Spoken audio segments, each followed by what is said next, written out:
particular interest in capturing Bukhara, since the city was fabulously wealthy. The Mongols captured the city after 2 weeks, and Genghis proceeded to levy heavy taxes on the wealthy elite. The capture of Bukhara opened the road to Samarkand, some 150 miles to the east. Though the Shah's capital was well fortified and defended by a garrison of up to 100,000 men, the run of spectacular Mongol victories had dented Muhammad's confidence. Genghis and Tolui were joined by Chagatai and Ogedei in the siege of Samarkand. Genghis employed a favorite tactic of placing prisoners of war in the front ranks to lead the assault. Those who weren't cut down by their compatriots turned tail and fled, giving the impression that the Mongol army was collapsing. The defenders sallied out in pursuit, allowing Genghis to move in for the kill at the head of his Mongol veterans. While Shah Muhammad II managed to escape the encirclement, the Mongols captured Samarkand after a 10-day siege and proceeded to sack it with impunity.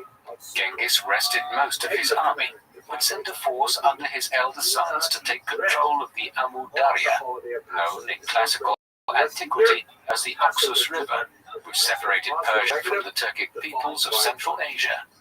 Fugitive Shah Muhammad struggled to formulate a recovery plan and eventually moved to northern Iraq. Jebe and Subedai led 20,000 men and captured several cities in Persia and Iraq and drove Muhammad out of his latest refuge. The defeated Shah retreated north and escaped to an island in the Caspian Sea, where he died of illness in January 1221. While the Shah was on the run, Genghis sent additional forces to invade the Khwarezm heartland. After taking the city of Khiva in December 1220, Joki arrived at the walls of Gurganj. A relief column under the command of Shah Muhammad's son and successor marched east towards Gurganj, but failed to secure the support of all factions and marched away. As Joki continued the siege, an impatient Genghis decided to send a large force under Chagatai to reinforce him. The two brothers had always hated each other and soon began to feud, and it was only the intervention of Warchub that prevented them from coming to blows. Genghis would respond to the familial infighting by demoting Jochi and Chagatai in the succession and nominating Ogedei as his senior heir. Ogedei brought another 20,000 men to reinforce his brothers and took command of the siege, taking the city in April 1221. After such a long siege, the Mongols carried out another notorious massacre, killing almost every single one of the city's inhabitants. The Mongols went on to treat the whole province of Khwarezm in similar fashion. The trail of Mongol destruction did not end there, as Genghis dispatched Tolui to invade the Khorasan region across the Amu Darya on the Arabian plateau. The merciless Mongol prince proceeded to sack the cities of Merv and Nishapur, both of which were major centers of Islamic learning and culture, and were among the wealthiest and most populous cities in the medieval world. According to some estimates, Tolui's campaign resulted in the loss of over 1 million lives. In the meantime, Genghis continued to campaign in Central Asia, around what is now Afghanistan, eventually pacifying the region in the course of late 1221 and early 1222. He also launched a probing attack into India, but decided that it was not worth his while to entangle himself in a new war with the powerful Indian sultans, an initiative which would overstretch his resources. Before returning home, he ordered Ogedei to pacify the Hindu Kush, while an ill-conceived revolt amongst the people of the province of Khorasan also had to be suppressed, and insurrections at Merv and Herat. Although a number of Khwarezmian mountain fortresses continued to resist, by 1223 the last remnants of the empire were extinguished, effectively leaving the Mongols in control of the vast majority of Central Asia, a region approximating to modern-day Iran, Afghanistan, parts of northern Pakistan, Kazakhstan, Uzbekistan, Turkmenistan, Kyrgyzstan, and Tajikistan. It had taken Genghis less than half a decade to do so. While Genghis and his sons were completing the conquest of the Khwarezmian Empire, Jebe and Subedeh were carrying out the greatest long-distance raid in history. Shortly after the death of Shah Muhammad in early 1221, Subedeh obtained permission from Genghis to lead a campaign directed at the Kuman heartland on the Russian steppe, stretching from north of the Caspian Sea all the way westwards to Ukraine. The Khan gave him a force of 20,000 cavalry with instructions to return within 3 years. After reducing several cities in northern Persia, they turned north towards the Caucasus. As they approached the city of Tabriz in what is now Iranian Azerbaijan, the city's governor meekly surrendered and agreed to pay an astronomical tribute. Mongol victories prompted groups of Turkmen and Kurdish raiders to join them to share the spoils. These auxiliaries served as the vanguard for an invasion of the Kingdom of Georgia, with the Mongols following behind. After ordering the vanguard to lay waste to the countryside, Subedeh enticed the Georgian army into battle and won a decisive victory. After returning to northern Persia to cover Tolui's northern flank as he laid waste to Khorasan, Jebe and Subedeh returned to the Caucasus late in the year and defeated the Georgians once again. After crossing the Caucasus Mountains, the Mongols descended into the Eurasian steppe, which was dominated by the Kumans. When two large Kuman armies were defeated, they sought assistance from the Russian princes. At this moment, the Mongols received an envoy from Venice, offering a lucrative trade agreement in return for military assistance against their Genoese rivals on the shores of the Black Sea. Mongols accepted the offer and destroyed a Genoese trading colony here. Then, armed with Venetian intelligence about the principalities of Rus and their traditional antagonistic relationship with the Kumans, Jebe and Subedeh and then spurred on their steeds. Not long afterwards, the Mongols met a grand coalition of Russia, Kievan, and Kuman leaders and their men at the Battle of Kalka River in what is now Ukraine on the 31st of May 1223. It resulted in a major Mongol victory and the beginning of Mongol rule in southwestern Russia. It was also an astonishing statement of how successful Genghis's conquests had been, that his forces were now winning victories on the edges of Europe. In its aftermath, Jebe and Subedeh turned east and began the journey home. In the words of the Novgorod Chronicle, God knows whence he fetched them against us, or where they hid themselves. It would be another 14 years before the Mongols returned, and when they did, they would campaign as far as Hungary, an expedition which neither Alexander the Great's Macedonians or any other commander equaled in history in terms of how extensive the conquests were. Jebe and Subedeh eventually returned back to Central Asia by 1224, but Jebe died shortly afterwards. Around that time, Genghis began the homeward journey to Mongolia, arriving back on the steppe in February 1225. During the Khwarezmian campaign, Genghis had learned that his unreliable Tangut allies had become traitors and joined with the Chinese against the Mongols. Determined to settle scores with the Tangut, Genghis personally led a new campaign accompanied by Ogedei, Tolui, and Subedeh. Although the Mongols were held up by lengthy sieges, by the middle of 1226, Subedeh had conquered the Gansu corridor north of Tibet. As the Mongol neck closed around the Shah capital of Chongqing later in the year, Genghis defeated a relief force in spectacular fashion by riding over the frozen Yellow River floodplain. He left the siege of Chongqing to his subordinates and joined Subedeh in raiding Jin territory. By the Shah agreed to surrender in July 1227. The Great Khan was close to death. Shortly before embarking on his final campaign, he had fallen from his horse and his health had never recovered. During the campaign, he convened a great Kurultai to formally proclaim Ogedei as his successor as Great Khan, while stipulating that Ogedei's successors would be chosen by a Kurultai. Genghis Khan died on the 25th of August 1227 at roughly 65 years of age. According to secret history, his body was taken back to Mongolia and entombed in his homeland. But some historians theorize that he was actually buried in the Ordos Desert, as his body would have decomposed rapidly in the summer heat. The location of Genghis's tomb remains one of history's great mysteries, and the tale that anyone with knowledge of the site was put to death is probably true. Genghis's death did not bring the Mongol conquests which he had initiated to an end. Under Ogeday's rule, fresh invasions were launched into Persia, and new attacks were launched against the Arab Caliphate in what is now Iraq, beginning a war at least that would last several decades, eventually culminating with the siege and capture of Baghdad, the capital of Islam since the middle of the 8th century in 1258. The Mongol Empire would eventually extend nearly to the Mediterranean Sea here, before the expansion ended. To the east, Ogeday also launched the first invasion of the Korean peninsula. After the short reign of Guyuk Khan in the mid-1240s, Munkar Khan, a grandson of Genghis, succeeded as the fourth Khan.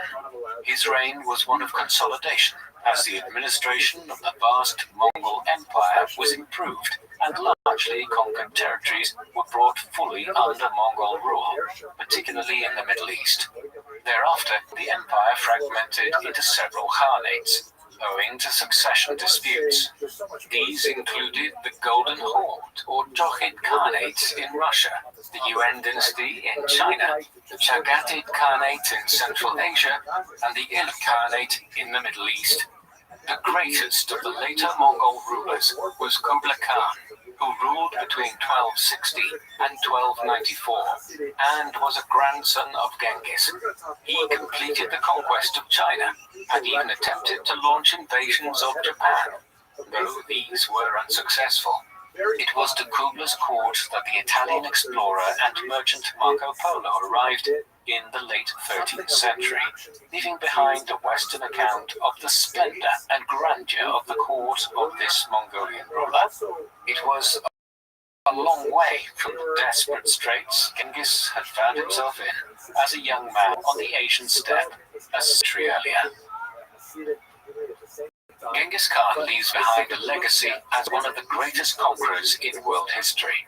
After emerging from relative obscurity to take control of the Burjijin clan, Genghis had to fight bitter campaigns to eliminate his rivals and unite the tribes of Mongolia into a single state. He went on to conquer much of northern China before turning his horse west and vanquishing Kurakitai and the Khwarezmian Empire in Central Asia. His successes were achieved because of three factors. Firstly, he managed to unite the traditionally divided tribes of the Asian steppe into a formidable army. Secondly, he took advantage of the military machine that Mongolian cavalry archers riding swiftly on horseback across Asia constituted, and was a formidable general himself, one who showed his adaptability by adopting Chinese siege engines into his armies with relative speed.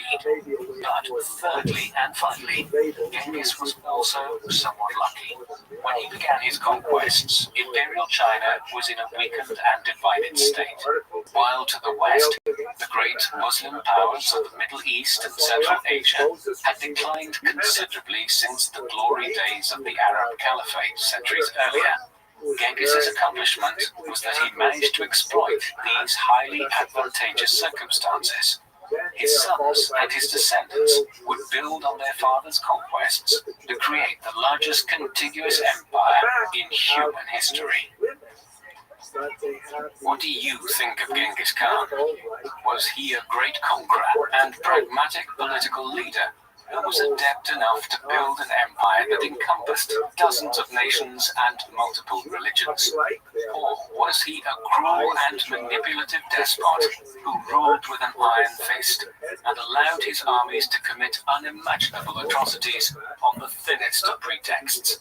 Please let us know in the comment section, and in the meantime, thank you very much for watching. Hasidei Ashkenaz. It is something we'll see in other pieces with men as well, but the Hasidei Ashkenaz seem to be hesitant to portray men, humans in general, but the women in particular. You can see here's another example from the period. You can see on the left, there's a female figure, second from the left. This is the figure of Solomon on his throne, there's demons there, and things like that. But notice all of the men are also represented, except for Solomon himself, who is represented without a face, which is also something of a disfigurement or a hesitancy to portray a human figure. Here's another example, however, where Gemini, the twins, both males, are portrayed with animal heads. But on the left, you have what appears to be Solomon again, this time with a face. So it's really very confusing. Here's perhaps the most famous example from the period of Hasidei Ashkenaz. You have the bird's head. I've got almost all, but not all of the figures are represented with the bird's heads. These appear to, this is a scene at a bakery where on the left is a Jewish man, in the center appears to be a Jewish woman who was kneading and preparing the matzahs. On the right appears to be a Jewish boy who is poking holes in the matzahs so they bake properly. On the left, the figure holding up the matzah, I always think of him saying something like, "What? $50 a pound?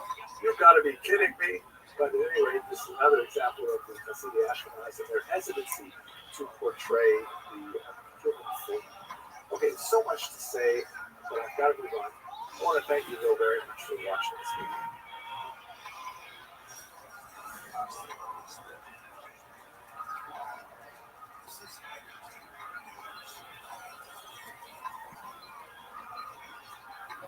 Hello, fellow students of Jewish history.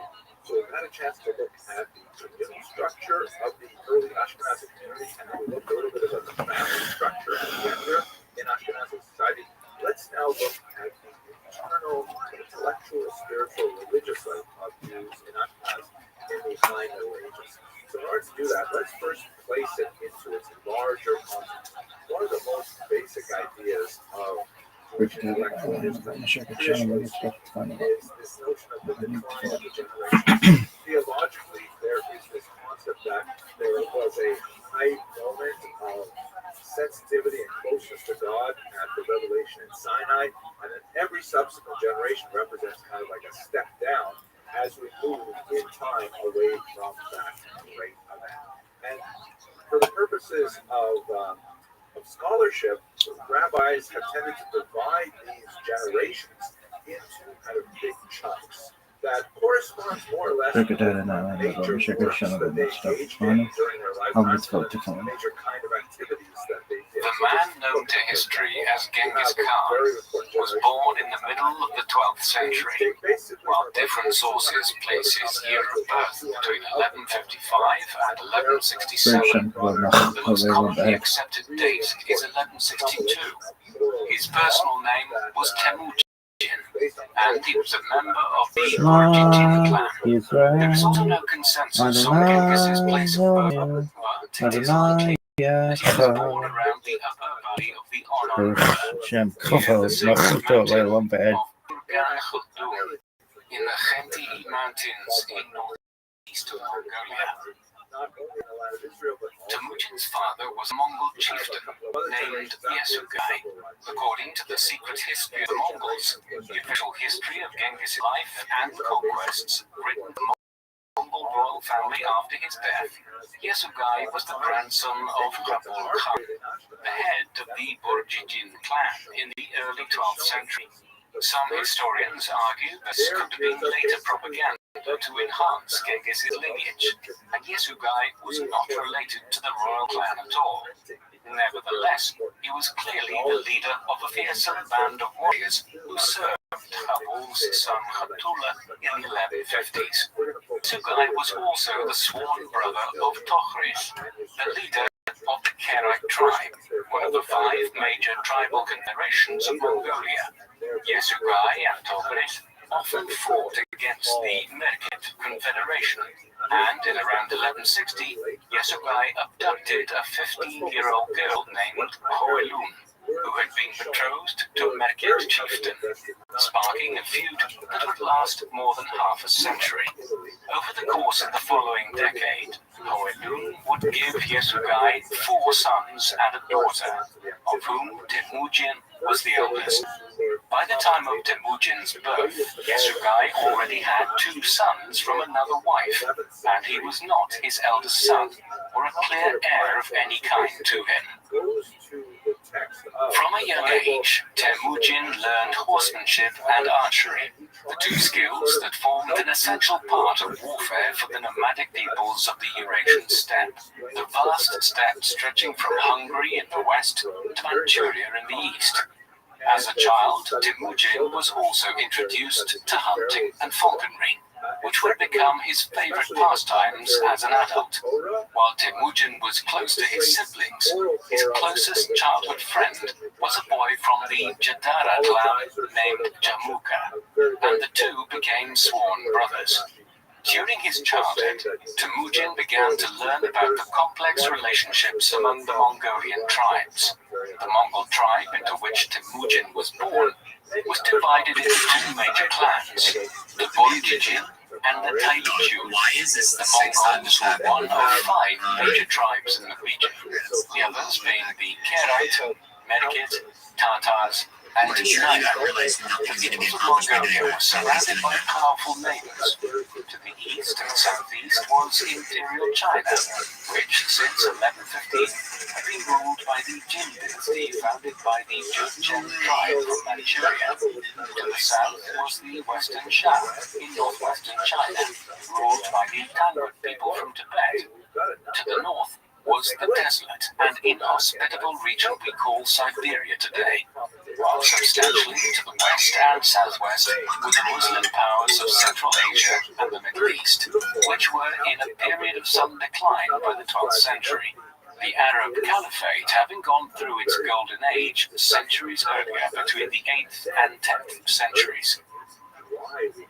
In around 1171, when Temujin was probably around 9 years old, he was betrothed to Borte, the daughter of Daisetchen, a chief of the Ongerat tribe.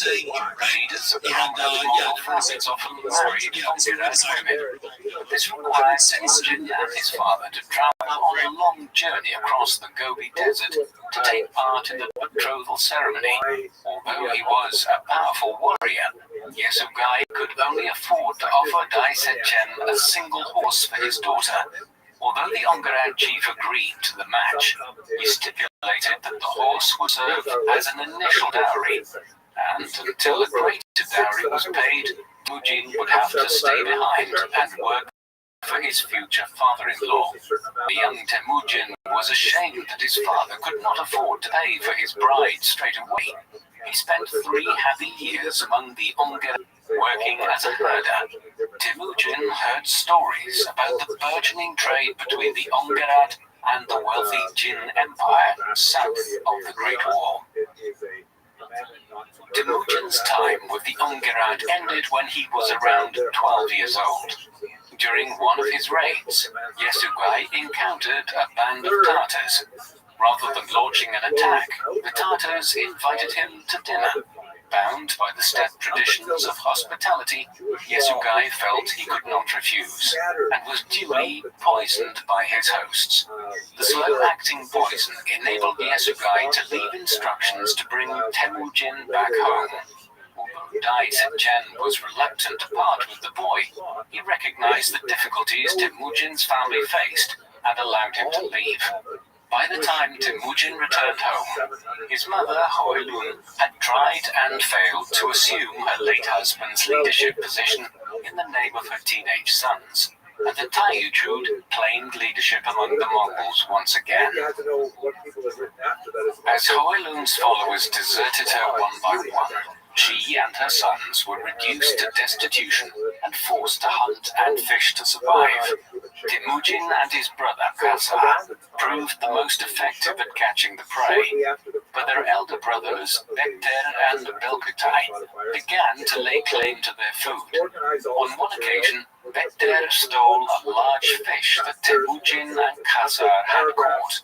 and proceeded to cook and eat it. The younger half-brothers responded by ambushing Bekter while Belhutai was away and showering him with arrows. While Belhutai did not seek to avenge his brother's death, Hoelun was incensed and warned her sons that the family could not hope to confront their real enemies by fighting and killing each other. Hoelun's fears proved justified, as the Tayyid leader Tarbutai used Bekter's murder as the pretext to capture Temujin.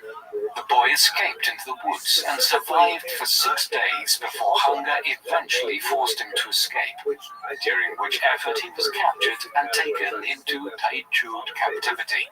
Although he was forced to wear a device that restricted his movements, he managed to overcome his guard and was rescued by a sympathizer to the Borjigin cause. By the time he returned to his family, the 14-year-old Temujin found them without anything to their name apart from 9 horses. A once proud family had fallen quickly.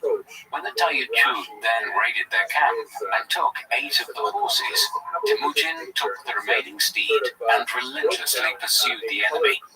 On his way, he encountered a young warrior named Mo Orchu, who immediately became his friend and companion and joined the pursuit of the Taichud.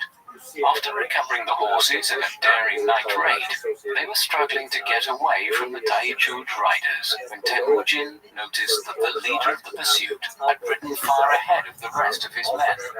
Orchu took the opportunity to fire an arrow, which wounded the Taichud leader, enabling the pair to get away safely. Over the next few years, Temujin and Orchu would build up a band of loyal raiders. During this period, another gifted warrior named Orokul joined Temujin and became a close companion. In around 1178, when Temujin was 16 years old or so, he rode to Ongirat territory in Orchu's company and claimed Borte as his bride from his proud father-in-law, Dai Sechen, having been away for several years.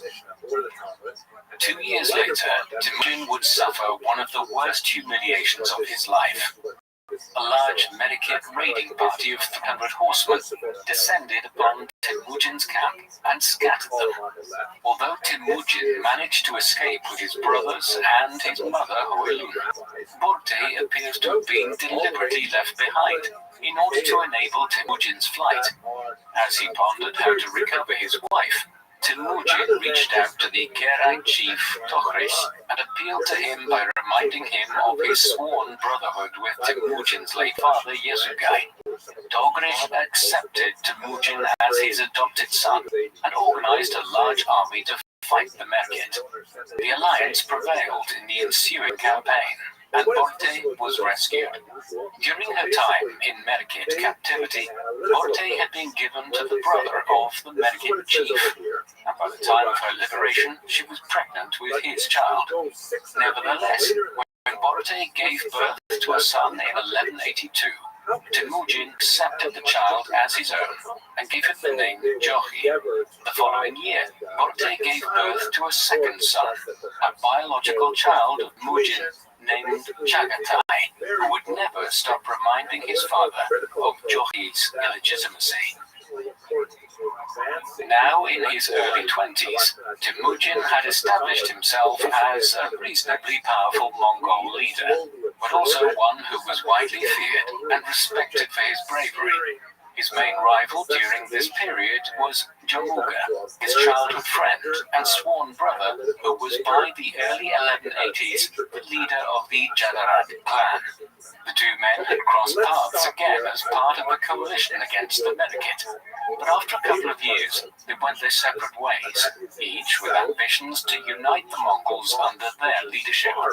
Although Jamuga could count on large numbers and the support of an older and more conservative generation, Temujin had the support of most of the Borjigin clan and was attracting many talented followers from humble backgrounds to his cause. These included Jeshme, a recruit from one of the tribes who lived in the forests, and his 10-year-old brother, Subideh, who, despite his youth, would soon become a trusted and talented warrior. In 1186, Temujin's wife Borte gave birth to a third son, Ogedei. The same year, Temujin's followers elected him Khan of the Borjigin clan. However, his rise was seemingly halted the following year after he was defeated by Jamuga's army at a place called Dalan Baljut. The main sources for Genghis Temujin's life are silent for several years thereafter, suggesting that he had lost most of his following and was forced into exile. According to the biography of Subideh, during this period, Temujin and his remaining followers took refuge in the Jin Empire in China. Temujin's absence deprived Tokhris of a powerful ally, and Kerai Khan was also overthrown and forced into exile. In 1195, Temujin finally had the opportunity to re-establish himself when the Jin and the Tatars began fighting over the spoils following a joint victory against the Ongerat. Temujin offered an alliance with the Jin frontier commander and proceeded to deal the Tatars a series of heavy defeats in 1196. The resulting plunder made Temujin rich, and he used his position to re-establish his alliance with Tokhris and restore him as the Kerai Khan. In 1197, Temujin exploited the momentum in his victory against the Tatars by reviving his feud with the Merkit. 21-year-old Subideh infiltrated the Merkit camp and used the intelligence he gathered to lead a short and victorious campaign. A further series of victories followed in the late 1190s and into the early 1200s for Temujin and his allies against the Merkit and other rival peoples of the steppe, such as the Naiman. These victorious campaigns caused considerable anxiety among rival tribes, who, in response, elected Jamuga as Universal Khan, a grander title than Temujin's own. Over 15 tribes had joined this new coalition, but many individuals were disaffected and supported Temujin's cause by passing on key intelligence about the coalition's plans. Forewarned of a surprise attack by Jamuga, Temujin sought Tokhris' assistance and won an easy victory as a snowstorm threw the coalition forces into disarray. Jamuga's raging allies and engaged them at Koyiten by the banks of the Onon River and routed them again. However, on this occasion, he was wounded in the neck by a poisoned arrow. According to Mongol law, his life was only saved because his general Jeshme sucked the venom from the wound and spat it out while Temujin lay unconscious. As the prisoners of war were rounded up, the man who had been responsible for the near-fatal wound was brought in front of the Khan.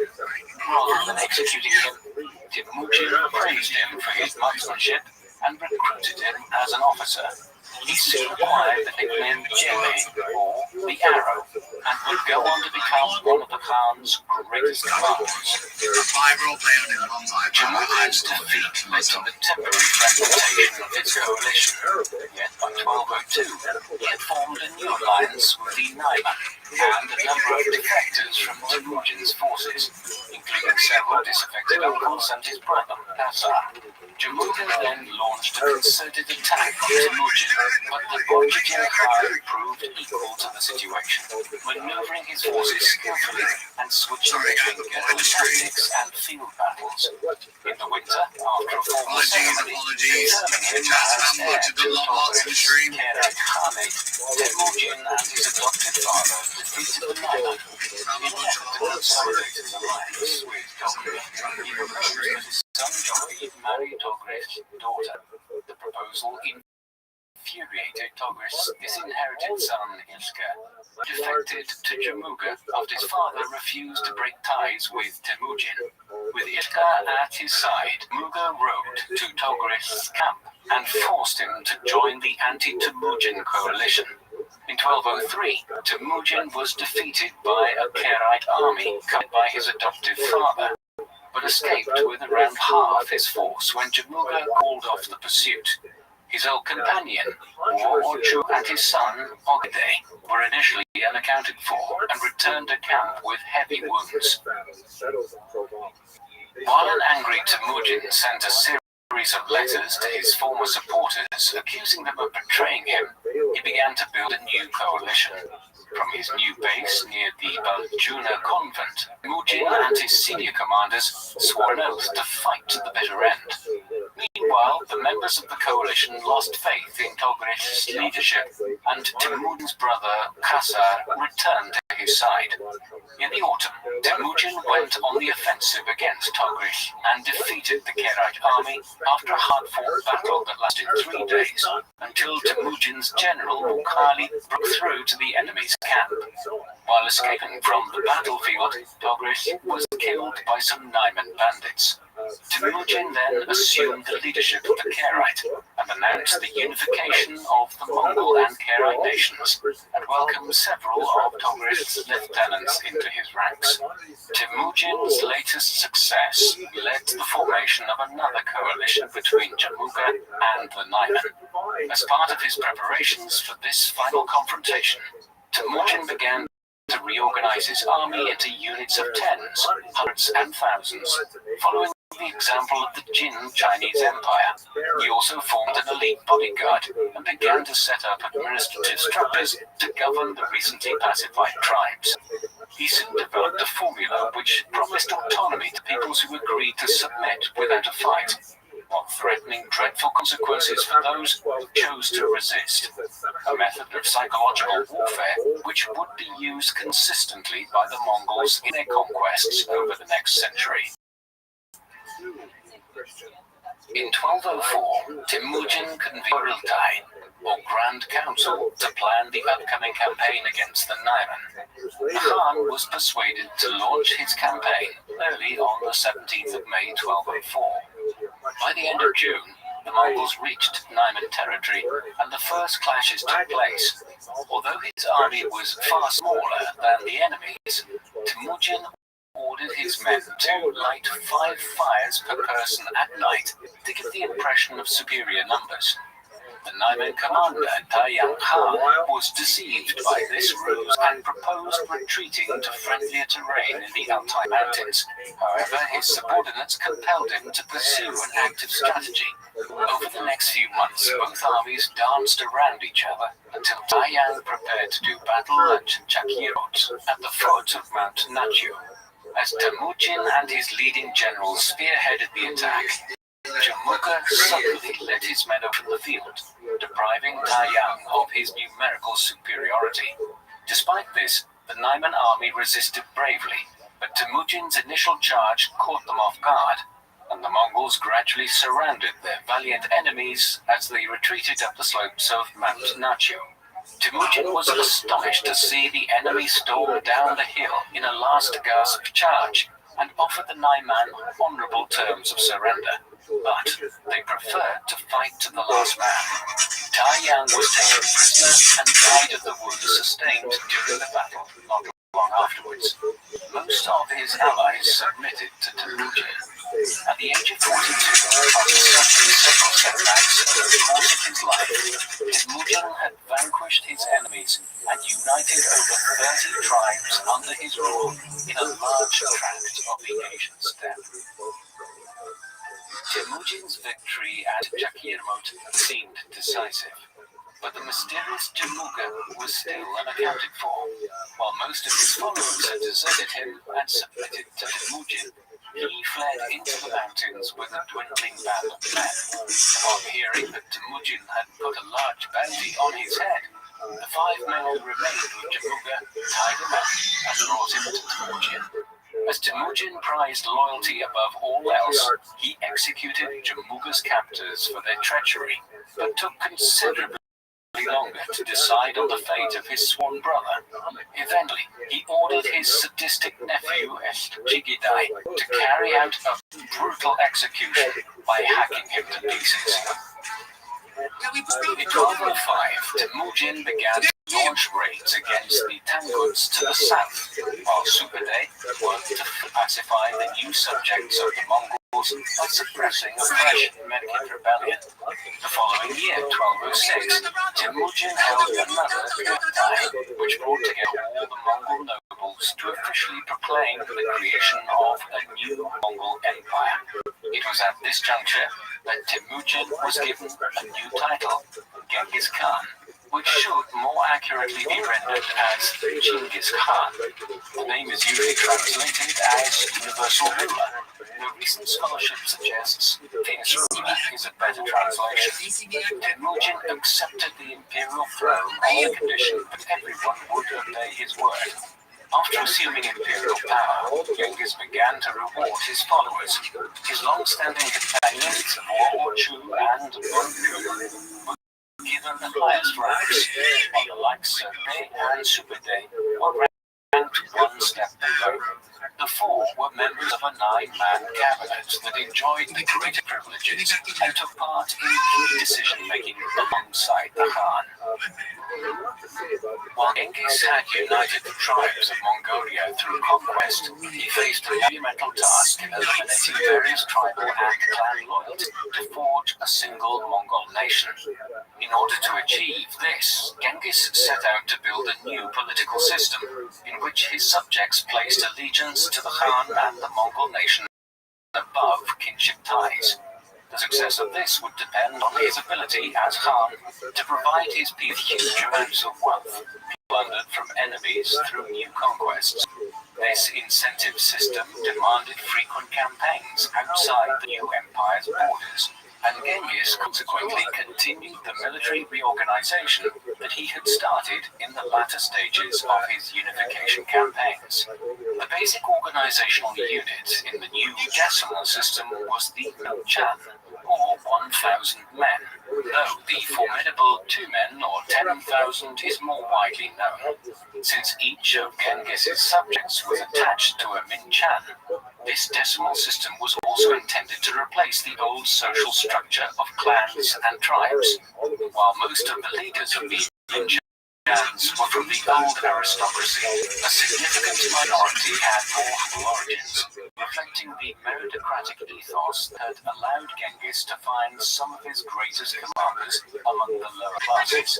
To cap it all off, Genghis strengthened his bodyguard, or Keshi, to over 10,000 men who were recruited from the sons of powerful men to ensure their good behavior. Genghis gave his 4 sons senior responsibilities. Jochi was master of the hunt. Chagatai was responsible for enforcing the new law code. Ogide served as head of the nascent civil bureaucracy, and the youngest, Tamui, was named commander-in-chief. Despite this, Genghis's sons complained that they lacked military authority, and apart from Tamui, the military authority only extended to their own Min-Chans. This prompted Genghis to set up a new division of empire to placate his sons in 1209. 45,000 men were divided amongst Genghis's family members, so the 4 sons were each given their own fiefs with the potential of further expansion. While Genghis stipulated that these realms would be subject to control by the central government, the imperial princes often ignored the officials appointed by their father to monitor their activities, and their domains would eventually form the basis of increasingly independent states under their descendants. As part of his state-building program, Genghis introduced a new law code known as the Great Yasa. While large parts of the Yasa are the traditional customs of the steppe peoples, it was also an attempt to establish a common set of laws for the new Mongol nation. Part of the code took the form of military regulations concerning the mobilization of armies, the duties of officers, and the punishment they would suffer to carry out those duties. With regard to taxation, Genghis gave generous exemptions to religious leaders and foreign merchants. While the Khan maintained his traditional pagan beliefs, his policy of religious toleration would eventually allow him and his successors to rule over a vast empire of Buddhists, Muslims, Nestorian Christians, and Confucians right across Asia. He maintained good relations with the Muslim merchants who operated along the Silk Road to the and sought Mongol assistance to access the Chinese markets to the east. There were also harsh elements to this. For instance, the Yasa mandated the death penalty for a wide range of crimes, including lying, contaminating running water, and the failure to share food with strangers, though wealthy criminals could often escape capital punishment by paying large fines. The Yasa only applied to Mongols, and there was little consideration for the fate of foreigners. Accordingly, the Mongols habitually captured foreign women on campaign and took them as concubines. Genghis and his sons had the first pick of the female captives, and he would go on to have 23 official wives and a harem of over 500 women. Some geneticists and historians have speculated that as many as 16 million people today may be descended from Genghis Khan. Over the course of the 3 years between 1206 and 1209, Genghis continued to make changes to his new military organization, and parts of the keshik or bodyguard were assigned specialist duties such as intelligence gathering, surveying and map-making, and organizing the supplies for the army. In peacetime, the annual hunt organized by Jochi served as the main form of training for Genghis's armies. As in a military campaign, the two men would work together and surround the animal across a large area before gradually closing in for the kill. Anyone who allowed an animal to escape the net or killed an animal before the Khan's arrival was subject to severe penalties. Once everything was ready, Genghis and his inner circle would descend upon the encircled animals before allowing the officers and their men to complete the slaughter. The exercise not only enabled the Mongol armies to practice their maneuvers and communication methods, but also provided a vast quantity of food to feed the men. The Mongol cavalryman's primary weapon was the bow and arrow, and each man would carry a short-range and long-range bow. Each horse archer was equipped with 60 arrows in total, divided into short-range and long-range projectiles, though the most ferocious was the relatively small composite bow, which required great upper body strength to use effectively, but which landed arrows with devastating power. Most notably, it could be fired from horseback while riding by a skilled cavalry archer. It was this weapon which would enable the enormous conquests which were to follow. Each Mongol warrior also had at least 6 horses, enabling them to travel up to 65 miles a day. The speed at which Mongol army was Genghis's main strategic advantage. Since his armies were often outnumbered by the enemy, Genghis employed a range of tactics to exaggerate the size of his own forces. One of the best-known Mongol tactics was the feigned retreat. If the army was struggling to make progress against a strong defensive position, it would withdraw from the field and leave their plunder behind. While the enemy was distracted by the loot, the Mongols would turn back and put to pieces in the open field. Although the Mongols later employed Chinese siege engineers, they were not used to siege warfare, and Genghis initially avoided attacking well-fortified cities. He preferred to attack smaller towns and distributed the resulting plunder evenly among his otherwise unpaid troops. After his elevation as Khan, Genghis rarely took personal command of military campaigns, preferring to send his sons and senior generals instead. In 1207, Jochi led a successful campaign against the Turkic forest peoples in southern Siberia, who included the Buryat, Kyrgyz, and Oirat. In 1208, Subutai won a crushing victory against the ever-rebellious Merkit, though he was criticized by Genghis for allowing some to escape further north. In 1209, Genghis secured the submission of the Uyghur Kingdom in East Turkestan, now the Chinese autonomous region of Xinjiang. The Uyghurs had once ruled a mighty empire that included much of Mongolia, but by the beginning of the 13th century, they had submitted to the Kara Kitai, whose empire extended from modern-day Kazakhstan into northwest China.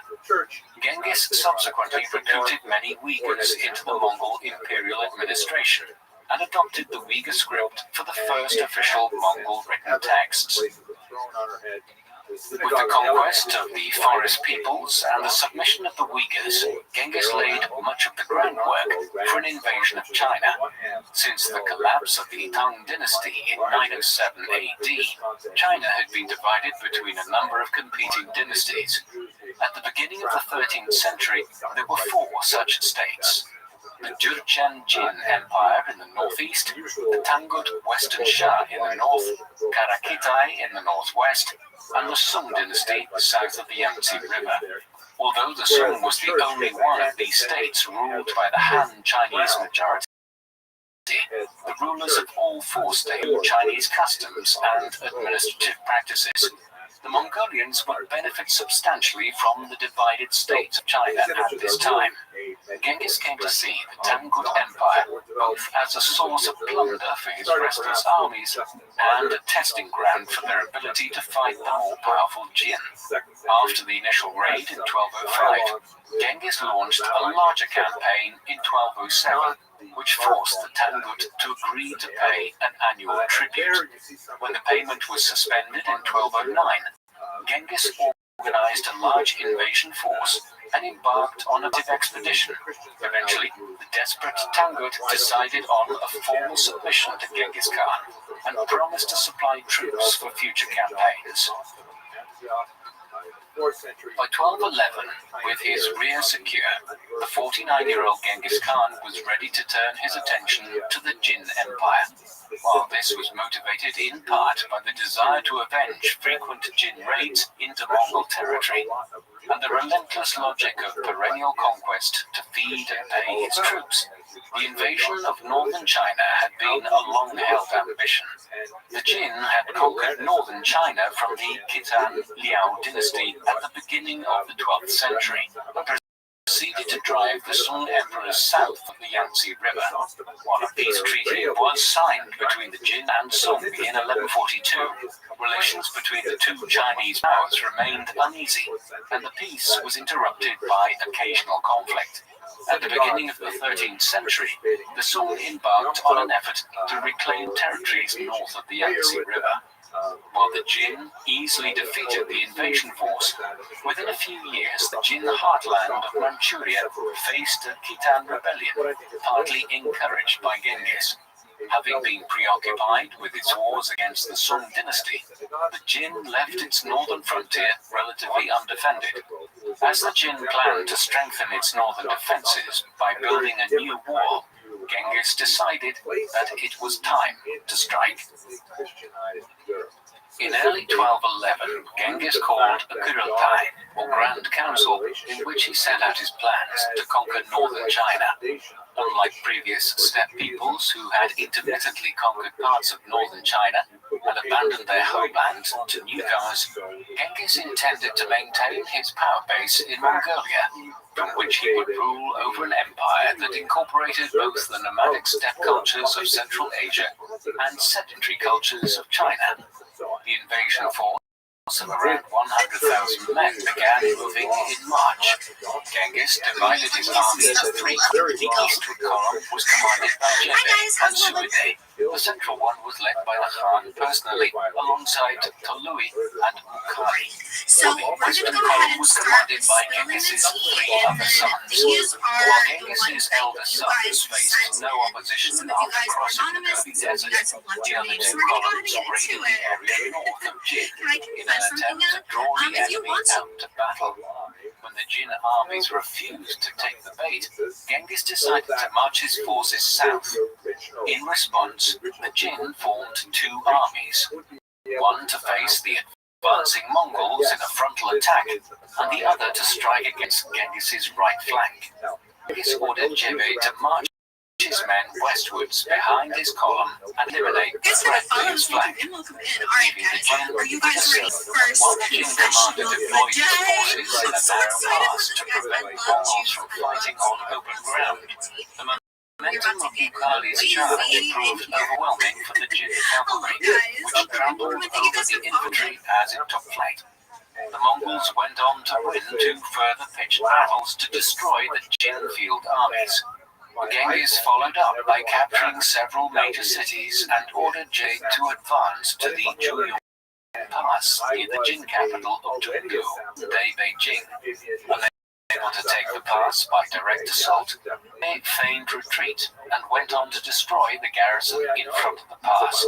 He marched on to Beijing, but was recalled by Genghis, who realized that the Mongol army was not yet equipped to capture such a well-fortified city. Despite their battlefield successes in 1211, once the Mongols returned home from winter with their plunder, the Jin reoccupied all the cities they had lost. The following year, Jibei led a raid deep into Manchuria and sacked the city of Liaoyang, encouraging a major Khitan uprising process.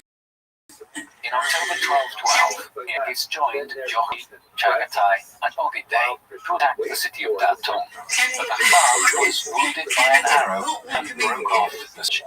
In 1213, Genghis defeated a new Jin army taking the Juyong Pass and surrounding Beijing.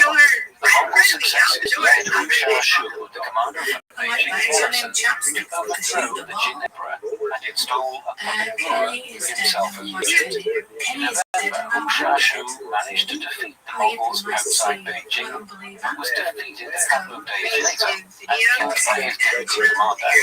Genghis maintained 5,000 men around Beijing and divided his army into 4 columns, which ravaged the whole empire. Genghis and Tolui led the largest detachment south and threatened the southern Jin capital of Kaifeng.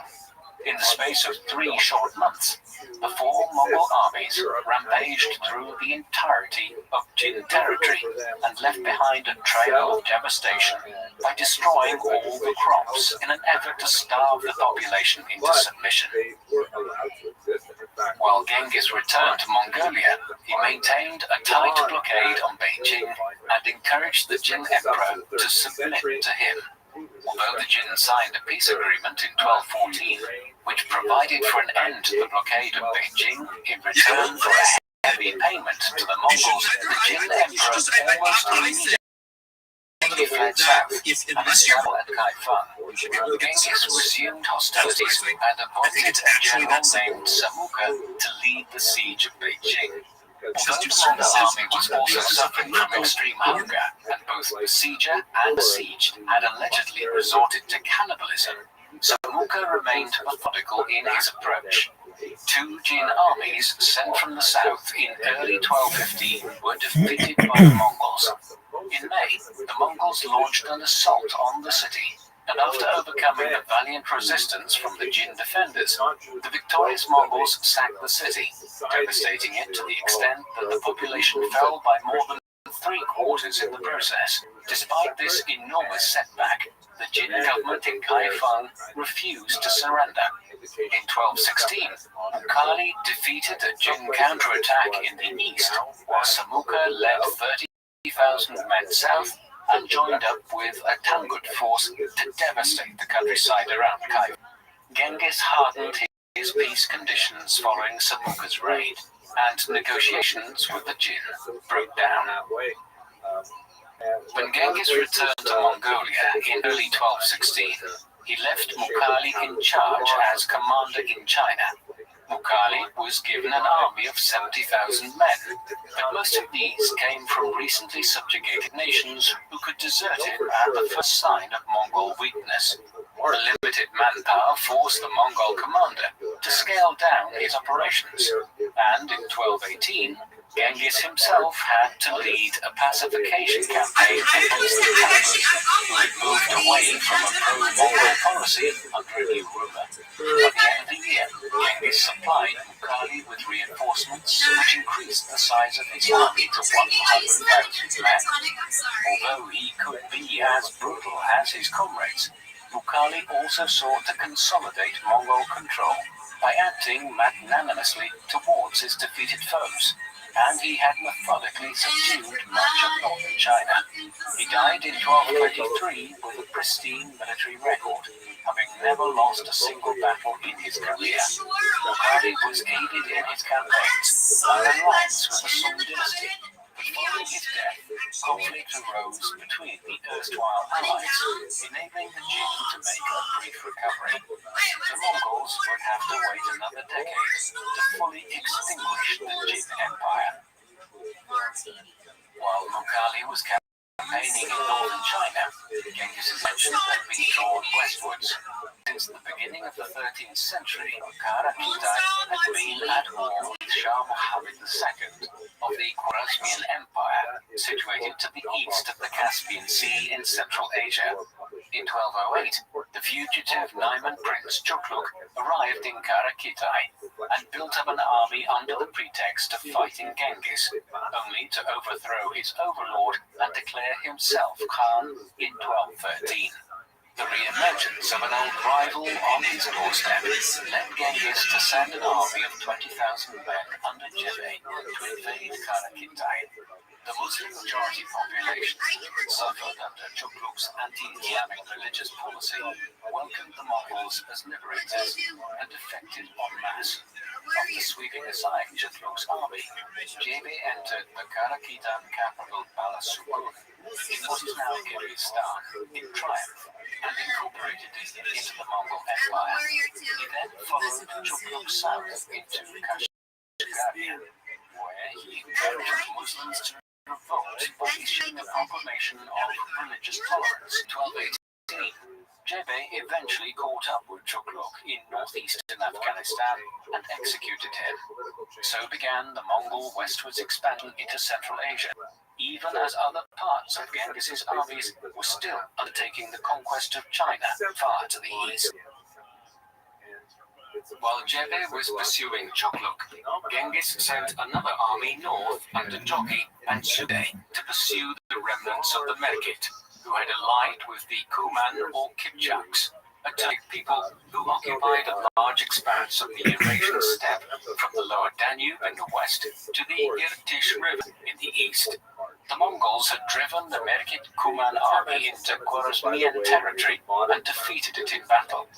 Angered at the invasion, Shah Muhammad sent an army to meet the Mongols. Although considerably outnumbered, the Mongols managed to fight the Khwarezmians to standstill before withdrawing. On hearing reports of the battle, Genghis was keen to maintain peaceful relations with Khwarezmia and to establish a mutually beneficial trading relationship, allowing him to turn his attention back to China. In early 1218, Genghis sent a large trade mission to Mataran in the north of the Shah's empire, a fort in the far east of Kazakhstan today. The local governor proceeded to massacre the entire contingent, claiming that they were spies. Genghis initially showed restraint and sent a team of 3 envoys led by a Muslim diplomat asking the Shah to hand over the local governor. When an indignant Shah Muhammad executed the diplomat in response, Genghis finally took action and declared war. As both sides prepared for war, Shah Muhammad and his advisors decided that they could most effectively fight the Mongols by retreating into their cities and forcing them into costly sieges, which the Mongols were still not comfortable with engaging in, preferring battles in the open field. Meanwhile, Genghis received a steady stream of information about the Khwarezmian Empire through the network of Muslim merchants. He knew that the empire was ridden with visions, that the Shah had struggled to establish centralized control from his base in Samarkand. Furthermore, the Shah's mother, Telken Khatun, was a powerful political figure and could issue decrees in her own name. These dynamics played perfectly into Genghis's hands, allowing him to sow disinformation among the Khwarezmian officials by issuing false decrees from Telken Khatun. Although the terrain of the Khwarezmian Empire posed considerable challenges for any invasion force, Genghis was confident in his army's ability to achieve victory. A Mongol army of 30,000 horsemen under Jebe and Jogi made their first move heading west from Kara-Khitai and entering the fertile Fergana Valley in the spring of 1219 after crossing the high passes between the Pamir Mountains and the Tian Shan. Meanwhile, Genghis's main army, accompanied by his 3 younger sons and Subedai, the strategic mastermind of the campaign, would strike at Otrar.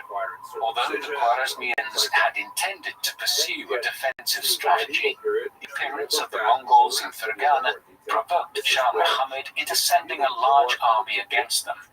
Since Jebe and Jochi's army was intended as a diversionary force, Jebe advised retreat, but the headstrong Jochi disobeyed his father's instructions not to engage in a pitched battle. Like their previous encounter, the battle proved indecisive, but the Mongols managed to inflict heavy casualties on the enemy before withdrawing from the field. By this point, the vanguard of Genghis's main army had appeared in the north and was advancing on Otrar. By October 1219, Genghis's force of 100,000 men, including allied contingents, arrived in Otrar on the banks of the Darya River. While Genghis attempted to lay a trap by sending a small force up the Sir Darya towards Samarkand, the greatest city of Central Asia at that time, the Shah counted on a strong 60,000-man garrison at Otrar to hold out against the Mongols. Once Genghis realized that the Shah would not take the bait, he ordered his sons to besiege Otrar with full force. With several years of experience besieging Chinese cities now behind them, the Mongols were far more proficient at siege warfare than the Khwarezmians had anticipated, and Otrar fell quickly in February 1280. In the meantime, Jochi marched north to capture the cities along the Sir Darya, while Jebe turned south to close off any escape route from Samarkand. Genghis and Tolui took 40,000 men and marched southwest across the Kizilkum Desert and arrived at the oasis city of Bukhara in February 1220. The bewildered Shah Muhammad was now surrounded by Mongol armies on all sides. Genghis had a particular interest in capturing Bukhara, since the city was fabulously wealthy. The Mongols captured the city after 2 weeks and proceeded to levy heavy taxes on the wealthy elite. The capture of Bukhara opened the road to Samarkand, some 150 miles to the east. Though the Shah's capital was well fortified and defended by a garrison of up to 100,000 men, the run of spectacular Mongol victories had dented Muhammad's confidence. Genghis and Tolui were joined by Chagatai and Ogedei in the siege of Samarkand. Genghis employed a favorite tactic of placing prisoners of war in the front ranks to lead the assault. Those who weren't cut down by their compatriots turned tail and fled, giving the impression that the Mongol army was collapsing. The defenders sallied out in pursuit, allowing Genghis to move in for the kill at the head of his Mongol. Muhammad II managed to escape the encirclement. The Mongols captured Samarkand after a 10-day siege and proceeded to sack it with impunity. Genghis raised most of his army, but sent a force under his elder sons to take control of the Amu Darya, known in classical antiquity as the Oxus River, which separated Persia from the Turkic peoples of Central Asia. The fugitive Shah Muhammad struggled to formulate a recovery plan, and eventually moved to North Iraq. Jebe and Subedai led 20,000 men and captured several cities in Persia and Iraq, and drove Muhammad out of his latest refuge. The defeated Shah retreated north and escaped to an island in the Caspian Sea, where he died of illness in January 1221. While the Shah was on the run, Genghis sent additional forces to invade the Khwarezm heartland. After taking the city of Khiva in December 1220, Jochi arrived at the walls of Gurganj. A relief column under command of Shah Muhammad's son and successor marched east towards Gurganj, but failed to secure the support of rival factions and marched away. As Jochi continued the siege, an impatient Genghis decided to send a large force under Chagatai to reinforce him. The two brothers had always hated each other and soon began to feud, and it was only the intervention of War Chu and prevented them from coming to blows. Genghis would respond to the familial infighting by demoting Jochi and Chagatai in the succession and nominating Ogedei as his senior heir. Ogedei brought another 20,000 men to reinforce his brothers and took command of the siege, taking the city in April 1221. After such a long siege, the Mongols carried out another notorious massacre, killing almost every single one of the city's inhabitants. The Mongols went on to treat the whole province of Khwarezm in similar fashion. The trail of Mongol destruction did not end there, as Genghis dispatched Tolui to invade the Khorasan region across the Amu Darya on the Iranian plateau. The merciless Mongol prince proceeded to sack the cities of Merv and Nishapur, both of which were major centers of Islamic learning and culture, and were among the wealthiest and most populous cities in the medieval world. According to some estimates, Tolui's campaign resulted in the loss of over 1 million lives. In the meantime, Genghis continued to campaign in Central Asia, around what is now Afghanistan, eventually pacifying the region in the course of late 1221 and early 1222. He also launched a probing attack into India, but decided that it was not worth his while to entangle himself in a new war with the powerful Indian sultans, an initiative which would overstretch his resources. Before returning home, he ordered Ogedei to pacify the Hindu Kush, while an ill-conceived revolt amongst the people of the province of Khorasan also had to be suppressed, and insurrections at Merv and Herat. Although a number of Khwarezmian mountain fortresses continued to resist, by 1223 the last remnants of the empire were extinguished, effectively leaving the Mongols in control of the vast majority of Central Asia, a region approximating to modern-day Iran, Afghanistan, parts of northern Pakistan, Kazakhstan, Uzbekistan, Turkmenistan, Kyrgyzstan, and Tajikistan. It had taken Genghis less than half a decade to do so. While Genghis and his sons were completing the conquest of the Khwarezmian Empire, Jebei and Subedei were carrying out the greatest long-distance raid in history. Shortly after the death of Shah Muhammad in early 1221, Subedei obtained permission from Genghis to lead a campaign directed at the Kuman heartland on the Russian steppe, stretching from north of the Caspian Sea all the way westwards to Ukraine. The Khan gave him a force of 20,000 cavalry with instructions to return within 3 years. After reducing several cities in northern Persia, they turned north towards the Caucasus. As they approached the city of Tabriz in what is now Iranian Azerbaijan, the city's governor meekly surrendered and agreed to pay an astronomical tribute. The Mongol victories prompted groups of Turkmen and Kurdish raiders to join them to share the spoils. These auxiliaries served as the vanguard for an invasion of the Kingdom of Georgia, with the Mongols following behind. After ordering the vanguard to lay waste to the countryside, Subedei enticed the Georgian army into battle and won a decisive victory. After returning to northern Persia to cover Tolui's northern flank as he laid waste to Khorasan, Jebei and Subedei returned to the Caucasus late in the year and defeat the Georgians once again.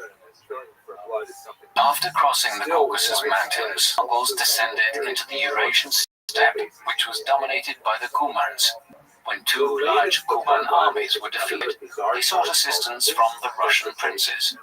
At this moment, the Mongols received an envoy from Venice, offering a lucrative trade agreement in return for military assistance against their Genoese rivals on the shores of the Black Sea.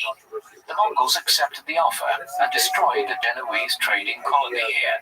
Then, armed with Venetian intelligence about the principalities of Rus and their traditional antagonistic relationship with the Kumans, Jebei and Subedei and their men spurred on their steeds.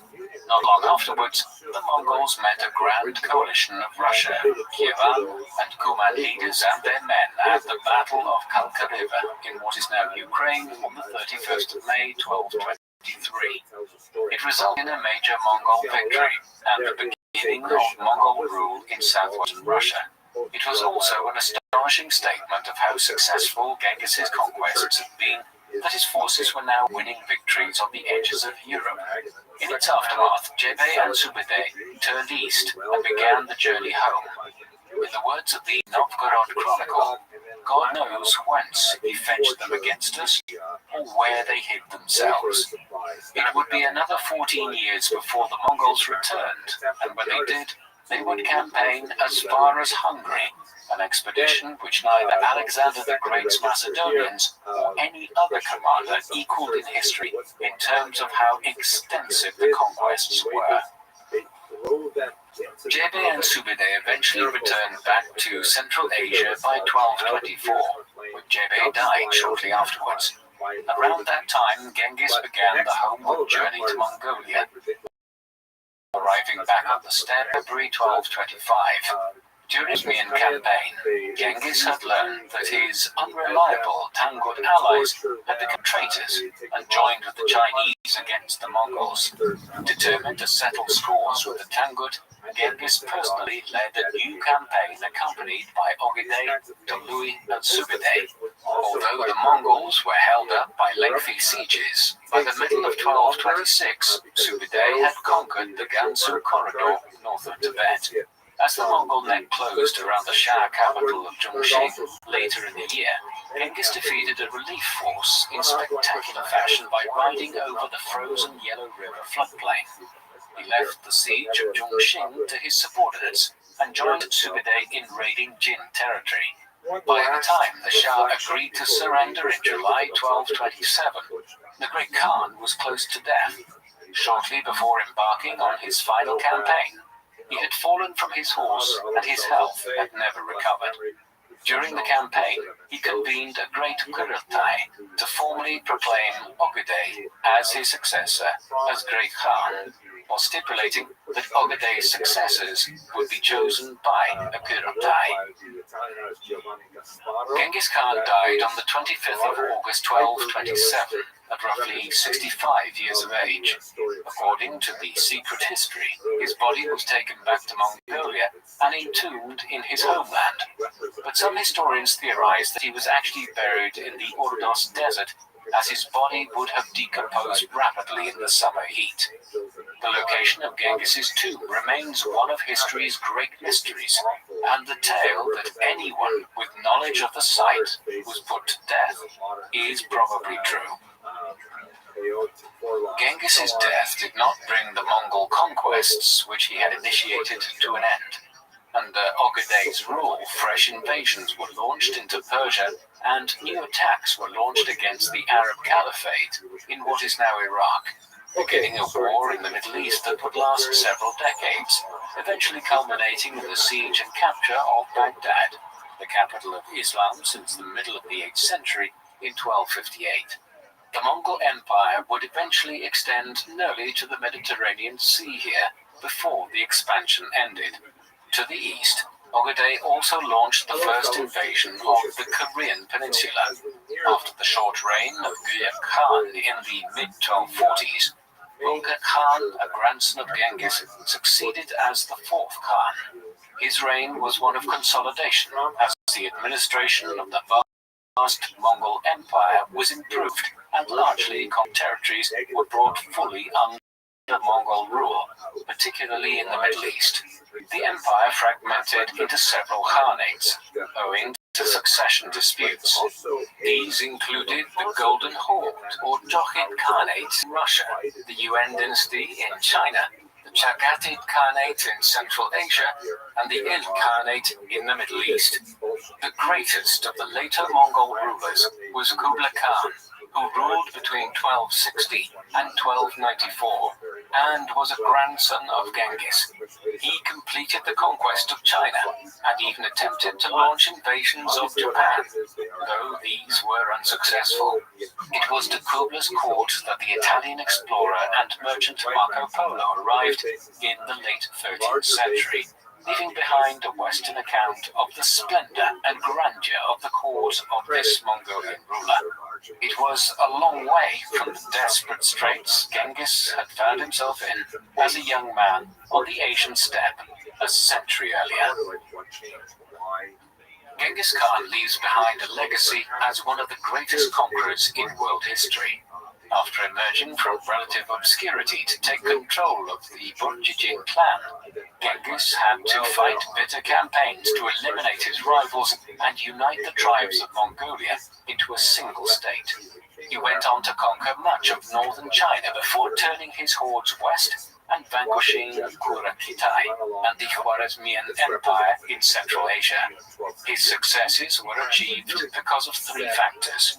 Firstly, he managed to unite the traditional divided tribes of the Asian steppe into a formidable army. Secondly, he took advantage of the military machine that Mongolian cavalry archers riding swiftly on horseback across Asia constituted, and was a formidable general himself, one who showed his adaptability by adopting Chinese siege engines into his armies with relative speed.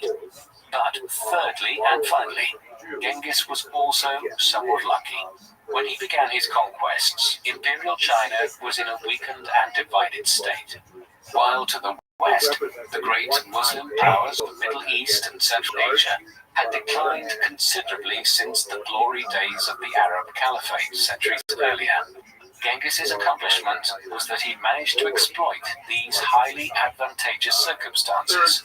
His sons and his descendants would build on their father's conquests to create the largest contiguous empire in human history. What do you think of Genghis Khan? Was he a great conqueror and pragmatic political leader who was adept enough to build an empire that encompassed dozens of nations and multiple religions? Or was he a cruel and manipulative despot who ruled with an iron fist and allowed his armies to commit unimaginable atrocities on the thinnest of pretexts? Please, let us know in the comment section, and in the meantime, thank you very much for watching. It's a very frightening idea that will not only affect Jews, but will affect dissident Christians as well. The idea that Europe has to occupy a kind of monolithic peak of having no other faith other than this particular faith. It's something we see building in thought. Now, this is accelerated. The phenomenon is accelerated by the Black Death, which was a horrific plague, bubonic, ravaged Europe in the middle of the 14th century. It took decades before it abated. And you see it here, for example, this terrifying retrospective by Peter Ruger, that's entitled the Triumph of Death. And what a terrific kind of image. If you zoom in here a little bit, you see that there are skeletons that are carting away corpses and finding individuals who are still alive here and there, picking them up, they're dying in all kinds of horrible ways. It's this terrifying image. It's almost very modern. That there's this coffin that's open on one hand, and this army of skeletons, army of death, are herding people into the coffin, whereas you can see on either side of the coffin there are other armies of the dead that are preventing people from seeing a horrific kind of depiction of the terror that must have been experienced by Europeans, as like in some places a third to almost half of their population were killed by it. And we see this also expressed in more anti-Semitism in the sense that people were looking for, who do you blame for this death? And you have all kinds of interesting Christian movements of self-flagellants, for example, who were walking around literally whipping themselves, thinking that God wanted their atonement through pain, and that would take away the Black Death and so on. But of course, it's always very easy to blame the Jews. So here's an interesting example of one of the legends that was very prominent at the time. This is from also a 16th century representation, and it's in English, so it's especially valuable for us. This is a depiction on the left of a Jew, and this is printed around the time of Shakespeare. There have been no Jews in England since they were expelled in 1290, so he doesn't even know what a Jew was dressed like. So he's sort of given this new turban-like outfit, which is not historically accurate at all.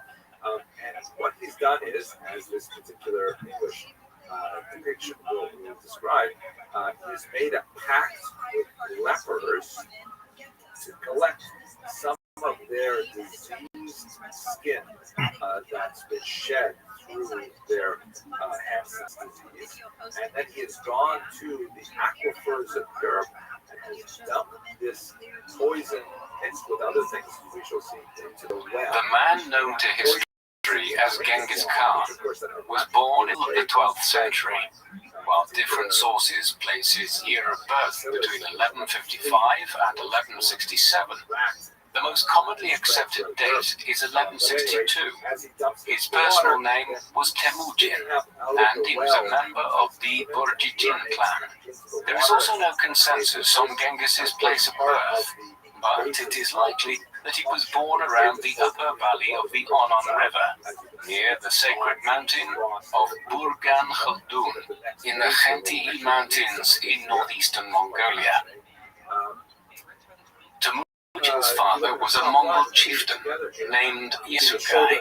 According to the secret history of the Mongols, the official history of Genghis's life and conquests written for the Mongol royal family after his death, Yesugai was the grandson of Khabul Khan, the Burjijin clan, in the early 12th century. Some historians argue that this could have been later propaganda to enhance Genghis's lineage, and Yesugai was not related to the royal clan at all. Nevertheless, he was clearly the leader of a fearsome band of warriors who served Khabul's son Khatun in the 1150s. Yesugai was also the sworn brother of Tokhris, the leader of the Karaite tribe, one of the 5 major tribal confederations of Mongolia. Yesugai and Tokhris often fought against the Merkit Confederation, and in around 1160, Yesugai abducted a 15-year-old girl named Hoilun, who had been betrothed to a Merkit chieftain, sparking a feud that would last more than half a century. Over the course of the following decade, Hoilun would give Yesugai 4 sons and a daughter, of whom Temujin was the eldest. By the time of Temujin's birth, Yesugai already had 2 sons from another wife, and he was not his eldest son, or a clear heir of any kind to him. From a young age, Temujin learned horsemanship and archery, the 2 skills that formed an essential part of warfare for the nomadic peoples of the Eurasian steppe, the vast steppe stretching from Hungary in the west to Manchuria in the east. As a child, Temujin was also introduced to hunting and falconry, which would become his favorite pastimes as an adult.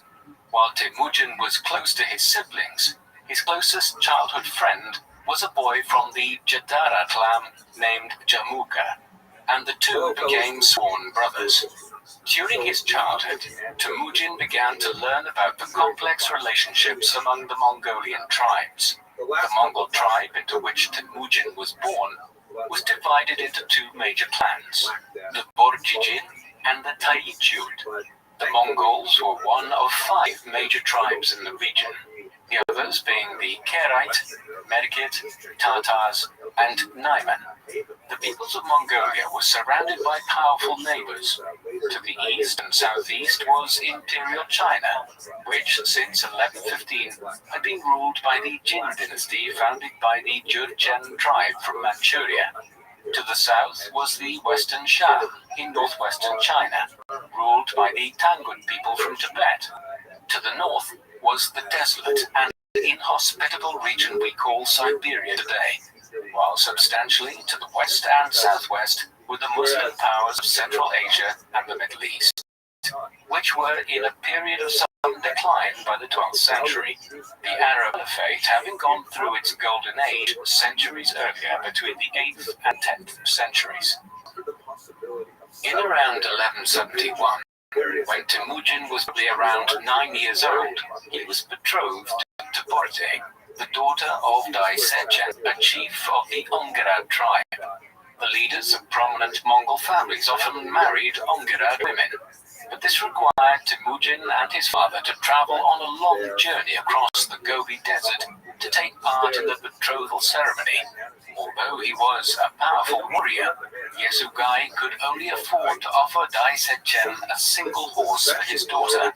Although the Ongaran chief agreed to the match, he stipulated that the horse would serve as an initial dowry, and until a greater dowry was paid, Temujin would have to stay behind and work for his future father-in-law, while the young Temujin was ashamed that his father could not afford to pay for his bride straight away. 3 happy years among the Ongerat, working as a Temujin heard stories about the burgeoning trade between the Ongerat and the wealthy Jin Empire south of the Great Wall. Temujin's time with the Ongerat ended when he was around 12 years old.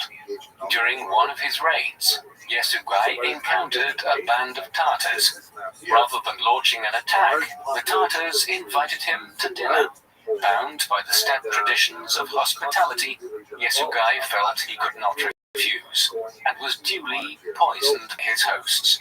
The slow-acting poison enabled Yesugai to leave instructions to bring Temujin back home. Although Dai Setchen was reluctant to part with the boy, he recognized the difficulties Temujin's family faced and allowed him to leave.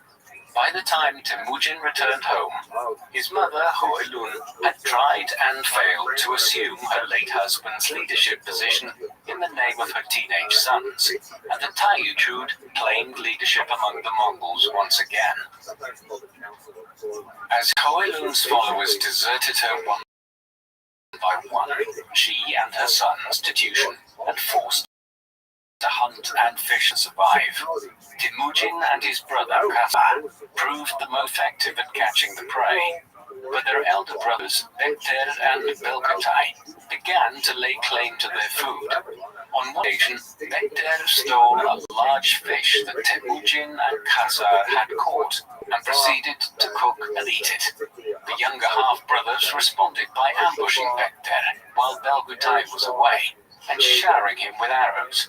While Belkutai did not seek to avenge his brother's death, Hoelun was incensed and warned her sons that the family could not hope to confront their real enemies by fighting and killing each other. Hoelun's fears proved justified, as the Taichu leader Tarkutai used Bekter's murder as the pretext to capture Temujin. The boy escaped and survived for 6 days before hunger eventually forced him to escape, during which effort he was captured and taken into Taichud captivity. Although he was forced to wear a device that restricted his movements, he managed to overcome his guard and was rescued by a sympathizer to the Borjigin cause. By the time he returned to his family, the 14-year-old Temujin found them without anything to their name apart from 9 horses. A once proud family had fallen quickly. When the Taichud then raided their camp and took 8 of the horses, Temujin took the remaining steed and relentlessly pursued the enemy.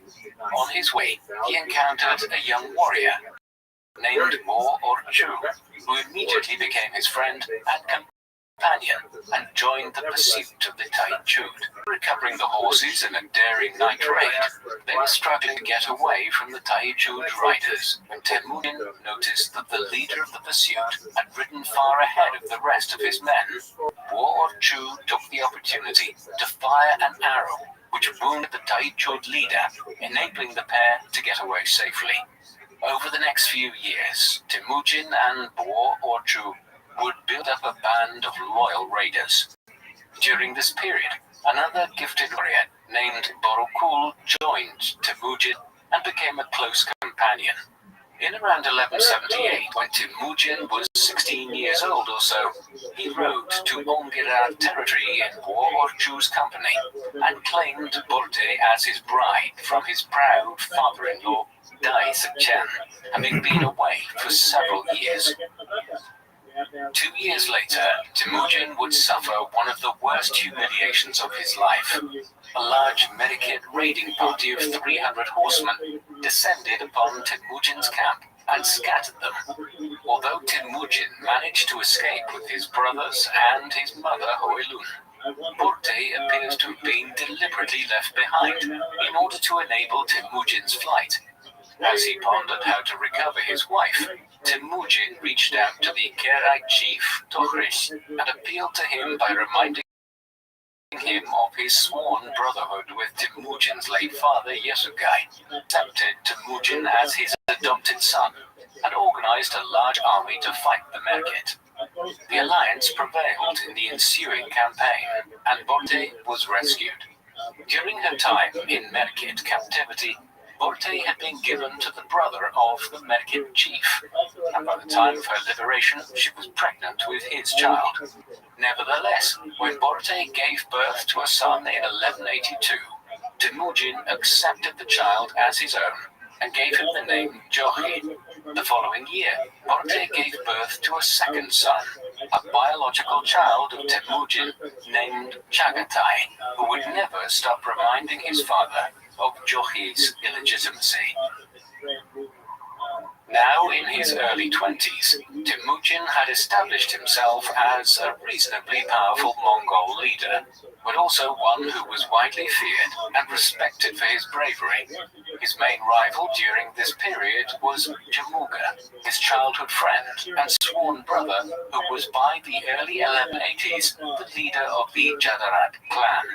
The two men had crossed paths again as part of the coalition against the Merkit, but after a couple of years, they went their separate ways, each with ambitions to unite the Mongols under their leadership. Although Jamuga could count on large numbers and the support of an older and more conservative generation, Temujin had the support of most of the Borjigin clan and was attracting many talented followers from humble backgrounds to his cause. These included Jethmer, a recruit from one of the tribes who lived in the northern forests, and his 10-year-old brother, Subedei, who, despite his youth, would soon become a trusted and talented warrior.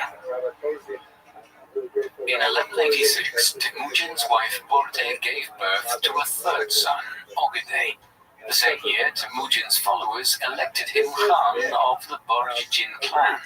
However, his rise was seemingly halted the following year after he was defeated by Jamuga's army at a place called Dalan Balchut. The main sources for Genghis or Temujin's life are silent for several years thereafter, suggesting that he had lost most of his following and was forced into exile. According to the biography of Subedei, during this period, Temujin and his remaining followers took refuge in the Jin Empire in China. Temujin's absence, Tokhris of a powerful and Karaite Khan was also overthrown and forced into exile. In 1195, Temujin finally had the opportunity to re-establish himself when the Jin and the Tatars began fighting over the spoils following a joint victory against the Ongarad. Temujin offered an alliance with the Jin frontier commander and proceeded to deal the Tatars a series of heavy defeats in 1196. The resulting plunder made Temujin rich, and he used his position to his alliance with Tokhris and restore him as the Karaite Khan. In 1197, Temujin exploited the momentum in his victory against the Tatars by reviving his feud with the Merkit. 21-year-old Subedei infiltrated the Merkit camp and used the intelligence he gathered to lead a short and victorious campaign. A further series of victories followed in the late 1190s and into the early 1200s for Temujin and his allies against the Merkit and other rival peoples of the steppe, such as the Naiman. These victorious campaigns caused considerable anxiety among rival tribes, who, in response, elected Jamuga as Universal Khan, a grander title than Temujin's own. Over 15 tribes had joined this new coalition of many individuals who were disaffected and supported Temujin's cause by passing on key intelligence about the coalition's plans. Forewarned of a surprise attack by Jamuga, Temujin sought Tokhris' assistance and won an easy victory as a snowstorm threw the coalition forces into disarray.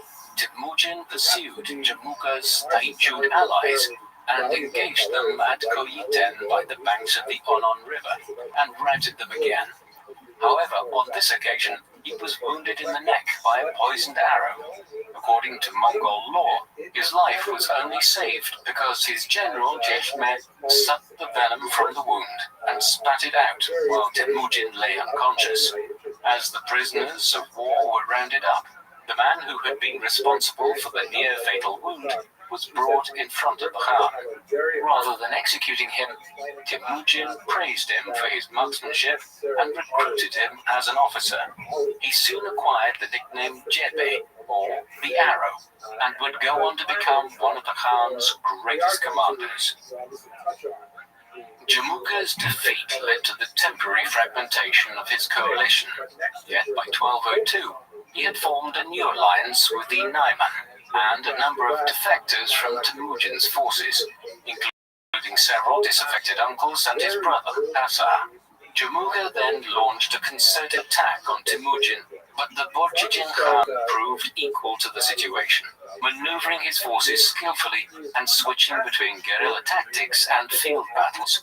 In the winter, after a formal ceremony, confirming him as heir to Togrish's Karaite Khanate, Temujin and his adopted father defeated the Naiman.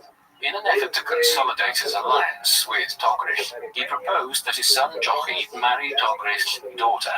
The proposal infuriated Togrish's disinherited son Ilka, who defected to Jamuka after his father refused to break ties with Temujin.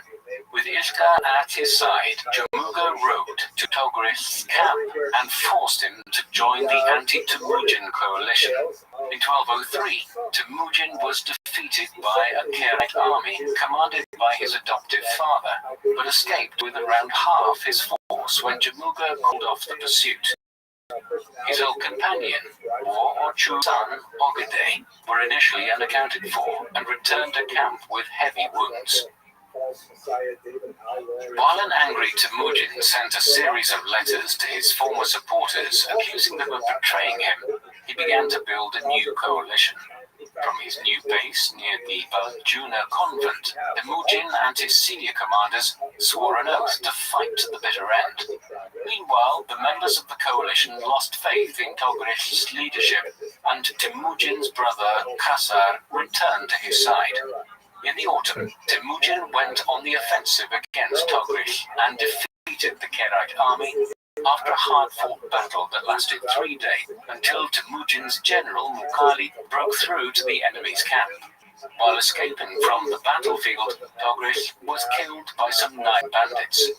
Temujin then assumed the leadership of the Karaite and announced the unification of the Mongol and welcomed several of Togrish's lens into his ranks. Temujin's latest success led to the formation of another coalition between Jamuka and the Naiman. As part of his preparations for this final confrontation, Temujin began to reorganize his army into units of tens, hundreds, and thousands, following the example of the Jin Chinese Empire. He also formed an elite bodyguard and began to set up administrative structures to govern the recently pacified tribes. He soon developed a formula which promised autonomy to peoples who agreed to submit without a fight, while threatening dreadful consequences for those who chose to resist. A method of psychological warfare which would be used consistently by the Mongols in their conquests over the next century. In 1204, Temujin convened a Kurultai, or Grand Council, to plan the upcoming campaign against the Naiman. The Khan was persuaded to launch his campaign early on the 17th of May 1204. By the end of June, the Mongols reached Naiman territory, and the first clashes took place.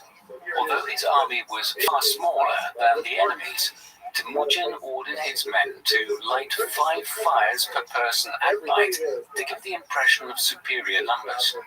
The Naiman commander, Taiyang Khan, was deceived by this ruse and proposed retreating to friendlier terrain in the Altai Mountains.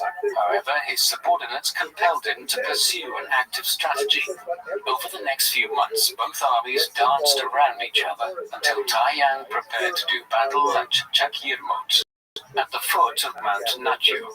As Temujin and his leading generals spearheaded the attack, Jamuka suddenly led his men away from the field, depriving Taiyang of his numerical superiority. Despite this, the Naiman army resisted bravely, but Temujin's initial charge caught them off guard, and the Mongols gradually surrounded their valiant enemies as they retreated up the slopes of Mount Nachu. Temujin was astonished to see the enemy storm down the hill in a last gasp charge and offered the Naiman honorable terms of surrender, but they preferred to fight to the last man. Taiyang was taken prisoner and died of the wounds sustained during the battle not long afterwards. Most of his allies submitted to Temujin. At the age of 42, after suffering several setbacks over the course of his life, Temujin had vanquished his enemies and united over 30 tribes under his rule in a large tract of the Asian steppe. Temujin's victory at Chakirmot seemed decisive, but the mysterious Jamuga was still unaccounted for. While most of his followers had deserted him and submitted to Temujin, he fled into the mountains with a dwindling band of men. Upon hearing that Temujin had put a large bounty on his head, the 5 men who remained were jump up and brought him to Temujin. As Temujin prized loyalty above all else, he executed Jamuga's captor for their treachery, but took considerably longer to decide on the fate of his sworn brother. Eventually, he ordered his sadistic nephew, Jigidai, to carry out a brutal execution by hacking him to pieces.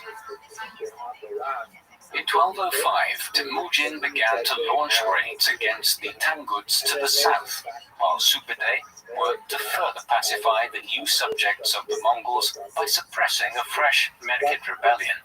The following year, 1206, Temujin held another Kurultai, which brought together all the Mongol nobles to officially proclaim the creation of a new Mongol empire.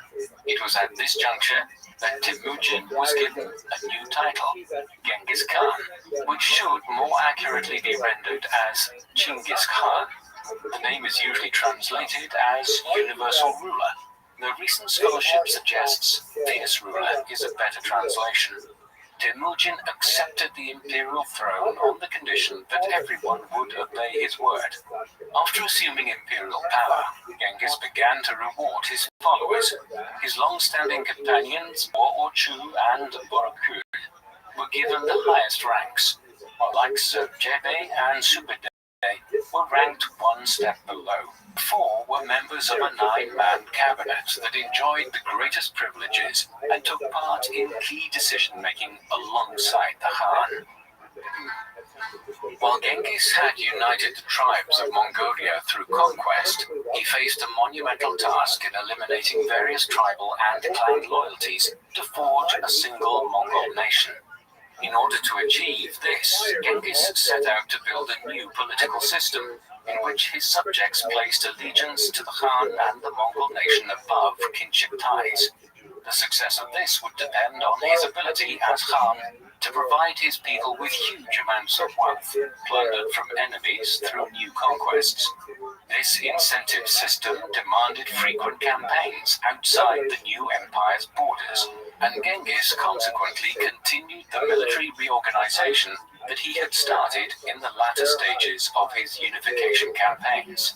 The basic organizational unit in the new decimal system was the Min-Chan, or 1,000 men, though the formidable 2 men or 10,000 is more widely known. Since each of Genghis's subjects was attached to a Min-Chan, this decimal system was also intended to replace the old social structure of clans and tribes. While most of the leaders of the Min-Chans were from the old aristocracy, a significant minority had more humble origins, reflecting the meritocratic ethos that had allowed Genghis to find some of his greatest commanders among the lower classes. To cap it all off, Genghis strengthened his bodyguard, or Keshik, to over 10,000 men, who were recruited from the sons of powerful men to ensure their good behavior. Genghis gave his 4 sons senior responsibilities. Duhi was master of the hunt. Chagatai was responsible for enforcing the new law code. Ogide served as head of the nascent civil bureaucracy, and the youngest, Tolui, was named commander-in-chief. Despite this, Genghis's sons complained that they lacked military authority, and apart from Tolui, their military authority only extended to their own Minchans. This prompted Genghis to set up a new division of empire to placate his sons in 1209. 45,000 men were divided amongst Genghis's family members, and the 4 sons were each given own fiefs with the potential of further expansion. While Genghis stipulated that these realms would be subject to control by the central government, the imperial princes often ignored the officials appointed by their father to monitor their activities, and their domains would eventually form the basis of increasingly independent states under their descendants. As part of his state-building program, Genghis introduced a new law code known as the Great Yasa. While large parts of the Yasa codified the traditional customs of the steppe peoples, it was also an attempt to establish a common set of laws for the new Mongol nation. Part of the code took the form of military regulations concerning the mobilization of armies, the duties of officers, and the punishment they would suffer if they failed to carry out those duties. With regard to taxation, Genghis gave generous exemptions to religious leaders and foreign merchants. While the Khan maintained his traditional pagan beliefs, his policy of religious toleration would eventually allow him and his successors to rule over a vast empire of Buddhists, Muslims, Nestorian Christians, and Confucians right across Asia. He maintained good relations with the Muslim merchants who operated along the Silk Road to the west and sought Mongol assistance to access the Chinese markets to the east. There were also harsh elements to this. For instance, the Yasa mandated the death penalty for a wide range of crimes, including lying, contaminating running water, and the failure to share food with strangers. Though wealthy criminals could often escape capital punishment by paying large fines. The Yasa only applied to Mongols, and there was little consideration for the fate of foreigners.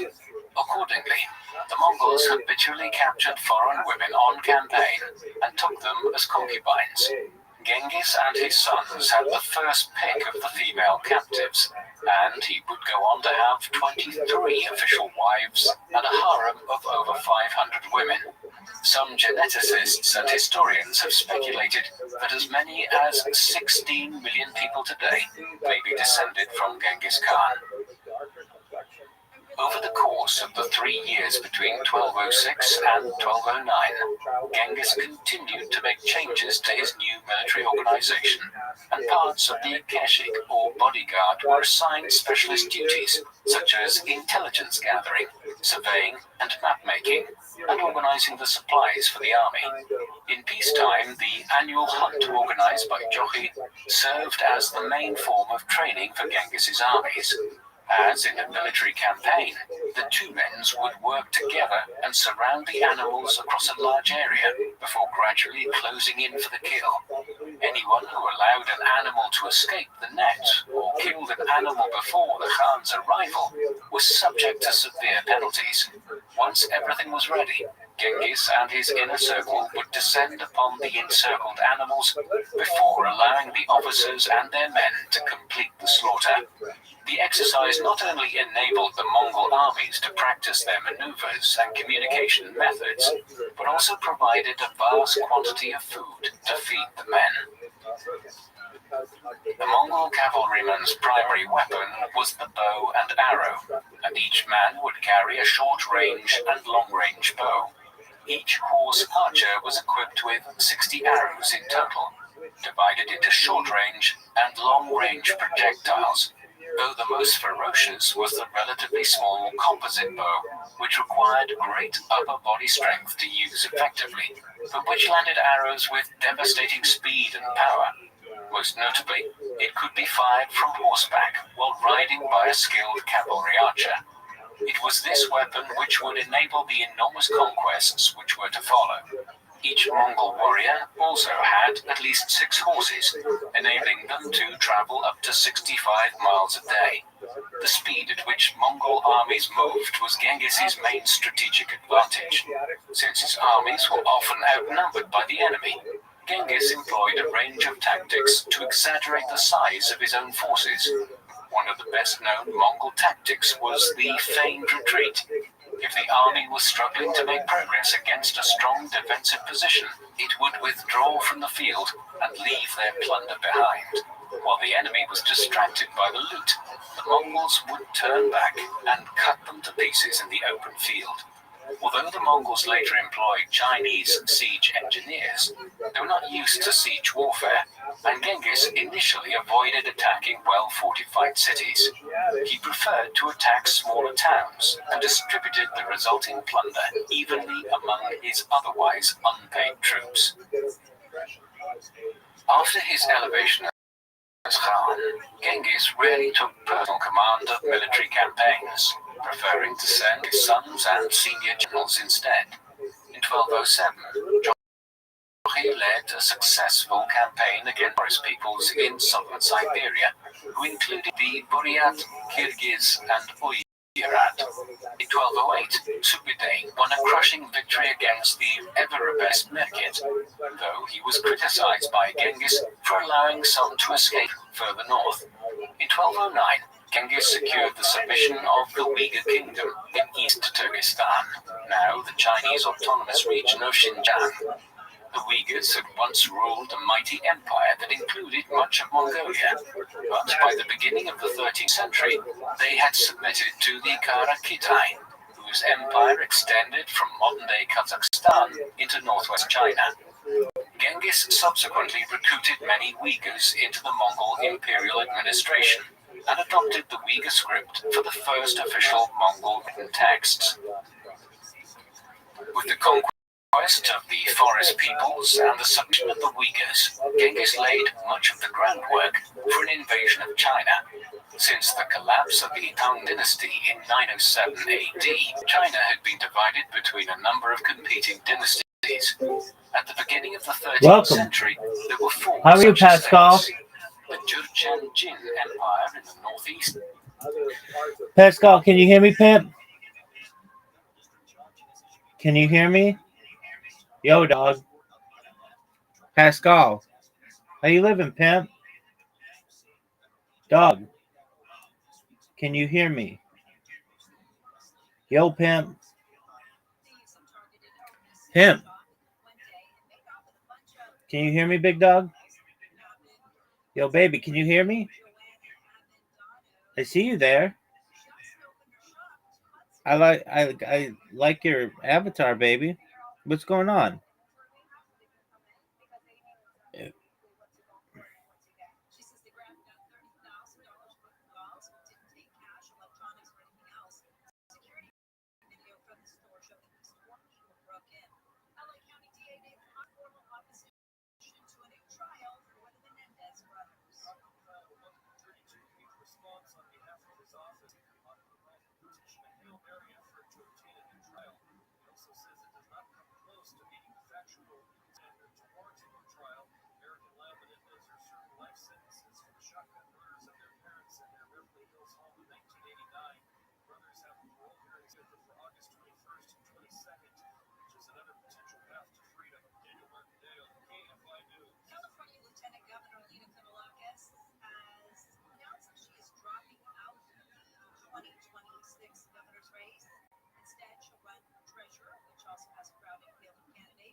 But it's still impossible to determine specifically what color they are.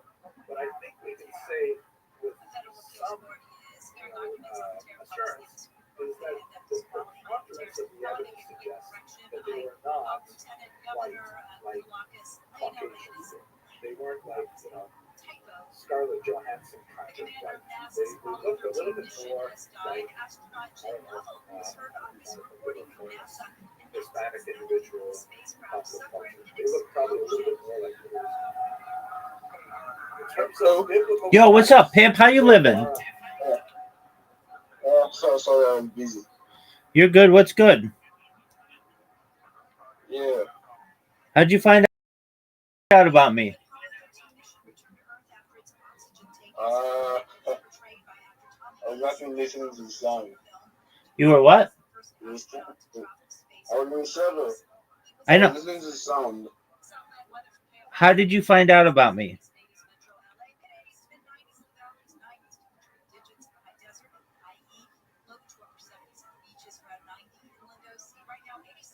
Okay, I was in the server with you. And then today, with this, what's it called?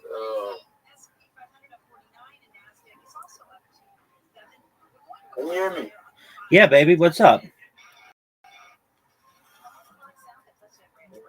I was in the server with you today. I was listening to the song. Those sounds, relaxation sound that was dropped in the server today. Okay, very So I cool. saw a video of you. Okay, very cool. How's your day going? Oh, nice. Excellent. Well, Nice. I'm just watching Jewish history lectures. Feel free to enjoy, okay? Oh, okay. Okay. Very nice.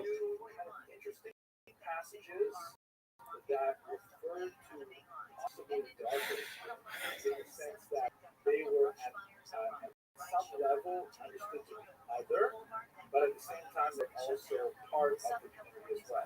Moses, for example, in Numbers 12, there's a whole discussion of the fact that he married a woman from Cush being the ancient term for Ethiopia. So on the one hand, the fact that she was identified differently, either by her place of geographic origin or possibly by her skin color, which I could easily mean an Ethiopian color woman as opposed to Ethiopian origin. But at the same time, she's Moses who's white. I mean, you can't get much more into Jewish royalty than marrying Moses. So even though she's identified as somewhat other, she's also intrinsically the same.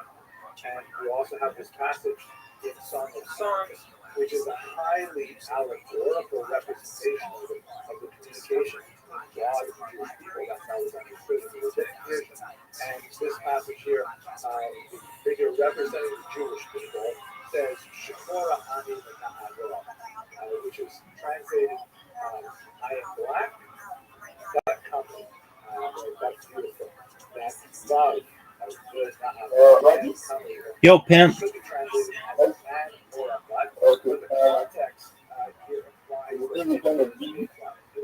Can I what? Dude, I can't hear what you're saying. Say it again. I'm kind of busy. I'll talk to you later. Okay, that's cool, man. Okay. To summarize what we know from the data about Jewish skin color based on, some common sense, some current ethnographic data, some biblical texts, and what limited archaeological evidence we have. So the next big question is, okay, how did Ashkenazim specifically become white eligible? And I want to emphasize here this point that, you could simply say become white, but that's not at all accurate because whiteness is, as a social subject, in so many ways, a social construct. And people are accepted or not accepted as white, which means essentially, live in the higher status of society based on a whole host of factors, of which complexion is only one of them. And quite often there is kind of like a spectrum of skin colors that can still, as they say, pass.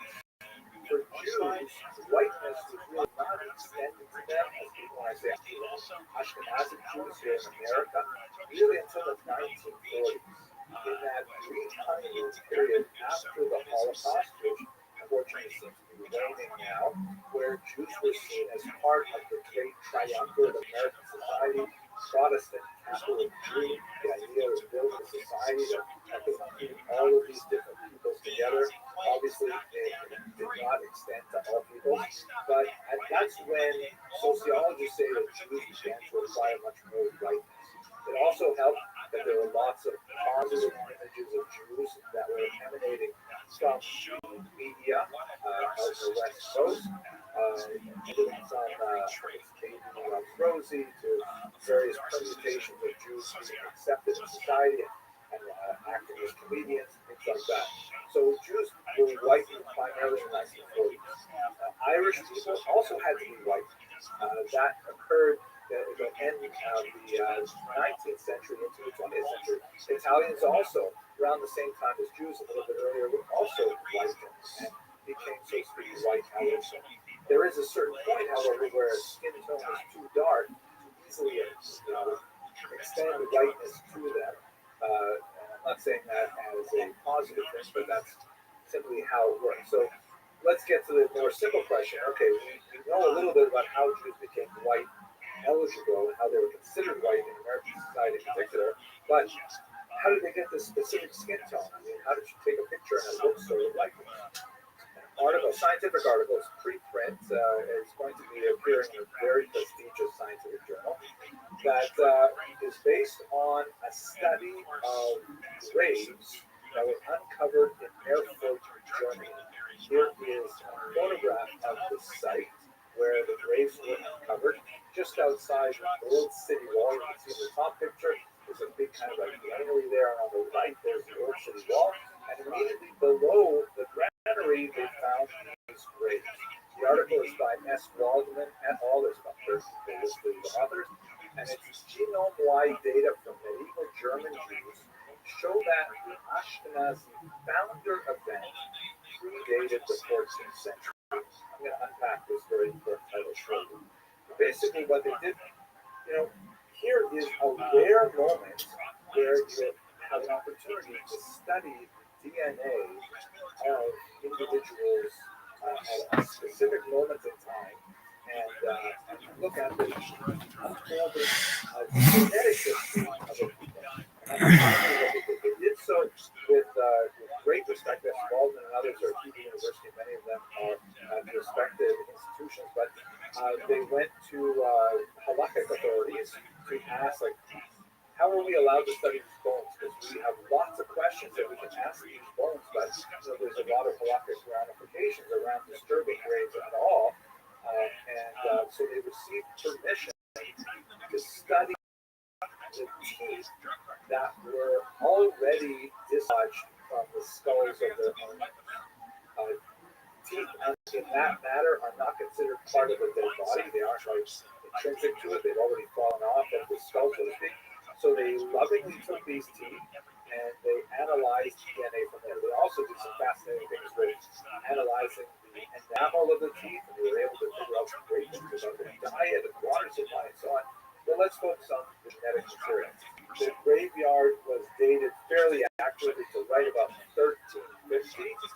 There was one person there who died from obvious violence of head trauma, but it does not appear that this was a graveyard that was populated as a result of an uprising connected with the Black Death. It was probably just a normal graveyard, and there were some people who, this one individual there who did die as a result of violence, but most apparently died normal deaths. So what did they learn from his teeth and DNA? Basically, they were able to date the founder event, what that means, and it has huge implications for our question of Jews and color. So have a look at this diagram here, which shows a genetic bottleneck. The bottom end is earlier in time, and the top end is contemporary period. So here at the bottom, you've got Jews in ancient Israel, right? Jews living in the land of Israel for millennia. And then they have two, and at the very top, this is modern Ashkenazi Jews, like me, and I assume a lot of people on this stuff. In the ancient period, you've got lots of people in with the small original Jewish community that's associated with Abraham. You have people like the Bible refers to Ruth, Noah, out of the state of people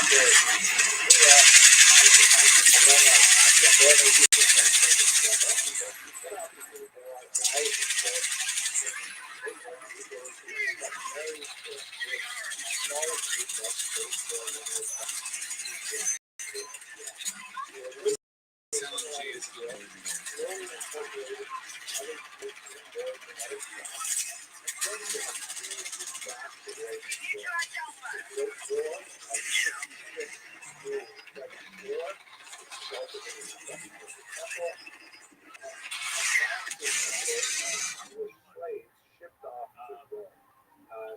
Josephus, who was our primary source for this period, he often exaggerates numbers, but many historians think he's probably pretty accurate in this period. He writes about 97,000 Jews being shipped off into slavery. And then 60 years later, you have another revolt, Bar Kokhba rebellion, and in 135, the land is once again denuded of people, particularly in Judea itself, and Jews are shipped off to Rome for the slave markets, or also in Asia Minor and other cities. So now, by the way, there is a population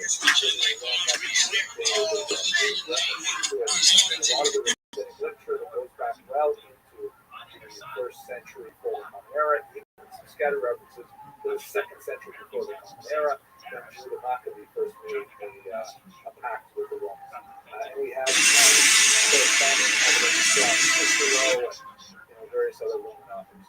So now we've got a big population. I redesigned and you guys' logo they become free. And they're So today I tried redesigning this restaurant's logo, and yeah, she didn't really love it. I saw the Southern restaurant downtown. The logo wasn't bad, but it wasn't really telling their story. Here's why. The font's busy, it's hard to read, and the logo doesn't say homemade comfort food. But I think we can get more customers into the building if we leaned into the restaurant's identity.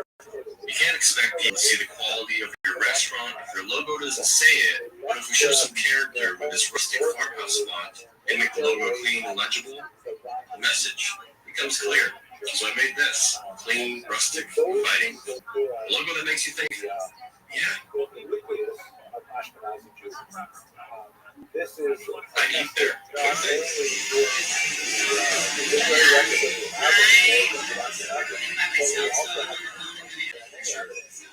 I'm not trying to sell anything right now. Don't worry about that.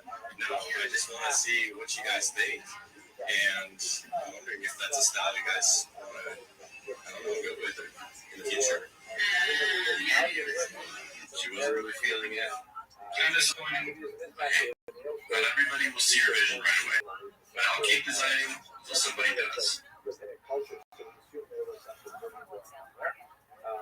So let's go back to where we are here. The founder event happens around 800 CE, and the remains that were studied in this particular paper come from Erfurt a good 500 years later. And by studying the DNA of these teeth, they're able to draw connections backwards and specifically prove this trend that we're all the same from a small group of northern Italian people.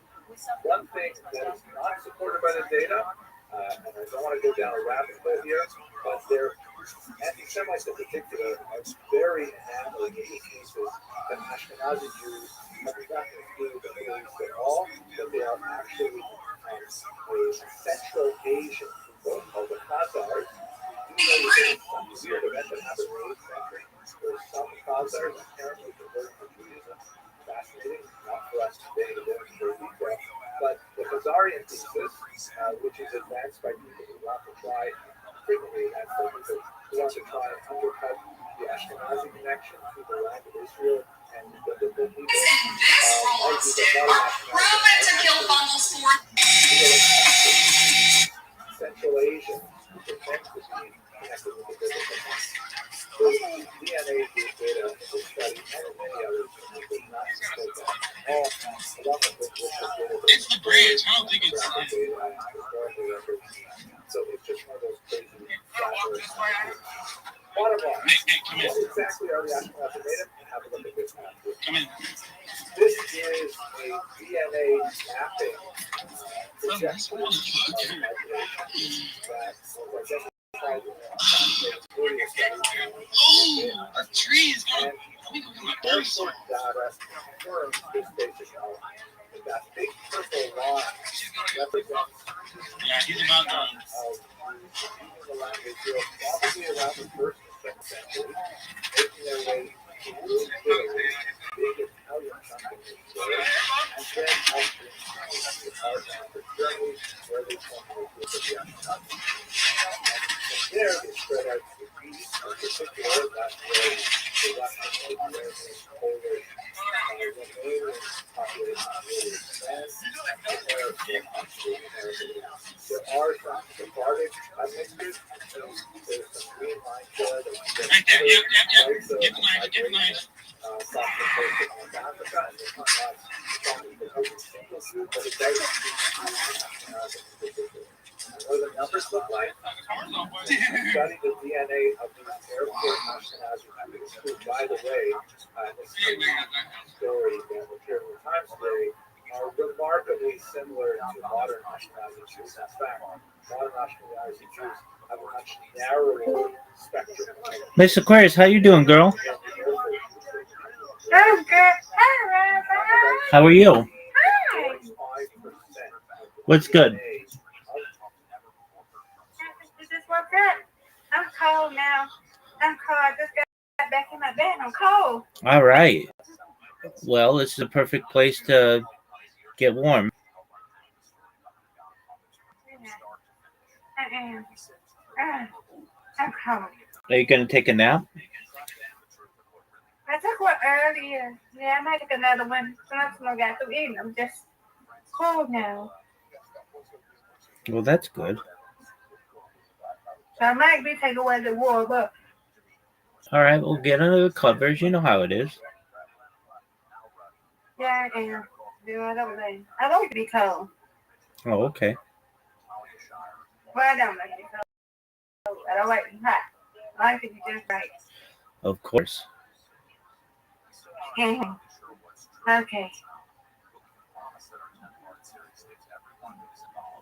All right. I'll be back later so we can play a game, okay? Sounds like a plan. All right.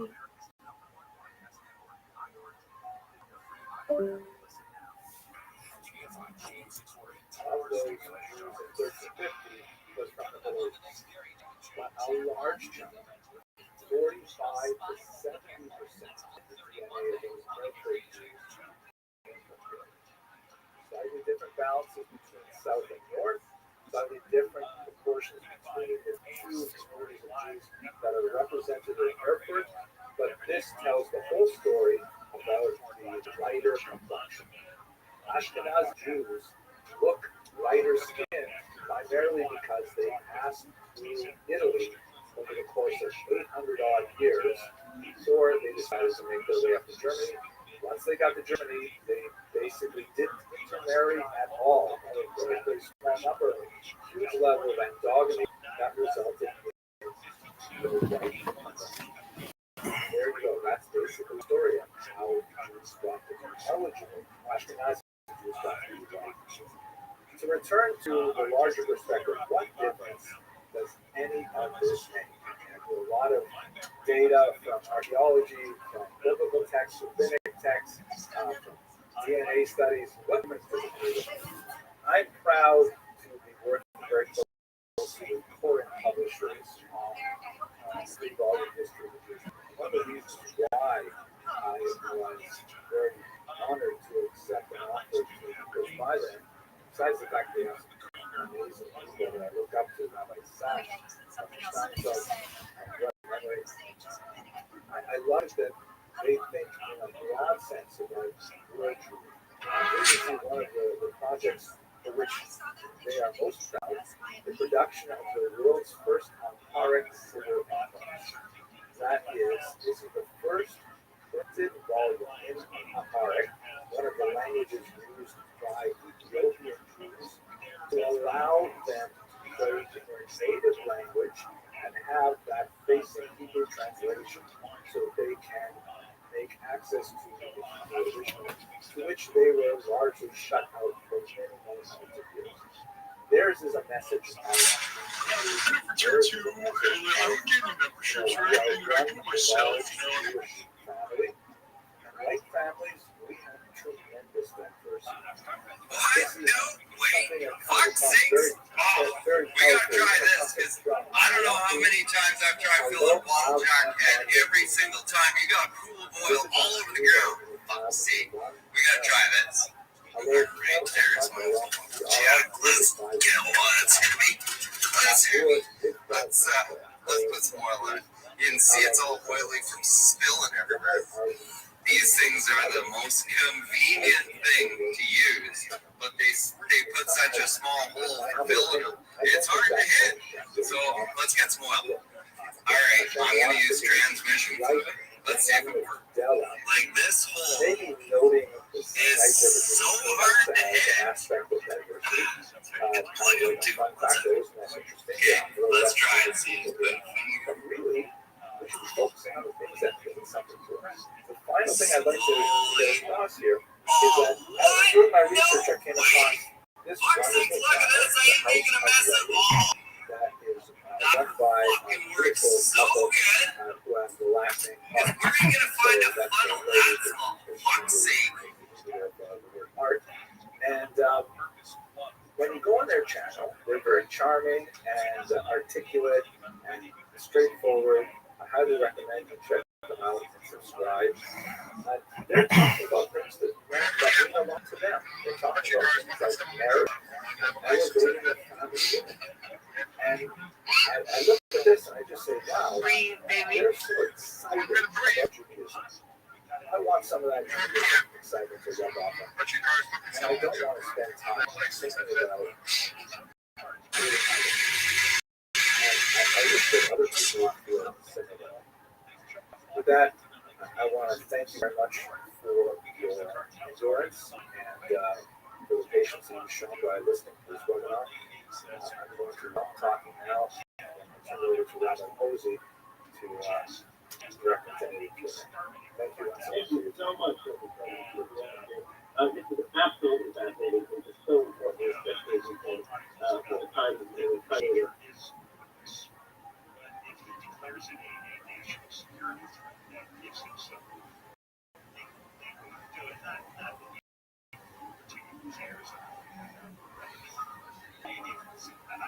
Hello, everyone. I hope you are all doing well. Thank you so much for all the positive feedback I received from last week's lecture. I hope that we'll be able to cover some similar ground tonight as we look specifically at Jews of Africa. You know, to try and actually encompass that topic in a 1 hour lecture is absurd. It's just like saying, who are the Jews of Europe or the Jews of Israel? It's very complex and very, very diverse topic.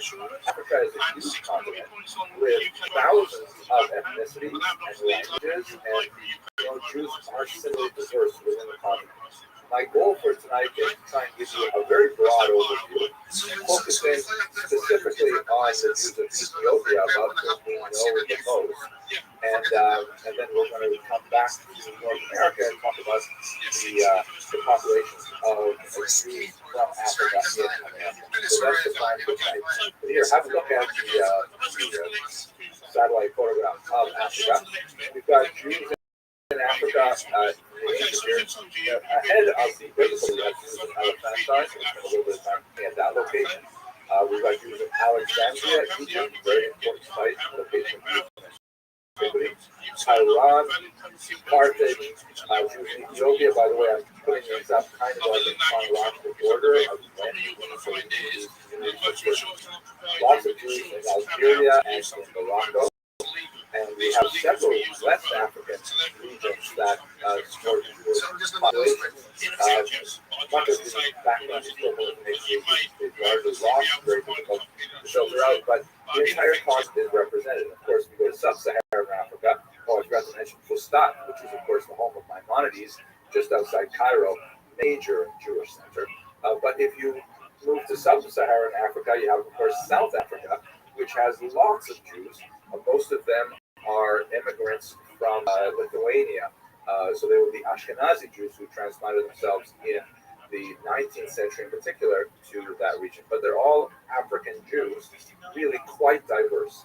You'll notice, of course, that the largest section of these blocks is in the northern part of the country. That stands to reason because it's always been basically an ancient highway for Jews making their way along the coast up to Spain and then further on into Europe. And we have lots of archaeological evidence and literary evidence of Jews who are living in the northern part of Africa, really since antiquity. Moving further south, it gets a little bit more complex. Now, before we actually look at some of these populations, I want to touch on a few things that are important for us to bear in mind as we explore the history of the Jews of Africa. The first is something that came up in last week's talk, and lots of people sent me this reference from the Mishnah, which was very helpful. Thank you very much for sending it to me. Please don't send it anymore because now I have it. But I had opened up this important Mishnah, which really would have supported a lot of the arguments that we had discussing, like what exactly did the ancient Jews probably look like.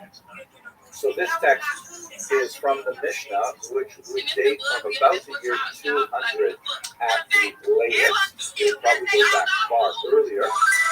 And it's speaking about the skin diseases and how they are treated in the Bible. This is a whole discussion in the book of Leviticus, and this is like a very critical discussion for experts on how we're supposed to deal with these kinds of skin diseases and so on. And notice that in Jewish thought, skin diseases are of a spiritual nature, and they specifically affect Jews for various transgressions like character assassination, like that. So we're talking now about Jews.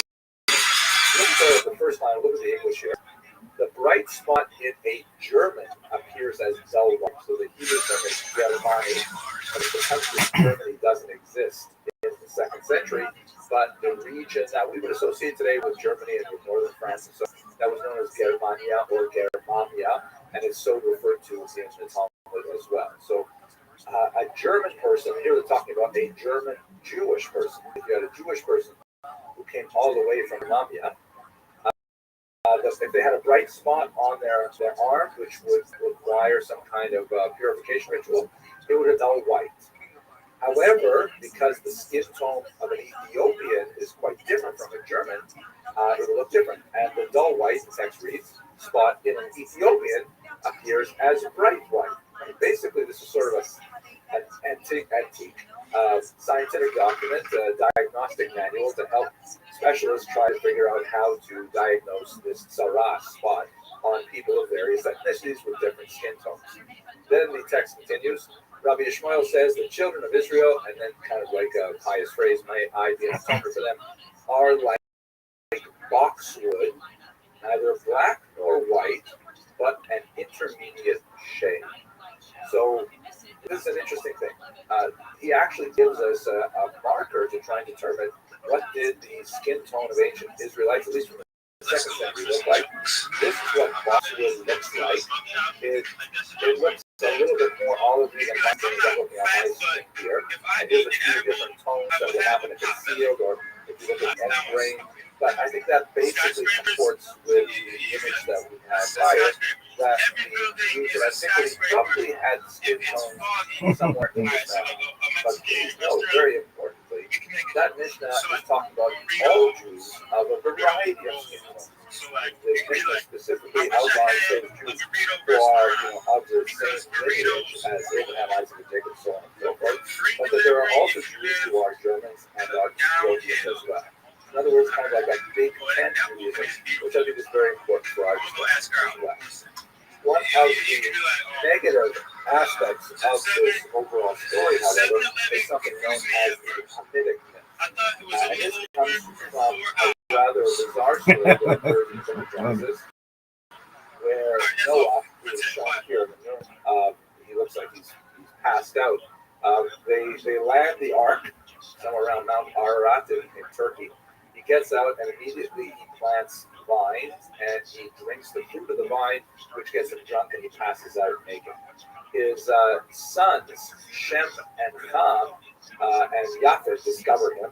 And Shem and Japheth, although Japheth here is showing he's covering his eyes, doesn't want to see his father's nakedness, Shem is covering him up. Ham, and specifically his son Canaan, mock their father in a situation. There's implications to Midrash as well. And as a result, Noah finally comes to, he places a curse on Canaan, the son of Ham.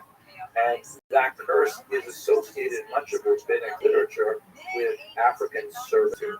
And that's a very hard thing to sort of dislodge from much of the subsequent 2,000 years of the literary tradition. If we had more time, I would go into the various apologetics to try and understand how that can, work with the more inclusive model that most of the texts provide for us. But I think the best way to understand this is the way Ephraim Goldberg, Rabbi Goldberg from Boca Raton, once says that this particular midrash is just a great example of why you shouldn't teach all midrashim to children. That some passages really have to be saved and studied later and so on. But nevertheless, there is this Hamitic myth, which runs as kind of like a scarlet thread through any discussion of Africans in the Jewish tradition, and is often a rather negative one. Now, Maimonides, though, is more to the mainstream of Jewish ideology with this, and perhaps most powerful example of his defense of Jews who come to Judaism later on in their lives is this remarkable letter that he wrote to Obadiah the convert. Maimonides, like all the great rabbis of history, would receive all kinds of letters, she'elot, questions, that would be sent to them, asking them, what is the halakha, in this case, the law require in this case, and so on. And this one, Obadiah, wrote to Maimonides and told him that this is just an excerpt of part of Maimonides' response. He said there, where I live, there are people who tell me that because I converted to Judaism, I cannot read the same prayers as all the others. I have to change the language so that it doesn't, when the verse says our God, I have to say essentially their God, because I'm not part of our, and especially phrases like God of our fathers, which is an extremely important phrase that occurs frequently in the text, the God of our fathers. What do I do about this? I feel badly because my fathers were not Jewish, and yet, I want to pray for them. And Maimonides said very clearly, yes, you may say all this in the prescribed order and not change it in the least. In the same way as every Jew by birth says his blessing prayer, you too shall bless and pray alike, whether you are alone or pray in the congregation. And the letter goes on. I highly recommend you read the entire thing. It's quite a remarkable smackdown of those who would suggest that these converts to Judaism are any less Jewish than anyone else. Maimonides says they are firmly within the tradition. So now that we have established a little bit of the parameters of the question, is Judaism colorblind? I would like to argue that for the most part it is, but there are some disturbing passages to the contrary. We should answer the very big question: what exactly is a Jew we're talking about? And Rabbi, don't worry, I'm not going to go into this deeply because this is one of the most complicated discussions in Jewish history and thought ever. As I mentioned briefly earlier, there are basically two ways to become a Jew.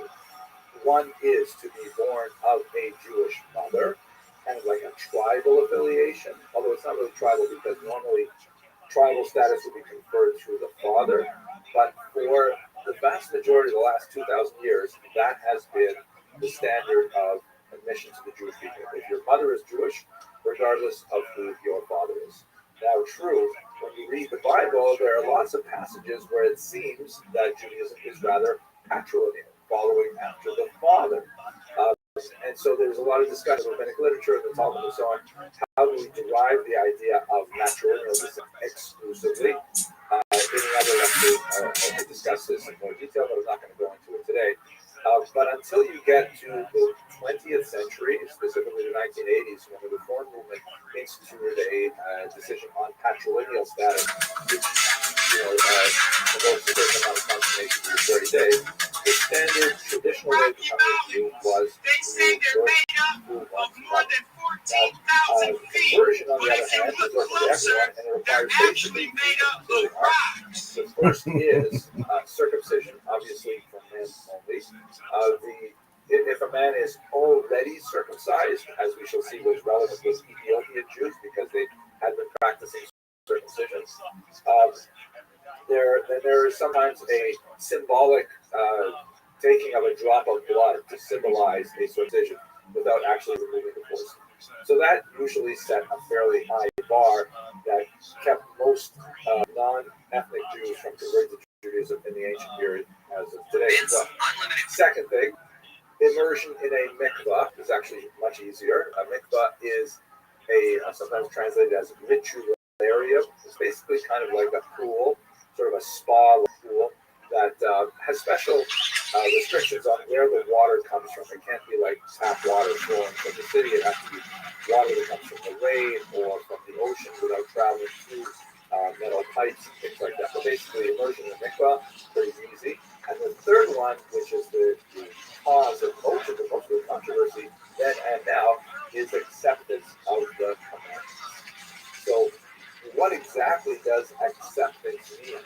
Since following the religion of Judaism involves a lifelong dedication to the study of the commandments, how can you accept them before you have studied them all?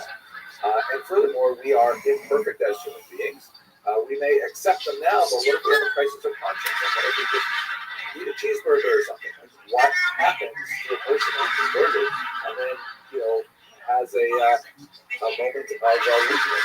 So this is where the rabbis get involved and where I basically step off with them. But these are the three basic things that allow a person to come into the Jewish community. And as we shall see, it's especially relevant when we get to the Jews of Africa. Okay, so much for the kind of introductory material. African Jews in antiquity. We actually have quite a few African communities in antiquity. What we can say with some confidence is that they are not based on the so-called lost tribes, which is in itself sort of a mismatch. The Bible describes the population transfer policy of both the Assyrians and later the Babylonians that wreaked havoc on ancient Israel. The Assyrians in particular, in the 8th century, removed huge swaths of Jews from the northern part of Israel and shipped them off to regions within their large empire, largely as a way of trying to control popular dissent. It was like essentially a divide and rule strategy, where if you take away especially the young males and you remove them from their homeland and you send them very, very far away, then there won't be anyone to rebel in this territory, and it will act as a break as well on uprisings far away because they won't necessarily be able to have the same connection with the population where they moved to. The Assyrians also moved other peoples into the land of Israel. That's a whole discussion of where the Samaritans come from, for example. So where, and by the way, the 10 tribes that we look at the north, it's a misnomer to think that the north is we have 18 plays on offense, first 18 plays, we turn the ball over, one for a touchdown, the other one's going to set up a touchdown. We can't, we got backs, can't hang on to the but it's not like a modern operation where you can actually conceive of something like a huge design environment. This was a heavy population loss, and so much so there are mentions in the Bible, but it certainly does not mean a complete evacuation of all the Jews. We know where those Jews went from the biblical description, specifically in the region of Hamat, and two guys shown here circles, three red circles, so that is the modern map. Most of those 10 tribes, or the people that were displaced, were sent to what would be the borderlands of Lebanon and Syria today, or northern Syria, perhaps the Kurdish areas, and then further east from Mesopotamia, northeast of Baghdad. And it's quite possible we do have archaeological evidence of in those areas, which is really quite fascinating. There is a long period where they do try to retain their Israelite identity and so on, but ultimately they merge with the population as a whole. But that's where the 10 lost tribes end up, as best as we can tell. We don't have any indication of them making their way south to Egypt, but we do have lots of other Jewish populations in Egypt. One of the most fascinating ones, I think, is the Jewish population in Elephantine. You can see here on this map, it's in the Upper Nile. 90% of the people that I see the Upper Nile is in the lower part of the picture. That's because the Nile flows from south to north.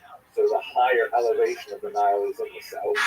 And there's this settlement there that was discovered in the 20th century that actually has a Jewish temple there. Amazingly, it was kind of like a rival temple to the temple in Jerusalem. And it's tantalizing to see that the Jews were thinking in Elephantine to have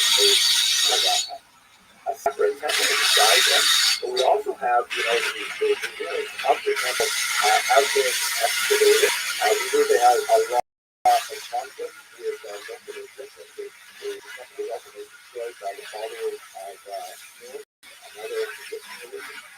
And we also have a significant number of documents that have been stored right here in the Holy City of Brooklyn. Aramaic documents that communicate the ancient city of Elephantine and Jerusalem. And it's fascinating to see how they communicate with each other. Where did this community come from?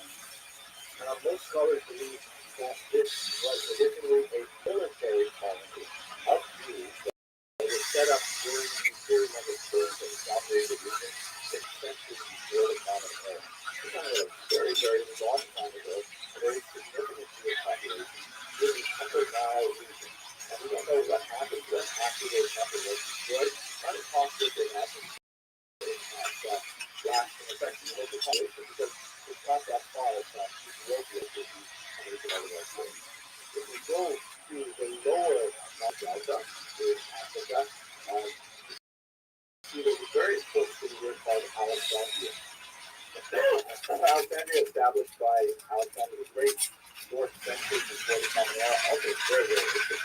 Had a huge Jewish population that was actually recorded in the writings of Philo and also like Philo and others. You know that they had a very large population in a specific Jewish quarter that occupied further as the Saxon as the church. We know that they had significant conflicts with their neighbors as well, and there was actually a series of attacks on them in the context of larger political social place.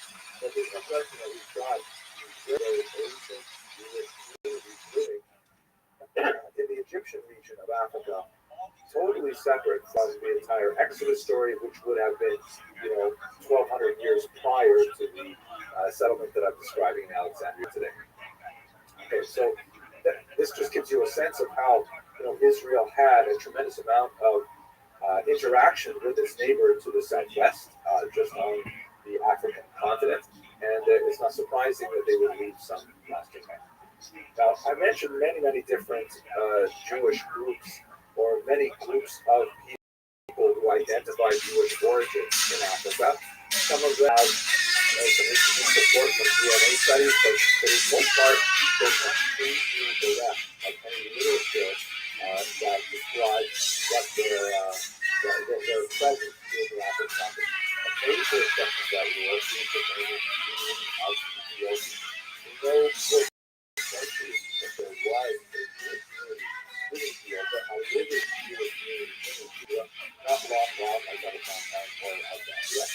But the real question is because these were largely Israelis, even the Torah that they had, these different knowledge, not written in Hebrew, it's written in Ge'ez, it's in a local holy language, and today they speak primarily Amharic. So they don't have a strong literary tradition. What we know about, in terms of I'll describe kind of like the legends that we have, some of which may have basis in reality. We're unable as historians to determine that historicity. The Ethiopians themselves, both, by the way, the Jewish Ethiopians and the Christian Ethiopians, tie their presence in Africa to the marriage of King Solomon and the Queen of Sheba.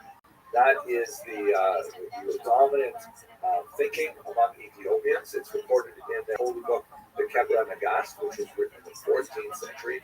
And in fact, the Lion of Judah is something that the United Jewish Appeal shares with Ethiopia as their prime symbol. So that would go way back. If we're talking about King Solomon, that would be like 1,000 years before the Common Era, because Ethiopia was very, very far back.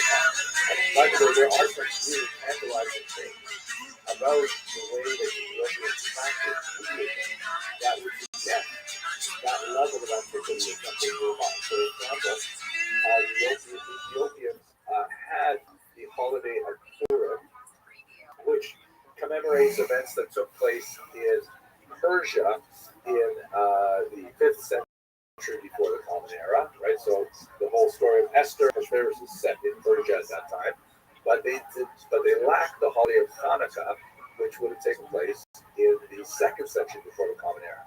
Which, if that was the only data point we had, we would be able to say with some confidence that Ethiopian Jewry dates at least from between the Persian exile and the Hanukkah Rebellion of 165. Unfortunately, it's not quite so clear, but nevertheless, there are these tantalizing associations. We also have a strange individual named Eldad Hadani, Eldad of the tribe of Dan, who's one of the 10 lost tribes, who travels through the region in the 9th century and tells a rather amazing tale of an independent Jewish kingdom in Ethiopia. His account is widely disputed by historians, and it's not clear exactly why he's telling the story and if he can be trusted, but nevertheless, it is a fairly early suggestion that in the 9th century they had an independent kingdom run by a Jewish ruler. There are also legends of a Jewish queen named Judith, or Judith, although historians largely do not ascribe to the historicity of that particular story, especially in connection with the Ethiopians. What we do have more solid ground to stand on is regarding the which is here in the south of the Arabian Peninsula. That would be today Yemen, where there was a king named Yusuf who reigned in the early 6th of the Common Era. Kind of an interesting figure who was Jewish, and also he was a very powerful ruler, and he actually waged war on Aksum, which you can see here on the left. Aksum is what the Jews would call Kush. You might remember Purple Match. Aksum is the city, the capital city of Ethiopia. And he waged war on Aksum, and there are many historians who would argue that it was at least in the 6th century that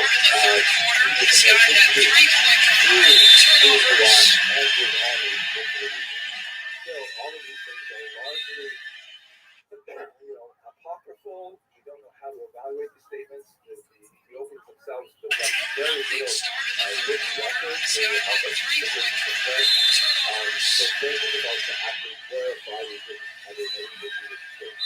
But we can say with great confidence is that there was a medieval Jewish people in Ethiopia. They call themselves the Beta Israel. They used to be called in Western literature the Falasha, but that is a derogatory term which they prefer not to use. But that's what we're talking about. Beta Israel is the house of Israel. That's what they would call themselves. The rest of the Jewish world knows about them largely through various travelers who make their way around the Mediterranean basin and further south to Africa. One of them, not a Jewish traveler, published this work in the 18th century that was extremely popular, and he really, gave voice to the widespread awareness that there was, in fact, this ancient Jewish people living in Ethiopia.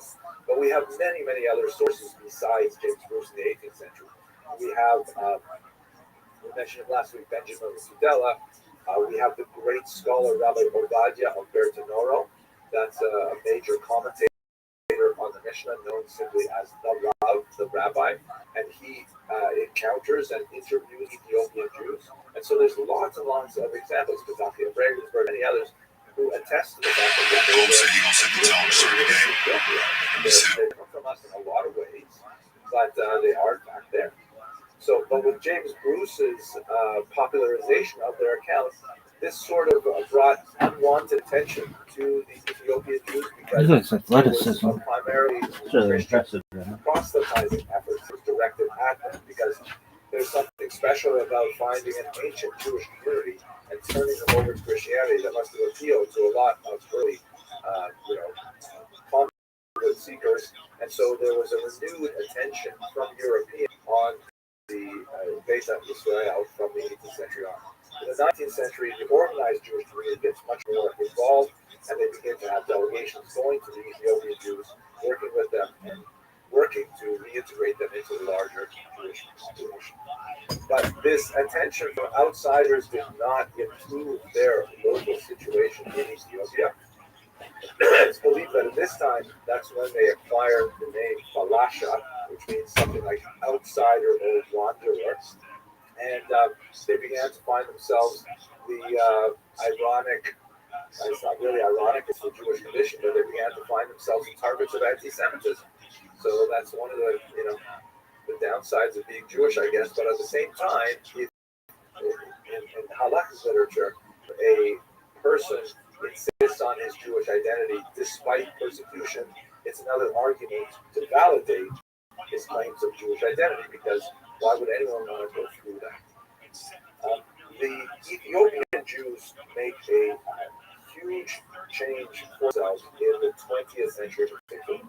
Over the course of the 20th century, when some important figures like Yosef Halevi and his student Faithowich come to the Ethiopian Jews and begin to give them Hebrew literacy, introduce them to many texts which they had never seen before of the Jewish tradition. And many organized Jewish communities begin to form linkages with the Beit Israel. And especially after the establishment of the State of Israel, there's an increasing demand that both from the Beit Israel themselves and also from the large Jewish world to bring this long-lost sibling of the Jewish world into Israel per se. That eventually happens with tremendous success in the last decades of the 20th century. But let's understand a little bit of the roots of determining with absolute clarity that in fact they are Jewish. Perhaps the most important figure in this debate is Rabbi David Ibn Zimra, known as the Radbaz, who was an extremely important rabbi who lived in Cairo at the turn of the 16th century. He interviewed Ethiopian Jews. Again, Cairo is not that far from Ethiopia. He interviewed them and he laid down a very important psak, or a very important decision, which reads as follows: those who come from the land of Cush, right, that would be Ethiopia, are without doubt of the tribe of Dan. And because there are not among them scholars, masters of tradition, they seize unto themselves the literal meaning of Scripture. They are like children who were kidnapped and have been raised among non-Jews. So this is a huge statement that had tremendous ramifications for the Beit Yisrael. Even though it's dated from like the year 1500, nevertheless it's hugely influential later on as well.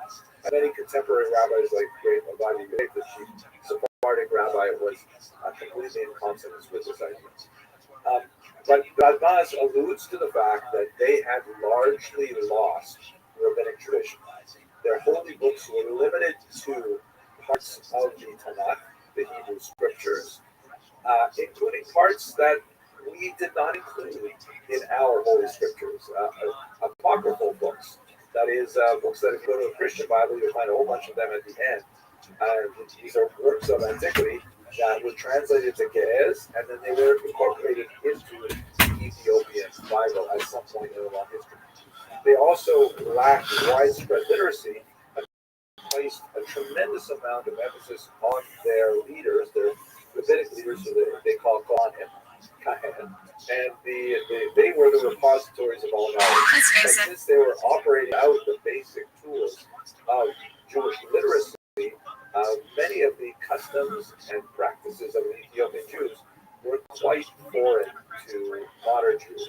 So when the Radbaz was undoubtedly aware of these things. And that's why he adds this last part, that they are like children who were kidnapped.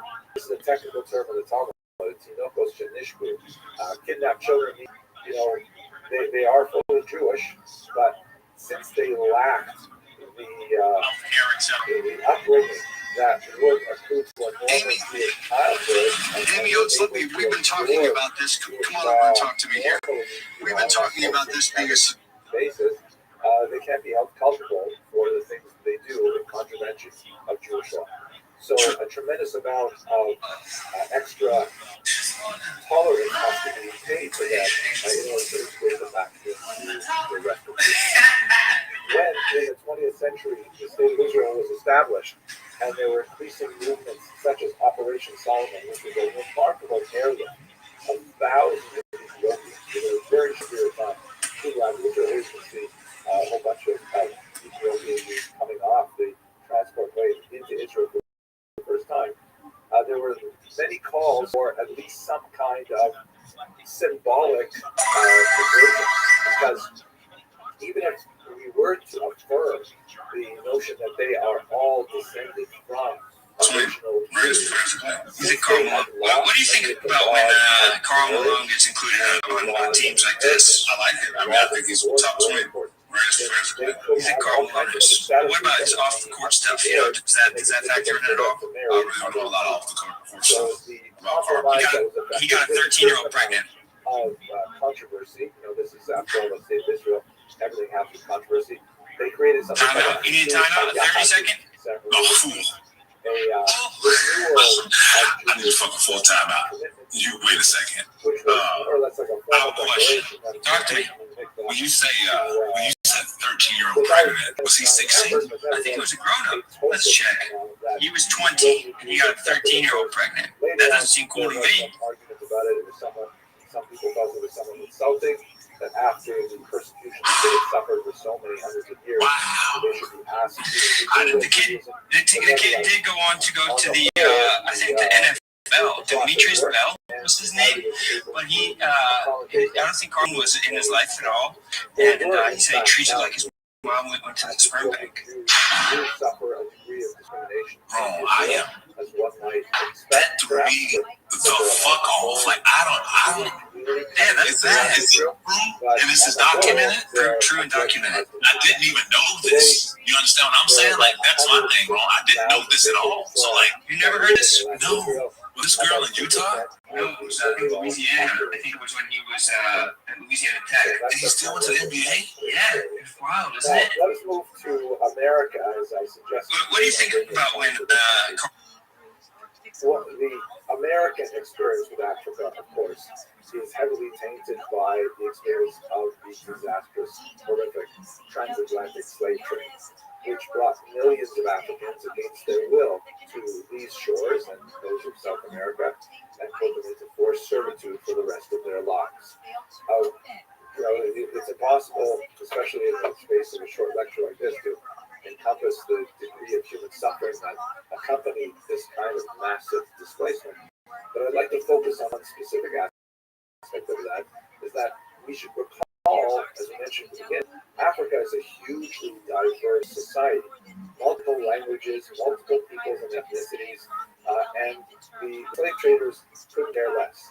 They simply shunted them all into these overcrowded boats, and those that managed to survive the transatlantic passage were brought into communities that had, no commonalities of language or place and so on. And they're left essentially to fend for themselves without the tremendous support of a cultural community. And that's one of the aspects that's really genocidal of the transatlantic slave trade, is the removal of the cultural glue that held together these peoples. And so in America, to a large degree, Africans, even in the late 19th century, there's still this legacy of, what are my origins? If they can't trace themselves back. What did we learn about Genghis Khan? They're kind of historically separated. Fuck a lot of bitches. YouTube. Kind of eventuality, which thankfully Jews never had to deal with in the same way. What about the question of Jews? The golden hour pimp. I wish I could say to you that Jews were completely innocent of this gross crime against humanity. But we should bear in mind, well, first of all, they weren't. But we should bear in mind that in many ways it's not appropriate for us in the 21st century to expect people in the... Gosh damn, I'm dropping facts today. Well, I mean, that's correspond to ours.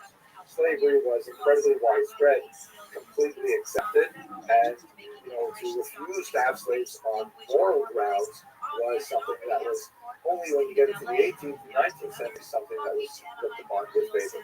Otherwise, it was considered simply part of European life. But once we acknowledge that fact that yes, so Jews did own slaves, their role in the slave trade is highly exaggerated. Gosh damn, I'm dropping facts today. well, I mean, that's terribly obvious, but the other one you were just wrong about, so I don't understand it. I feel good about it. Okay, no, that's good. That's good. And honestly, I love you for that, and I appreciate you. And I don't want you to change. Friends that laugh, we're friends that shout.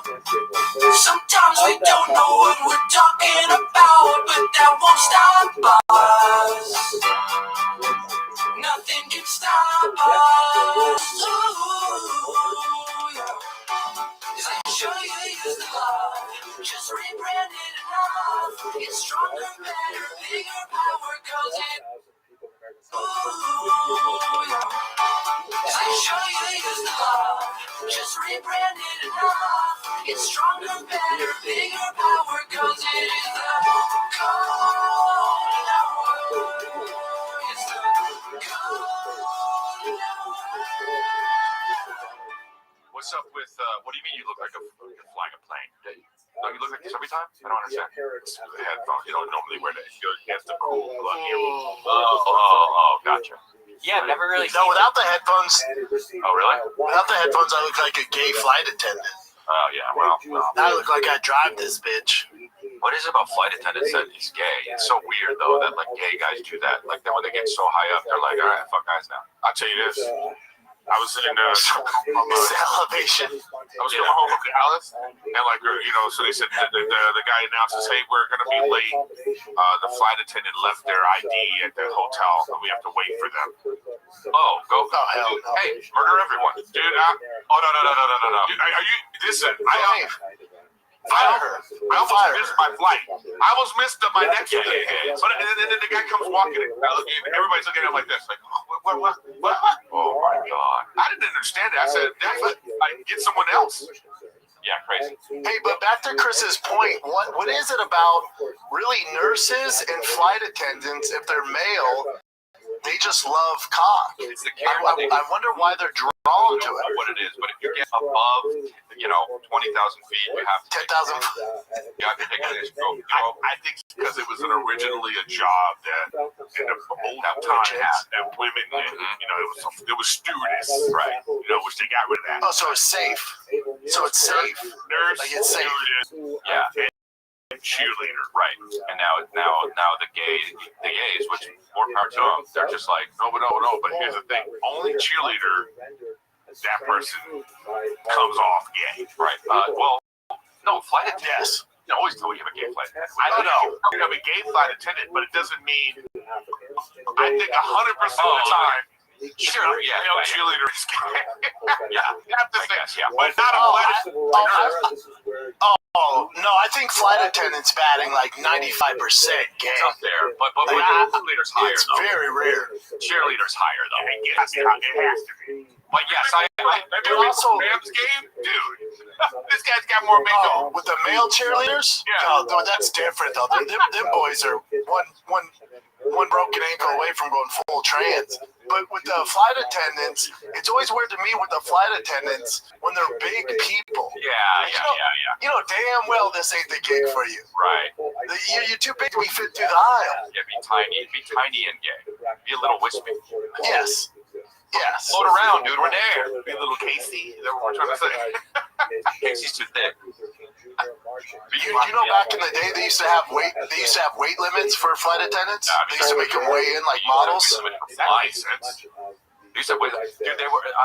Where was I? Where somebody was telling me it wasn't my flight, but somebody was telling me that they had to. They were like they needed to switch the seats because the weight was different on one side than it was the other side. The plane was too small. That kind of shit scares me. When I'm on a plane and they go, That has to be a private plane. Adjust. I'm like, hold on. This is you're telling me they got access veins out there. Once you get the prop plane, the prop propeller, the prop, when you can see them on the outside, that's a different story. Yeah. Oh, but also talk about fat shaming. If they came up to Eric like, hey, my man, you might go to the other side. You know. Yeah, I'm the lightest guy here. That's you are looking skinny though. You are looking skinny, Eric. I'm not the lightest guy here. I am. Well, no, I'm saying, but these guys don't count. They're not real people. No. What do you weigh, Chris? What are you about $140? 202. In the morning. Oh wow, you're light. You're lightest. Oh, I love that. Yeah, I weighed myself this morning and I was like, yeah. 202, but I'm losing. I was 210. I'm losing.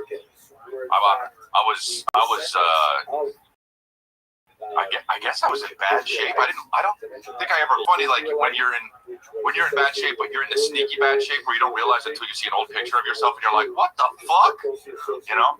Yeah. So yeah. Well, I'm down 12. Yeah, that's great. That's great. It's Yeah. the fastest work. I've been at the gym. I've been eating a little better. You know, it's easier because now I was home this weekend, so it's just easier to get into a routine, bro. I got to go to Miami next weekend. Shout out Miami. It's going to sell out. Get your tickets now. But, bro, I mean, it's going to be so hard.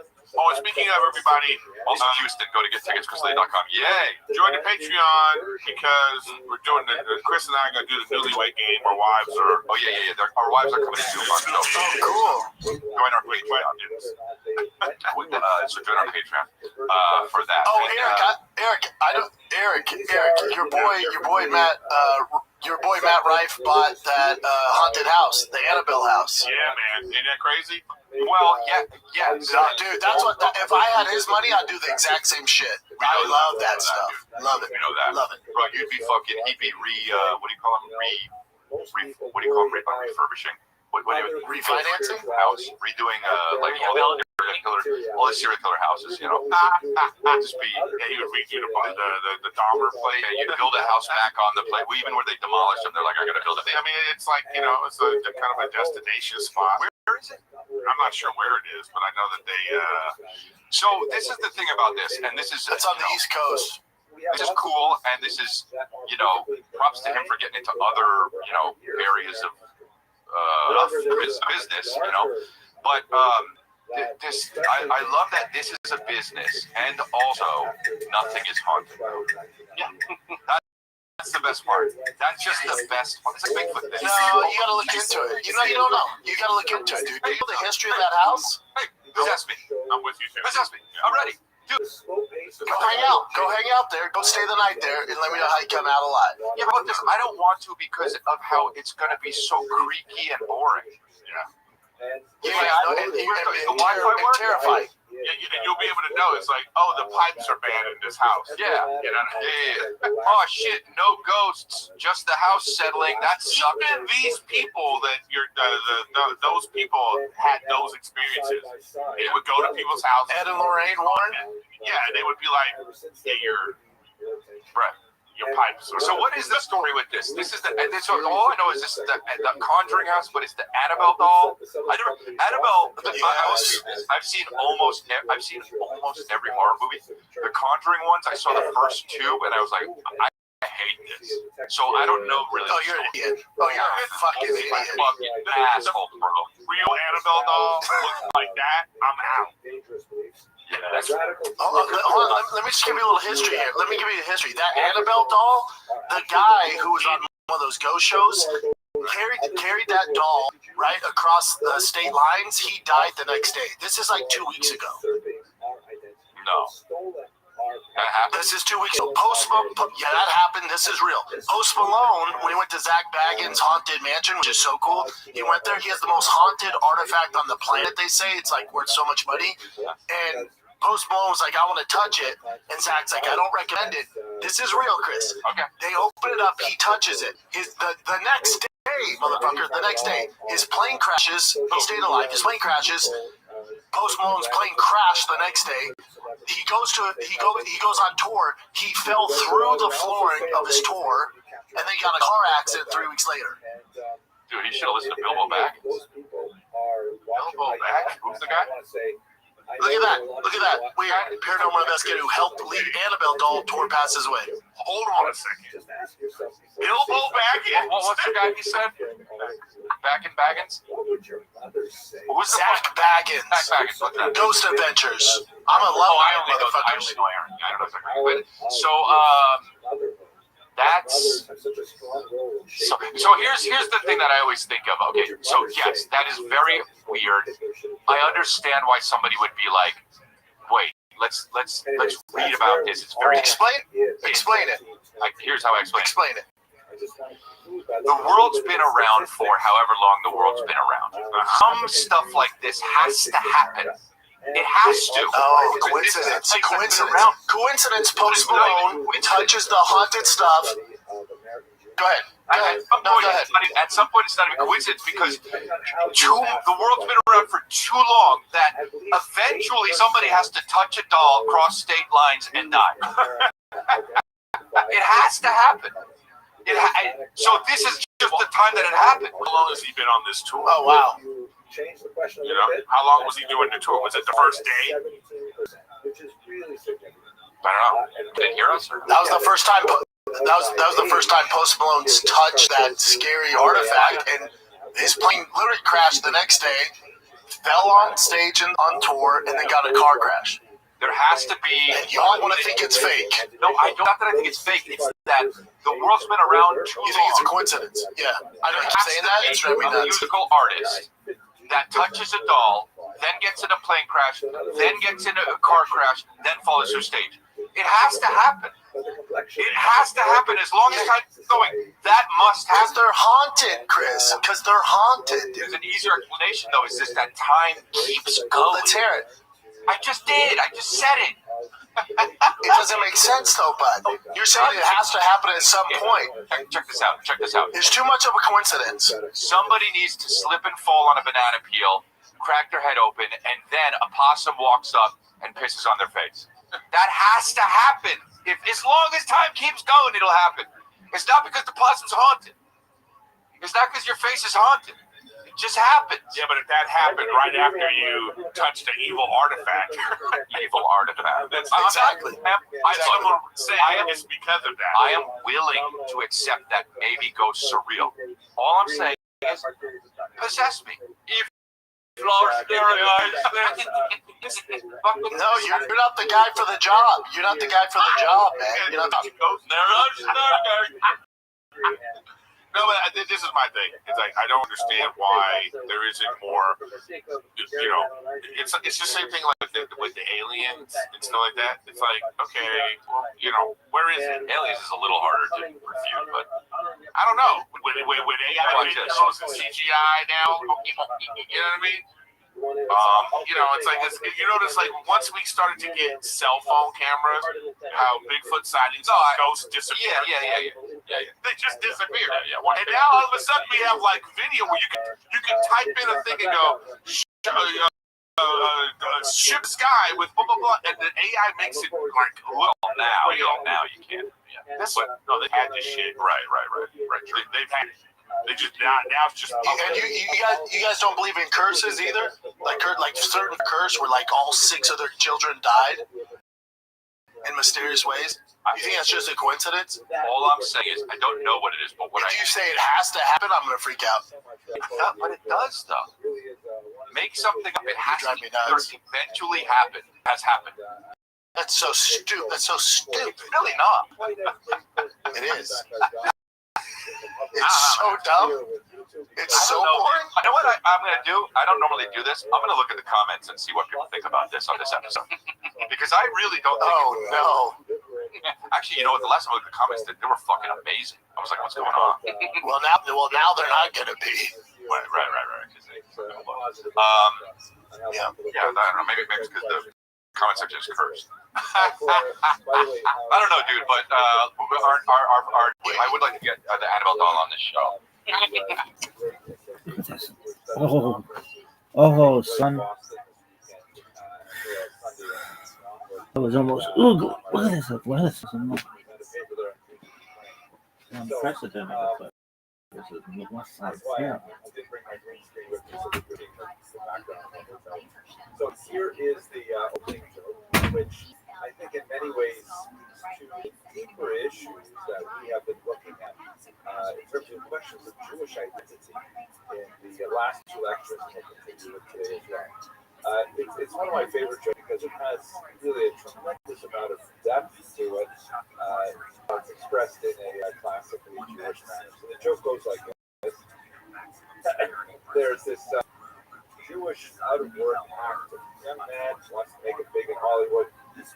Can't quite figure out exactly how to get his break onto the silver screen. And one day he's reading in the trade journals that there's actually an audition coming up for a gorilla impersonator. And he's tired of waiting tables and all that, the kind of great role that he's always been looking for. Thought, what, maybe this would be something anyway. It's better than working in a restaurant. So he goes to sign to try to go, and he actually gets the part. And it appears that the Los Angeles Jews have recently lost one of its beloved gorillas. And while they were waiting for another one to arrive from Africa, they, what we should? Well, it's too expensive. Matt Rife might give it to us, but what we should do? If we're never going to do it, maybe a fun thing to do. Go to Zach Bagans Haunted Museum in Vegas, and walk out of there, and then tell me it's all just a coincidence. Go into the basement where people were murdered, and it's haunted, and tell me you feel nothing. I ran out of there. I sprinted out of his museum. Yeah, but there's a psychological effect of knowing something bad happened in a place, and that you're doing that to yourself. You can feel it. You can feel the negative. Wait. Hold on a second. I guarantee you this. If no one knows anything about that place, if you said this was be creeped out, you'd be creeped out. Place, and you brought 10 people in there, and you didn't say anything about that this was haunted, they'll be fine. I disagree. Ahead of time, I disagree. Hey, people were murdered here. You're gonna be in there like, what? I disagree. I disagree. I go 3-4. I go 3-4 ahead of you. Here. I don't want to be. Chris is all forehead. I don't want to be in a basement where people were murdered. Period. I don't even want to be in a basement. Dude, put me level with the ground. I don't. You know what I mean? Like, okay, old rickety house. No, thank you, dude. No, thank you. Why? Rickety house. Why, Chris? Wi-Fi's going to be shoddy. The fucking stairs are going to make noise. Yeah, every time you And the bathroom is going to, the toilet's going to flush for 19 minutes. Oh, you're bougie. You're bougie. You're too rich. It's not even bougie at this point. At this point, it's 2025. It's like, I'm a little bougie, but I'm saying, even in, like, clean up. You know what I'm saying? You're not bougie just because you clean up. Put your shit away. No, Clean up comments. you just described it had nothing to do with cleaning. I know. I know. It had nothing. You came too quick. No. But again, I still think that even if it was a place like this podcast studio, then we find That's out. haunted for sure. Find out some stuff. But you always talk about the comedy store's haunted. Right? It's not. Oh, super haunted. Oh, yes, it is. Like, But real quick, I saw this thing in the window. I was like, okay. No, you didn't. I never did. I've been here fucking all the time. No. I know. I'm with you on that. But then you believe in. Do you believe in the God? Do you believe in the devil? Do you believe in Sure. And even 2,000 years ago, if somebody had ghost, everyone has ghost in all their history. So everyone just across the board agree that they've seen ghosts, which is whatever. Maybe you don't believe that. But then let me ask you this, Eric, Chris. So with legit bad people, like serial killers, not like terrorists. Those guys are crazy. Right. Legit serial killers. Do you think they're just what? When they say they're possessed, do you think they're just their mom was mean to them? Don't believe in actual evil? No, I don't believe it. not the way you're saying it? You're a fucking idiot. Oh, it's fucking idiot day. Oh, it's fucking idiot day. That's cool. Chin, you should have told me. Chin, you should have told me. It's Why fucking didn't you tell him idiot it's day. idiot day? You didn't tell him? We had a company email. Guys, it's idiot day. I missed the memo. That shit. Be prepared with all your dumb shit. I think that look, evil, whatever you want to say, evil is okay. I think that I personally don't like it when there are like I watch all those shows about the serial killers of the evil lives here monsters. I personally don't like it when they say the monster thing or evil, because it's like it takes us away from. That's what they are. But this happens to humans, and when you It's like autism. when you start using No, it monsters. doesn't. No, it doesn't. No, it doesn't. The things that happen to people, it's like that's just a thing that happens to people. So one of the things that happens to people is they have the desire to kill people. It's mental. It's not about You think They're evil.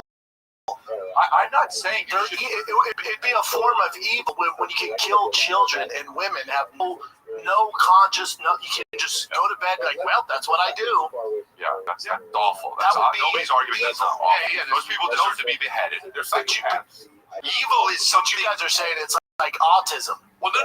We're not saying it's I'm awesome. saying it's similar. Like this is a condition that people have. Their So brains are broken. Being a psychopath is a condition that people have. There's not some demon come from hell possessing them. Yeah, that's basically That's what we're saying.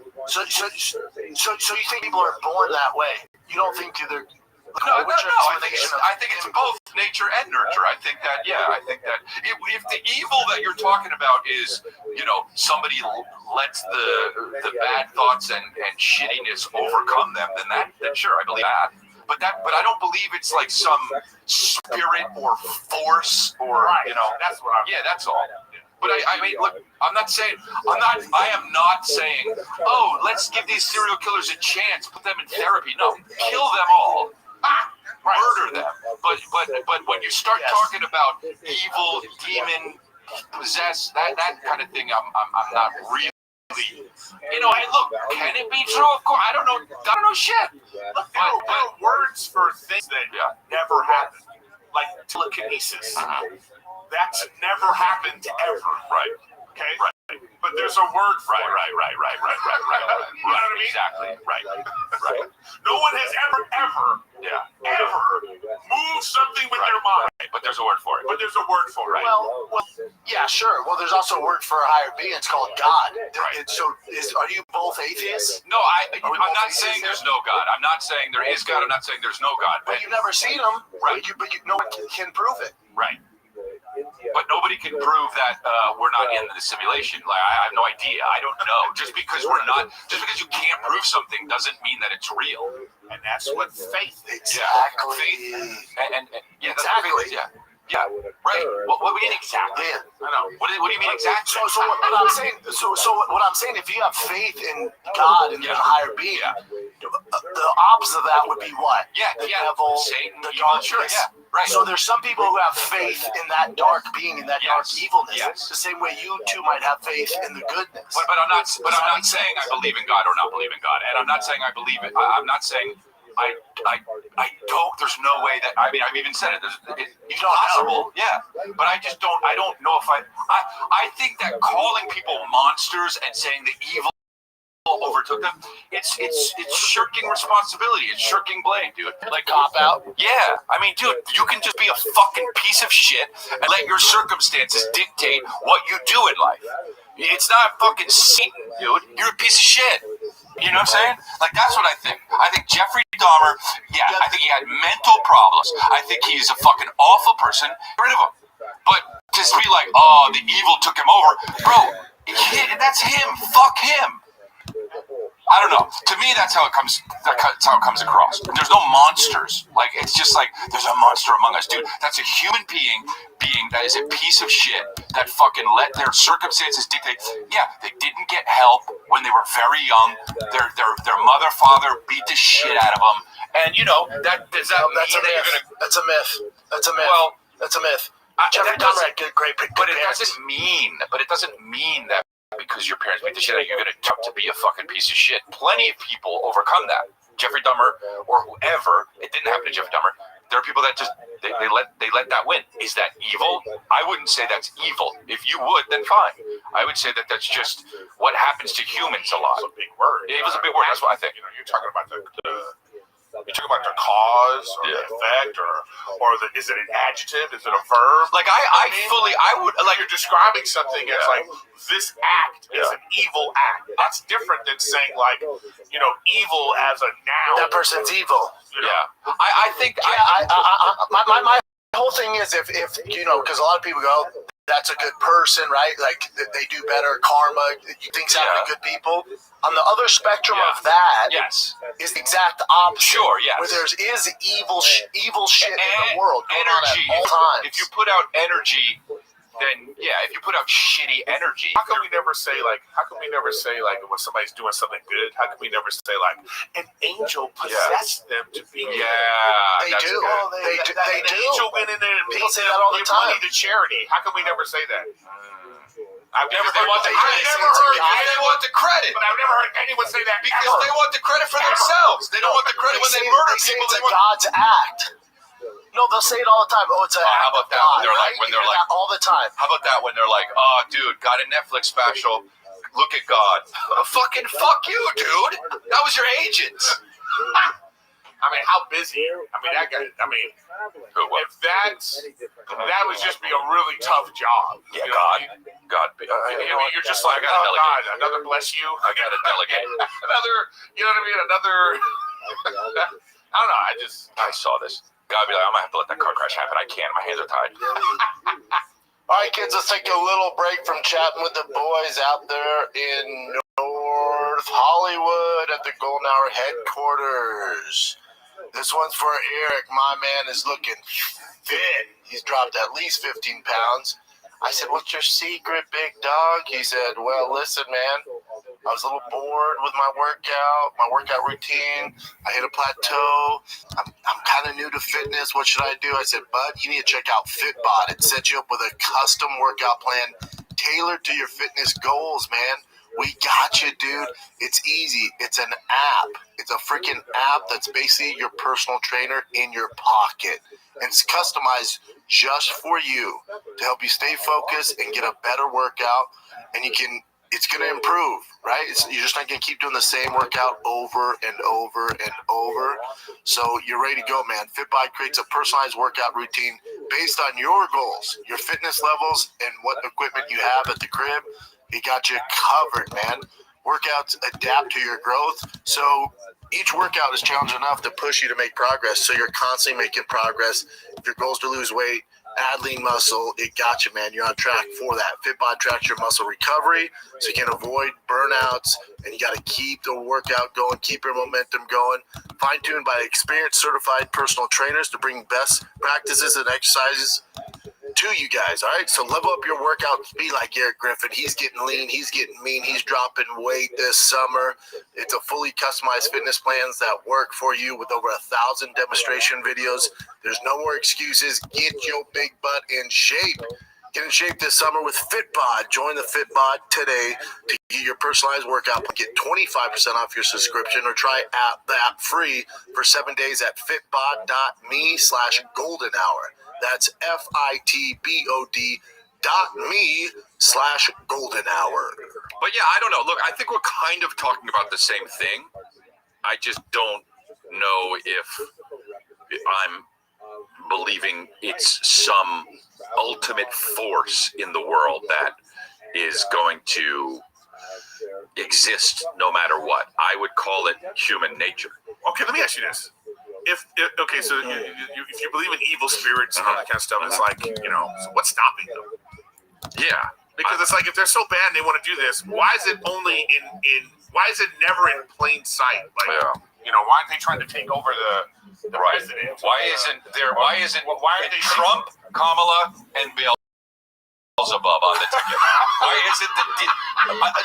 He would win. Are you kidding me? Beelzebub on the ticket. Are you kidding me? He would just be like, I would spend Wait, hold on. Do you guys think the politicians have? Hold on. Do you think politicians haven't done evil shit? oh yeah, well yes. No, that's You're not using that motivated word, by yes. goodness? Doing something evil is different than what we're talking about. Doing. Let's make sure it's we're talking about something specific. I think politicians.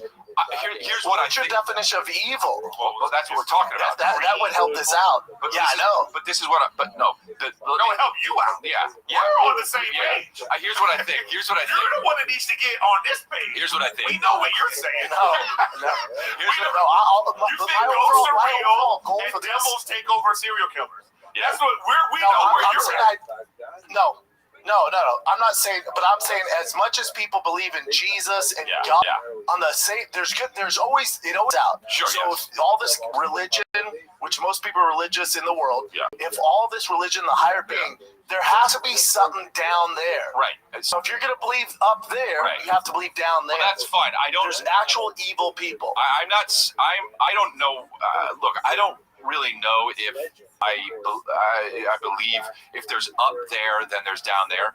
Whatever. There has to be. But I'm not even saying there's up there or down there. I'm just saying I was going to say something. Now I forget what the hell it is. Great. I'm pissed.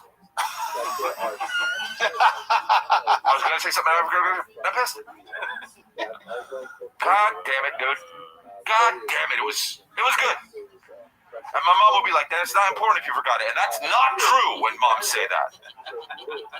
You can forget important shit all the time. What's my pin? I forget my pin everywhere to fucking every login. That's important. It's kind of ridiculous that we have to have so many passwords. It's absolutely insane at this point. You know what? I'm grateful. You know what I'm grateful for? That Hold on, real forget- quick, even just so when we're I clear. forget I'm what I not was gonna saying say. I know. I'm not saying I know either. I'm not Yeah. saying I know either Oh, okay. because people say good things happen to good people, and then some of the best people I know, they just never got their break. Yeah. They things just never came about. Right. Well, I don't know if I believe in that I don't either. know. That's just a saying. I don't want to say. You want to say good things happen to good people, but I think Karma. It's called karma. The good. Yeah, and then karma's another thing. Just in a way, I suppose it does. I mean, the more positive you put that out there in the world, the more positive it is, even by little increments. There you go. So you. But that's not. But then the opposite of that isn't. Demons are possessing us. Yes, it is. Evil. No, but the opposite is if you put negative energy and evil energy, that's what you're going to attract. That's what you're going to do evil acts. Yeah. Same way if you do good I acts. guess somebody in the comments It's explain yin it and better than I'm yang. explaining it, please. I do. Yeah. What you're saying is, yeah. So what you're saying is, if somebody is Werewolves are real. a super heterosexual, then there has to be the gayest depravity somewhere on the planet. Some dude just fucking never stops taking it in the ass and taking it in the mouth at the same time. 100%. He's doing a spit roast. He's a spit roast. 100%. And yeah, I understand. There's a Mother Teresa, and then there's the opposite of Mother Teresa, whatever that is. Yeah, well, which would be, single mother, it would be a whore. It would be a whore that's at White Lotus. The OnlyFans girl. Not the show, the club in 2006 in Hollywood. What? Yeah, it would. Yeah, I mean, dude, people think OnlyFans is moral depravity and the evilness of they think OnlyFans is Satan taking over. So where's it Well, no, stop? I don't think that's Satan. That's corruption. Well, it just depends definition of evil.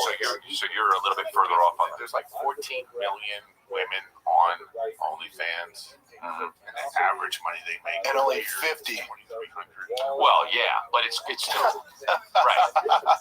Evil exists. Yeah, exactly. Yeah. So this is crazy right here. Like this is it. If this is true, which I saw this headline, because I know they bullshit this kind of stuff all the time. She posted her receipts. She doesn't have, but we're beyond that. That doesn't mean anything. You're right. Facts. Fair point. So this is $1 million she made in a few hours, right? And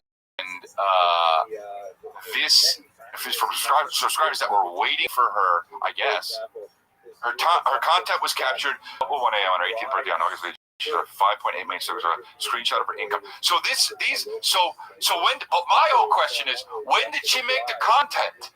Yeah. It better have been after. She says all filmed at 12:01. Fucking. No, wait. But this is a different thing because, okay, this is a different thing. Fucking loser. This isn't the same as like a girl off the street is deciding like, hey, she's some hot girl on the street that's like, oh, I'm going to start an OnlyFans. Mm-hmm. It's not going to happen like this. No, she has for 5 the most million part. followers. This She chick has is 5 already million an followers. influencer. Of course, yeah. This athleticism. Unprecedented. Unprecedented athleticism.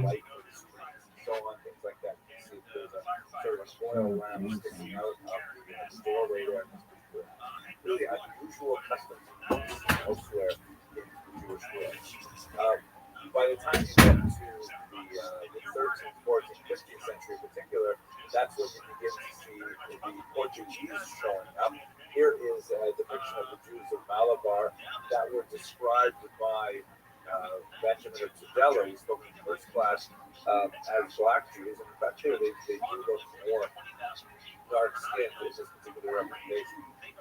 Jews were especially associated with the Portuguese landfall in the southern part of India.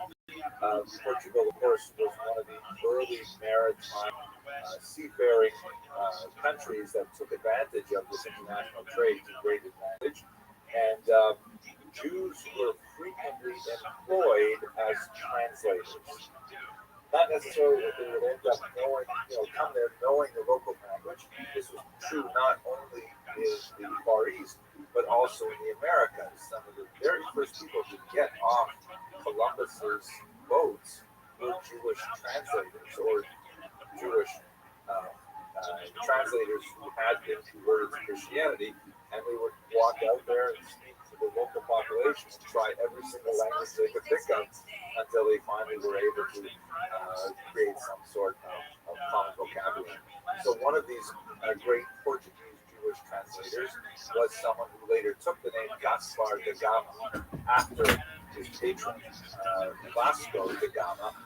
He was actually a Jewish guy who spent a lot of time in southern India as the primary. And then as an influencer, she spot said, on. you know what? Now I'm going to go into the rated R section, and the people were waiting for it, okay? This is completely And different.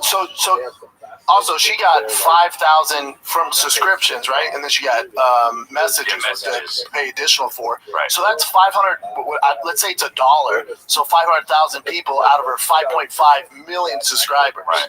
That's not that crazy. That actually is a high percentage, and then also it's probably less than $1. But yeah, I mean, I wouldn't know. No, but my point I was just making is like I think it like we obviously don't really value this the way we think. I mean, this is like a small percentage of the women that make all this kind of money. But the fact that 14 million of our like aesthetically pleasing women in our country, 14 million of them are making an average of $2,300 to do. I mean, man, to be honest, value it or not. But this is, I get what you're saying. But this is crazy, bro. It's an issue. This is but crazy. But it's no different like with the UFC, right? Like people think, oh, they're all millionaires and they make hundreds of millions of dollars because Conor McGregor. It's like he's the 1%. Right. The rest of them aren't making shit. Right. So that's the same thing as OnlyFans. Right. We see her. We see that Catch Me Outside girl. Yeah. They're like, oh, OnlyFans, everyone's a millionaire. It's like, no, less than 1% are. Right. Yeah, it's crazy. Yeah, it's God just, damn, I'm dropping facts today. well, I mean that's terribly obvious, but the other one you were just wrong about, so I don't understand. I feel good about it. Okay, no, that's good. And honestly, I love you for that, and shit, I don't want you to change. Dahmer felt good too every time he ate a head. Yeah. Maybe you have some evil in you. So, no, you're a good guy. So this 1 million. I mean, dude. That's a good comment. I love that comment. So hold on. 1 million worth of people who need their hard drives checked. I mean, yeah, for real, bro. That's to say. Can you remember where she came from? Do you remember where she came from? Remember she was a little girl that rapped about money? Right, she was like right, 6? Right. Wow, There's a lot of creeps that waited for her to turn 18 for sure. OnlyFans. Oh, for sure. Yeah, well, I mean, by the way, was she saying she was going to do it? Of course, I'm sure. Well, then, dude, then sure she. Then this is all fucked up.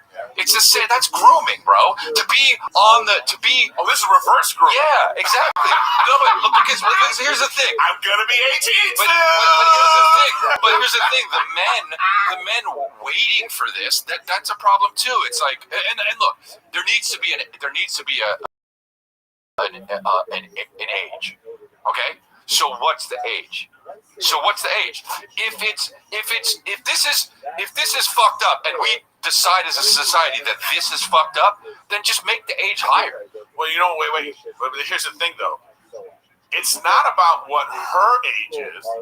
It's about the age of people interacting with her. Yes. So yes, right. So it's not about like let's raise the age of consent to 32. You know what I mean? But it is though because it's really about because like for instance if some girl in certain states like if a girl is 16, you know like it's not. There's no state that you could be 50 and go be with a 16-year-old. There's no state. The laws are like you have to be between 18 and 24. Right. Okay. Yeah. I mean, it's very complicated stuff. You know what I mean? So what I'm saying is like that's but you could be 20 and date a 16-year-old. Right. But that's what I'm saying. That's the age they change. But I'm saying change that age. Yes. Right. That's what I'm saying. Yeah. Is that not what we're saying? No. Because if you're talking about like OnlyFans, you're talking about You know, it's like Well, What are we talking about? I mean, if that's the age, if we're saying 18 is an adult, they can make choices and decisions. Is she the problem? No, because she was like but she was a kid a day ago. I know, but it's like no. I understand, but there's always set this up. You know what I mean? Like even with her 5 million followers, and if we look back at her content, I'm sure she was sexualizing herself from a young, like I'm just saying, like how you but I'm saying, but it's not. I mean, you know what I mean? Like and it's you not look like a grown ass woman. But you're 15. But it's not just. But it's her story's weird. Her story. Sorry, Chris. Her story's weird because they thought she was dead. There was like a legit thing where everyone thought she was dead and missing for like weeks. I remember that. Yeah.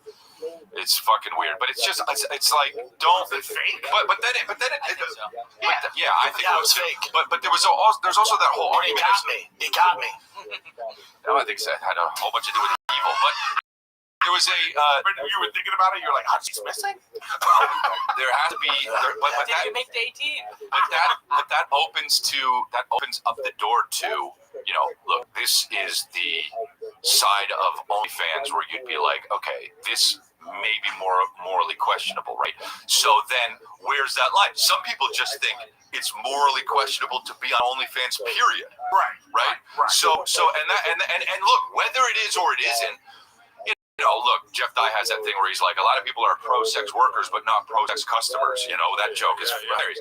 But he's right. Like, it's like, what's the consensus societally, and then obviously with the law, and then how do you make sure that that's good and that's police? Because we need to go overboard on it. We need to say, okay, we need to pick a higher age, I think. Well, I mean, but then you can't say, look, if you can fight for your country at 18, then you can fucking have your titties on the internet or fine. I mean, you know what I'm saying? Like that there's good and bad to like being like, I'm an adult. Yeah. So it's like freedom of speech. I have freedom of speech. That means I can KKK or I can be for whatever. Yeah. That's freedom of speech. Thank you. Clip that. I want to use that. So good. For the good and bad that comes with that, and this is some bad that comes with it. But we have to be okay. No, I'll tell you why this is good, especially. We all have young kids here. All this is good because right now the internet, social media is the Wild West, and kids are making money and showing their tits, and there's a lot of creepy shit out there. In 10 years, there's going to be regulations. Yeah, you're right. Thank God you don't have a 6-year-old girl right now. Yeah, in 10 years, we're like, holy shit.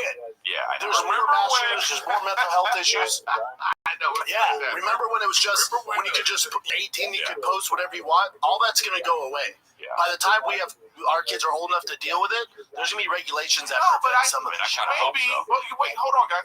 Maybe the OnlyFans. Guaranteed. You can't just go to OnlyFans and see things. You have to pay. Right. So I mean, it's but it's you go already on- Just like regulated that way. pays on PlayStation. Yeah, but X, Twitter, you can go tweet. I can tweet Oh, my and that's fucking butthole right now. Yeah, but that's good. I You want me to do it? Yep. Let's take a little break here, ladies and gentlemen. Why would you drop a fortune on basics when you don't have to? Quince is here to save the day. Quince has the good stuff. We're talking high quality fabrics, classic fits, the essentials, like white layers for warm weather. They got you, man, and it's all at a price that makes sense.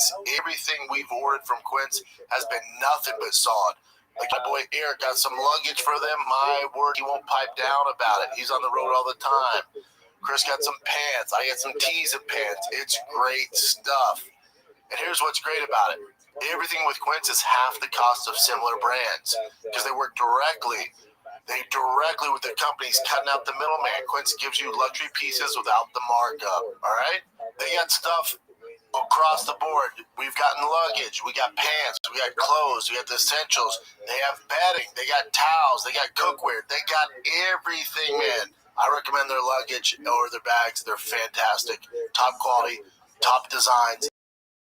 They keep you looking fresh when you're at the airport. Luggage, it is the best. Ask Eric, ask Chris. Keep it classy, keep it cool with long-lasting staples from Quince. Go to quince.com/golden for free shipping on your order and 365-day returns. That's QUINCE.com/golden to get a free shipping and 365-day returns. Quince.com/golden. But you know what? You see these like people like you hear these stories like Brooke Shields.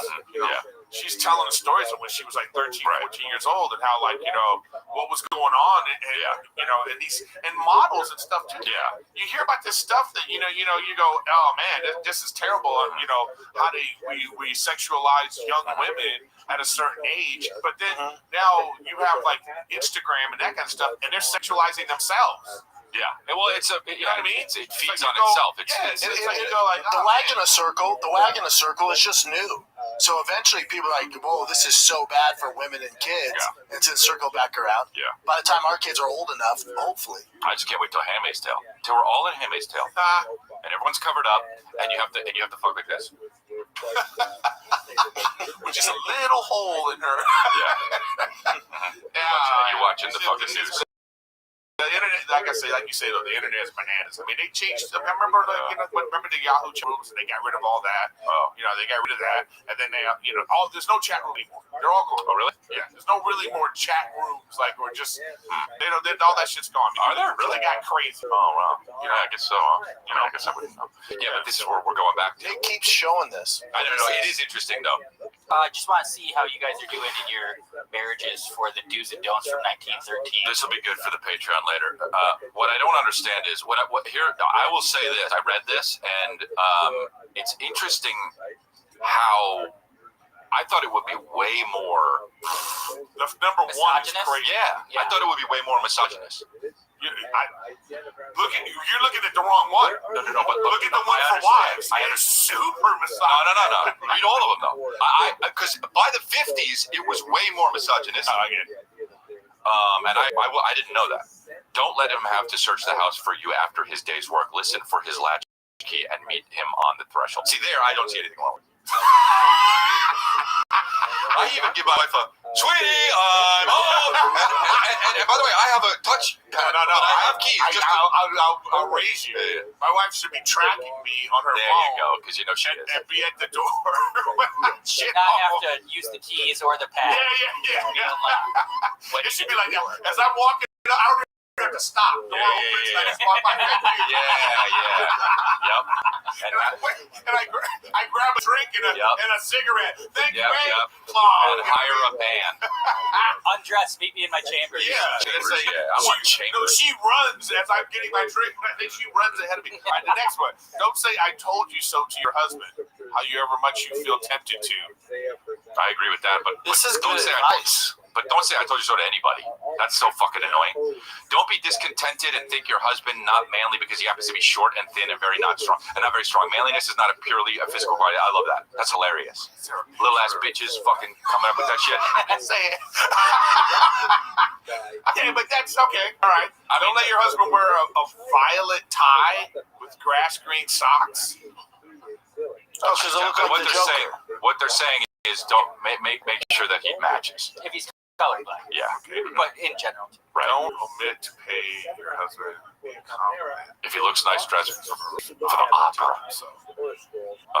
Let's update this, okay? Look. If your husband looks good for the fucking Zach Bryan show, just let him know. Bet. If he has been successful with his chickens. Does that mean masturbating? I don't know. Oh, I'm so successful with my chickens. Compliment. Okay. If he's been successful with his Call of Duty or his online betting. Yes, online betting, Nick says. That's hilarious. Oh, wow. That's Nick's. If your husband looks nice for the Chris D'Elia show, okay. For husbands, don't talk down to your wife. I'm out. Don't say your wife. Go to the What else you got? I go to Atlanta Punchline every year. I've been for 8 years in a row. Yeah. This guy shows up all the time. I forgot to take a picture every year. Oh, He has on something from one of your merch, front row. I love it. hell yeah, bro. The Colts out there really doing it, man. Don't increase the work of the house by leaving. Sephardic guys reading a Torah scroll, but they clearly are Asian. So they brought back all this amazing information from these Jewish communities thriving in central China. Quite fascinating. Now, what about their Judaism? It definitely was pretty funky compared to the Judaism that we find in, let's say, Germany around the same time. And the dates are difficult to establish with clarity. One of the oldest artifacts of the Chinese Jewish community in Kaifeng in particular dates to 1489. And these are stelae, meaning like big obelisks that have writing on them that they talk about the nature of the community. And these stelae talk about the people who donated money to build the synagogue, because this is another example of how traditional Jewish communities are, that we're always going to find plaques. In fact, some of the oldest surviving archaeological evidence that we have from synagogues all around the world, well over 2,000 years old, are plaques that say so-and-so donated Kodesh, so-and-so sponsored Kiddush last week, but you definitely have plaques that specifically name who gave money to support the community. And this is a very, very old tradition, older than the Book of Fishman. And the Chinese have it as well. So in their stelae from 1489 and repeated later, they clearly have a reference to the rebuilding of their synagogues after the natural disasters that have been places that squarely within your tradition. We also have a memorial book that lists the famous names of many important Jews, and unlike Western society, in Asian society at this time, last names were assigned, and only certain names could be used by people of certain stature. And many Jews actually had some of the most, high quality names, like Jew, which is now golden, indicates that the emperor himself was the. We can say three basic things about this group, and then we start the first one is that, they're not exactly practicing rabbinic Judaism the way we would necessarily recognize all of them. A lot of it seems definitely, moving in a different direction. But they're extremely proud of their attention and fidelity to Jewish vision when they have concrete knowledge of it. For example, they are referred to by other Chinese as Tiao Jin Jiao, as well as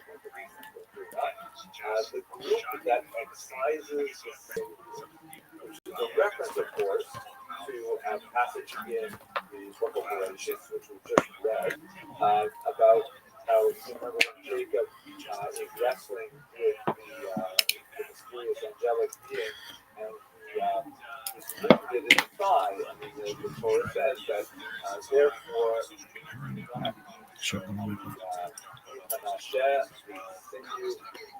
sciatic nerve to this very day. And that's exactly what the Chinese Jews were doing when they would, slaughter a cow. They would cut the seafloor, they would remove that particular symptom, or like Ashkenazim, they would simply sell that part of the animal away, and they would not even process it. Very different. So even though a lot of the Jewish Hebrews don't according with mainstream Judaism, they nevertheless were very, very proud of their tradition. Secondly, like the joke that we began our discussion with today, they attempted to adapt the Chinese society and its idiosyncrasies in some fascinating ways. For example, Chinese society has a tremendous amount of importance placed on external demonstrations of respect. And one of those is the famous kowtow, where you literally lie down, fully prostrate yourself on the ground multiple times, knocking your forehead on the ground as a sign of obeisance for the emperor. And one of the emperors was fond of placing his name at the top of one of these obelisks, and since he couldn't be everywhere all the time, he ordered that people should bow down to his name on a rock. And this is the funny thing about Judaism. This is totally forbidden. You're not allowed to bow down for any kind of. Gosh damn, I'm dropping facts today. Well, I mean, that's terribly obvious, but the other one you were just. I would like you're describing something as like this act is an evil act. That's different than saying like evil as a certified personal to bring best practices and exercises. Goodness, doing something evil is different than what we're talking about. Doing. Let's make sure it's specific. I think politicians. Here's what I think. Definition of evil. Well, that's what we're talking about. That would help this out. But yeah, I know. But this is what. It help you out. Yeah, you're on the same page. Here's what I think. You're the one that needs to get it. Here's what I think. We know what you're saying. No. You think ghosts are real and devils take over serial killers. That's what we know where you're at. No. I'm not saying, but I'm saying as much as people believe in Jesus and God, on the same, it always evens out. Sure. So if all this religion, which most people are religious in the world, if all this religion, higher being, there has to be something down there. Right. So if you're going to believe up there, you have to believe down there. Well, that's fine. There's actual evil people. I don't know. Look, I don't really know if I believe if there's up there, then there's down there. Whatever. It has to be. But I'm not even saying there's up there or down there. I'm just saying I was going to say something now. I forget what the hell it is. Great. I was going to say something. I'm pissed. God damn it, dude. God damn it. It was good. And my mom will be like, "That's not important if you forgot it." And that's not true when moms say that. You can forget important shit all the time. What's my PIN? I forget my PIN everywhere to fucking every login. That's important. It's kind of ridiculous that we have to have so many passwords. It's absolutely insane at this point. You know what? I'm grateful. You know what I'm grateful for? That hold on, real quick, just so we're clear. I'm not saying I know either. I'm not saying I know either because people say good things happen to good people, and then some of the best people I know, they just never got their break. Yeah. Things just never came about. Right. Well, so I don't know if I believe in that either. No, that's just a saying people want to say. You want to say good things happen to good people, but I think karma. It's called karma. The good. Yeah, and then karma is another thing. Does it exist in a way? I suppose it does. I mean, the more positive you put that out there in the world, the more positive the world is, even by little increments. There you go. But that's not. But then the opposite of that isn't demons are possessing us. Yes, it is. Evil or No, but the opposite is if you put of energy and evil energy, that's what you're going to attract. That's what you're going to do evil acts. yeah. Same way if you do good acts. I guess somebody in the comments It's explain yin it and better than I'm yang. explaining it, please. I can explain. Yeah. What you're saying is, yeah. So what you're saying is, if somebody is Werewolves are real. a super heterosexual, then there has to be the gayest depravity somewhere on the planet. Some dude just fucking never stops taking it in the ass and taking it in the mouth at the same 100%. time. He's doing a spit roast. He's a spit roast. 100%. And yeah, I understand. There's a Mother Teresa, and then there's the opposite of Mother Teresa, whatever that is. Yeah, which would be, single mother, it would be a whore. It would be a whore that's at White Lotus. Be an OnlyFans girl. Not the show, the club in 2006 in Hollywood. What? Yeah, it would. Yeah, I mean, dude, people think OnlyFans is moral depravity and the evilness of they think OnlyFans is Satan. So where's this? Well, no, I don't think that's Satan. That's corruption. Well, it just depends what your definition of evil is. You're a little bit further off on that. There's like 14 million women on OnlyFans, and the average money they make And only is 50. $2,300. Well, yeah, but it's still right. This. Yeah, exactly. Yeah. So this is crazy right here. Like this is if this is true, which I saw this headline, because I know they bullshit this kind of stuff all the time. She posted her receipts. We're beyond those days. That doesn't mean anything. You're right. Facts. AI right now. Fair point. Make a receipt. So this is $1 million she made in a few hours, right? And this is from subscribers that were waiting for her, I guess.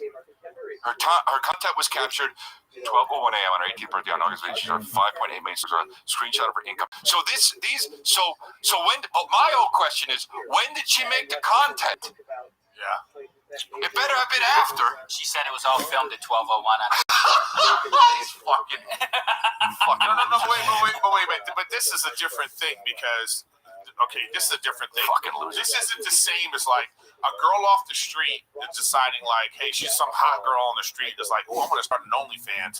It's not going to happen like this. No, she has 5 million followers. This she chick has is 5 already million an followers. influencer. Of course, yeah. And then as an influencer, she spot said, on. you know what? Now I'm going to go into the rated R section, and the people were waiting for it. Okay, this is completely. And different.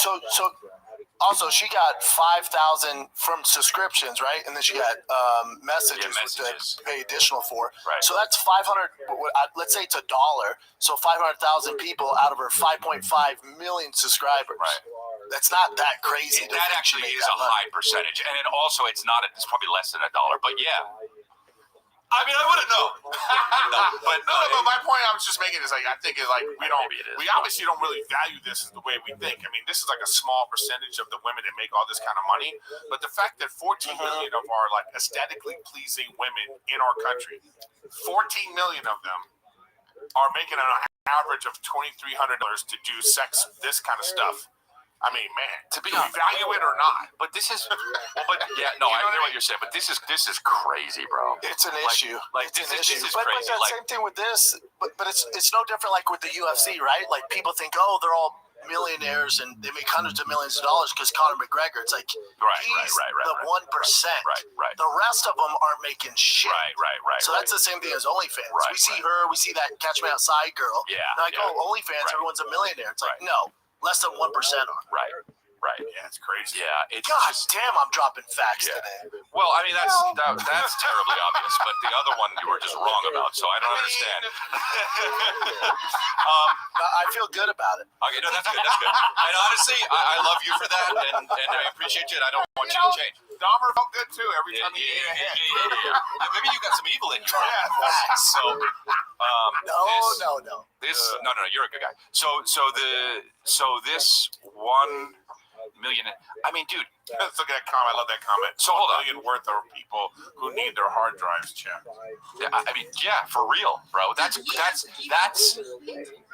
say. Do you remember where she came from? Do you remember where she came from? Remember she was a little girl that rapped about money? Right, She was like 6. Right. Wow, There's is a it really lot of that long ago? creeps that waited for her to turn 18 for sure, for yeah. OnlyFans. Oh, for sure.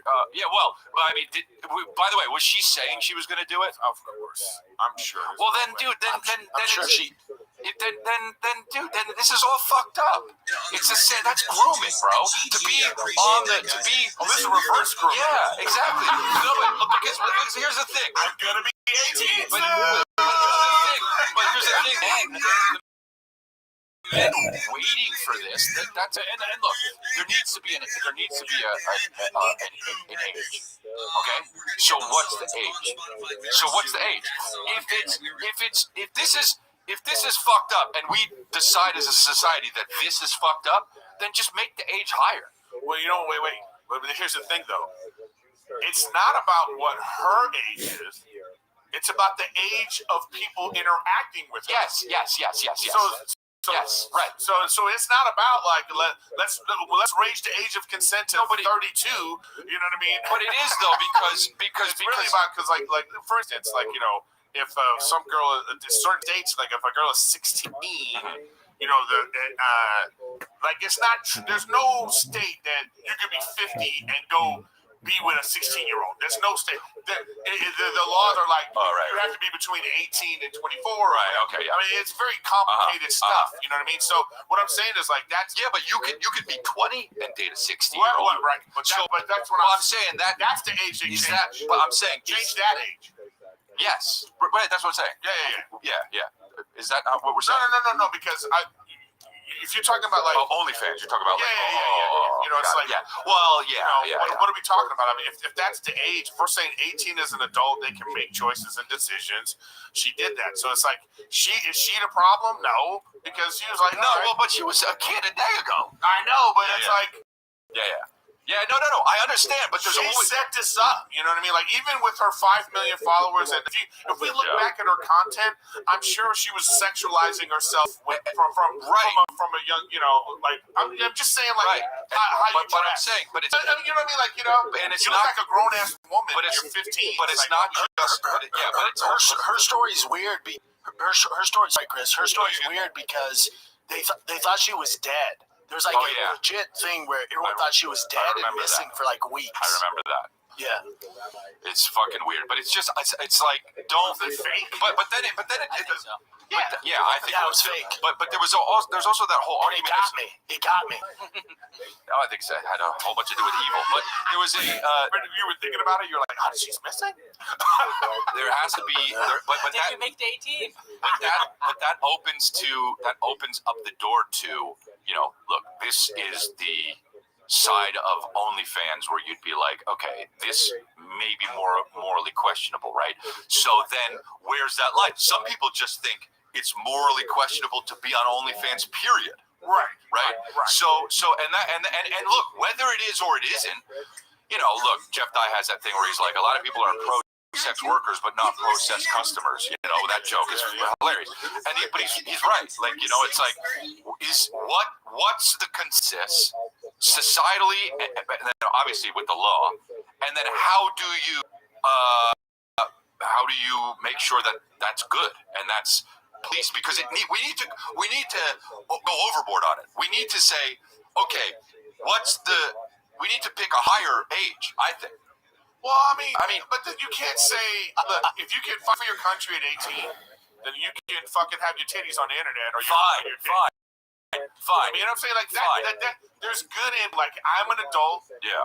So it's like freedom of speech. I have freedom of speech. So that means I could be like for the KKK or I could be for whatever. Yeah. That's freedom of speech. Thank you. Clip that. I want to use that. So good for the KKK. Good and bad that comes with that, and this is some bad that comes with it. But we have to be okay. No, I'll tell you why this is good. Especially we all have young kids here. All this is good because right now the internet, social media is the Wild West.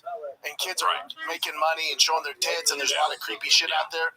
In 10 years, there's going to be regulations. Yeah, you're right. Thank God you don't have a 16-year-old girl right now. Yeah, in 10 years, we're going to be like, holy shit. Yeah, there's more mass shooters, there's more mental health issues. I know. Yeah, remember when it was just, when you could just, you were 18, you could post whatever you want? All that's going to go away. Yeah. By the time our kids are old enough to deal with it, there's going to be regulations that No, but prevent some of it. I kind of hope so. But wait, hold on, guys. Maybe the OnlyFans Guaranteed. you can't just go to OnlyFans and see things.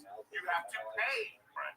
So it's already Just like my plays on PlayStation. Yeah, but that's Twitter. Oh, that's so cool right now. But that's good. I want to do it. Take a little break here, ladies and gentlemen. Why would you drop a fortune on basics when you don't have to? Quince is here to save the day. Quince has the good stuff. We're talking high quality fabrics, classic fits, the essentials, late white layers for warm weather. They got you, man, and it's all at a price that makes sense. Everything we've ordered from Quince has been nothing but solid. Again, my boy Eric got some luggage for them. My word, he won't pipe down about it. He's on the road all the time. Chris got pants. I got some tees and pants. It's great stuff. And here's what's great about it. Everything with Quince is half the cost of similar brands. Because they work directly with something stepping out the middleman. Quince gives you luxury pieces without the markup. Alright? They got stuff across the board. We've got luggage, we got pants, we got clothes, we got the essentials, they have bedding, they got towels, they got cookware, they got everything, man. I recommend their luggage, or bags, they're fantastic. Top quality, top designs, they keep you looking fresh when you're at the airport, need to travel on luggage. Here's the best. Ask Eric, ask Chris. Keep it classy, keep it cool, with long-lasting staples from Quince. Go to quince.com/golden for free shipping on your order and 365-day returns. That's QUINCE.com/golden to get a free shipping and 365-day returns. Quince.com/golden. But you know, like you see these like people like I hear these stories like Rothschild, telling the stories in which she was like 13, 14 years old, and how like what was going on, and and these models and stuff too. You hear about this stuff that you go, oh man, this is terrible. How do we sexualize young women at a certain age? But then now you have like Instagram and that kind of stuff, and they're sexualizing themselves. Yeah. Well, it's you know what I mean? It feeds on itself. It's like the wagon a circle. The wagon a circle is just new. So eventually people are like, well, this is so bad for women and kids, and then circle back around. Yeah. By the time our kids are old enough, hopefully. I just can't wait till Handmaid's Tale. They were all in Handmaid's Tale, and everyone's covered up, and you have to fuck like this. Which is a little hole in there. You're watching the fucking news. The internet, like I say, like you say, the internet is bananas. I mean, it changed. I remember the Yahoo chat rooms. They got rid of all that. They got rid of that, and then they have there's no chat rooms. They're all really. Yeah. You don't really more chat rooms like or just then all that shit's gone. It really got crazy. Oh, wow. I guess so. Yeah, but this is where we're going back to. They keep showing this. I don't know. It is interesting though. I just want to see how you guys are doing in your marriages for the do's and don'ts from 1913. This will be good for the Patreon later. What I don't understand is when here. I will say this. I read this, and it's interesting how I thought it would be way more. Number one, I thought it would be way more misogynist. you're looking at the wrong one. Look at the one for wives. They're super misogynist. No. Read all of them. By the 50s, it was way more misogynist. And I didn't know that. Don't let him have to search the house for you after his day's work. Listen for his latchkey and meet him on the threshold. See there, I don't see anything wrong. I even give my wife a sweetie. And by the way, I have a clutch. I have keys. I'll raise you.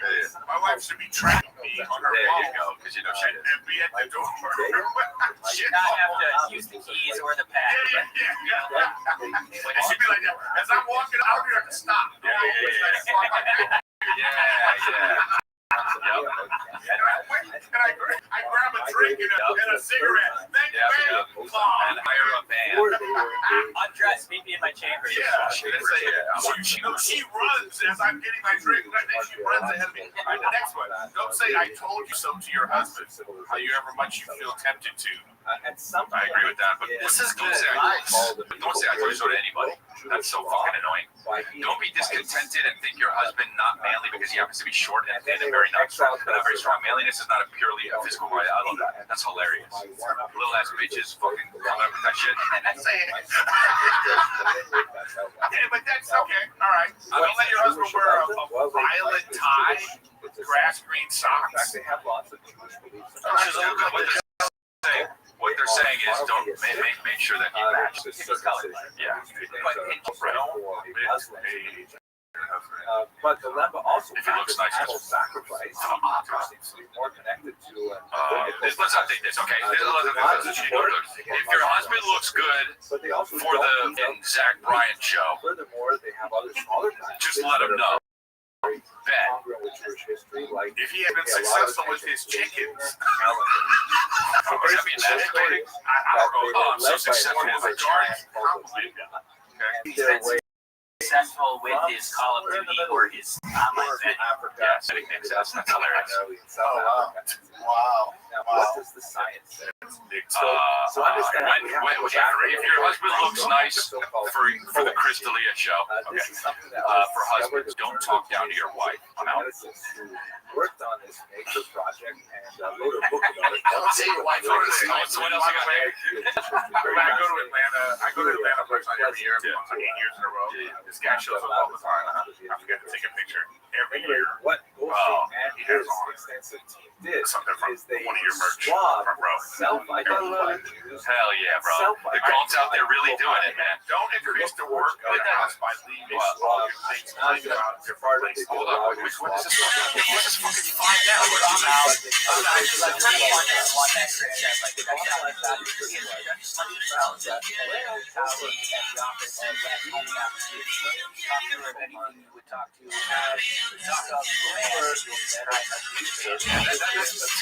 That surprised me for 1913. Where the fuck it was?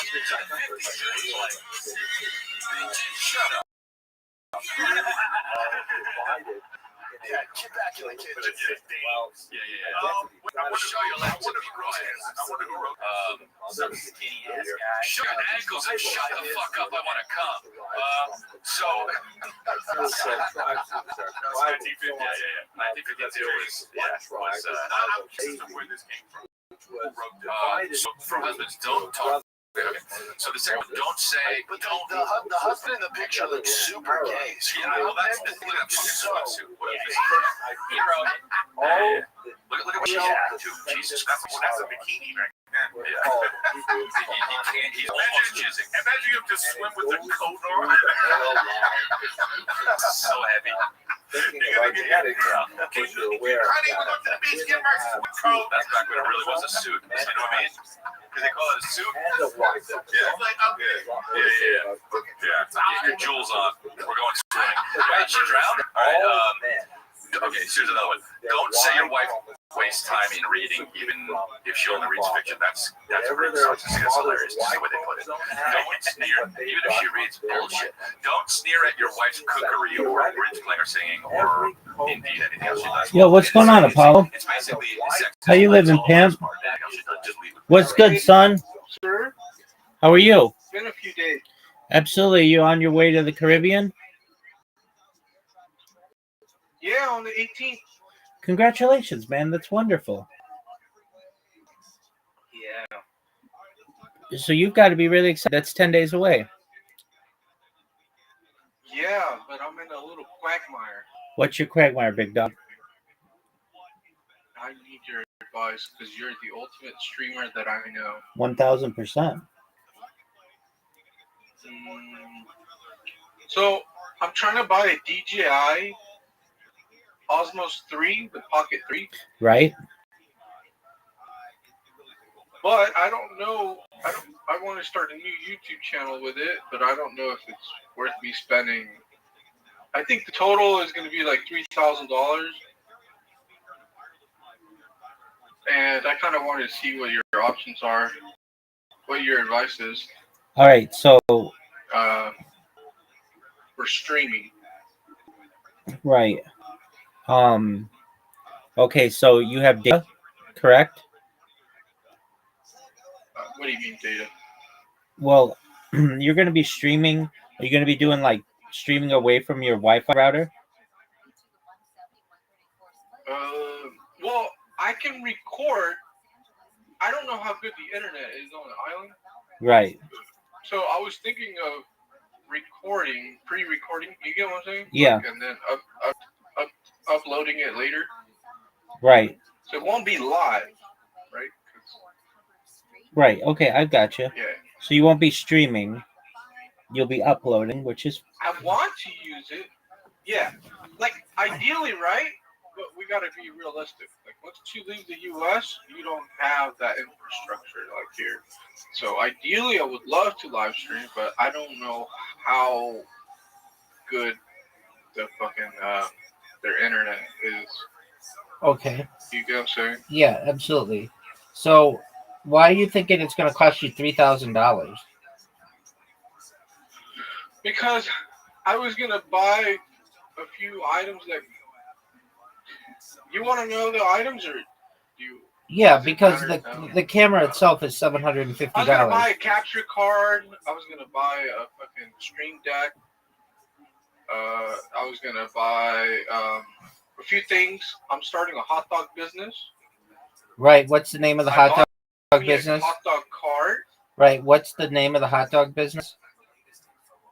I'll send it to you. Just tell me the name of it. It's called Buns in the Sun. That's beautiful, baby. Hell yeah, brother. Hell yeah, brother. Check it out. Look. This is my hot dog card.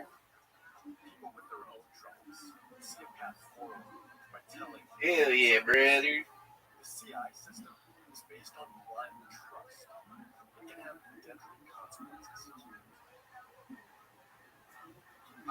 Oh, that's nice. Yeah, and then this is the logo.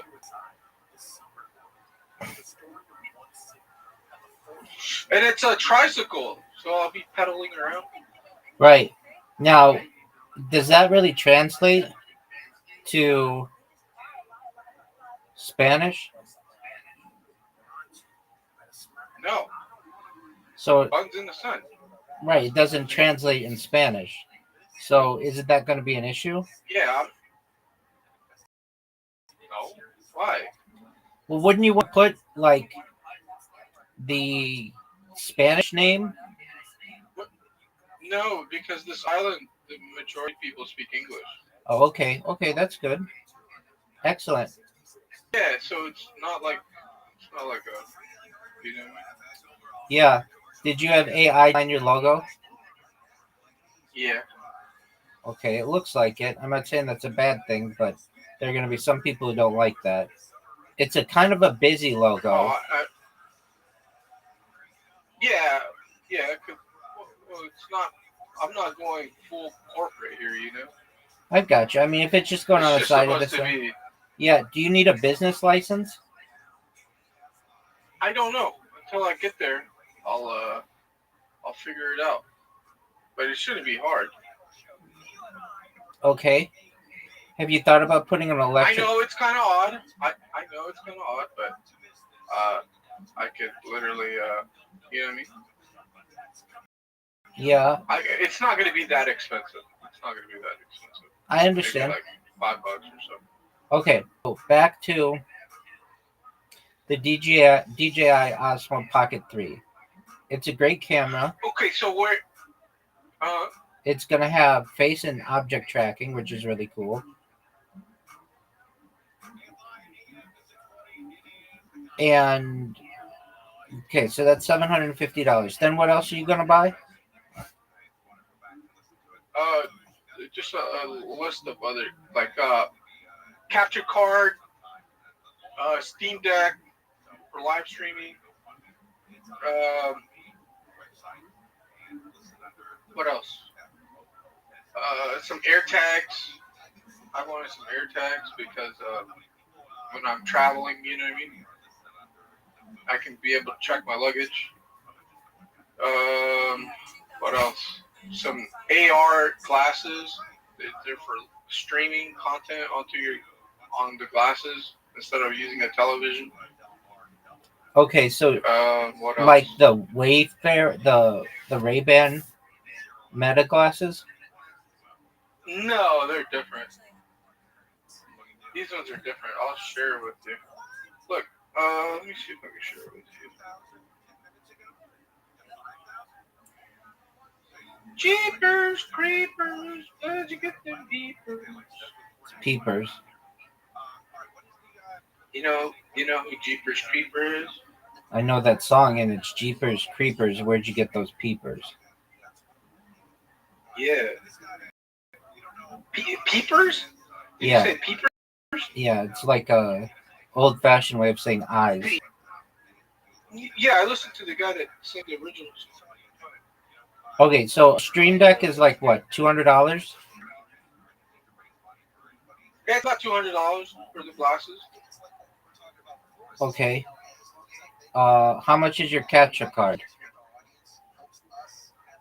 Capture card's about $150.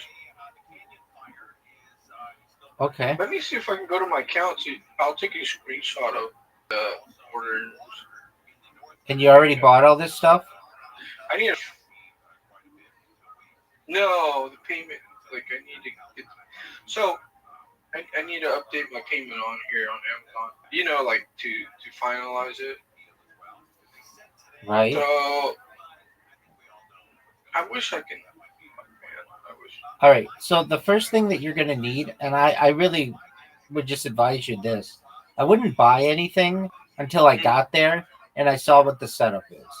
Meaning, how good your internet. Yeah. The biggest question that you're going to have there is how good your internet. You don't need a DJI Pocket 3 yet. Not saying that that's not a good thing, but you don't need it if you get there and they're like, yeah, our internet can't support that. Oh, okay. Well, then you just blew $750. So you basically have to get your internet set up there. Then once you know your bandwidth and stuff, that's when I can advise you and say, all right, you're going to need this kind of camera. You want this kind of setup. Are you going to just do one camera or multiple cameras? Are you going to be doing IRL streaming or just desktop streaming? Like what kind of internet are you?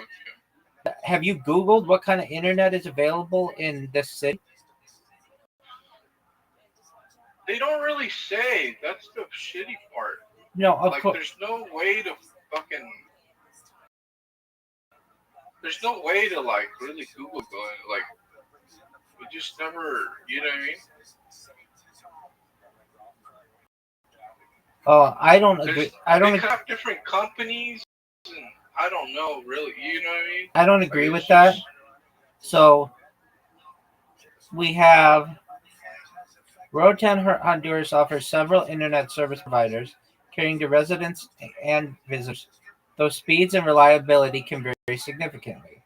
The primary providers include Max Communications, Claro, Tigo, and Island Cable. Max Communications has historically been a major provider, but the landscape is evolving with Claro introducing its own services on the island. As of January 2024, I thought you were going to do Starlink. I was, but I went to freaking Best Buy and they were saying the internet's shitty. Okay. Like it doesn't work that well, and like the clouds and shit like that, it's gonna fuck it up. Yeah, I'm on an island, so it's always gonna be raining. That's true. And they just had like a 6-hour outage like a few weeks ago. And I mean, you don't want that. Okay. Yeah, and then. All right. So for residents and remote workers, fiber optic internet is available in specific areas like Camp Bay and Las Vistas at Camp Bay Beach. Are you going to be in those areas? I don't know, but that sounds like a resort area. Like, you know what I mean? Yeah. That sounds like you have to be in a certain place. Right. However, internet quality is highly dependent on location. So you don't even know where you're going to be yet, right? Right, because I don't know where I just know I'm going to be there on the island, but I don't know where exactly. I Right. have to find an apartment, right? Just stuff like that. So you need to do all that before you buy all your cameras and stuff. Yeah, okay. I figure maybe I should do that. You're on the right All this track. money. You're on the right track. Like, let's say you buy all this stuff, you buy $3,000 worth of stuff, and then they're like, "Oh yeah, the internet isn't going to support that." Right, but just the up speed, like to upload. That's all. The camera doesn't need the camera doesn't use Wi-Fi, right? The camera you can just use it for whatever content you want to record. The only thing I want is internet, so I can upload videos. Right, but you don't know the but you don't know the upload speed, which right. is. So right. let's look at what the average. Let's look at what the average upload speed is. Okay. This is why it's great to have you around, but. Well, I'm sure for you're you, the big only dog. one that can really. You know what I mean? You're a blessing, dude. Thanks, Pimp. All right, so for Road 10 Honduras, hell yeah, brother. The average upload speed, it varies. As of the fourth quarter of 2024, Cable Color provided the highest data and upload speeds on the island at 41 megabytes per second. Which, okay, so Claro does 19 megabytes per second. All right. So let's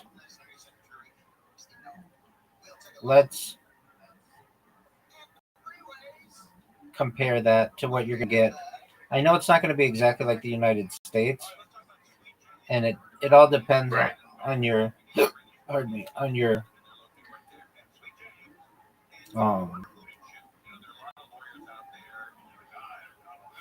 on your provider.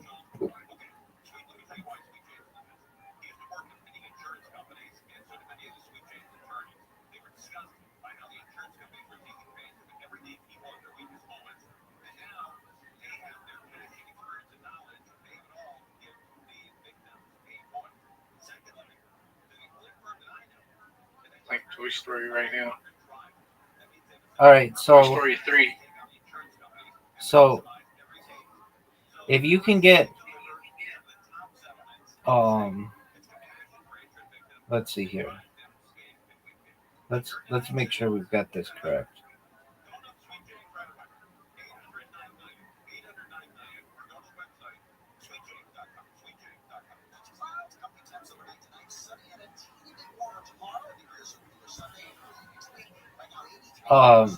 Amazon delivers there, right? I don't know. Okay. I gotta Google that too. So,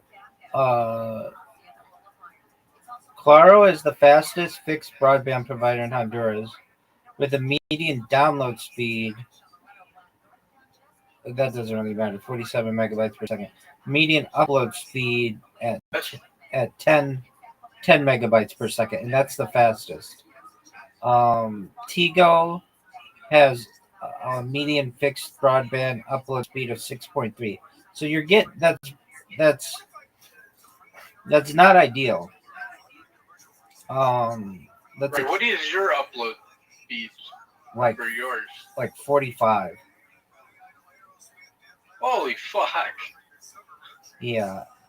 And that's with like all kinds of stuff already like uploading. So let's see what the average is in the United States.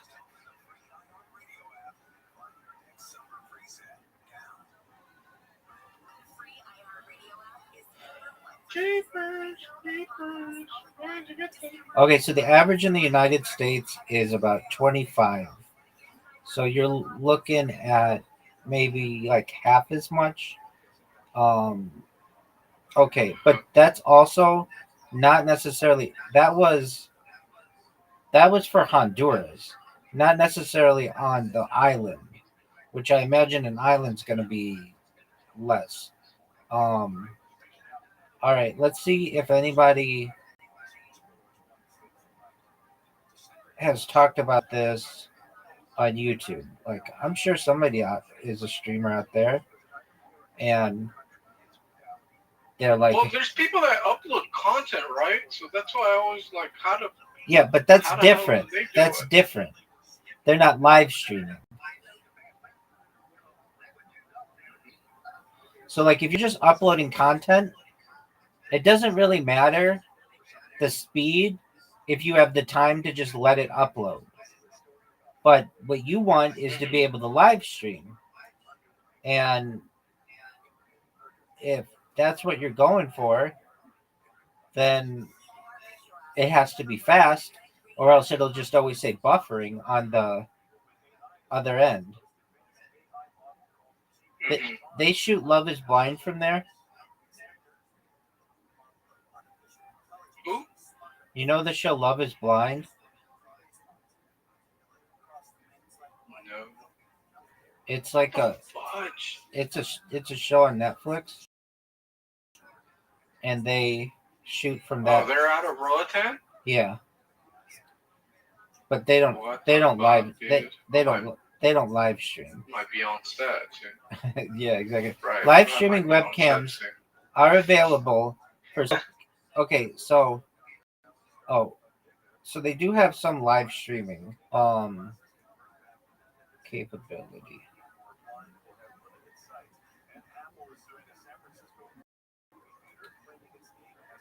All right. You there? Yeah, I'm here, baby. I thought I lost you. No. Okay, so I mean, look, at the worst, you could do Starlink at the worst and just not always be able to upload, which isn't that big of a deal. But the thing is, you don't know anybody there really, and so you can't ask anybody like, "Hey, what's the internet situation like?" So you're gonna have to figure it out yourself. You're moving there in 10 days, and you're just bringing all my stuff, and I'm just gonna get an apartment, right? Yeah. Well, I got some family down there, so I was gonna stay and hang out with some family for like a month or two. Okay, well, why don't you call them, and why don't you ask them to just try to live stream with you? They don't know. Because they're older people. They're not young. Okay, I mean, don't they have a phone? You get what I'm saying? Like I got Hold like on. a couple aunts. Hold on, don't they have a phone? uncles. Don't they have a phone? Yeah, but they don't. Yeah. So but you they just not walk with them through back, it. man. I understand. All they have to do is just do a speed test from wherever their house is. It's literally you just have to tell them, Google speed test. They click the link, and then it'll tell you what their upload and download speed is. Oh, I understand, but I don't even speak Spanish that well to fucking. Dog, you just use a translation do all app. that. You just say, I need a favor in Spanish. I need you to do me a favor. Can you please go to this link or just Google speed test, press the go button, that's it, and then read me the numbers that show up on your phone. Look, I'll be down there in 10 days. I'll just do it myself. 'Cause I'm telling you, man, it's gonna be a mission and a half just to get people to. Okay. I just know from experience, you know. Yeah. Like, it's just very difficult to get people to I get that. So are you going get in to contact with people. do you want to be a live streamer? No, so what I wanted to do, okay, so hear me out on this idea. I'm listening, What I big want guy. to do is interact all the interactions that I have with my hot dog cart.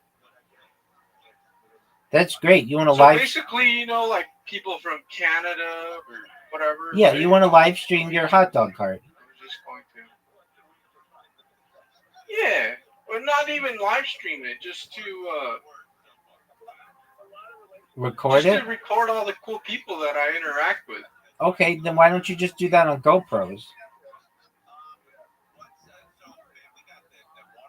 Because the GoPros are always wide lens, and those are not ideal for actual good footage. Are you kidding me?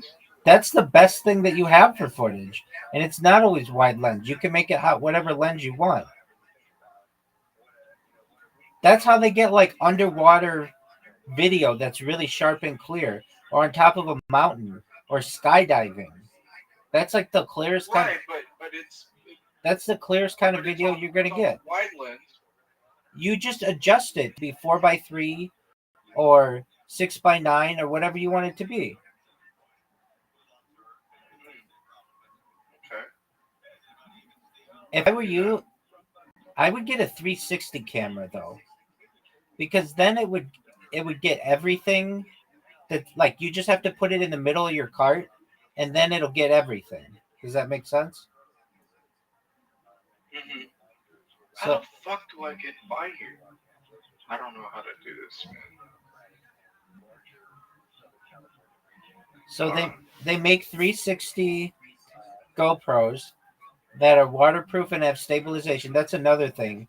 You want to make sure your camera is waterproof, because if it just starts to rain, you got to make sure that this thing is protected. Oh well, if you saw the pictures of my hot dog cart, it has an umbrella. Yeah, dude, but it's gonna pour down there, and it's gonna go. I'm looking at the pictures of your cart. That's not gonna keep it dry when there's a little bit of a wind.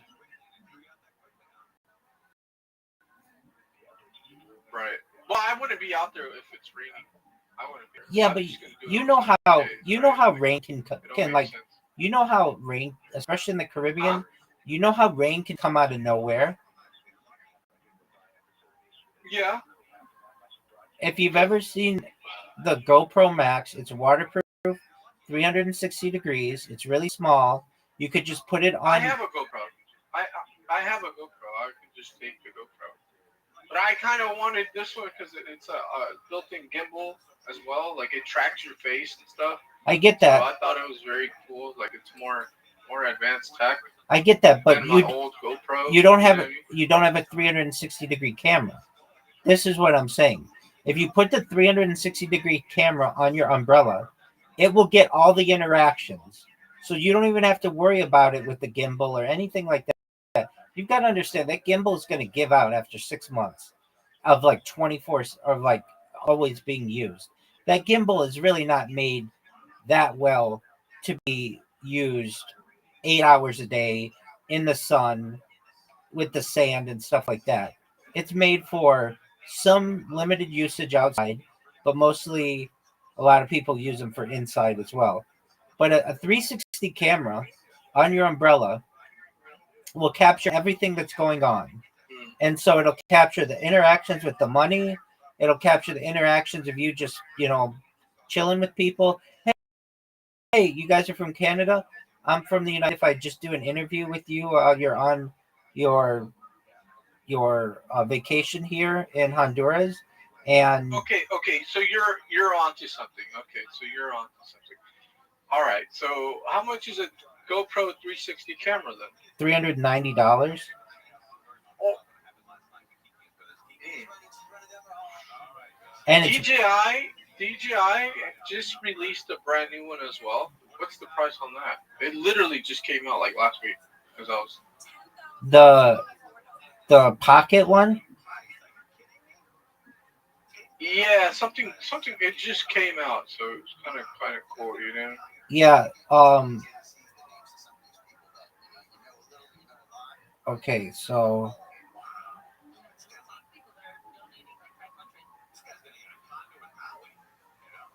I heard it's got some cool features. Not that I'm gonna, Okay, so they're gonna launch the DJI Osmo Pocket 4 in late 2025, potentially as early as September.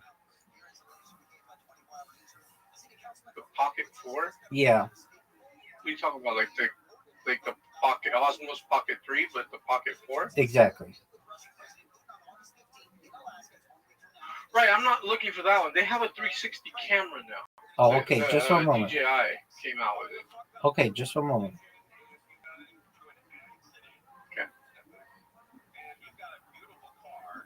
Okay, so the Osmo 360.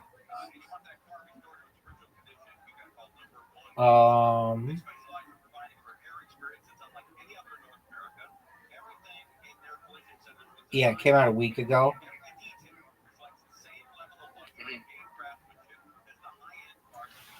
Okay.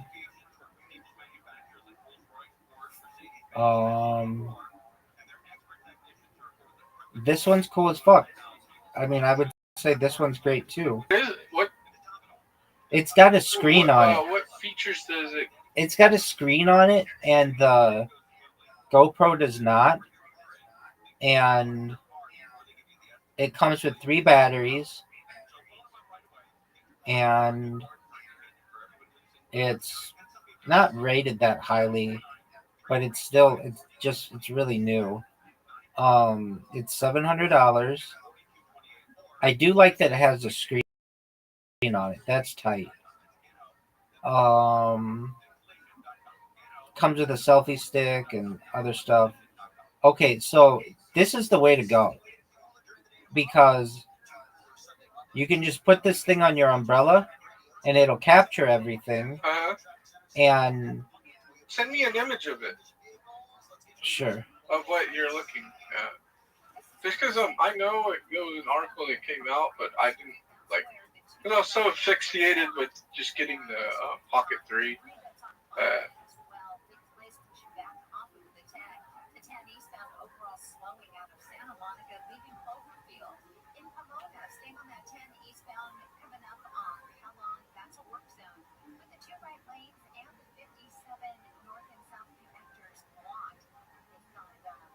Fuck!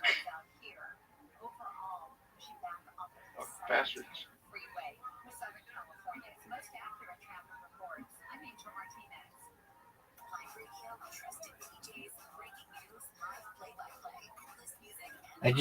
I just sent you an image of it.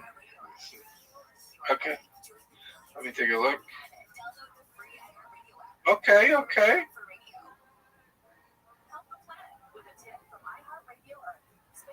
So it's how much? This one's like $700. Okay. Comes with 3 batteries, which is cool. It has at least like 4 hours each. 3 hours and 15 minutes or so. And it's waterproof too? Okay, now that I didn't confirm. Let's look.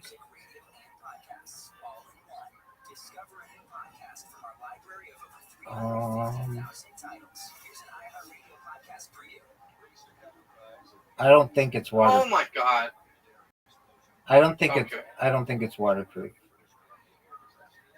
Well, I have my GoPro, so at most, I don't need to spend the money, right? Like, I have the GoPro,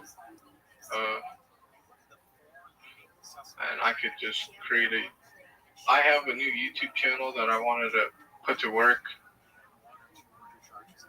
Yeah, they say it's a top-end 360 camera.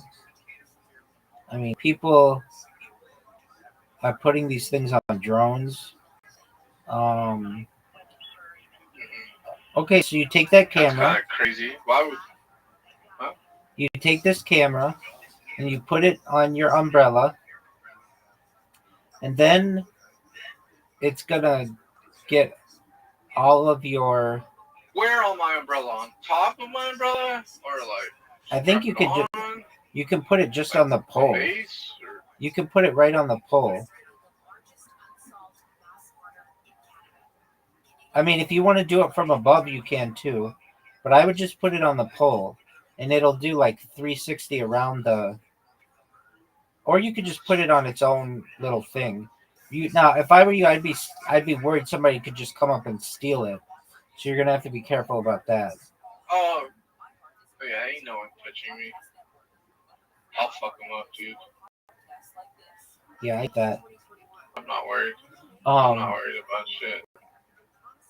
you could even put it on the front of your now that's a cool thought.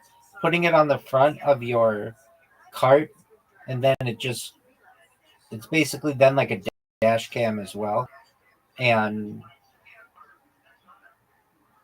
now like the 360 imaging is really cool, but I don't know if it's like the view you're gonna want, because it kind of distorts things sometimes. So Well, that's what I was saying. That's what I was saying about the GoPro, but no. So you just have both. You put the thing on there, and when you want to make it not a 360 view, you just change the setting so that it's just like a normal video recorder. Yeah. Oh, you know what? I'll have to get in contact with you. I'm gonna put that GoPro to charge because it's been years since I used it. I only used it on my last trip when I went to Honduras, so it's been hella long. Okay. Hella long. But I bought it at REI, and I literally only used it on that trip. And then from there, bro, I literally I just stowed it away. Never used it again because I'm driving trucks. You know what I mean? Right. I don't have time.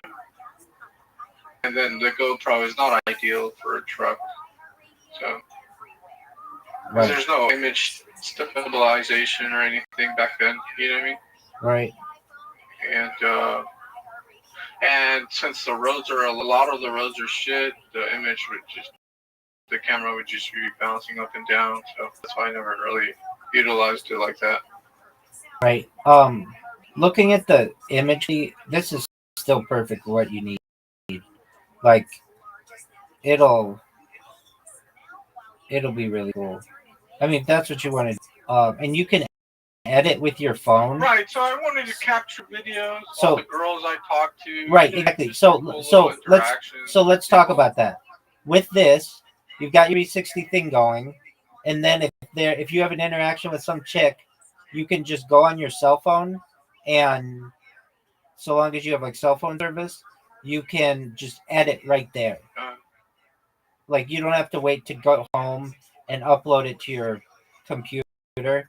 You can just edit it right there and upload it immediately. Right. So does that make sense? Basically, there's some chica walking down the street, and you're like, "Hey, you want a hot dog or whatever?" She's like, "Yeah," and you're like, "Oh, this is really great." And she's like, "Hey, what's that camera?" And you're like, "Oh, I just record everything that I'm doing." And you'd be like, "Hey, you want to do a shout out for my Buns in the Sun?" She says, "Oh, shout out to Buns in the Sun." And then you can just go on your phone and just take that segment and then upload it to your website or your social media or whatever, or just to your drive.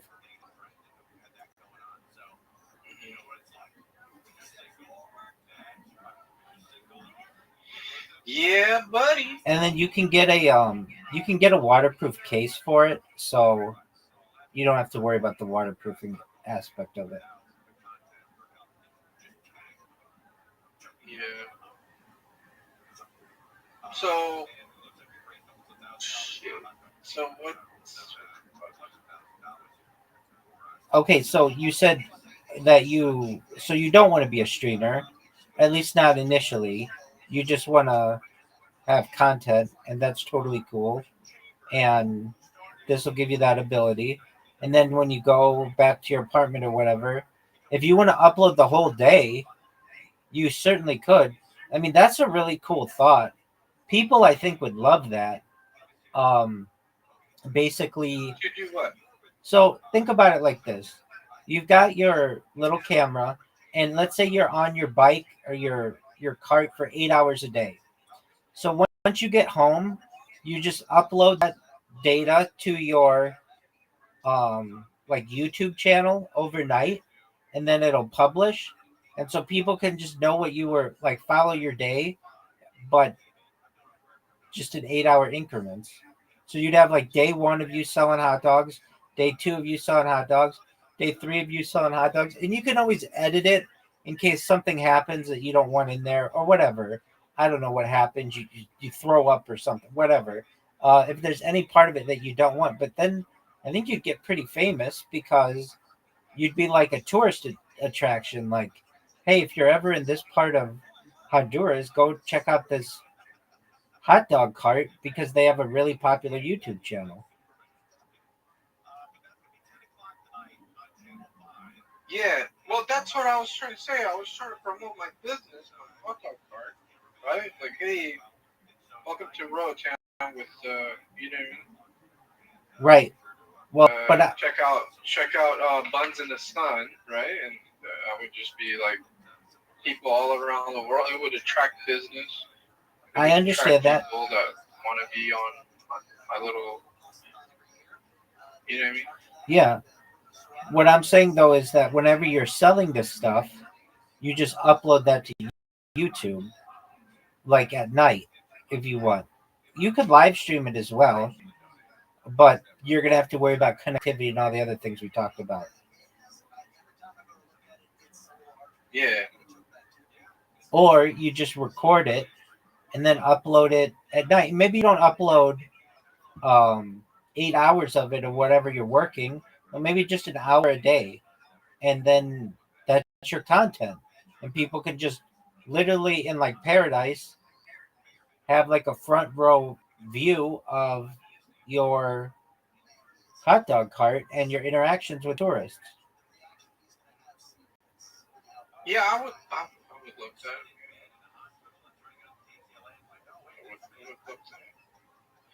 But right now, I gotta finish this order. Let me see. How do I order this shit? Because what happened was something happened with my order, and I have to get it fulfilled.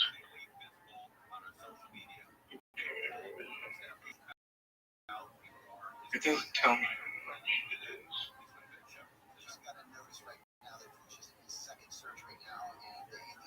Yeah. So, yeah, man.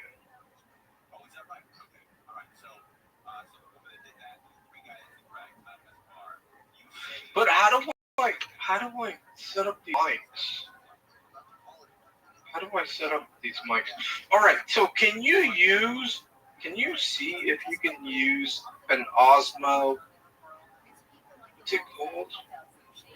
The DJI Mic 2 with the fucking GoPro.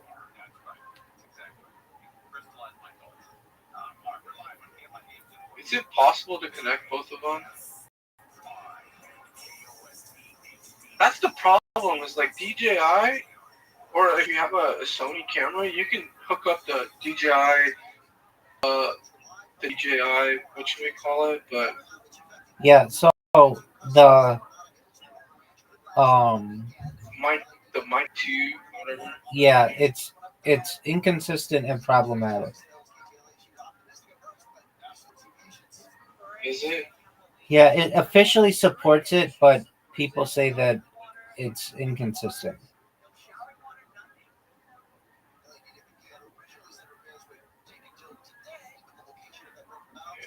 Gotta cancel all this. Okay.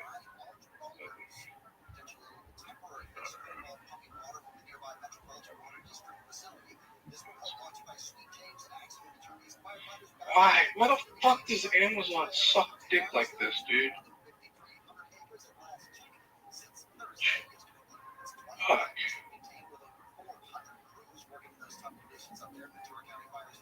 I canceled all of them. Thank fucking God.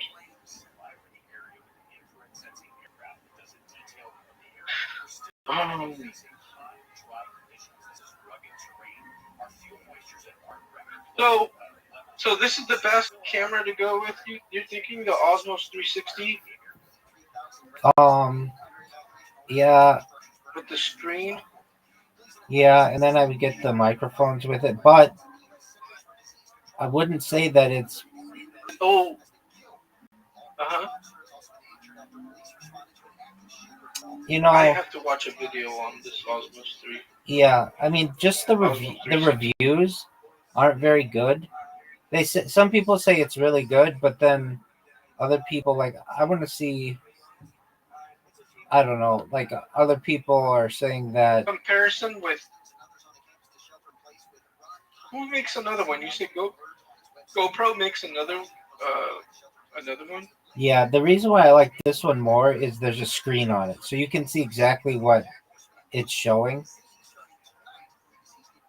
Yeah, I like that too because I hate to freaking record something and I'm not aware to. You know what I mean? 100%. And then you have to spend hours fucking editing. 100%. Dude.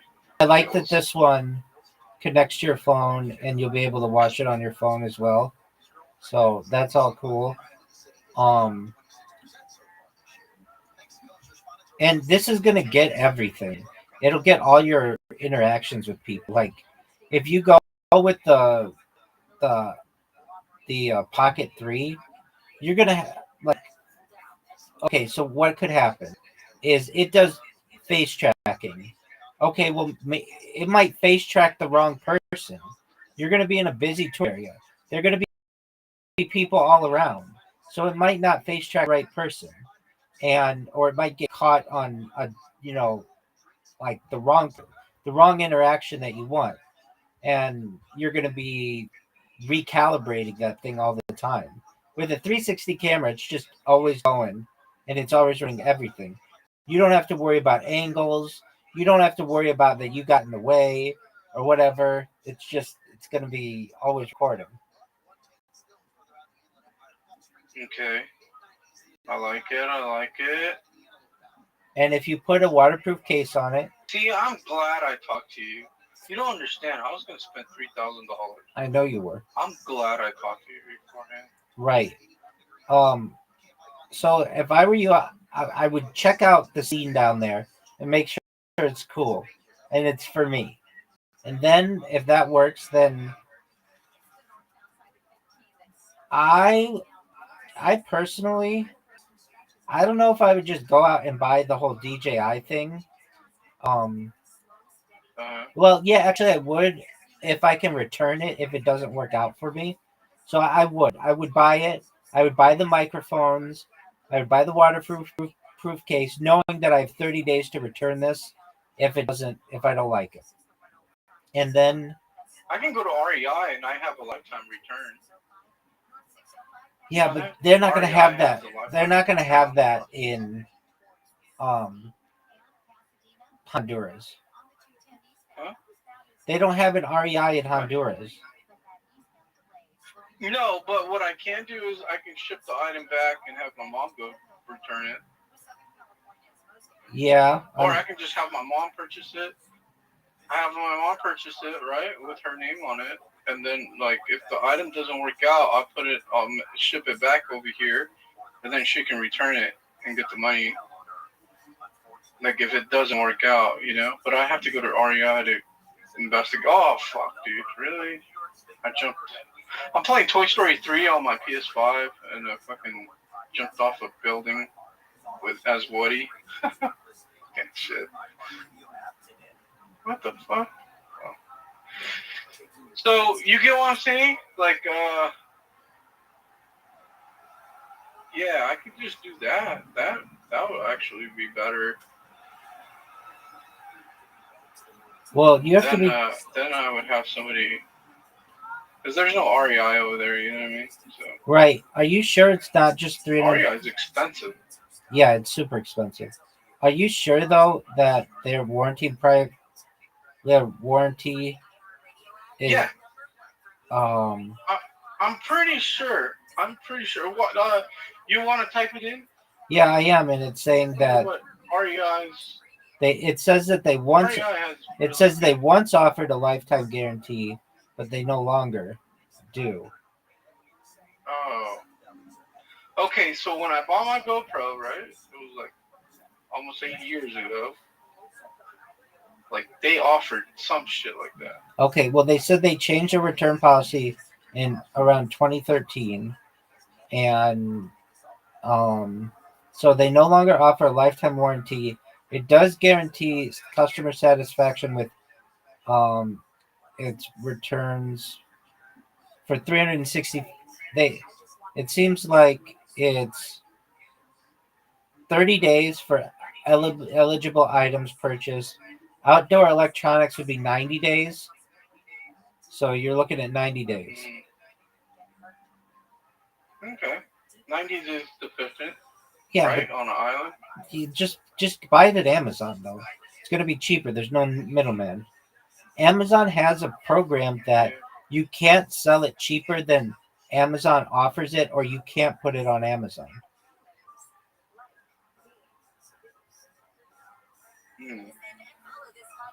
But let's see if you can. I mean, the only reason why I say I would just make sure it works on your little thing on your cart, and make sure the video quality is what you want and all that other stuff. Um, and then you're just gonna have a lot of data, and it's up to you whether you wanna how much you want to upload to YouTube. I want to upload every day if I could. Yeah, but just a new episode. I know, but 8 hours. You know, welcome. No. I would do like 30 minutes. Remember, most of the videos, like if you ever, like, what I'm trying to say, if you ever have like checked what is the lifespan of like a video, like how much a person actually watches, it's usually around 15 minutes. If that. No, 15 to 16 minutes. Anybody that's if that. Anybody that watches for longer than that usually don't. You know what I mean? I get you. Okay, so So what I'm trying to say is, like, I only need 20 minutes of content, really. Right, but then you're gonna 20 to 30 minutes. But then you're gonna have to edit that. No, I would just do it all raw. Well, I get what you're saying. Okay, that's fine. Okay, if you're gonna just do that, then you really only need to record for 30 minutes a day. Yeah. But okay, now I see what you're saying. Yeah, I would have to edit because of course, you know. Yeah, like, and that's gonna a hot chick in a bikini came along. Exactly. So then you're gonna be you're gonna be spending. I don't know how to see. Is there an AI edit? Is there an AI edit program? We're close to it. I fucking hate editing. Everybody hates editing. It's the hardest part of hate editing. content creation. Yeah, like literally, if I can just give it the video and ask it to analyze what are the best moments of the video, and just fucking do that every time. Oh my god, bro. That would be so fucking cool. Yeah. So you should create a bot or an app. They already have that, and it does it for YouTube videos. So it'll take your YouTube video that's like 8 hours long, and cut it up so that it only has the like 20 minutes where you're talking with someone. What app is that? It's a website. Do you use it? No. Which one is it? I have, but I don't use it because I want the long content. I know that people in the future will appreciate even the. You should. Oh, you should use it, especially if you have YouTube Shorts. Imagine how many viewers you would get with all your hours. 0 of streaming. 0. Like it's. You would get 0 views. Yeah, I mean, I do it on Instagram, and I get like just a few, not that many people. I do get some people, but just not that many. But yeah, I mean, you can do it with YouTube videos, but then you have to upload all the everything into it, and you're not guaranteed that it's going to have all of the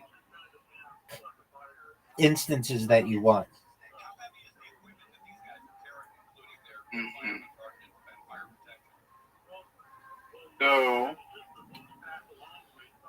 So you're just gonna have to do some editing, or you can hire someone to edit it for you. But even then, you're gonna have to upload all the data to them so that they can edit it. I mean, that's when you'd get like pretty big. Like you could pay somebody to do that. Um, Oh, you know what? It's very cheap labor in Honduras. yeah. So you could actually like just pay somebody like literally $5 a fucking, A day. you know what I mean? Yeah. How much you gonna sell? Literally How much you gonna for? How much are you gonna sell a hot dog? $7. Whoa, that's super expensive. Plus, you're paying for the brand. Huh? Dog, you are. You're Dude, paying basically it's dog. a tourist fucking hot dog. I get it. I get it. The tourist part of it. That's who's gonna buy your shit. Why so expensive? Because it's tourism. I get you. Well, Like then, you know what I'm saying? Like when you go to a baseball game, right? San Francisco Giants and all that. right. Like, bro, like you're not gonna be paying regular fucking prices for a beer. You're not gonna get a hot dog at a fucking baseball game for I get that. Why not? cheap. Why not $10 a hot dog then? Why not 10? Because I don't want to scare people. Like I gotta find a medium. Like okay, how about this? Let's Google what is the average price of a hot dog in Roatan. Dude, it's gonna be I like wonder what AI says. 10 cents. Hell no! Yeah, dude. Get the fuck out of You're here. gonna have competition. Who the Dog, fuck is selling you Doug, 10 cents a hot dog? Doug, you didn't even think about this. You're gonna have competition. There are there are already vendors in Honduras selling hot dogs, and they sell them for cheaper than you get them in the United Yeah, States. but I'm mobile. They're mobile too. Yeah, but you don't know if it's a creep that's selling you a hot dog. This is Apollo you're talking to.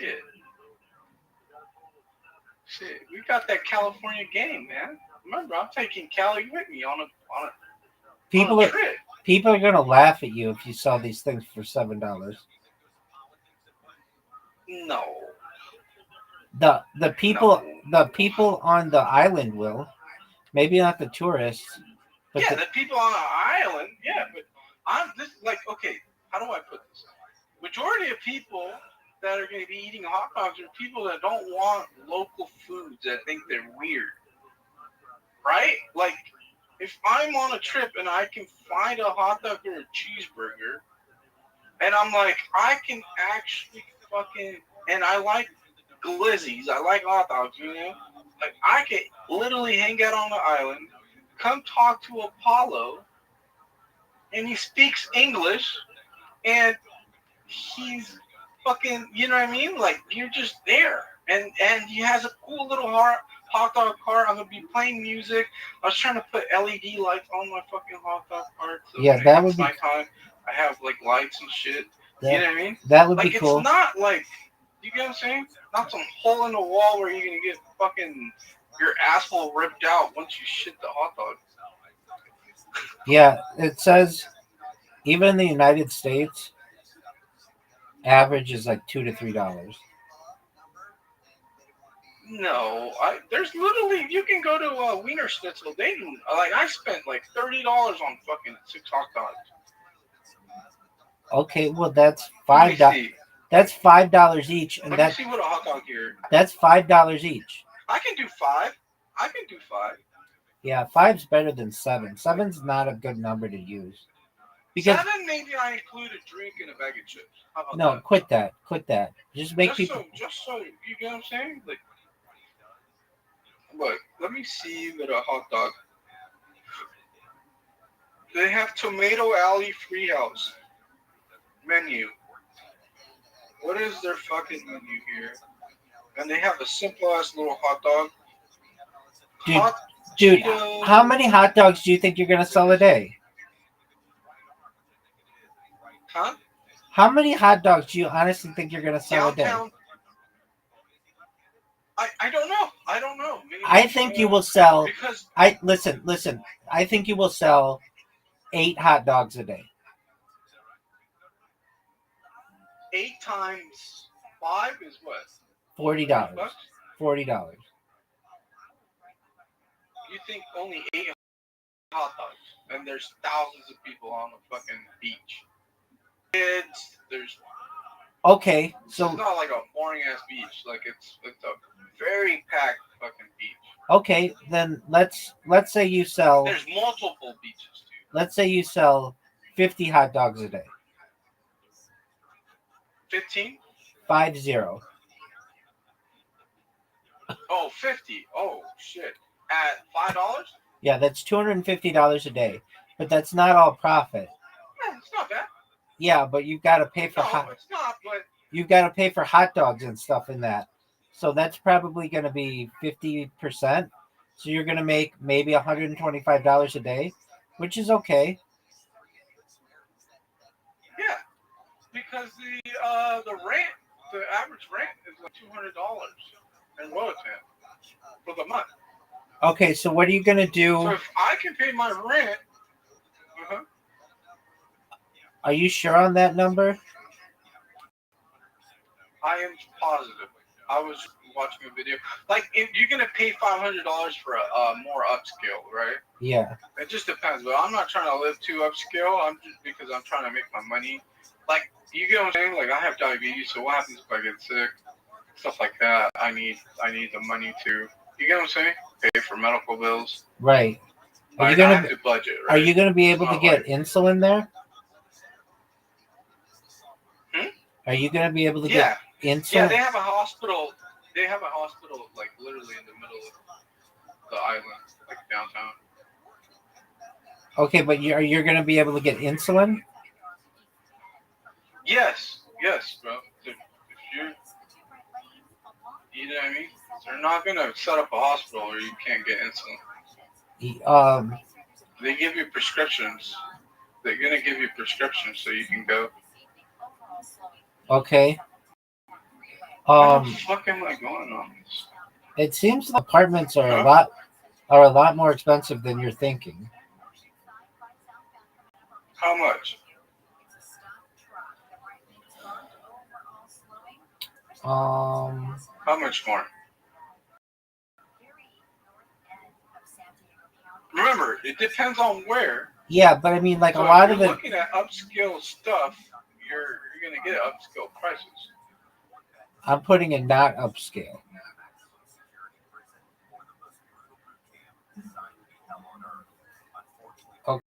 Okay. I figured it out how to break out. Do you know where French Harbor is? Okay, It's so by Connex Hold. it's $270 a Connex month. Hold is the name of a pirate. Okay, you mean $270 is you mean great. okay, great. You keep saying Connex Hole. Do you mean Cox and Hole? Yeah, that's what I said. Okay. What did I say? Connex Hole. Okay, so $300. Oh. You're looking at $300 a month, which is nothing. And then you've got insulin. How much is insulin there? Oh, it's gonna be. I don't know, but I'm gonna guess it's gonna be a lot cheaper because only in the U.S. is where they charge you like an arm and a leg for medicine. If you ever seen that, like you can travel anywhere around the world, medication is not as high as the U.S. Yeah. So don't quote me, but literally, you can go to Mexico and you can get like all the drugs that you got here for a fraction of the price. Like, literally. Right. It seems like it's maybe like $100 a month. Yeah, and if I get a lot of it, that's great. You know what I mean? Like, do you have to keep it refrigerated? yeah. Okay. So I'll just buy a little mini fridge. You know. Right. Okay. Or just have a regular fridge. But hopefully they provide a fridge in the apartment, so that would be okay.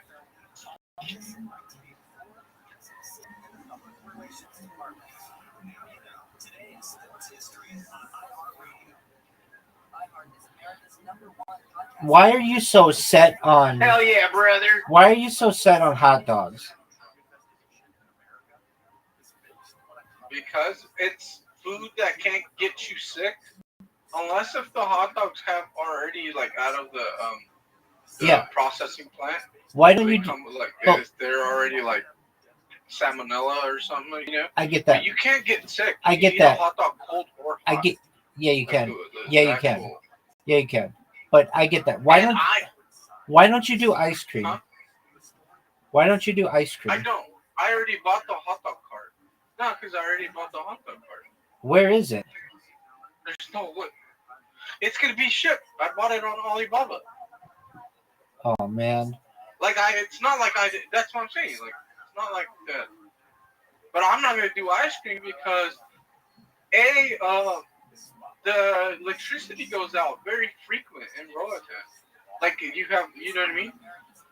Okay. And there's no way that I'm gonna be able to fucking do it. Okay. There's no way. You got even when I'm not working, you have to keep the heater on, and it won't. Unless if I have like backup generators like that, like it ain't gonna happen. And I can't sleep with all that fucking noise. I get it. Okay. Imagine, like you're gonna be running. So $5. You can only buy fuel at certain times. I get it. $5 per hot dog. How many hot dogs do you sell a day? $7 for the meal. Quit with the meal. Just I don't know. Hopefully, I get some good kosher hot dogs. that's gonna be higher. You know, yeah, you know, I don't know. It depends.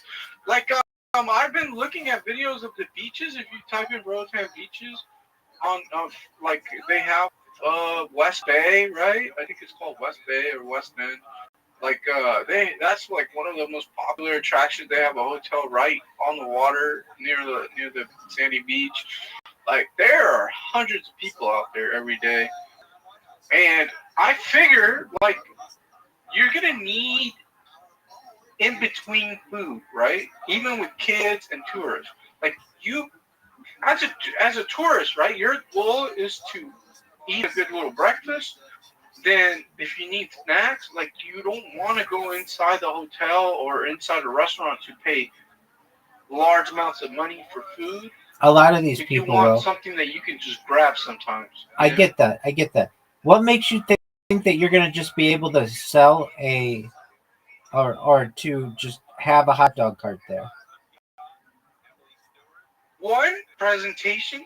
No, not what I mean. Two, Not what I mean. Not what I mean. What? A lot of these resorts and things don't want all other vendors there. They only want their vendors on their property. Oh, well, the beach is public, so good luck. So you're just gonna be on the street? Huh? You're just gonna be on the street or like the sidewalk? Yeah, that's why it's on wheels. It's a tricycle. How much was the cart? $3,000. Holy shit. Yeah. Does it come with the $2,600 for the actual cart, and then $650 for shipping. Holy shit. And it's gonna get shipped to Honduras. Is it going to your family's house? That's nothing, bro. Yeah, it's going to one of the ports over there. No, but 3,000 in shit, bro. I used to spend more in trucking than. Oh my god! I literally the last time I left, so it was $5,000 something just to. no, I get that. Shit, remember the oil in the water? Yeah. Okay. And I didn't get shit for it. That was just to fix the fucking thing. Right. Okay, I'm looking at the beaches and This at least I have the cart. I'm I looking can sell it to somebody I'm else, looking at the beaches you know? and they're like nobody's there. Get out of here. Come on. I mean, I'm sure they're trying to make it look like it's like a desert island or whatever, but Are you sure you're looking at the right beach? I mean, I'm looking at a lot of beaches. This is not like spring break. Right. No, but they have a lot of tourists there. And every new Canadian people, new people from Canada, new people from the U.S. arrive. Okay. You know.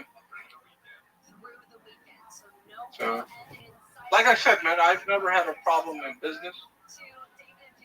You know, like even in trucking, people are Okay, asking, like, so are you gonna make any money? Blah, blah, blah. You know, I still make here's my what money, people sir. say. I Road 10 still make beaches. my money. Let I me would cheat. just listen to me. Remember, I was driving day and night. My man, listen to When me. people weren't fucking making money, I was making money. My man, this is what people are saying. Roatan beaches. What are some of the best beaches to visit in Roatan? We are looking into the Big and Little French Keys. Can we catch a taxi from the port to one or both of those? Not necessarily looking to book an entire excursion, just for a beach day.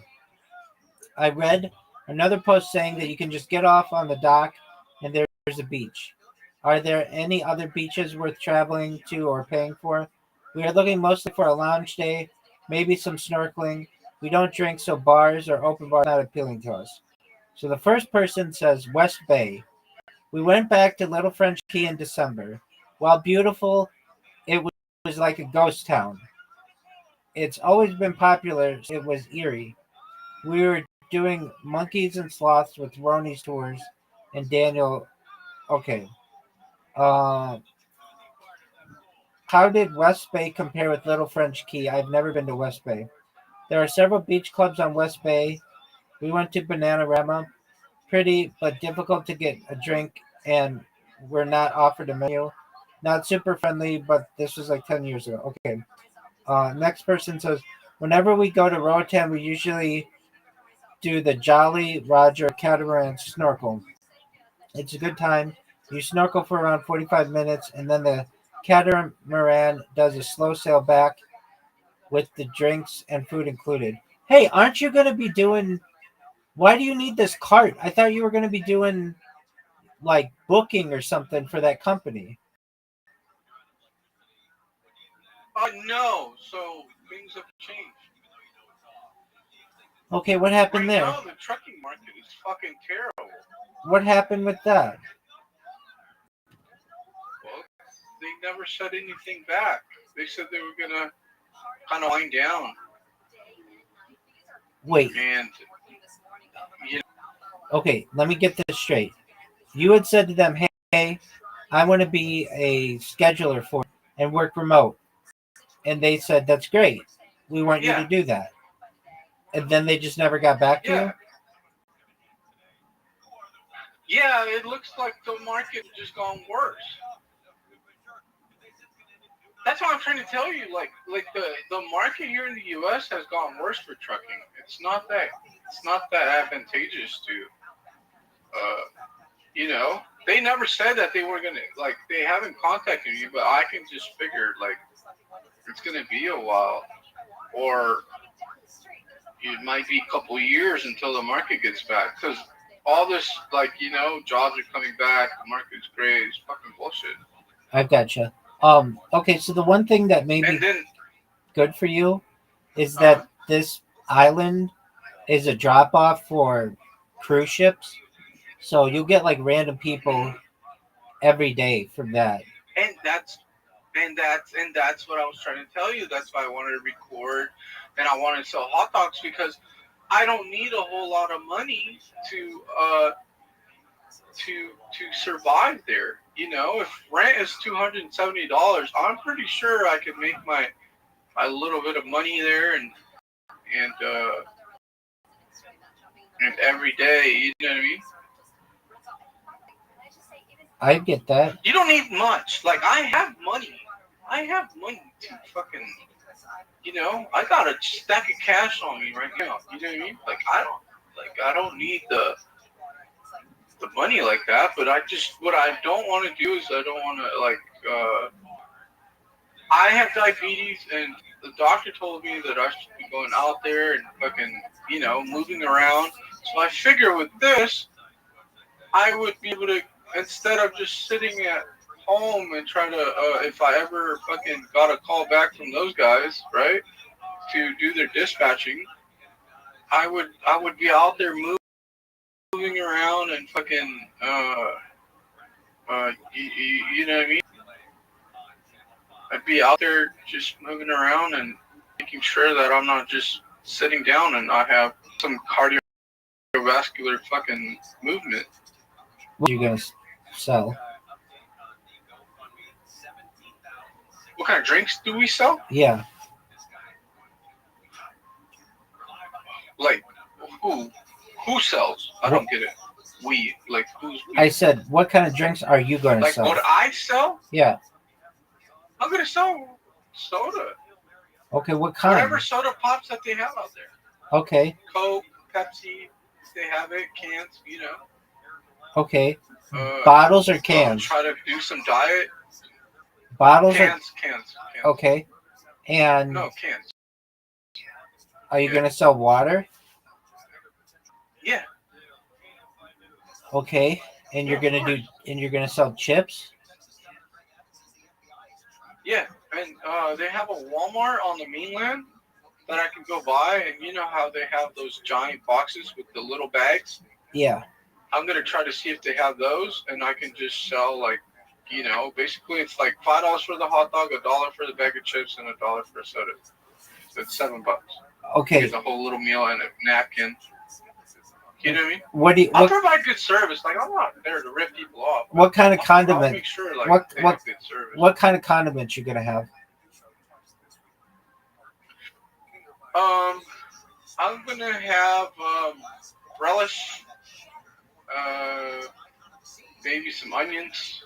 I gotta see, like, I gotta see and some what you may call it. Just ketchup, mayo, and mustard, and I'm gonna try to do some Dijon mustard. You know. Are you gonna have any kind of peppers? And I can, but I have to look at see Honduras. I'm gonna be completely honest with you. They're not a big chili country. Okay. So I don't know what the price is of imported chilies because it's not like Mexico, right? Mexico, they use chilies a lot. But does your cart have air? Like, what kind of tires are on your cart? bicycle. I mean, not bicycle. Yeah, bicycle tires. Tires. I bet. Okay, so you have to keep them inflated. Yeah. Okay. And like I said, there's a Walmart. I'm just gonna go buy a pump. Are you gonna have? Oh, I have a pump here. I could actually take the pump with me. Are you gonna have? I don't know if I want to do that. LED lights on your thing? Yeah. Are you gonna? Yeah. You're gonna have music? Yeah, I have a little speaker box that I bought. How are you gonna do all this? Well, I can't install a battery on it because they had the option. When they were trying to sell me the thing, they wanted to know if I wanted a battery option, right? Yeah. But I refused because they wanted like $300 or $400. Which over there I can just hire somebody to do it for like $20. Okay. What do you do? You know what I'm saying? Like, it was kind of like. What do you do if they say there's just some kind of law on the island? Have you been there? Have you seen hot dog sellers? No. I mean, last time I went there, no. But you know what I mean? Okay. I mean, so it might not even be legal. It might not even. They usually allow a lot of stuff. It's not like it's not like here, bro. It's not like here where everything.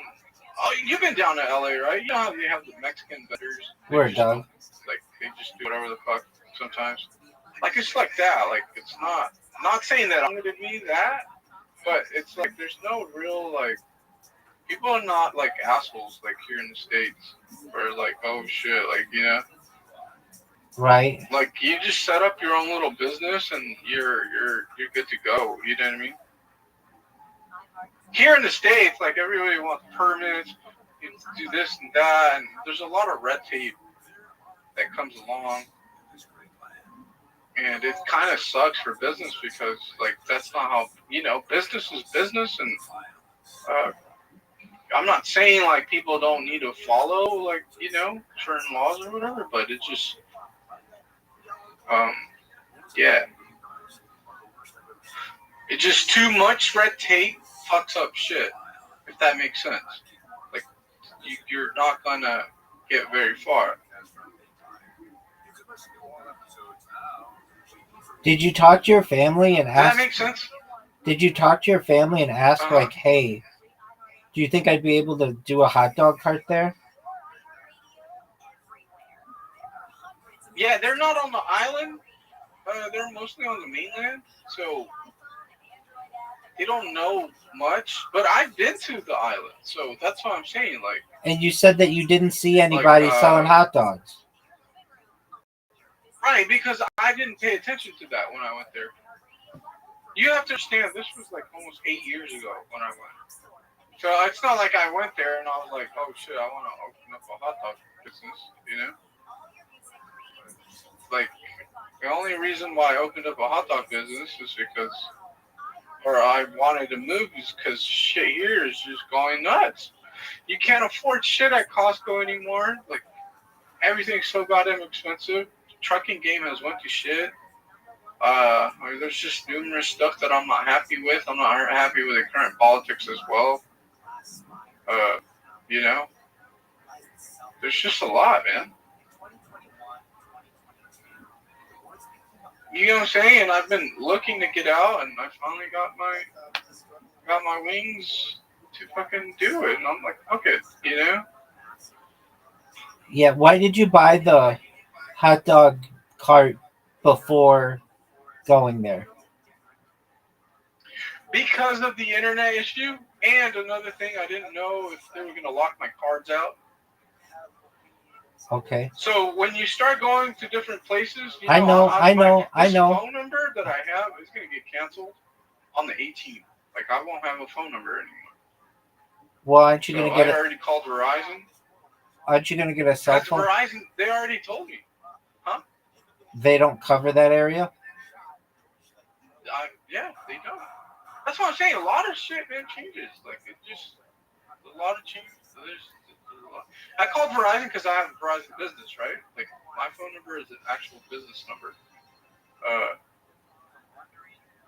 And they're like, yeah, like, thank God you called us because there's no coverage down there. Yeah. So I told them, like, hey, I need to cancel this account because I'm not going to be able to do anything with this. I'm out of the trucking business, so I can't write it off anymore. And not that I want to go back. I don't want to go back to driving anyways. This shit's going to fuck up my health, sure. I'm not going to enjoy any of my youth. So are you going to... You have to understand, man. I'm kind of, like, I'm at the point where, my diabetes, like, I've spent 20 years driving a truck, man, and I'm just like, fuck this, dude. I got to go and enjoy life, or else you're going to be fucking screwed. What cell phone company? I don't have any kids. What cell phone company are you going to get? What is it, Tigo? Is that what they have down there? I'm not sure, but I'm thinking about not even paying for a cell phone because that's why I wanted the internet. Because if I can just use the Wi-Fi to make phone calls. Right. To have I don't need to pay for fucking fucking cocksuckers, man. You know what I mean? Right. I just want because look, even if you pay for it, you have to understand, right? Because it's an island, the service is going to be kind of shitty. So I don't want to be paying fucking a lot of money for something that's just going to be terrible service. It just drives me insane. So what I was thinking, like, that's why I was like, man, I have my phones. I have my TG accounts, right? I can just call my mom and my sister from WhatsApp or TG, and anything I need to be done, you know what I mean? I have Google numbers that just, that's just a Google number, but you just need internet. So it looks like I have a 209 number. I don't have a 916 number, but I can probably get a 916 number before I leave. And boom, you know what I mean? Right. So they're delivering. AliExpress is delivering this hot dog cart to where? Uh-huh. Where? So, it's called the Port of Cortez. Okay. Honduras. And they're just gonna hold on to it for you for free? No, they're gonna give me tracking, right? Okay. When they get my uncle go get it. Oh, okay. He's the because check this out. So instead of them charging me crazy fucking fees because I'm American, like I'll just have my uncle, which he'll pay local fees, because they like to butt rape you, dude. You get what I'm saying? Right. Like they like to fucking, like, if you're a foreigner, man, believe me, they don't have that much money coming in. They're just gonna find ways to fuck you. Right. So I figure with my uncle, he can just say like, "Oh, it's mine. I ordered it. I had it ordered." Boom. Like, cool. Like, they're not gonna bust his balls. And then from there, I'm gonna pay for a tow truck to put it on the flatbed to haul it all the way to the town that he's at. Because it's gonna come in a giant crate. Okay, so why are you Like, it's already pre-assembled.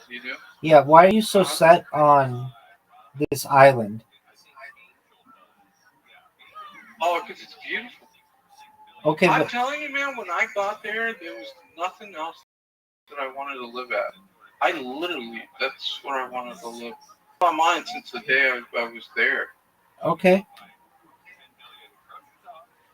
You have to, like, there are so many expats there.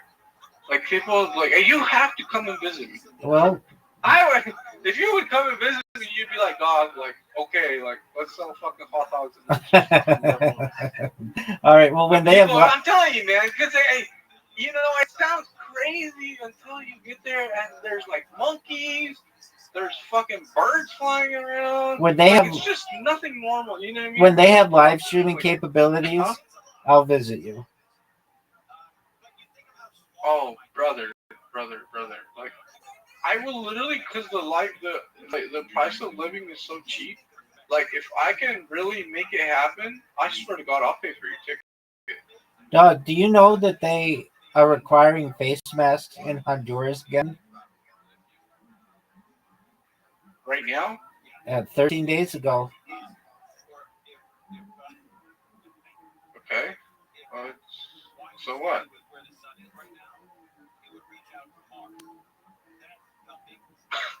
I bought me a fucking face mask. So Okay. I have one. It looks like I'm robbing a bank though. But hey. All right. What do you do if there's a? I mean, fuck. What are you gonna do if there's a hurricane? Jack off, scream. I don't know. Masturbate for a while. Okay. All right. I don't know, man. Who the fuck knows? I don't know if I'm gonna live. Nice fucking rub one out. Right. Do you know what how? I mean? Like, what? Are you gonna get washed away? Am I gonna live? Like, what the fuck? I mean, literally, I don't know. I'm kidding, by the way. No, you're not. You are dead fucking serious, dog. You a poncho that you can wear? Huh? You bought a poncho? What'd you say? Yeah, I bought me a poncho at REI that you can put you can don over your backpack, Okay. So I have that going. for myself. I have boots. I wouldn't wear pants in a fucking hurricane because you want mobility and pants are heavy once they get filled with water, you know? So Right. the best wear is, even if the water is cold, is still fucking swim trunks. Yeah. Yeah. That's what people don't understand. Like, people are like, oh, fuck, I'm going to throw a jacket and fucking pants. And then they're stuck in the water and they can't even kick the water because they're so back down, you know? They're bogged down so much. But, it seems like Amazon delivers there. Amazon delivers there? Yeah. Are you fucking kidding me? Really? Let's go! Are you fucking kidding me? Really? Yeah. Oh my god, are you fucking serious? I mean, brother, you just made my life 100 times better. I'm reading something. I did not know that. I'm telling you. Somebody just said Where the fuck did they deliver it? It seems like Amazon finally delivers to Honduras. Let's double check that.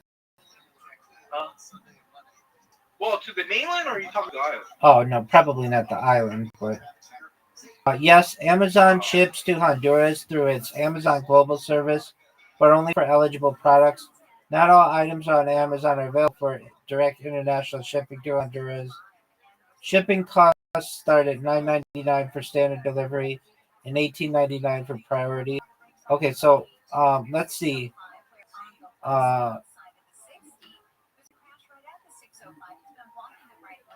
Can you send me this article? It's just or whatever the fuck it is. It's just ChatGPT.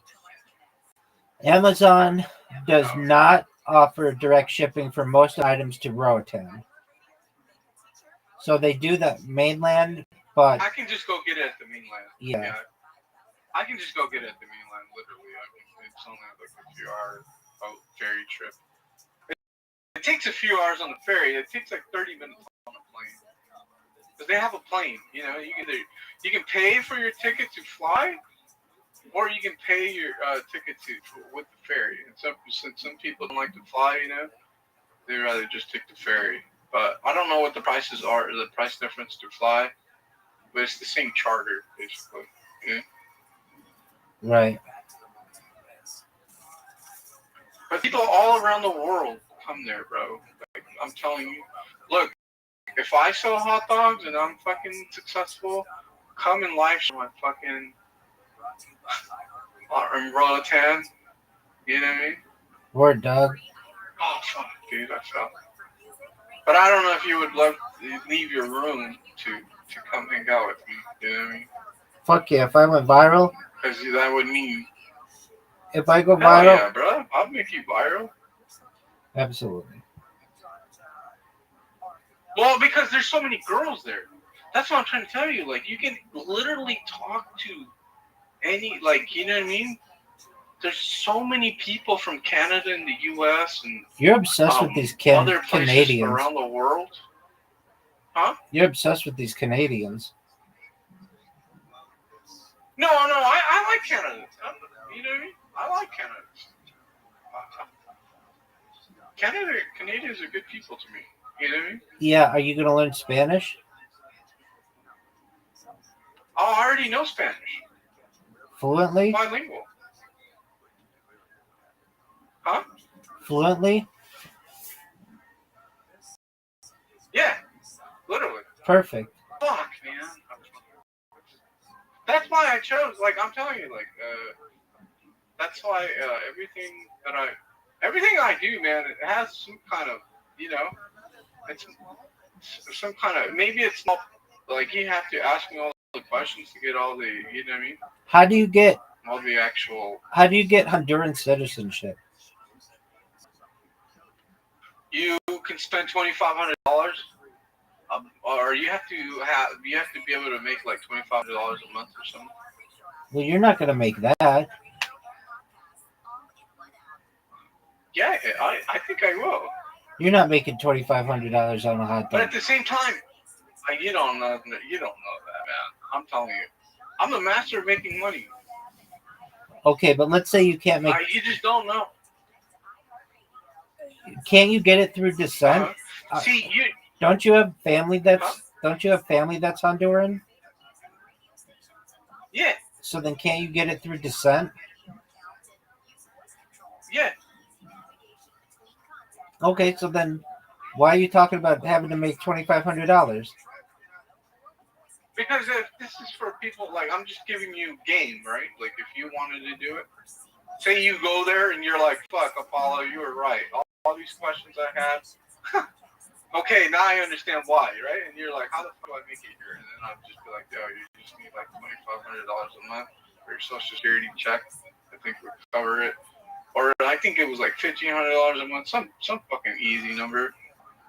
And like literally, if you have any little money, you can just buy a piece of property. They have properties that go for $5,000. Yeah, so why don't you do that? You buy a piece of property. Why aren't you're eligible to fucking live there. Why aren't you doing that? I am. That's what I'm telling you. I'm gonna go there.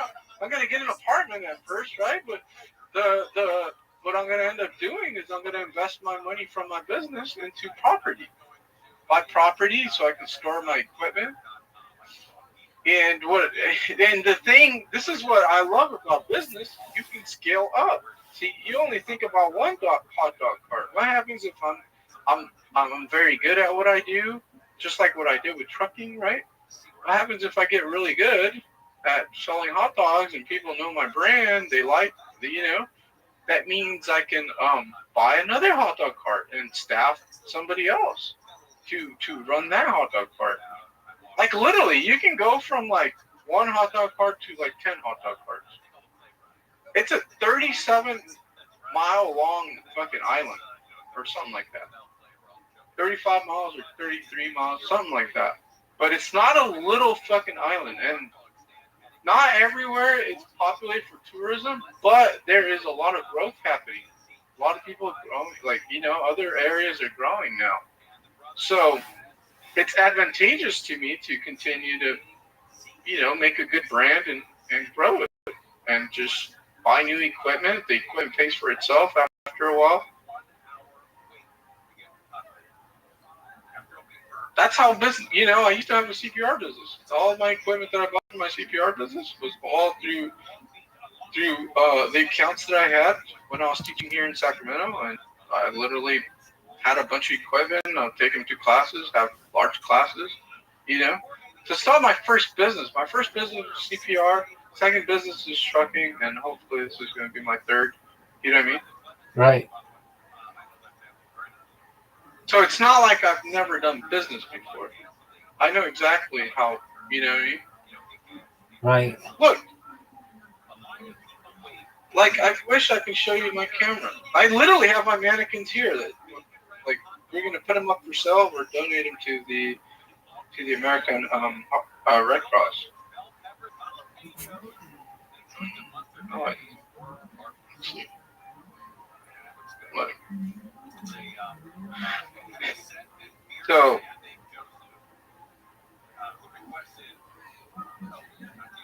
let me see if I can upload it. Have you ever been to the...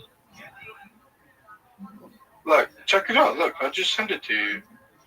I just turned on my light. You see the poster of my, one of my neighbors. He used to be a boxer. His name was Willie Joran. He was the famous boxer here in the town that I live. And I have his poster. Aren't those things like $3,000 each? For what? Those little CPR dolls?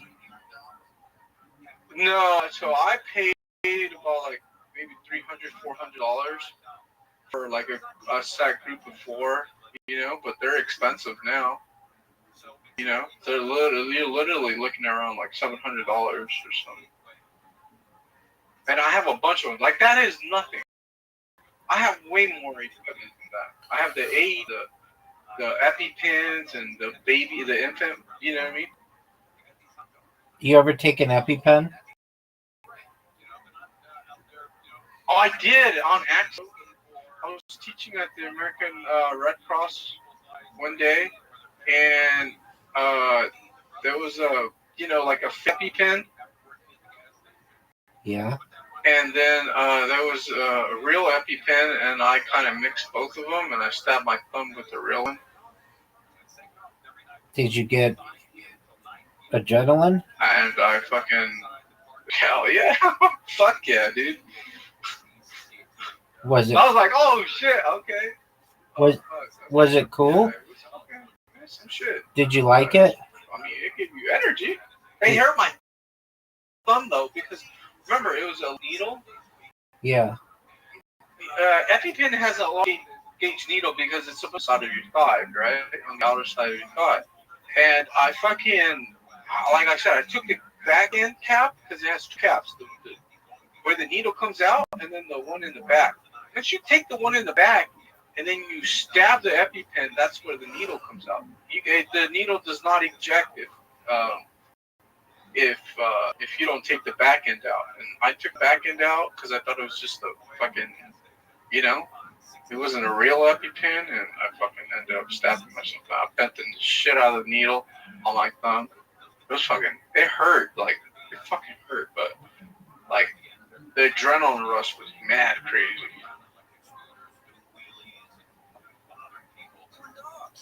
What temperature do you have to cook a hot dog at? That I do not know, but I've been looking at recipes on how people cook their hot dogs, and what they say is, like, the first thing you gotta do is take your hot dogs and then boil them, right?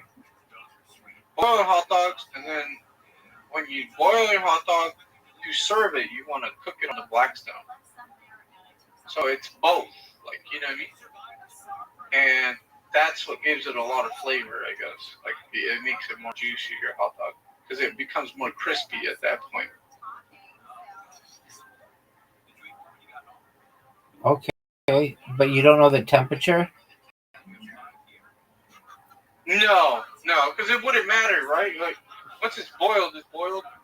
See, if you're lazy, you're just going to give somebody like a boiled hot dog, right? At what temperature does water boil? But I don't know. 212 degrees Fahrenheit. But that, I mean, the propane tank should be able to do the job, so. Or 100 degrees Celsius. Uh-huh. So at sea level, which is what you'll be, it'll be 12 degrees Fahrenheit. Mm-hmm. But it gets super hot on the island. Like, it gets hot. Oh, fucking bastard. Fuck. I really wish you can come see me, man. I'm not joking. One day, big dog. Hopefully, one day. One day. I really want you to be like, okay, Apollo, I asked you a ton of questions because I wasn't sure. Now I see the light. All right, dog. Ah, fuck. Are you going to swim there? Huh? Are you going to swim there? Of course. Do you like I love the beach. Like, you don't understand. Like, if I wanted to go to a mountain range, I would be living, like, in Tibet. Like, I've already pictured. Like, if I was to be, like, one of those guys that like mountains, I would live in Tibet. There's one of, there's a esoteric, there's a guy that I follow. His name is Nicholas Roerich, and he used to produce a lot of paintings in Tibet. You know, because I told you, right? I'm a Freemason. I'm a Master Mason here in Washington Lodge number 20 in Sacramento. So am I. Los Alamitos, Lodge 69672.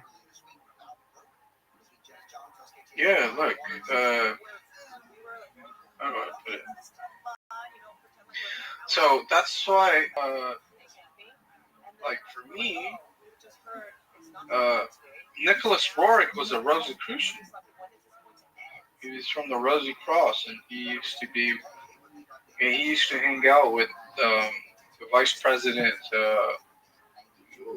I forget his name. He was like during World War II, or I forget what it was. His name was. But Nicholas Rourke used to produce a lot of cool games.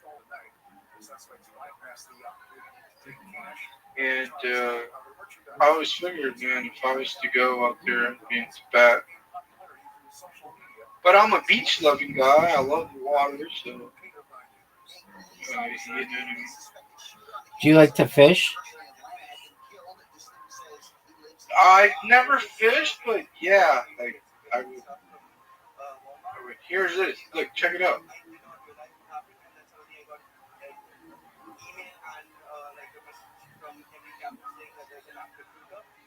See that?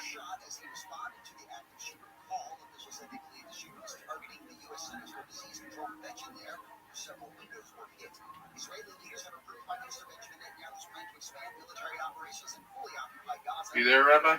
I'm looking. Beautiful, my man. Yeah. So that's what I'm saying.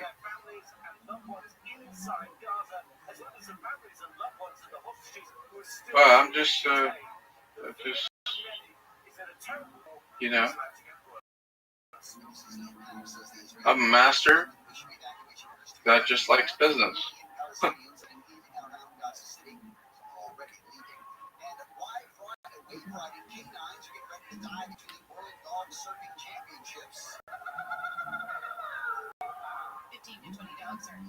So, hell yeah, brother. All right, well, keep me posted. And let me know how it goes. And if you need any help, you can always come in here and I'll help you in any way I can. I'll probably in a few days hit you back up just so I can. You're saying that camera is more ideal for me. The which one, the GoPro one or this DJI one? I would read more. What do you think? The DJI one, you won't be able to get till September, at least through Amazon. Maybe you can get it REI. Oh. But I wouldn't worry about that until I actually got there and checked out the scene. But if I were you, I would go with the one that has a camera on it or that has a screen on it. Yeah. I would also, if I were you, I would practice with my GoPro. Yeah. Check the GoPro, I don't know how long the battery's going to last because it's been a while since I used it, and the batteries, they literally, they don't last forever, man. So. Yeah, but it'll work enough.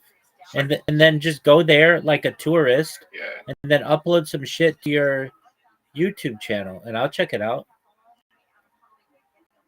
Okay.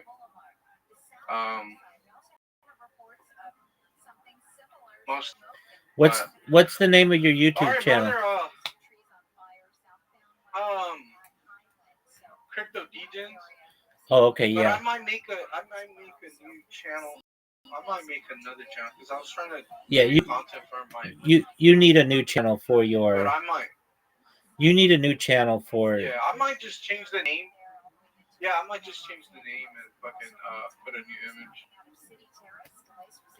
I wouldn't. Because I don't have any videos on it. Like, there's no content on it. I wouldn't do that. I just created it the other night.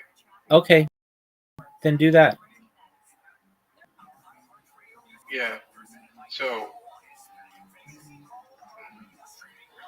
Should I name it the name of the hot dog? Buns in the Sun? Should I name it that just because it'll give the hot dog stand more notoriety and people will recognize me for the actual hot dog part? Right, and I would even put in there Honduras Buns in the Sun, something that connects people. Roatan, not Honduras. Or whatever. Yeah, Roatan. So when they Google it, like let's say what's there to do on Roatan Island? Oh, there's this bird park and there's the beach and there's snorkeling and look, there's even this random YouTuber who sells hot dogs and he has a YouTube channel that he documents everything.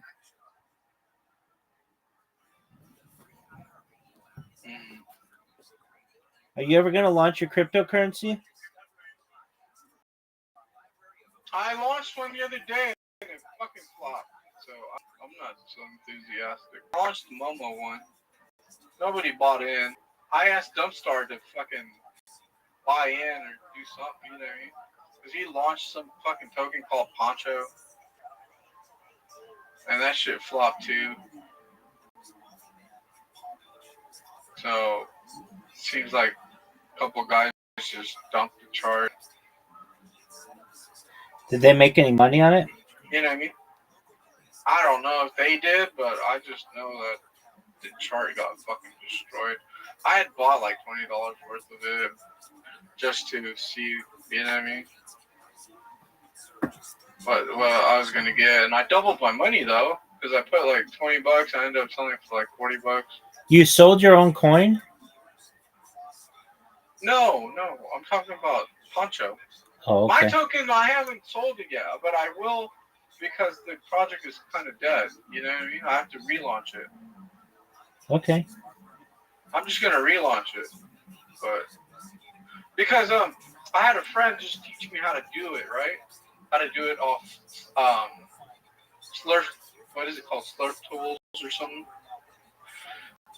I had a friend teach me how to do it because I've never done it before, and fucking, you know what I mean? Word, dog. It wasn't like a prepared launch. It was just me messing around. But nobody's got rugged. I let everybody know they should sell their tokens. You know? All right. It was only like a handful of us that got in. That was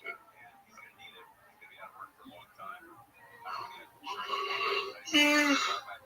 But all right. It was nice talking to you, Rabbi. As always, my friend, keep me posted. Best wishes with the move, big dog. Did you buy your plane ticket yet? All right. Yeah. All right. It cost me $400. Not bad at all. Hell no.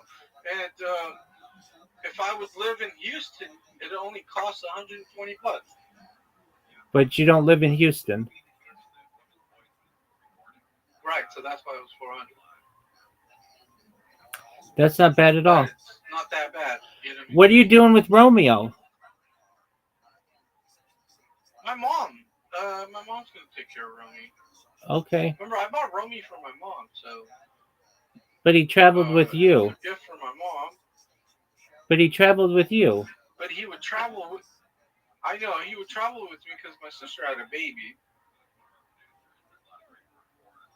And at the time, like Noah was, you know, my mom helped my sister babysit while she was working. So now that Noah is a little bigger,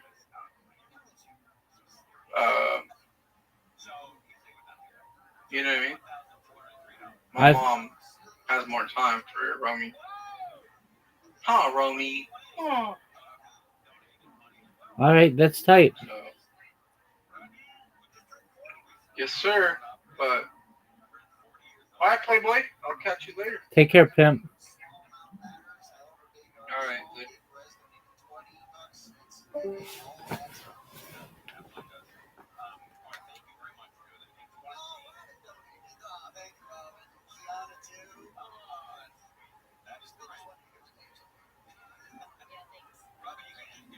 You wanna play Rivals? Nigga, did I bump my head? Why this shit hurt? That shit never end for you. Told you, put them glasses on. No.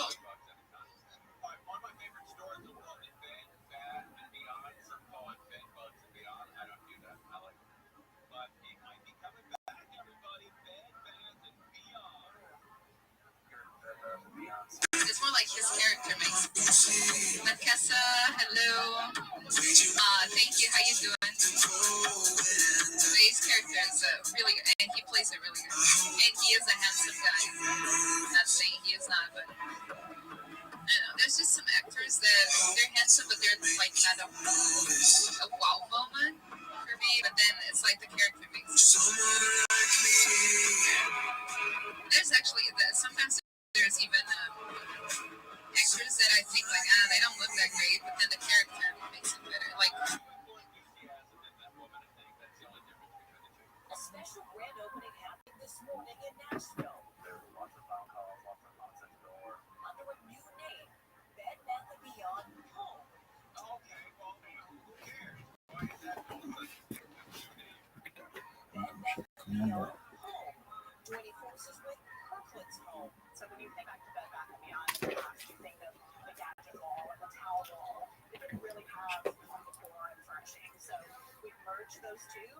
To start off, stores will be smaller. This is about 8,000 square feet on the 7th floor, and so we've curated the looks for you. And true Bed Bath & Beyond fashion, those iconic coupons are making a comeback too. Oh, that's great.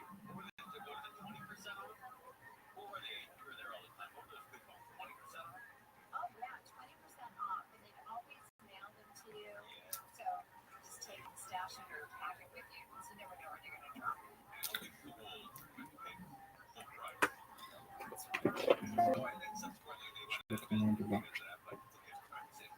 For now, the company says it's sticking to tradition, honoring discounts beyond that expiration date, or the block that people will bring in their old coupon. 2 years ago, Bed Bath.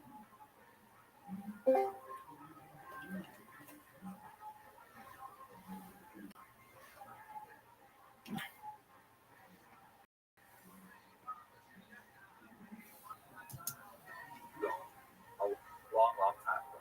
Now, that's a fascinating kind of thing to measure because, we know that a lot of people today who claim to be Kohanim probably aren't. Even in the 18th century, the great Vilna Gaon, who was the firstborn child, and if you're a firstborn, you have to be redeemed in a special ritual with a Kohen.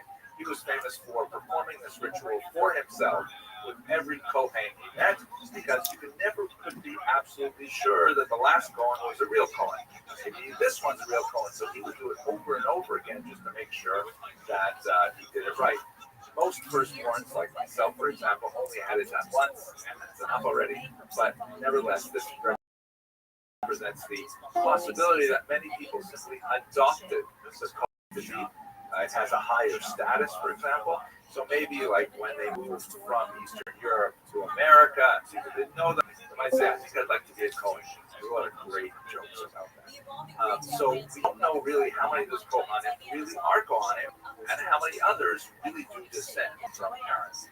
So when we look at this Y chromosome, like Goldstein and his team looked at these Y chromosomes, they found out that amazingly, well over half of the people who claim to be Kohanim shared this single genetic footprint called the Kohen modal haplotype. That's fascinating, which confirms that there is this long tradition of Y chromosome descent that was running. And even more fascinating, when you calculate how far back these people had a common male ancestor, it works out just about 3,000 years ago, a little bit more than that, possibly a little less, depending on how long the generations are, which essentially is the same as our sensibility. Don't increase the work of the house by leaving all your things lying about different places if you're not. I'm out. That's where it lives. I understand this is. I come and I drop everything. This is also sexist, though, because that's assuming your wife is the one who picks things up, which I'm not saying she shouldn't. Of course she is. Right, I understand. Yeah. In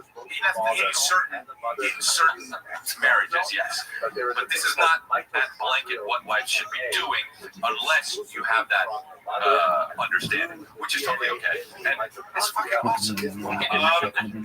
Don't try to regulate every detail. Chris is walking a fine line there. No, I'm just saying. If that's what you want to do, if she's open to it, shut up. No, but I'm saying women can work and do shit. Like, don't be all like, with me. Hey, you want to be a boss bitch, great, but don't be all like, my wife. Don't be all mine. Let's go back. I'm saying women can do whatever they want to, but don't be in my house. So don't try to regulate every detail of your wife's life even a wife is an individual and must be like, this is super hilarious. Don't keep all your jokes. This is great. Don't keep all your jokes for your male friends. Let your wife share them. Oh, okay. And you know what? Then hey, how about this? Wipe those tears up, dude. I didn't mean it. It's a joke. That one's crazy. And you know what? That one is crazy. And then on the For the Wives, put shut up about the fucking tone then. Yeah. That was crazy. That was crazy. Shit, yeah. That's where You know draw what's the so line. stupid about that one? You talk differently. Very, very strict about Oh, man. Hell yeah, I'm quick with it, bro. Dude, it's quick, it's simple, and it's quick. And it's, it's not about biting off more than I can chew it and chew it. It's about fucking just being simple, taking nice little bites for my whole career until people realize he's undeniable. Yes! I bite off just as much as I can, and then I chew it and don't get indigestion. My whole career. In other words, the bottom line is, just when you thought Star couldn't get any hotter, Pluto TV is turning up the heat with thousands of free movies. Presenting Summer of Simba. Stream your favorite blockbuster films like Gladiator, Good Burger, Beverly Hills Cop, The Girl with a Dragon Tattoo, and Julie and Julia. All for free on your favorite devices. Pluto TV. Stream now. Pay never. I love when I did that Will Smith video of people in London not reacting. It keeps going on my head. It's a little bit, but it has to do with not necessarily with how I understand people say, yeah, he's past his prime rapping. Don't be 60 and start rapping rap. But here's the thing, though. It also speaks to how checked out everybody is and how everything needs to be a car crash or a fucking dick in a pussy to be looked at. Wow. I disagree with your first point. He started rapping when he was 18. He can continue to rap for as long as he wants. Right. There should be no age limit. There isn't, but you know what I'm talking about, though. You got it. Because you're going to be that 60-year-old comic being like, hey, guys, how you doing? I know, but I'm not going to be like, I'm not going to. I'm pleased. I pray for that, but I'm not going to. They're not going to get taken out of my misery. But they're not going to be. But they're not going to. But I'm not going to be on stage talking about the same shit. You know what? Had the same thought at the same time. If you're 65, being like, you with bitches, What? You can talk about like it's like when comics don't have kids and then it's fun. That's fine, but they talk about issues. Talk about you know what I mean.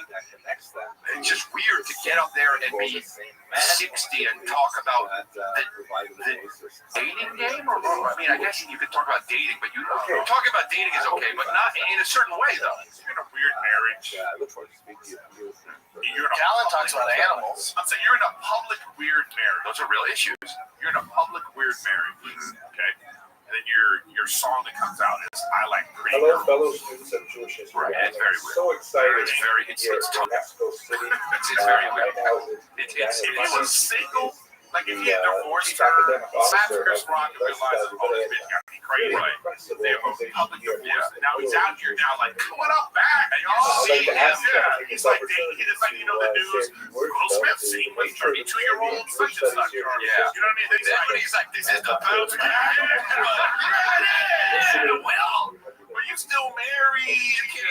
This is not the bounce back, and then you just go home to your fuck. You know what I mean? Will you be? You know, I kind of do think that that's weird, even on the smaller level, like, if you're like you're a singer, you're married, you're publicly married, and then you have songs about like guys cheating on you, and you know how the guy acted, and you're talking about Taylor Swift. You're like, is this your husband you're talking about? Right. You know, like, can you talk about happy shit now? Does it have to be always be this negative thing about men? But that's what You know what's weird is since Will slapped Chris Rock, we haven't heard from Jada Smith at all. She did one, got rid of Table Talk Stop. Yeah. I haven't seen her at all. She used to be everywhere. It's true. Well, she tried to be everywhere because she came out with something else. Right.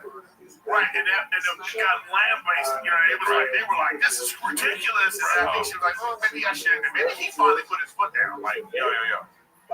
You just go to that's enough. Well, there's that group one video where they're like arguing in the kitchen, and he's like, "I told you don't film." Where she's filming him? Yeah.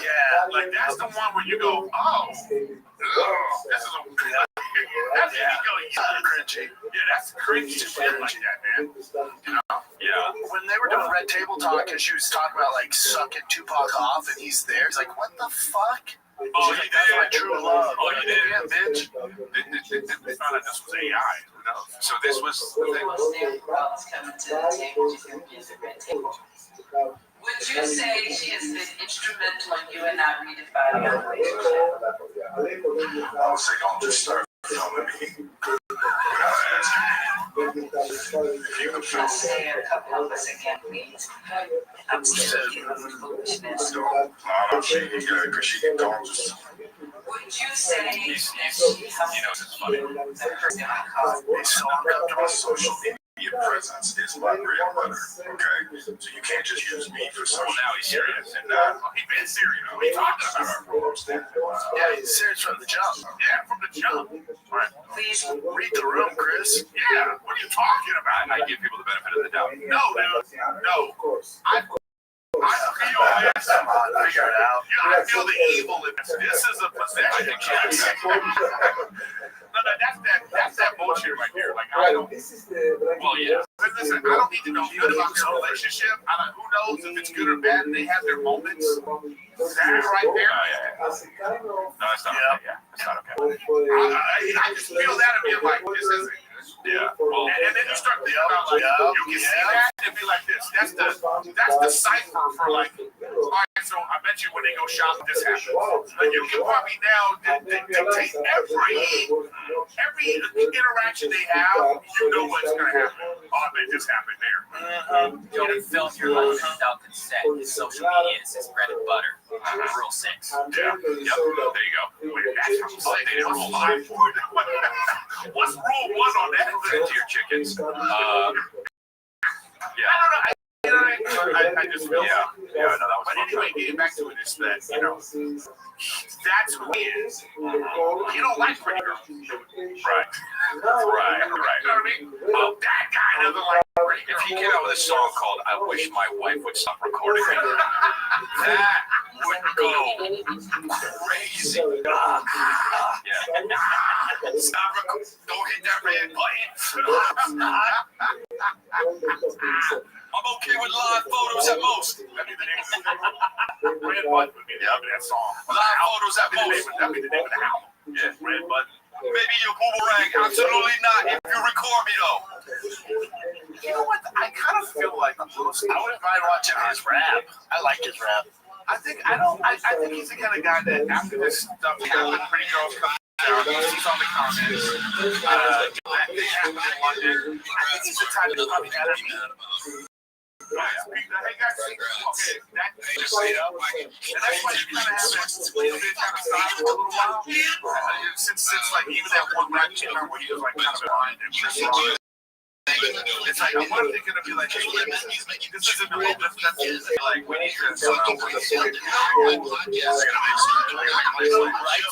gonna make he had a whole team for his he had a whole squad for his Instagram when he came on the scene. You know he used to write for him was Derek posted the song like a baby elephant like there was like a whole crew that would come up with ideas and all sorts of shit. But that was very smart. I felt like he looked at the landscape of entertainment. He saw that, you know what, I'm not number one anymore all the time. So I have to and I got to move into this new lane. He got a team, and he did it. He got millions of followers. Yeah, but it fucked, you know what I mean? That's like, it fucked it up for the rest of us. It fucked it up because he had like a fucking $100,000 production team. He's on top of the Empire State.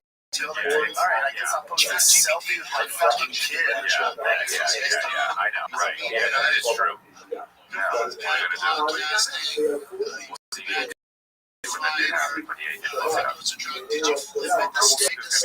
She took it to another level. Yeah, his shit was like $20,000. Have you heard that new one, Carrie Man? By the way, congratulations. No, is it a slapper? Is it a slapper? Is it rapping? Really? Or no, well then it's fucking bullshit. It's still great singing. Yeah, true. It's like the beat, but it's like she's still thick as oatmeal. Bro, Mariah Carey's disgusting. Okay, can we just fucking as a nation just say, hey, Mariah Carey she's just. Can we just stop, dude? I'm so tired. She's doing hot, man. She's still bad. Stop. She is. You can just be old and it's okay. You look all right there. Chris, that's a painting. That's Brendan Steve right there, Brendan. Don't act like that's a painting. That's a painting, bro. Chris have the same forehead. Dude, I saw this Photoshop woman. It was unreal, and I found out she was in her late 40s, and I'm like, she's 20. Bro, stop! Hey, Nick, bring up Mariah Carey singing her Christmas song when there's no backup singers. It is so bad. When she lost her vocals, it's so bad. It's okay to get older, bro. When people are like, oh, you look bad, it's like, dude, I'm lucky. I'm here.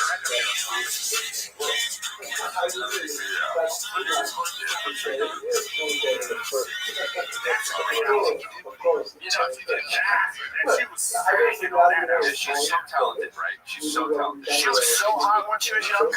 So hot. Remember the Crystallia 4-6? She was so hot. You just admitted it. She was in the end of Whitney Houston. She lost her voice. Well, she did. She fucking cracked. I get it, but she was still one of man. Crack's good for you. She was making these tweets. Dude, I remember when we used to have an HBO concert, okay? You can't find it anymore, man. They did it live, right? And she was drunk. She was talking song. It was like this long. I was like, this drunk. The other thing is, it was like that. Someone. And then the next time you saw it, it was right. And you see, it's a wild. I don't know, man. I just. But like, have you heard Lionel Richie lately? Like he clearly lost the vocals, but he has backup singers, so it still slaps. He just adds what he can to it, and somebody else is singing. I saw Smokey Robinson and Hollywood Bowl, and I thought the same thing. But I was like, these tubes they just never stop. It's so. I guess why would you? I don't know. I mean, you're 80, and they go, hey, you'll make $40 million if you go on this tour. You're gonna be like, get my shit together. Rolling Stones, like how old are the Rolling Stones? They gotta be in their late 70s. Shit. Ozzy Osbourne performed 2 weeks before he died. Crazy. How old was he? 76. 70 something. 76, yeah. Oh, the Hulkster was 71. Hulk died of complications to surgery, and he was traveling. He shouldn't have been traveling. Oh, really? Yeah, he had like a stent put in his heart, so it was all inflamed. Yeah. And like, don't travel. And he did? Went to go promote something. Oh, come on. Yeah. Well, that's that macho. Fucked him up. You know what I mean? That's Like not drinking water, right? the guy's got 6 fingers. This football player. Oh, that's cheating. Can't sign him. That's AI. But that might be AI. But is that real? Does he really though? Because if he really has 6 fingers, that's cheating. And I'm not a Panthers fan. There you go. Oh, and is he a wide receiver? Whoa. Is he a wide receiver? No. All right. Well, then that's Looks like a linebacker. He got 6 fingers. Like he's jealous. Eric's jealous. Yeah. You can jack off and have your pinky up. Bro, you know how times I still get vulgar. but drinking the tea and having 3 fingers up, bro. So classy. That's the classiest motherfucker there is. It's crazy. That's great. That is wild. I wonder, like, Wait. How I had 6 fingers? Come when you're on a date, at what point do you even mention the finger? Well, bro, Just let them what do you see. keep your hands in your pocket? Off the jump. They get your phone out and you like, it look like that. You're way better at that. You go like this. Oh, it was so beautiful. She's like, I had such a great time. He goes like this. Yeah. And waved, and she goes, You have 5 fingers on the titty, and then 1. He said titty. He said, Miami. 14th, Miami. coming to New York. Miami's almost sold out. Get the tickets. Houston, Salt Lake City, Boise, and then if you want to go see Eric, go to chrisleas.com and get the tickets. I'm at the stand in New York City, August 14th. Just me. And then I'm going to DC to Club 808. My buddy Martin Amini owns a club. Funny dude, but it's a little small intimate club in DC. So come check me out there. I'll be there Friday and Saturday, 15th and 16th. Okay. Let's do it. Goodbye. all right, dudes, this is the last month for Dry Fast All Gas. Give away the truck at the end of the month. Go to dryfastallgas.com. Yep, I'm sick of promoting this thing. It ends August 30th. Get you some. Dry Fast All Gas. Love you guys. Yeah, man.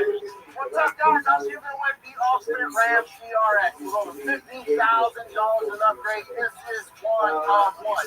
You won't find another TRX on the road or a truck, for that matter, like this truck that I built. It has over $50,000 in upgrades. This truck can easily be yours. All you have to do is go to fastallgas.com, pick up some merch, you automatically enter to it. It's that easy. Good luck. Senior and the sponsor of the tradition of Seracada, which has many organizations against the leaders that were here in Africa. And here there is an amazing group of leaders today, it's not, I would say, it's not activism, it's not activism, because the leaders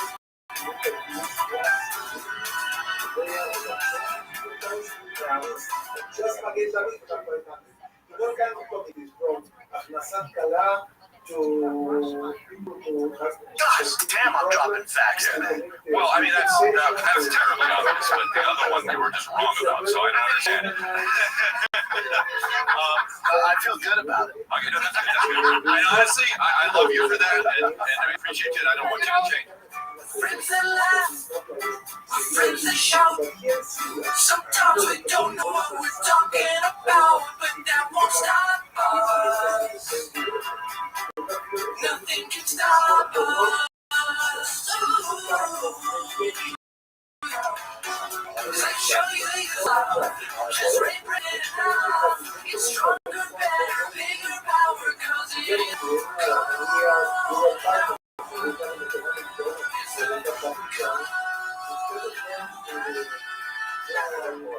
What's up with, what do you mean you look like you're flying a plane? You look like somebody, I don't understand. You don't know where to do it. You have to cool, but you. Oh, gotcha. Yeah, never really No, without the headphones. Oh, really? Without the headphones, I look like a gay flight attendant. Oh, yeah, well. Now I look like I drive this bitch. What is it about flight attendants that he's gay? It's so weird, though, that, like, gay guys do that. Like, that when they get so high up, they're like, all right, guys now. I'll tell you this. I was sitting elevation. I was getting home from Dallas, and like, so they said the guy announces, hey, we're gonna be late. The flight attendant left their ID at the hotel, and we have to wait for them. Oh, hell. Hey, murder everyone, dude. No. Are you? Listen, I almost missed my flight. I almost missed my next flight. But then the guy comes walking in. Everybody's looking at him like that. What? Oh my God! I didn't understand it. I said, like, get someone else. Yeah, crazy. And to Chris's point, what is it about really nurses and flight attendants, if they're male, they just love cock? I wonder why they're drawn to it. I don't know what it is, but if you get above, 20,000 feet, you have 10,000 feet. Yeah, I think because it was originally a job that in the old time women, it was stewardess, right? Which they got it at. Oh, so it's safe. So it's safe. Nurse, yeah, and cheerleader, right? And now the gays, which more power to them, they're just like, no, but here's the thing: only cheerleader, that person just comes off gay, right? No, flight attendants. No, it's not even gay flight attendant. I don't know. You have a gay flight attendant, but it doesn't mean. I think 100% of the time, sure, yeah, cheerleader is gay. Yeah, but not all. Oh, no, I think flight attendants batting like 95% game. It's up there, but cheerleaders higher It's though. very rare. Cheerleaders higher though. It's got to have to be.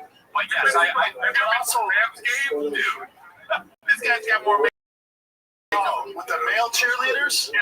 No, that's different though. There's one broken ankle away from going full trans. But with the flight attendants, it's always weird to me with the flight attendants when they're big people. Yeah. You know damn well this ain't the gig for you. Right.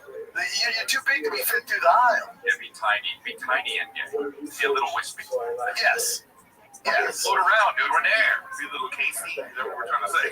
Okay, we should probably wrap it up. We have the other engine. You know, back in the day, they used to have weight limits for flight attendants. They used to make them weigh in like models. License. They used to wait. Dude, they were. Where was I? Where somebody was telling me it wasn't my flight, but somebody was telling me that they had to use. They were like they needed to switch the seat because the weight was different on one side than it was the other side. Which has a really remarkable Jewish area and a really fascinating private plane.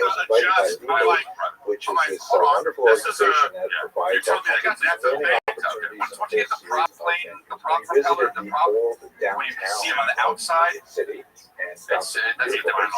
Yeah. But also.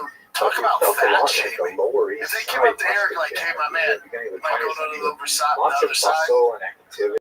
It was really a fascinating I'm the lightest guy here. You are looking skinny, though. You are looking skinny. I am. What no, I'm saying. It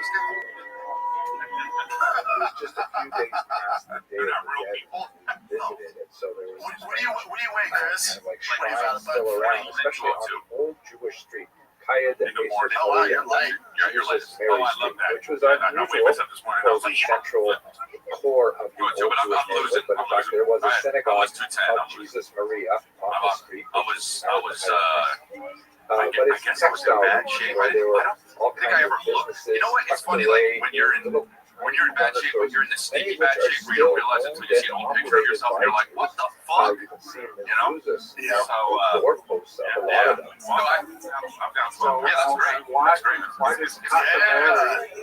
The Baptist work. I've been in the gym. I've been eating a little better. You know, it's easier when now I was home this weekend. It's just easier to get the routine, bro. I gotta go to Miami next weekend. Shut up, Miami. It's gonna sell out. But bro, I mean, it's gonna be so hard. Oh, speaking of everybody, also Houston, go to gettickets.com. Yay! Join the Patreon because we're doing Chris and I are gonna do the newlywed game. Our wives are. Oh yeah. Our wives are coming to town. Cool. Join our Patreon. My favorite part of the renovation is that for that. Eric, your boy Matt Ryan bought that haunted house, the Annabelle house. Yeah, man. Well, yeah. Dude, if I had his money, I'd do the exact same shit. I love that stuff. Love it. Bro, he'd be refurbishing. The second set of that has Refinancing a house, redoing It's like a patio because everything about this is also a social and they have to be the one that you saw the office and upstairs there was a coffee. So this is the thing about this, and this is East Coast. This is cool, and this is, props to him for getting into other, areas of business, But I love that this is a business, and also nothing is hard. That's the best part. That's just the best part. It's a Bigfoot thing. No, you gotta look into it. You don't know. You gotta look into it. Dude, you know the history of that house. Assess me. I'm with you. Assess me. I'm ready. Dude. Really Go hang out there. Go stay the night there, and let me know how you come out alive. Yeah, but about this, I don't want to because of how it's going to be so creepy and boring.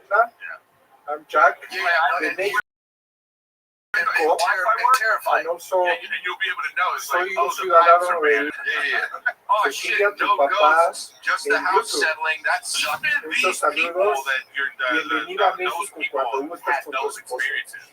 Well, this is the shot of the right one synagogue they would be like, from the Sephardic community of Mexico. It so what was is the in story with the this? This is style the, and this all I know influence is of this is the the Sephardic Conjuring House, but it's the Annabelle doll. Spain.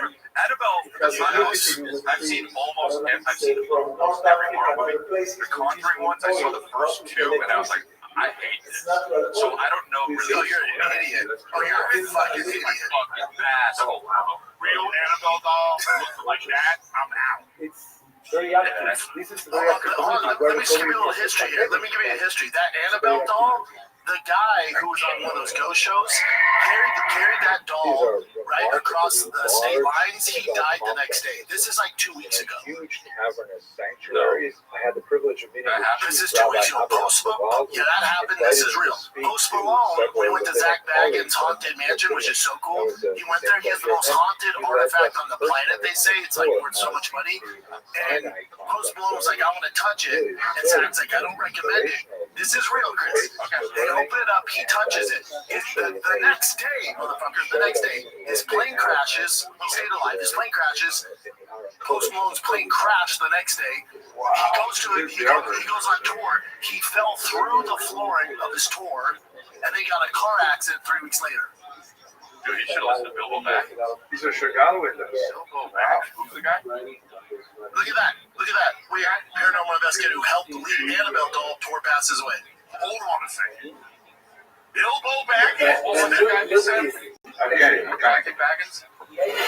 Oh my gosh. Ghost Adventures. This I've never seen.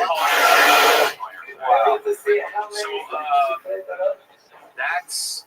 Oh my gosh. So here's the thing that I always think of. Okay, so yes, that is very weird. I understand why somebody would be like, wait, let's read about this. Explain it. Explain it. Here's how I explain it. The world's been around for however long the world's been around. Some stuff like this has to happen. It has to. Coincidence. Just the haunted stuff. Gorgeous, and they're all over the city. You now visit by going to the archives, which is housed in a beautiful building right next to a renovated synagogue. And the director of the archives gave us a personal tour, which was really amazing. And they had actually curated a few objects for us to see.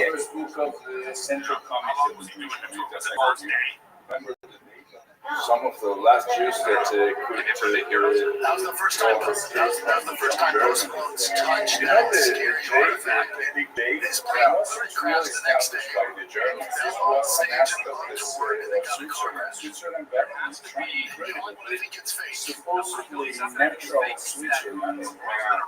It's coincidence. Yeah, I've been earlier in Mexico City, but I also had the opportunity to visit one of their amazing synagogues as well. And I was especially impressed with the stained glass window in one of the sanctuaries, which has the most amazing hill. Because they're haunted, Chris. Really Because they're haunted. These are natural beauty of Mexico. I just did. I just said it. Of this community. It doesn't make sense though, but you're saying it has to happen at some point. Check this out. There's too much of a coincidence. Somebody needs to slip and fall on a banana peel, crack their head open, and then a possum walks up and pisses on their face. That has to happen. As long as time keeps going, it'll happen. It's not because the possum's haunted. It's not because your face is haunted. It just happened. Yeah, but if that happened right after you touched the evil artifact, I am because of that. I am willing to accept that maybe the real. All I'm saying is from the medical field. I'm a historian. My first degree is in philosophy. So I'm especially You're not the guy for the job. You're not the guy for the job, man. You're not the guy for the how job. groups of ideas come together to create values that later inform decisions why medical there isn't personnel more. have to make. And You the approach that I must take to this course is primarily one of issue spotting. meeting, Where is it? we're It's a going little to harder look to at the refute, major but issues I that don't know. we will When most they likely have like confront as a medical CGI professional, now, and try to you know what I mean? understand what the intellectual it's like this, and you notice like philosophical once we start background to get to cell phone those cameras, situations might be, Bigfoot and sightings, hopefully those that will disappear. help They understand just how disappear. to And now all of a sudden approach we your have like professional video where duties with you can responsibility type in a and thing, with go integrity. The ship emphasis of this in the course sky is with blah blah therefore blah, and the mainly AI to makes it sensitize you well now to you the can't. important This issues was rather than to provide definitive and final rulings on exactly how You the guys don't believe in curses Quite either? often, Like certain families are cursed where like all 6 of their children died society in mysterious ways. as well. You think that's just a coincidence? All I'm saying is I don't know what it is, but when I You say it has to happen, I'm like, yeah. will really depend heavily on the ethics make guidelines. something up. It has to eventually happen. But for our Or has purposes, there are several That's so broad stupid. That's so areas of stupid. inquiry that will certainly give you the intellectual grounding to be able to It's so make dumb. informed It's so together You with know the what I'm ethics going to do? I don't of normally the do this. I'm going to look at the comments and see what Let's people take a think few about minutes this to go episode. over the syllabus. Because I The really main don't textbook know. is this one here.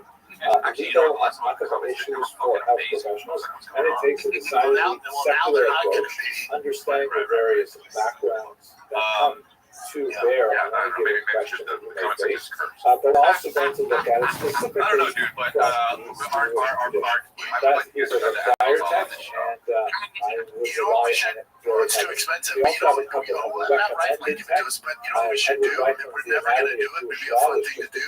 Go to Zach Bagans Haunted Museum in Vegas and walk out of there and tell me it's all just coincidence. Go to the basement where people are murdered and tell me Encyclopedia of real photography. I sprinted out of the museum. Why did you do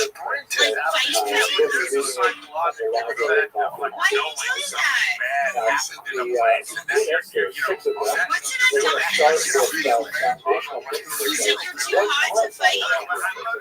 How do we decide which ethical system we're going to use? I feel like you're making all of this up.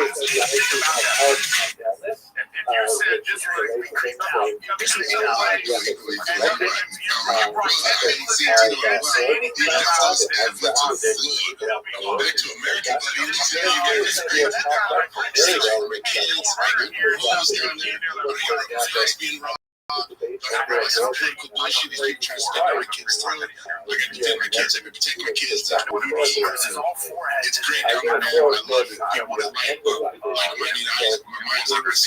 I'm just all anywhere, man. I miss guys like you. I miss my voice. At the same time, I got to teach my children.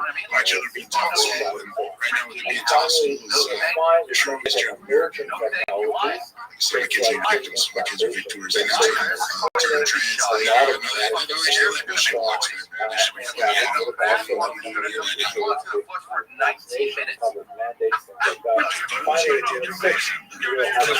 trans. Too, without remembering certain person scene being super crazy.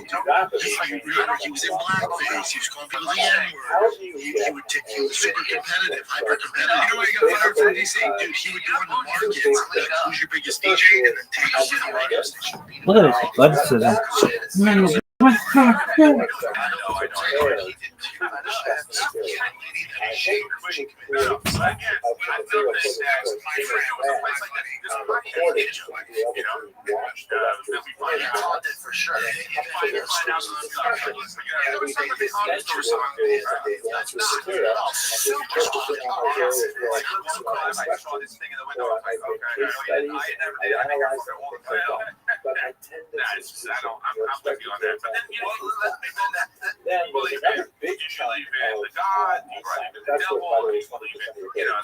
Sure. Even 2,000 years ago, if somebody had ghosts, everyone has ghosts in all their history. So everyone just across the board agree that they see ghosts, which is whatever. Maybe you don't believe that. Let me ask you this, Eric and Chris. So like bad people, like serial killers, not like terrorists. Those guys are crazy, serial killers. A list of suggested topics will be Do they sponsor anything that is you would also have the opportunity to suggest something you're a fucking idiot. and that is due on December 8th, and I'll it's fucking idiot. feedback on all the deficiency, you should have told me. you might want to look at You this should have told book me. and It's this like, article. I'm an idiot. You didn't tell me. Then, We had I forgot. Nobody At emailed. the end of Guys, it's January, idiot day. you're going to I missed the present memo. your That's it. research in Be progress prepared with all your dumb to shit. the class in an oral presentation. It's I going to be think accompanied with a PowerPoint or a I think Prezi. that Let's say you want to write, for example, whatever you want to say, public evil health is- issues such I as the think that, controversies you know, that are up over vaccination I mandates. personally, I don't And like it so when you'll do a there lot are of your like, research. like, You're I watch all those shows about that others, and and your evil research is your will do all kinds of materials. I personally and don't looking like at it when they how say, they responded, how doctors responded, the and how monster public thing responded. for And then you put evil, together a because it's like, PowerPoint, it and takes then us you're going away to from present a 15-minute presentation to but class. this happens to There you humans. have And an when you added start using autism, research. yeah, when you It's not a start final product. when you It's not a start finished using product. models, It's just designed No, it so that the doesn't. class No, knows it what doesn't. you're writing. The That's thing to that get their things that feedback. happen to And in our people is like discussion, that's you'll just a get some thing that ideas happens on, to hey, people. maybe you should So concentrate one of this. the things that Or happens here's to another people question. is Hey, they maybe have you the should consider desire to that kill question. people. It's And meant to you'll not get all about kinds of they're ideas from your they're peers. And then evil. finally, I'm for the not last saying 30% they're of the evil. day, It'd you be will a form submit of a evil when final we can kill research children paper, and women have which is no 1,500 no words, consciousness. and Just it go to puts bed your like, well, that's research what I and do. proposal presentation that's into awful. prose, Nobody's arguing this. incorporating a kind of Most people deserve research to be beheaded. peers, Like you. and that's the Evil whole is book. something you guys are So saying there's it's no like exam in autism. this course. We're not It's saying just it's very just saying our core elements, it's the similar. attendance, Like the this is a proposal, condition the that he research and progress, being a psychopath is a condition. and then you can do it great. It's not some demon from hell. Because that's a I'm going to stop here. That's what we're saying. In the next video, we'll talk about Some people are born that way. I don't think it's just like no. I think it's both nature and nurture. I think that if the evil that you're talking about is somebody lets the bad thoughts and shittiness overcome them, then sure, I believe that. But I don't believe it's like some spirit or force or that's what I'm. Yeah, that's all. But I mean, look, I am not saying, oh, let's give these serial killers a chance, put them in therapy. No, kill them all, murder them. But when you start talking about evil, demon, possessed, that kind of thing, I'm not really. Hey, look, can it be true? Of course, I don't know shit. But words for things that never happened. Like telekinesis. That's never happened ever. Right. Okay? Right. But there's a word for it. Right. You know what I mean? Exactly. Right. No one has ever moved something with their mind. Right. But there's a word for it. Well, yeah, sure. Well, there's also a word for a higher being. It's called God. Right. So, are you both atheists? No, I'm not saying there's no God. I'm not saying there is God. I'm not saying there's no God. You've never seen him. Right. But no one can prove it. Right. But nobody can prove that we're not in the simulation. Like, I have no idea. I don't know. Just because you can't prove something doesn't mean that it's real. And that's what faith is. Yeah, faith. And exactly. Yeah. Right. Well, what do you mean exactly? What do you mean exactly? So what I'm saying, if you have faith in God and a higher being, the opposite of that would be what? Yeah, the devil, Satan, sure. Right. So there's some people who have faith in that dark being, that dark evil. The same way you two might have faith in the goodness. But I'm not saying I believe in God or not believe in God, and I'm not saying I believe it. I'm not saying I don't. There's no way that. I mean, I've even said it's impossible. Yeah, but I don't know if I think that calling people monsters and saying the evil over it's shirking responsibility. It's shirking blame, dude. Like cop out. Yeah. I mean, dude, you can just be a fucking piece of shit and let your circumstances dictate what you do in life. It's not fucking Satan, dude. You're a piece of shit. You know what I'm saying? Like, that's what I think. I think Jeffrey Dahmer, I think he had mental problems. I think he is a fucking awful person. Get rid of him. But just be like, oh, the evil took him over. Bro, that's him. Fuck him. I don't know. To me, that's how it comes. That's how it comes across. There's no monsters. Like, it's just like there's a monster among us, dude. That's a human being that is a piece of shit that fucking let their circumstances dictate. Yeah, they didn't get help when they were very young. Their mother, father beat the shit out of them, and that's a myth. That's a myth. That's a myth. Jeff doesn't get great. But it doesn't mean that because your parents make the shit out, you're going to turn out to be a fucking piece of shit. Plenty of people overcome that. Jeffrey Dahmer or whoever. It didn't happen to Jeffrey Dahmer. There are people that Dude, how you living, Pam? Is that evil? I wouldn't say that's evil. If you would, then fine. Are you ready for me? It's just what happens to humans a lot. It was a big word. That's what I think you're talking about. Dude, I'll ask you something, Robbie. what up, Pam? Sitting at his feet with his hand on his knee, and Socrates, Baby, go ahead. If you were winning in Monopoly, and then you decided in 20, I don't want to play this game anymore. I'm ahead of everyone. I'll have a child, and I'll let my child play Monopoly in 20 years to beat these people. And you go back to game in 20 years. Does the child have more of a chance of winning the game? I don't understand your question. Can you elaborate? Right, imagine you play Monopoly. Okay, right? I'm playing Monopoly. Okay. You stop playing Monopoly, you're about to have a kid. Okay, Right? yeah. You're winning the game in Monopoly. You're absolutely dominating the game in Monopoly, okay? Okay. You're about to have a kid, so you stop having the game. You leave the board there. You leave the board there with all your assets. The board is, you own like so many properties.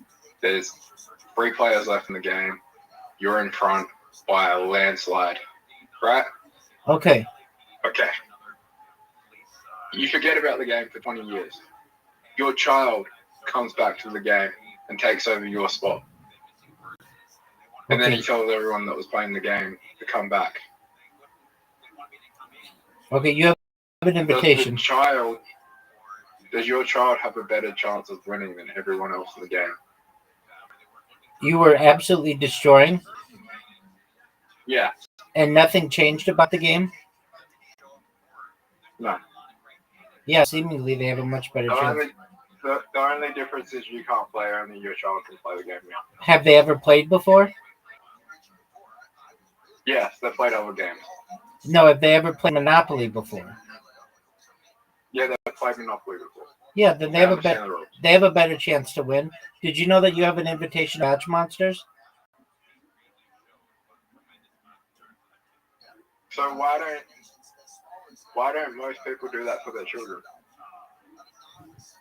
I don't understand. Why don't people do that for their children?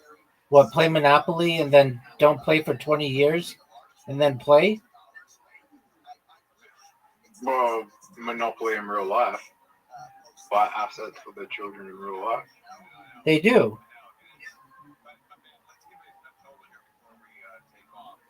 Smart ones do.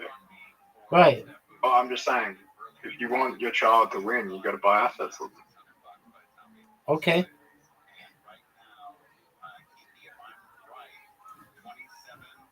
Oh, Rabbi, I have the advantage here. Let's see you win, big dog.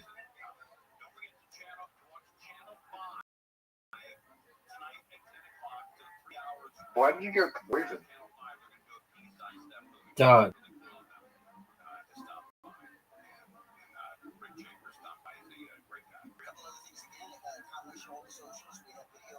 Oh, you drained 2 mana from me.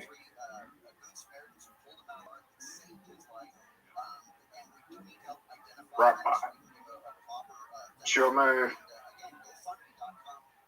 That was a good move. I see what you did. Thanks, baby. You know what you did.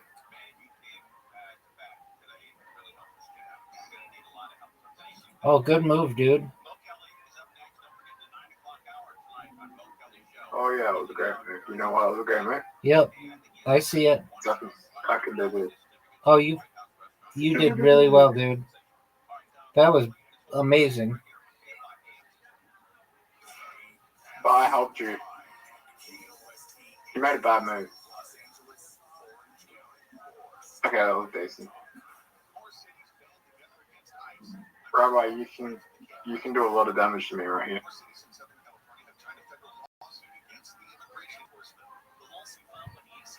one, over 2 men. Okay. Oh, what? I hate you, Rabbi. I love me, baby.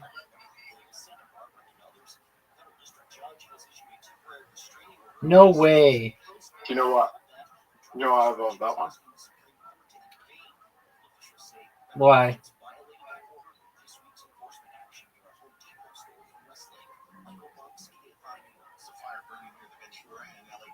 Oh, wait. Fuck's sake. Rabbi is in front.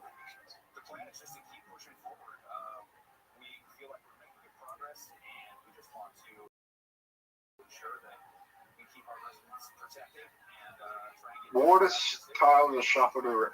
I got the fucking biggest disadvantage.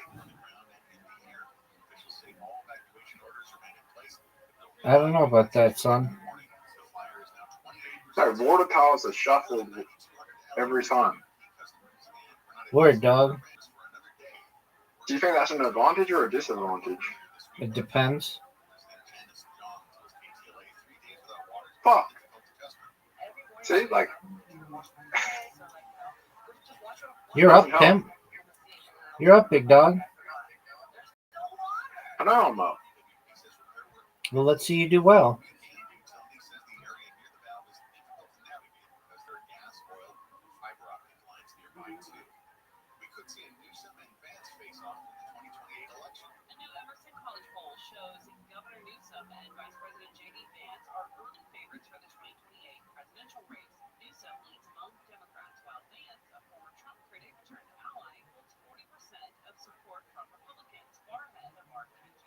I mean, fuck you.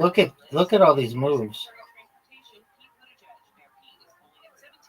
Oh, fuck. Fuck.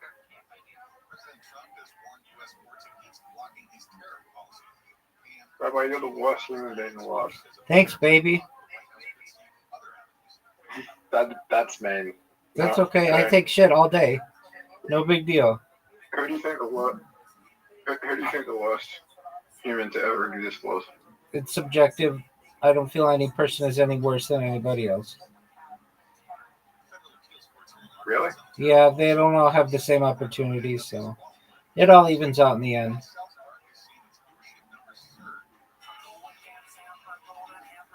I don't know. All right, well, you're entitled to your opinion, baby. All I know is that you have 10 seconds to make a move. Baby, you have 10 seconds to make a move. I mean, there's literally people who have started wars off of it. Word, dog.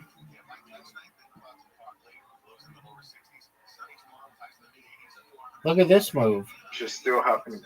Look at this move. Which is still happening today. Word, dog. Did you know it's your turn, son?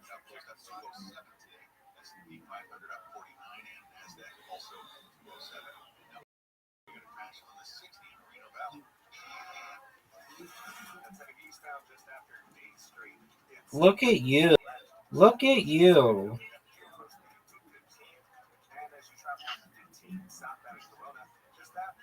Dog.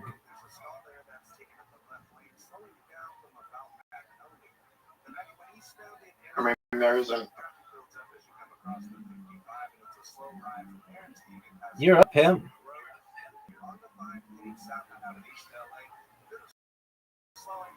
Oh, fuck.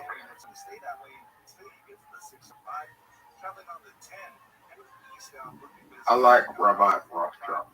Yeah, most people do. I'm sick. What do you want me to do about it, baby? What are you going to do here, big dog? What are you going to do here? I actually. Oh, big dog. Big move, son. And now it shuffles the water around every time it starts to turn, which only helps me.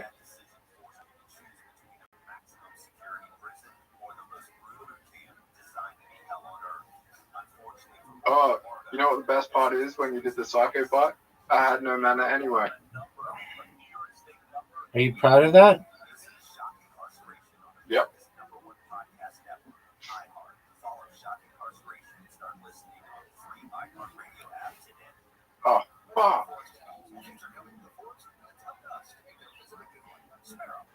Water towels are shuffled around when a turn starts. You're up, pimp. Yeah. Good luck. Did you know that you're up? Yep. Dude, you're doing really well, big man. Okay.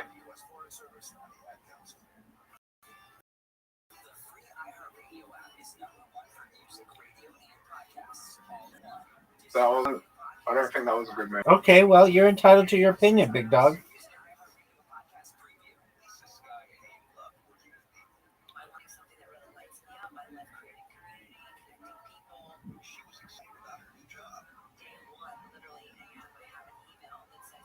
Extra move. Please give me green. No greens.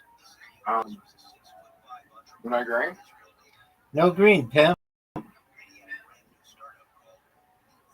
Maybe I get green here. Nope.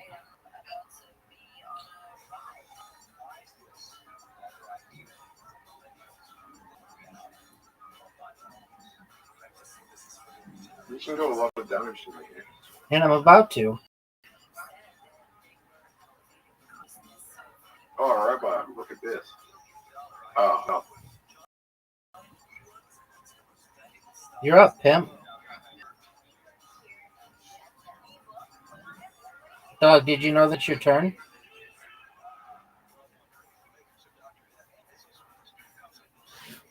Yep. Big dog. Oh, I don't know about that move. Oh, what a great move. Dog, there's an obvious move. I don't know why you didn't do it.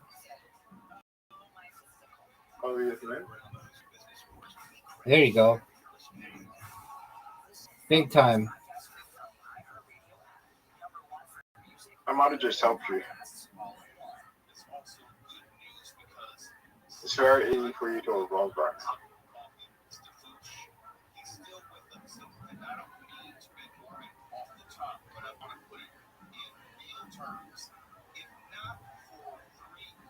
Holy shit, that was a good move. But it was a better move than this.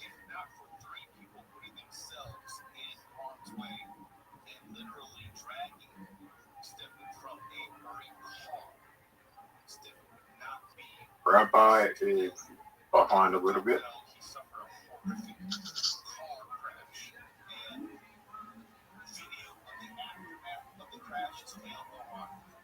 Rabbi, you need a heal.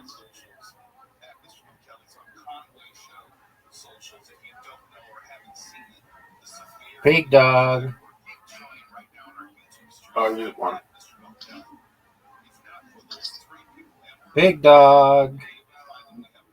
You might have just won here.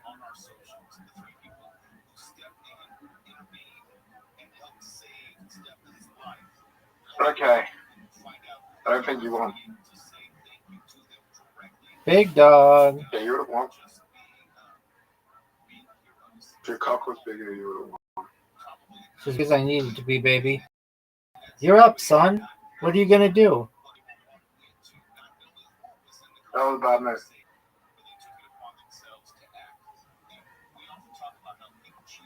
Oh, was it? Yes, it was. Oh, you fucked me. With that water shit. You won.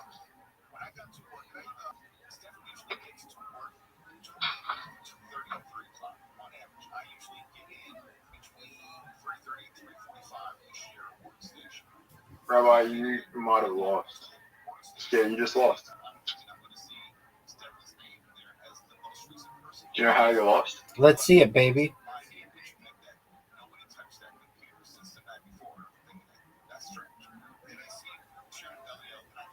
No way. You just lost.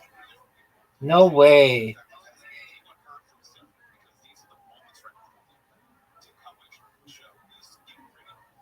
Dude, that was incredible.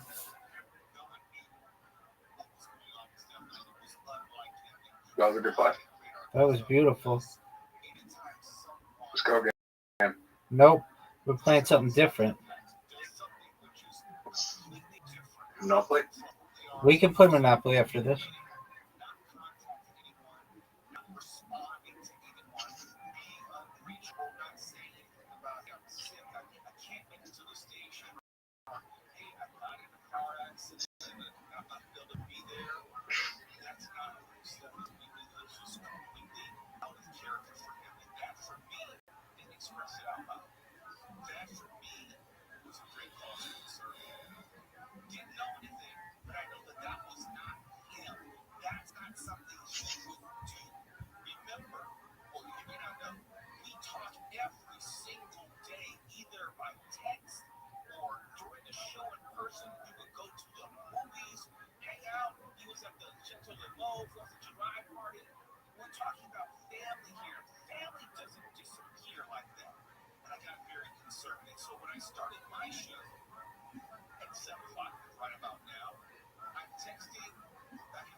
Ready for the greatest shot you've ever seen? Yes, sir.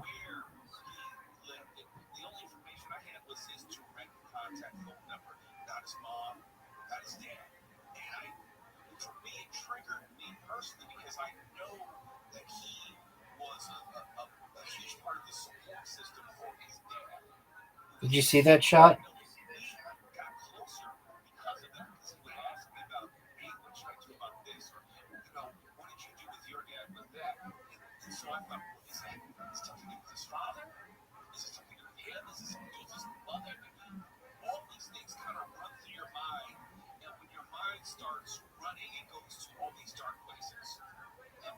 What are you gonna do?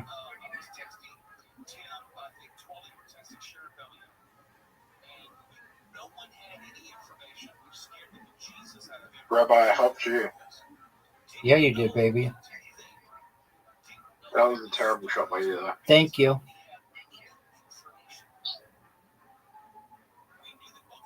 Also a terrible shot by me. But I don't think you have like much of an easy shot anyway on the board here. Rabbi, you're playing terrible. What do you want me to do about it? I mean, I'm playing just that, but I'm playing better than you are. no, we got tied. We're tied now. Okay. If I shoot you there, I'm just going to help you, right?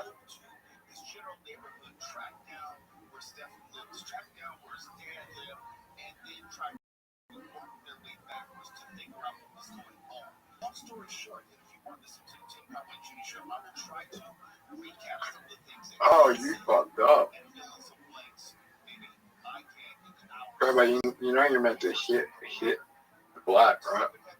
Sorry, the white.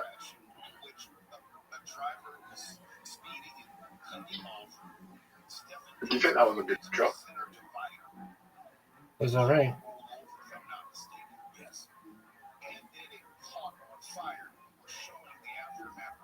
Duncan, mate.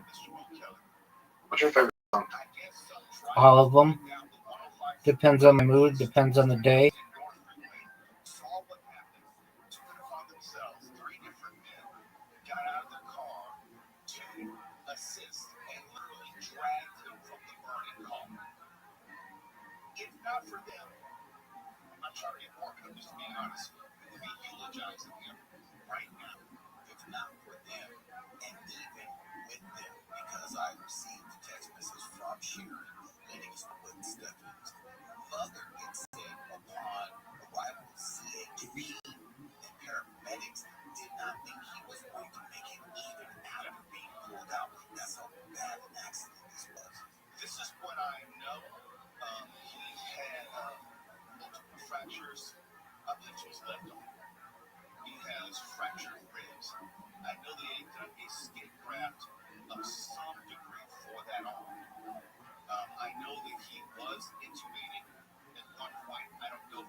You're up, pimp.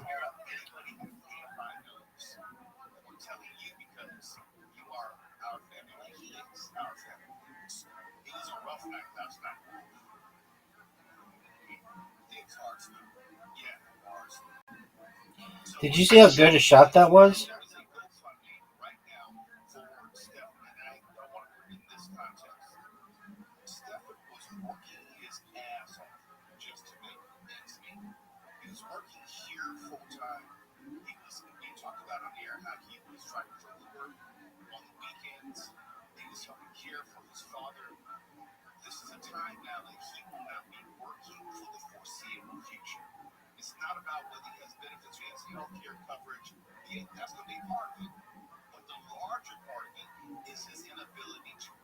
Okay, are you ready to lose? You could do it. That's one. Imagine this comeback. Let's see it. I feel like that's going to go in.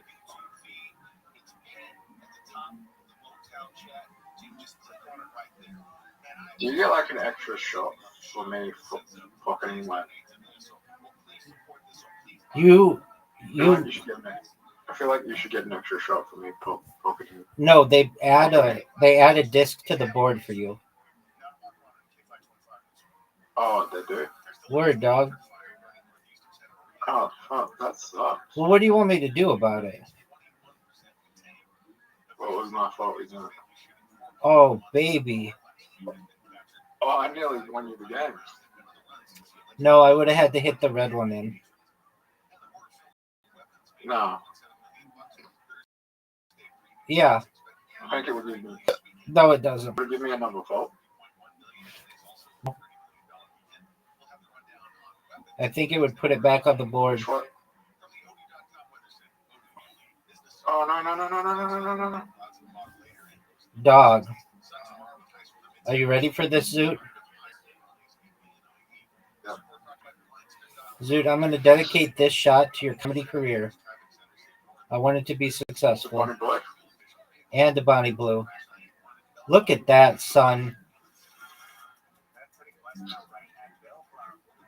Zoot, do you... By the way, Bonnie Blue went all the way down to 10 yesterday. What? Did you lose internet connectivity or something? I said, yes, you went all the way to 10.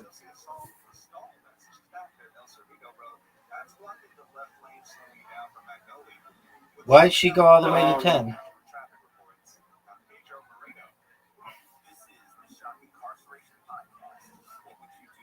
Why'd you go to 10? Yeah.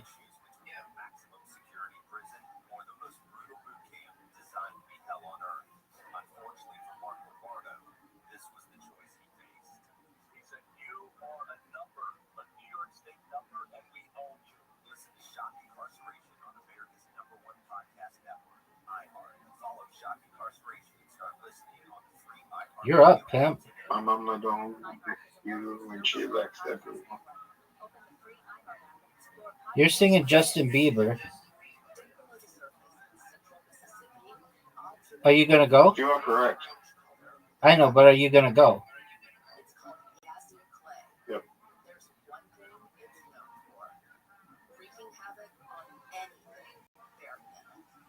You just helped me.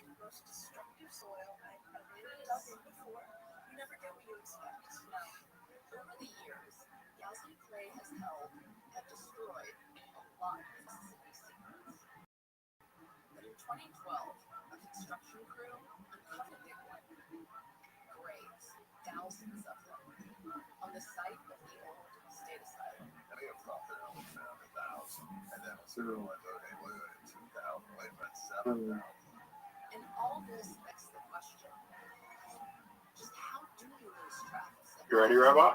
1, 2, 3, 4, 5, 6. Oh, yeah.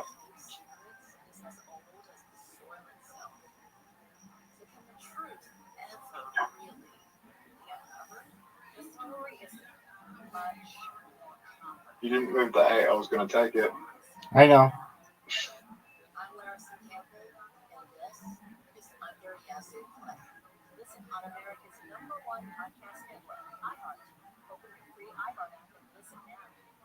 From the producers who brought you Princess of South Beach comes The Setup, a new romantic comedy podcast starring Harvey and Christian Amar. Go on. STFU Zoot. Oh, wow. Zoot, do you want to play the Olympics with me? Oh, that is cool. That's 32 double. 32 to 16. Zoot, I asked you a question. Are you ready to answer it? Yeah. Do you want to play the Olympics? Ready to play? Do you want to play the Olympics? Special Olympics? Only if you're in it. Do you want to play the Olympics? What do you mean? We play one of every game and keep track and see who does the best. Oh, then you're going to win. Okay, well, what do you want me to do about it? And we can't play every game because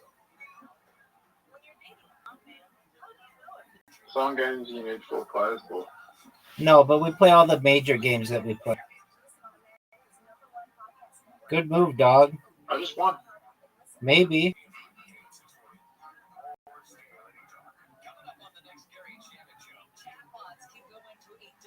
That was a good move. Thanks, baby.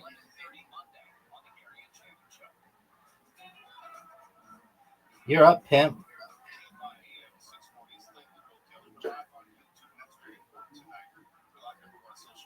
You have to move the stadium or I'll take it.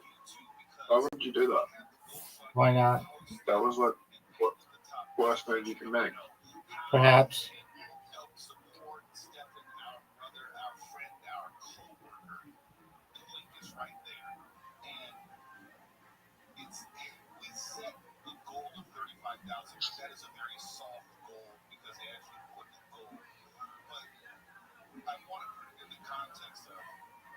Wow, I demolished you.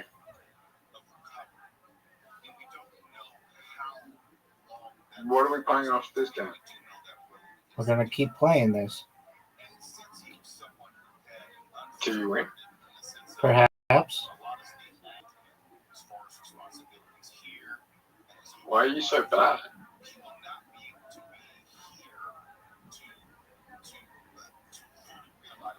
Maybe I've let you win.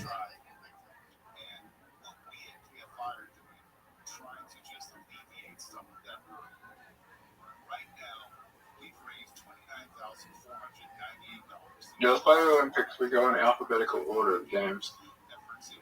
Is that what you want to do? Yeah.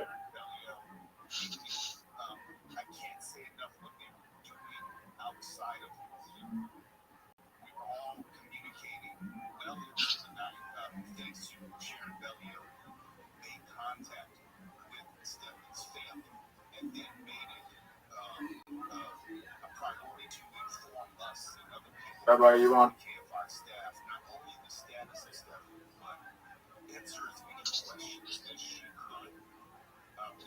All right. I don't know if we play them in alphabetical order, but we'll play them from top down. So the first game is Ocho. Now, you can't just leave in the middle of this. You recognize that, right? Give me a sec.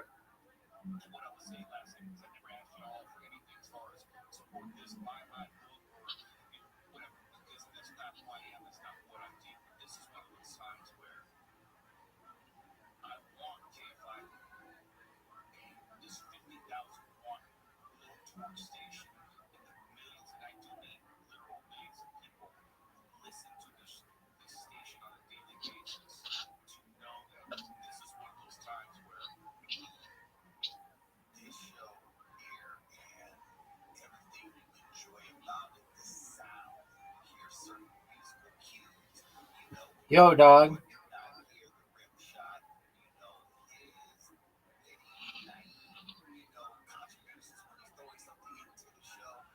Dog.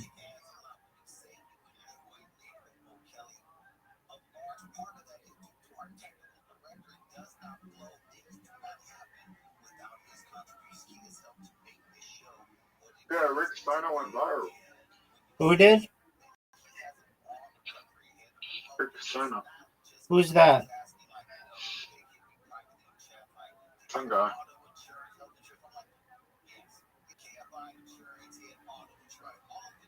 Right, did you send me an invite? Are you ready? Yeah. So you're not just gonna leave in the middle? No. We're not doing alphabetical order. No, we're doing from the top down. So Ocho, Paul, Crane, Carmen, Match Monsters, Ball Bots, Mini Golf, Table Soccer, Dance, Bowling, Word Blocks, Disco. You're up, pimp. Ludo. You're up. Are we really gonna do bingo? No, maybe.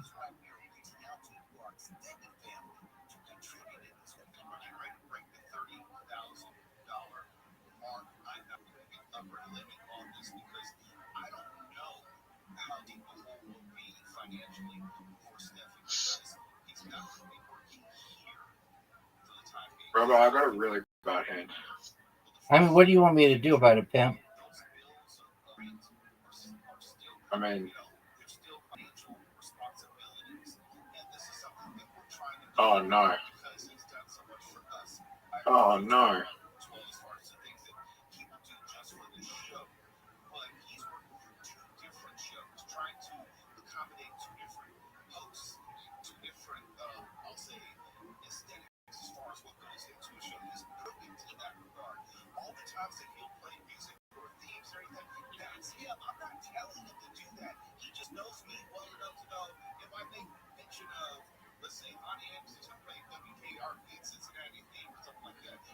Maybe.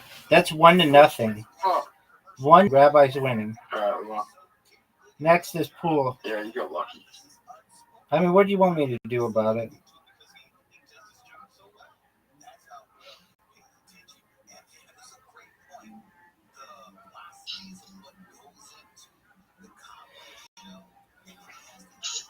Alright, you're terrible at all those, so this is gonna be easy. That wasn't a bad shot.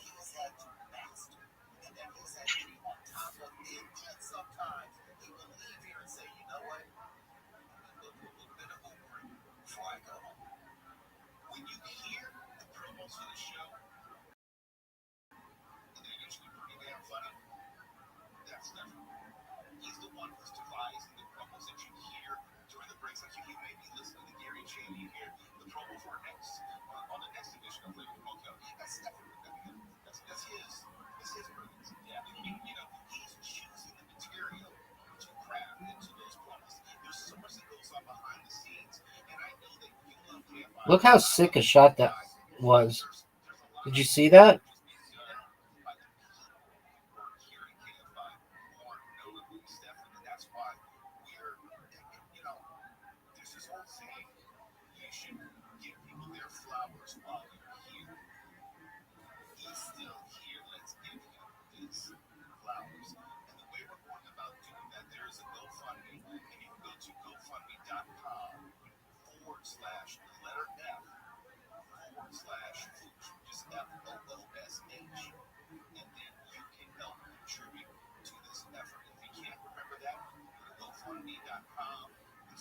Is that a good shot?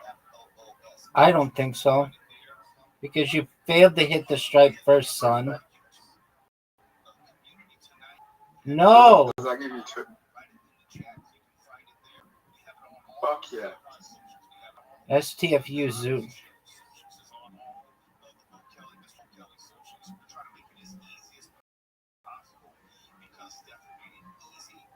Good shot. Are you proud of that shot? And then I got two. I'm gonna get two in. That was nearly a really bad shot. Do you agree? Yep.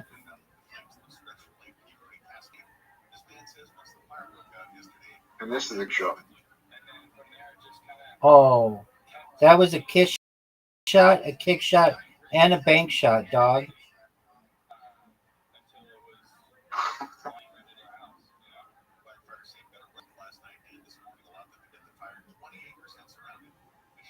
Do I get like bonus points for that? In some types of games, but not this one.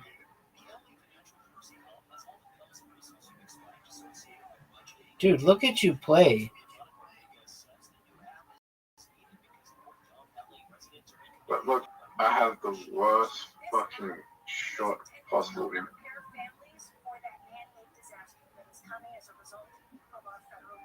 I don't think I'm gonna hit the ball, brother.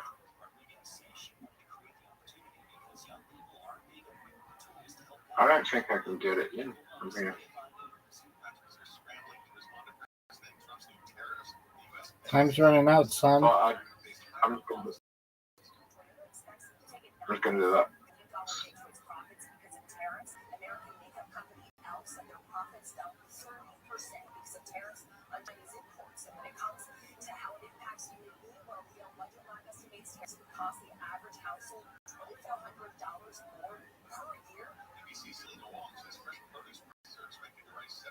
Oh yeah, you get to put the ball anywhere because I didn't hit the strap.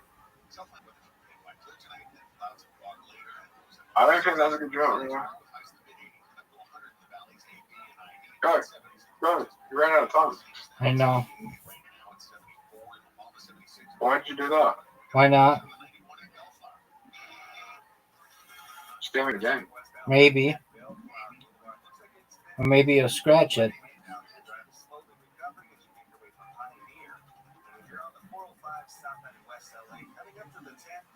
I mean, this is a hard shot for me. But... Oh! You scratched. Zoot, you scratched.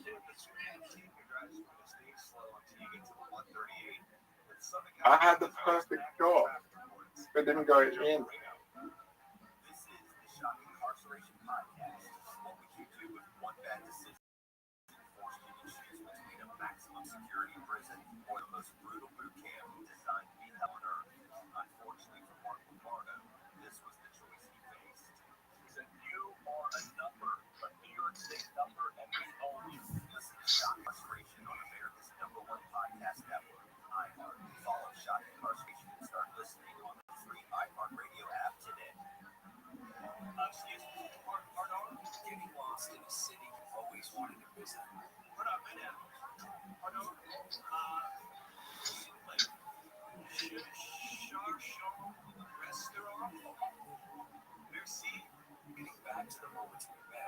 Go on.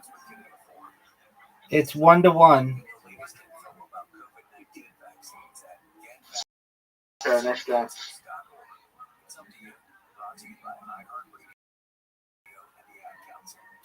Oh, fuck. It's a game I've never won. Oh, yeah. So I said yes. You went first. You know what happens when you go first? What's up, big dog?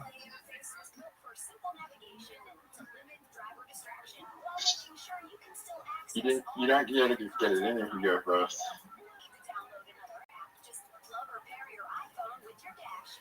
Rabbi, look how good my setup is, bro.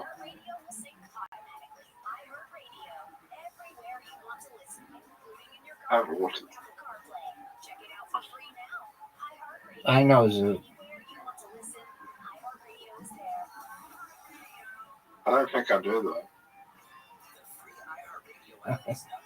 I don't think you do either. I think you have Tourette's syndrome.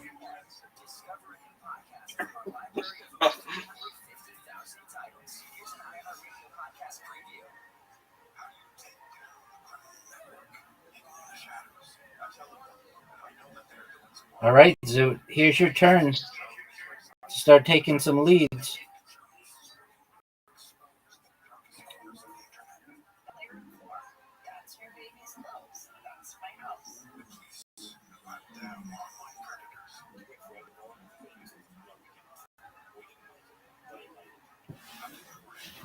I don't know, but I get free housing if I'm selling autistic.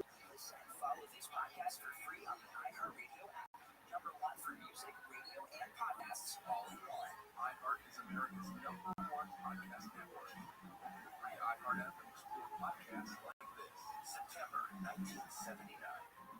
Virginia's top prissy band, Edgar Daybreak, is about to attempt the impossible, recording their debut album behind bars in just 5 hours.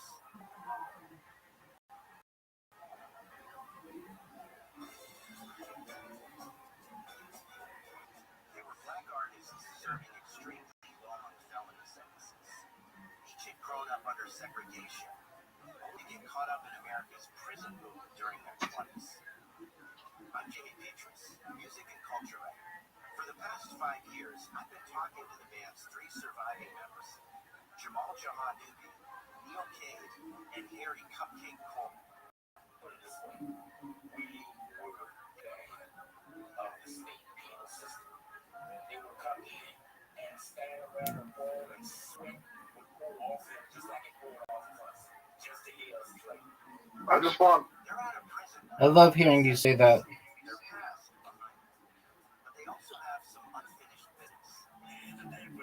I think I just won. No, don't think. You need to know, son. Look how badly positioned you are on the board with a lot of these.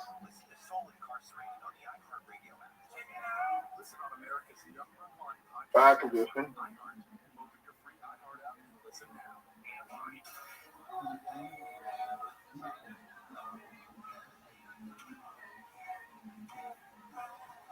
Go.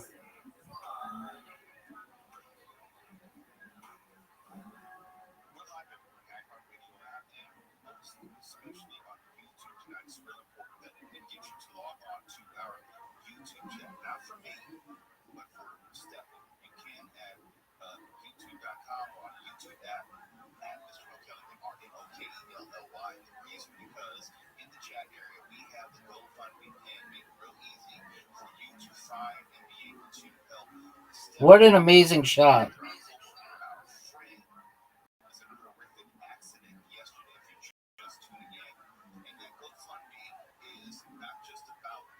You're done, baby.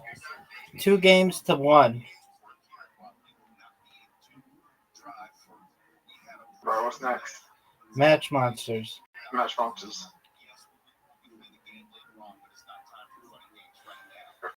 Match Monsters is the biggest game of the lot.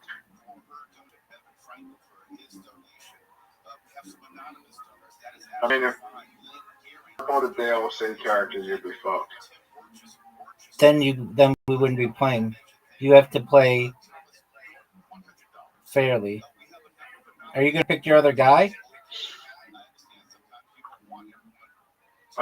Oh shit! I selected it. Come on. What? I keep selecting.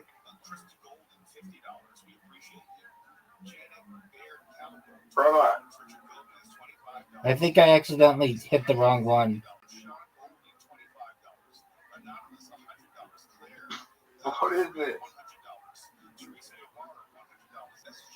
You're up, pimp.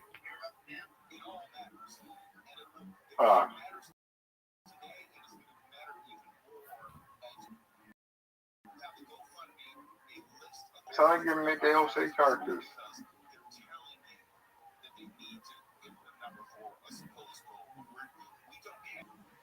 Okay. What's the battle? What's the bonus? Evolving restores 5 health. Damn.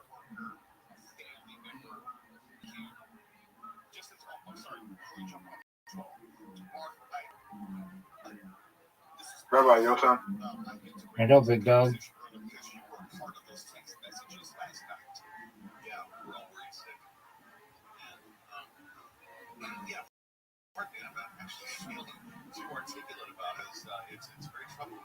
You're up, pimp.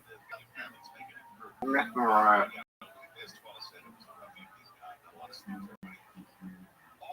Now, remember this as well. In that exchange between all of us, at some point, it was not clear whether Stefan was going to make it. That's right.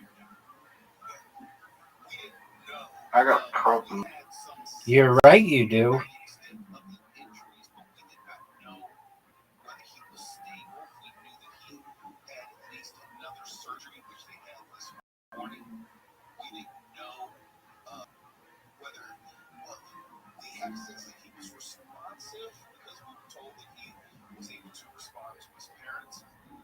Oh, big time. Cycle bite, bitch.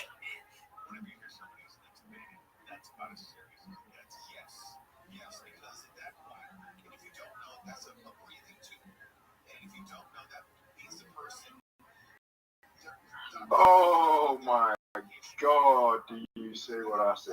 Yeah, do it.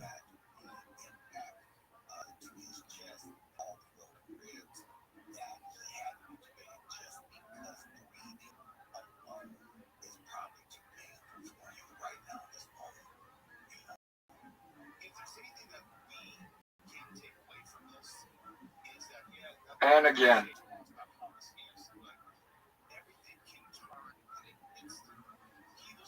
Have you ever seen anything like that before? Baby, calm down. What do you mean calm down? I'm just doing my thing.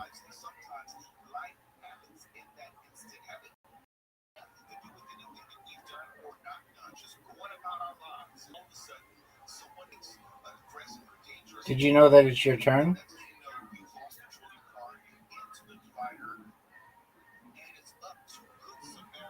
Yeah.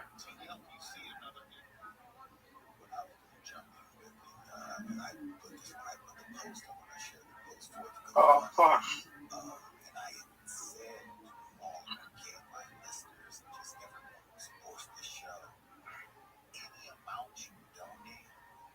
Why'd you do that?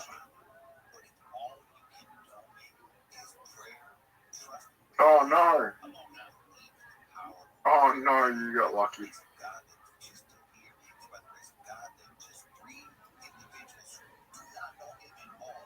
How much damage did you just do? Not a lot. You're up, big dog. It's my turn. You're up. It's your turn, son. I know it's my turn. Are you gonna go? Yeah, I'm just trying to figure out something. Big dog, everybody's waiting on you.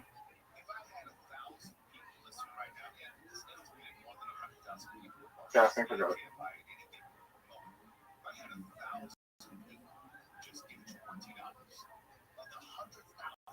You got an extra move. Why would you do that? Why would you go for the extra move? Where's the extra move? Oh, I see it. Thanks, baby.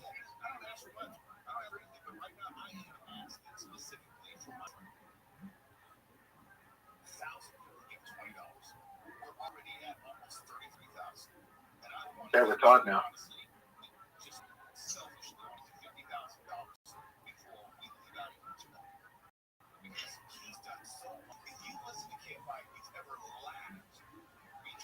Okay, you're gonna win.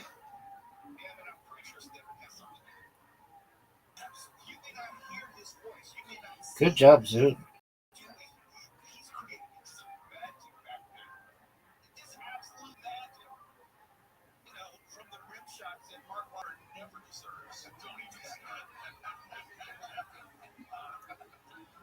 Oh, baby.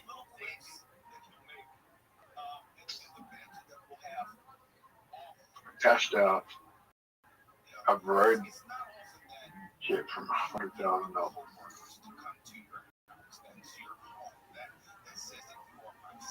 Are you ready to win? Yeah, baby. Because I don't think you're gonna win.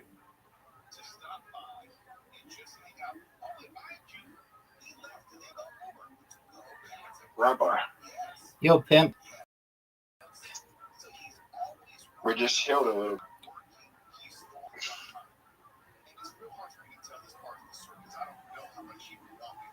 You like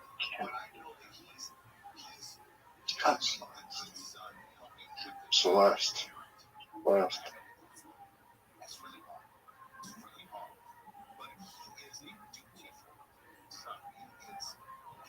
Yeah, I'm doing this, man.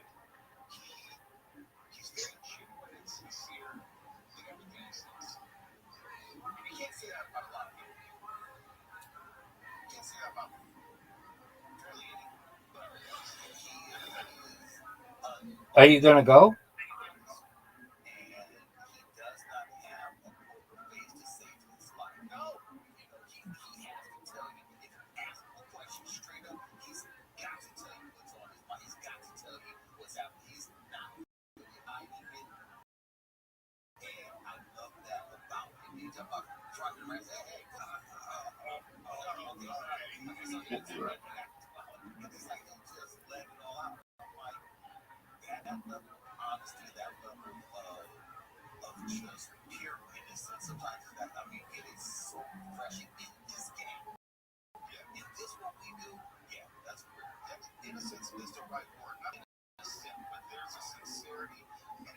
You're up, Pam. Did you know that?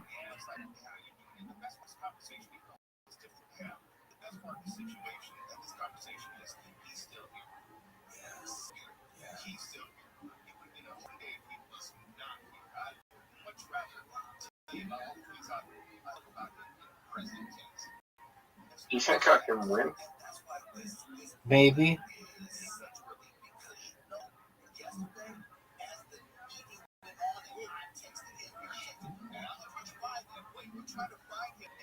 Baby, it's over for you, son. It's over for you.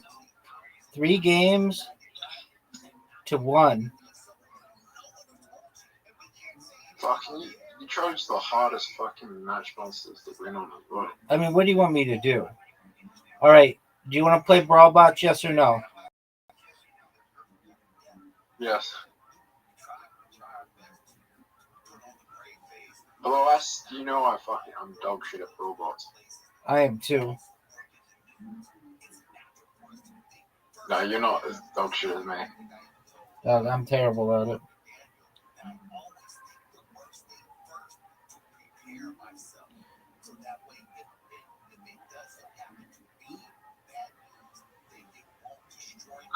I'm gonna be right back. What did you choose? Raptor because I'm a pimp. Choose the same as me. Is that what you chose? Yeah. You're gonna walk into me.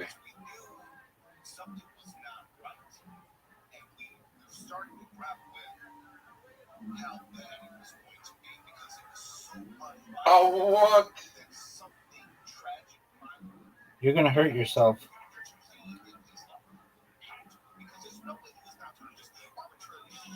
You just lost in 1 shot. That was incredible. Okay, the score is 4-1.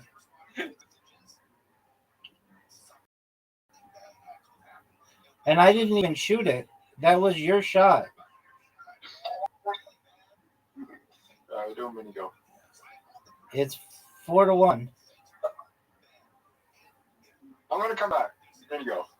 You have an invitation and everybody's waiting on you. I'm gonna come back. Go, baby. Oh, you think that's a good shot? I don't think it's the worst shot. I'll show you a good shot.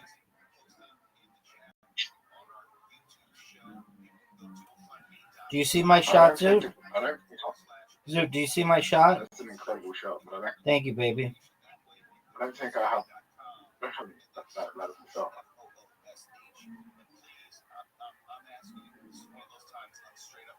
All right, Rabbi.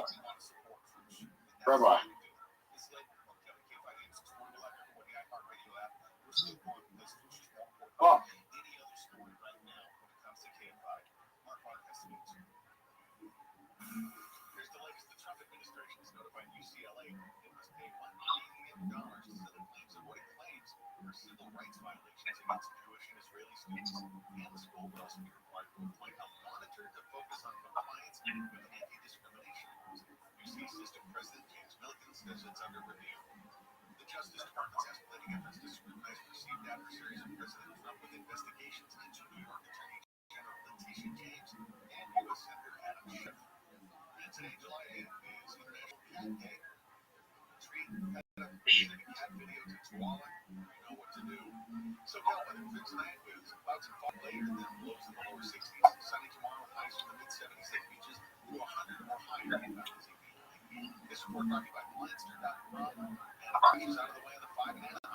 Look at this shot, Zoot.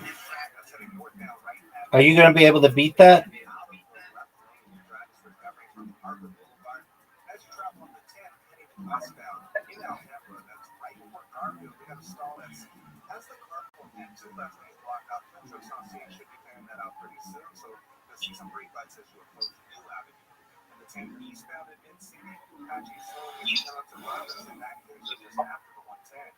Southern California's most accurate traffic reports. I'm Pedro Moreno. This is the Shock Incarceration Podcast, in which we do with one bad decision forced you to choose between a maximum security prison or the most brutal.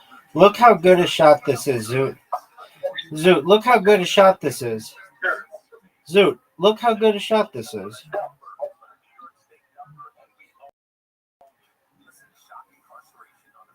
Big dog. Big dog, that's way too hard. Way too soft.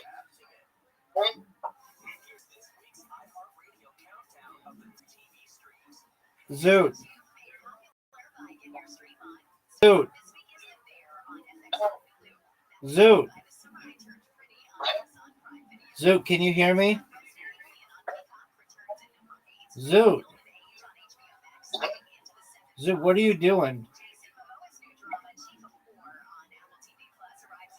Zoot, go. Thanks, big dog. Zoot. Zoot, can you hear me? No. Do you know what a double bagger is? You know you just won. Zoot, do you know what a double bagger is? What do we do if we tie? We do a playoff. Zoot, do you know what a double bagger is? No. It's a chick that's so ugly that not only do you force her to wear a bag on her head, but you wear a bag on your head in case her bag falls off.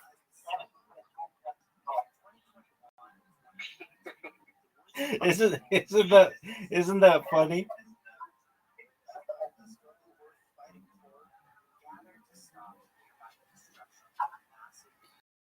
Zoot, isn't that funny? Yeah.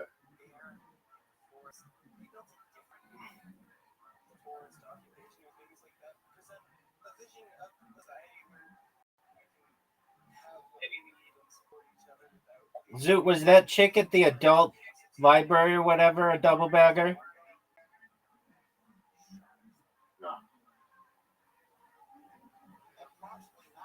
What are you doing? She was just a single bagger? Yeah. Okay.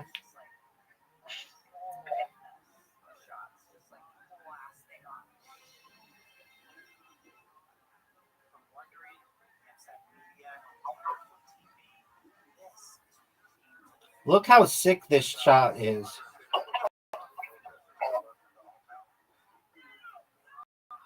Zoot, you need... Oh, wow, that was really good. Zoot, you need one of the greatest shots in the history of mankind. History of humankind.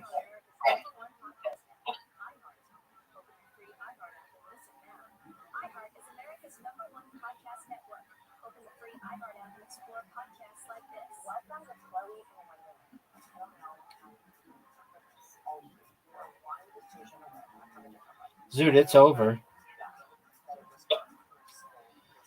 It's over. You're done.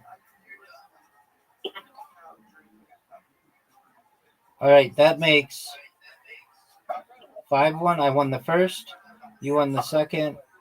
Okay, so it's 1-1, 2-1, 3-1, 4-1, 5-1. Table soccer time.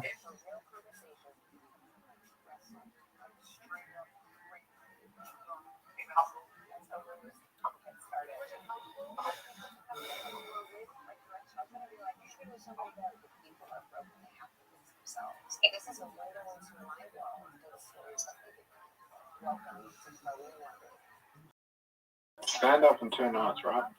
You got it. Are you going to use that joke about a double bagger? No. Wait, it's funny.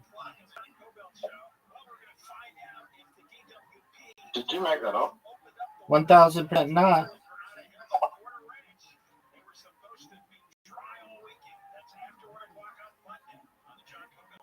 Baby, did you know that it's 1-0? You know that I about to do better than you here by doing this. Let's see it. You ready for the greatest Yes. IQ movie of all time? Yes. Ready? Yep.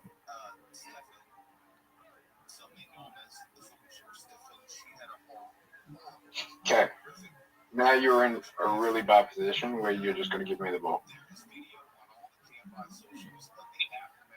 Like, no matter what you do, you're just giving me the ball. Dog, what did you just say?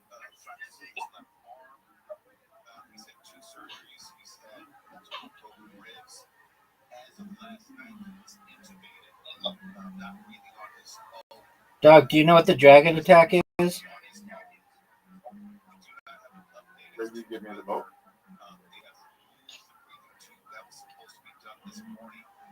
$100.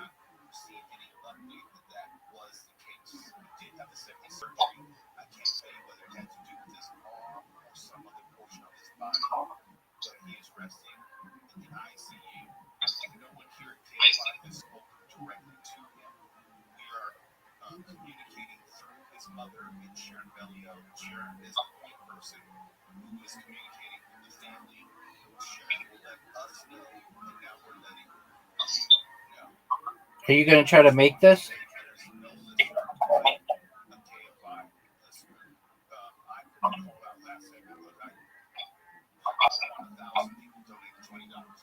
Rabbi Rothschild misses the easiest shot of all time. Not at all. That was a difficult shot. No, that was easy.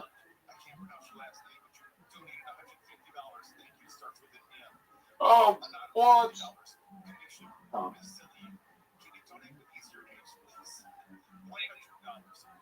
Rabbi, look at my defense right now.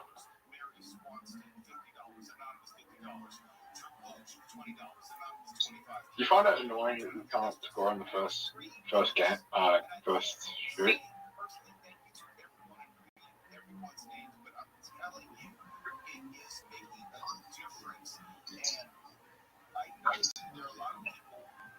That's a terrible shot.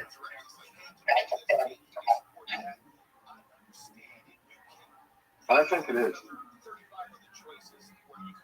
Baby, look at this. Zoot, look at this. I don't think. Zoot, do you know what the dragon attack on? Do you know what the dragon attack is? I don't think you're going to score. Anyway, I'm going to do better. Because I'm going to do this. Ready?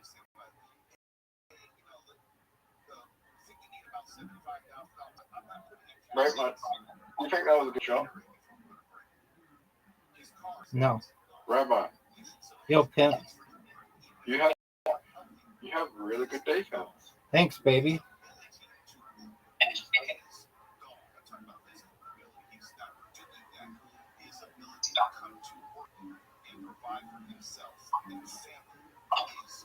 No passes, baby. Oh, make it. Dog.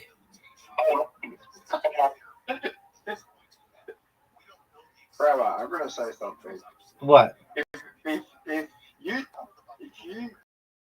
If that wasn't an own goal, that would have been an incredible trick shot. Word, dog. If but doing that intentionally, that type of shot intentionally, that is fucking difficult.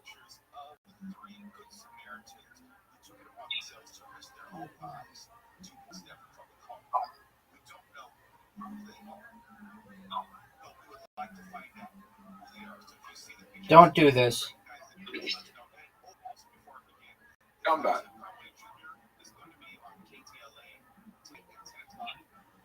Imagine the comeback. I think I have an incredible shot here.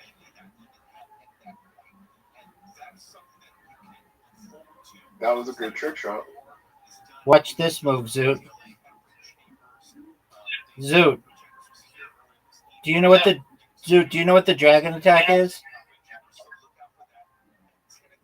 You might hit the pole. Alright, what's off the table? Baby, let's count it. 1, 2, 3, 4, 5, 6 wins. Bounce is next.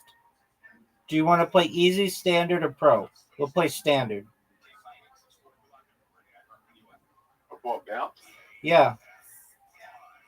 Accept the invitation, pimp. How many do we got left? Like another 35 games. You're up, baby. No, a lot of them are 4 players. I know. I have a feeling I'm going to win here. Okay, remember that. Because I'm destroying you.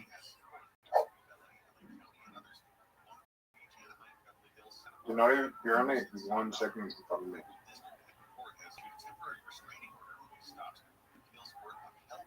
We're only 1 segment in front of now we putt.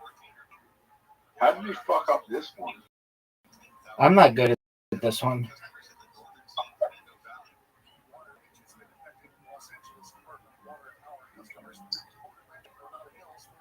The next one's really easy. I know, I like this one.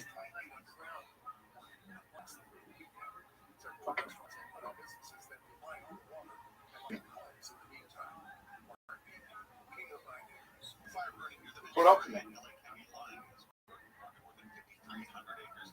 This is a close game, Zoot. Oh, fuck. I hate this one. Fucking hell. This one's so annoying. When we get the bonus, like when we get the color change, it just fucks you up. What? I swear, like, Rabbi, this is going to sound weird, but I swear, like, the gravity dropped.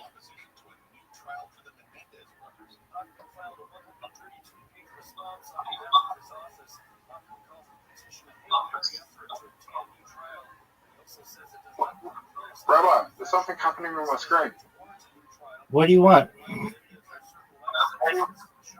You won? What? Did you win?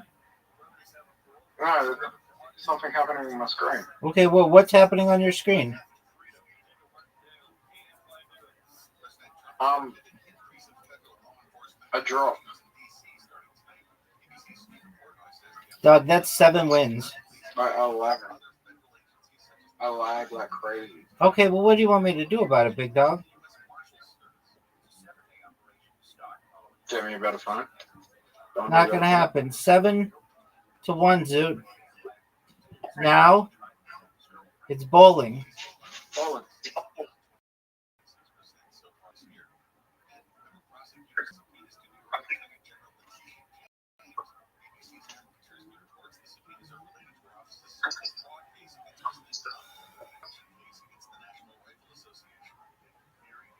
What a strike. Maybe this is the real win.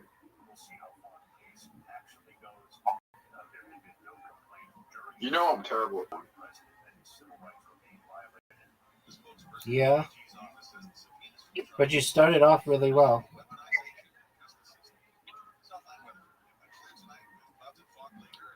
I don't know what that was.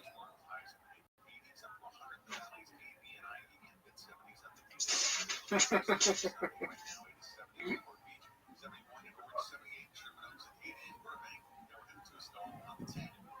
a good job? I don't think so. What about that? It was okay. Is this one better? No. So I scored. You're 10 points in front of me. Yeah, baby. Now I'm 26 points ahead of you. 48 points ahead of me. 30 points. 60 points? 30 points ahead of you. Big dog, I'm 30 points ahead of you. Downwind.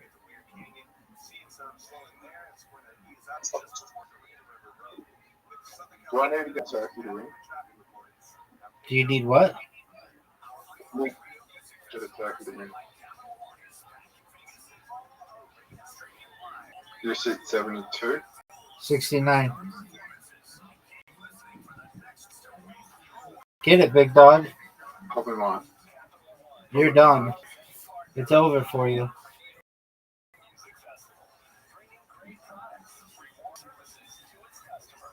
Oh. Almost.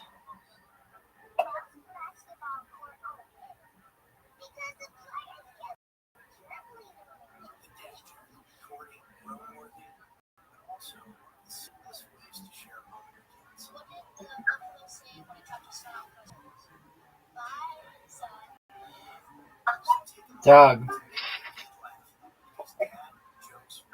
That's 8. I have an 8-point lead on you. Or 8-1.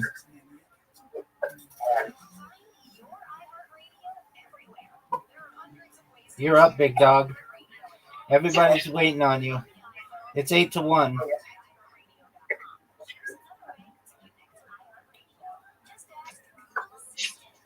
I love you. I love me too, baby.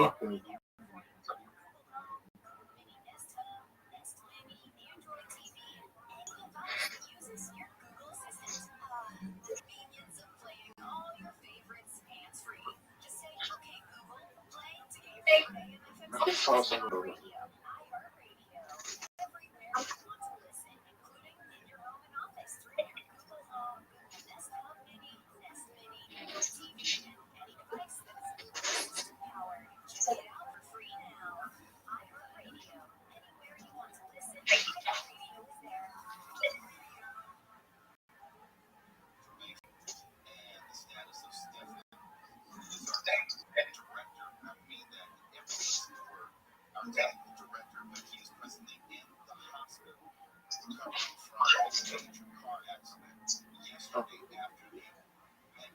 Zoot.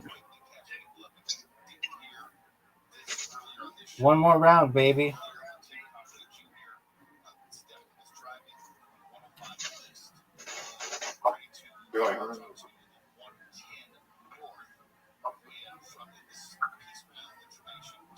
What's your favorite?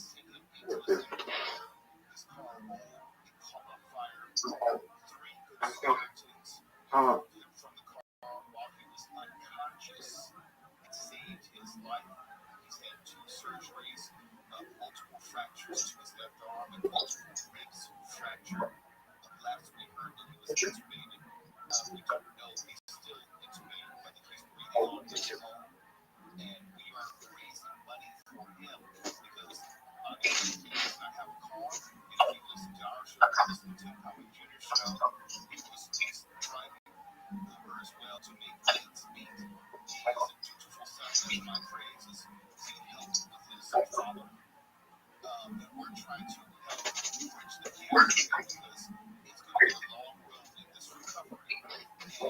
Zoot.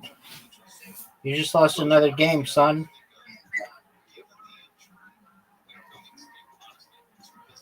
That's 9. It's time for plots. Can I come back? Yeah, I think you could. How the fuck do we play this? It's like Tetris. I don't know how to play Tetris. You don't know how to play Tetris? No, not really.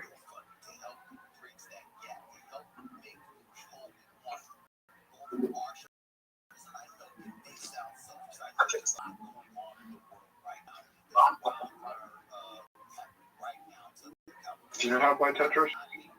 Word, dog.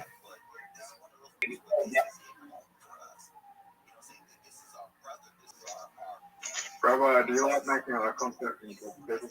Yep.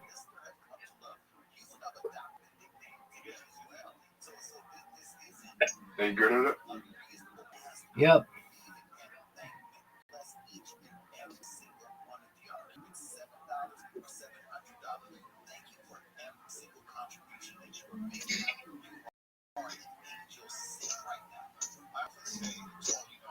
What do you think people struggle with? They get distracted doing other shit.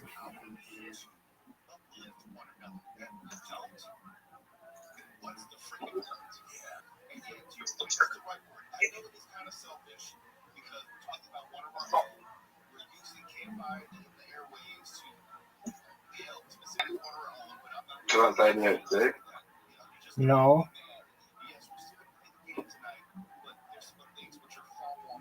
What is it then?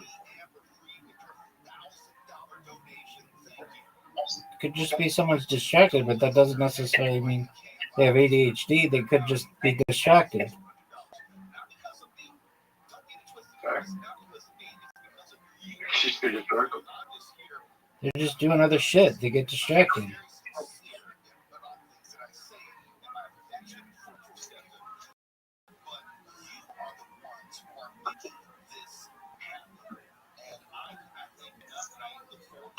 So you're doing really well.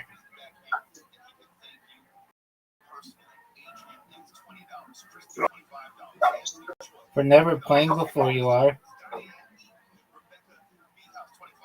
What? For never playing before, you are. I played Tetris before. Well, then you just lied. No, I played Tetris before. I just never know how. I don't know how to play Tetris. I do really bad at Tetris. So I don't know how to play. I don't really know how to play Tetris.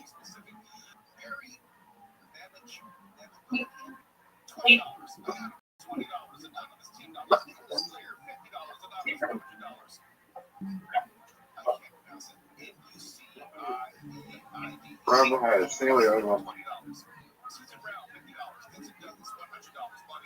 It's over, baby. That's 10 games to 1. This goes next, son.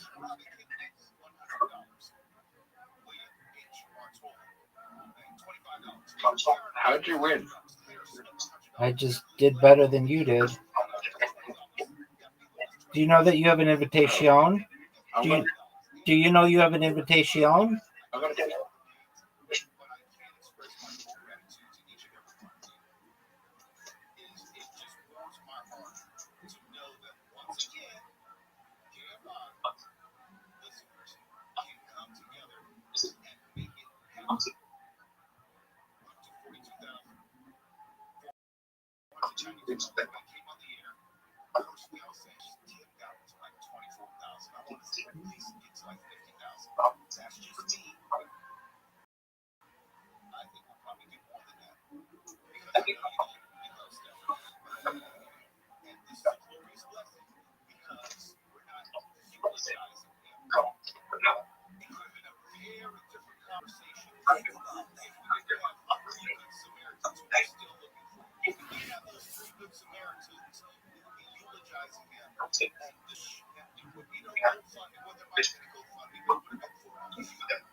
No way, Zoo.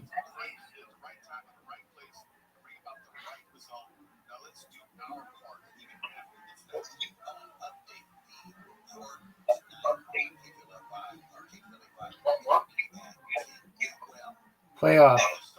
Oh, Oh, the perfect throw.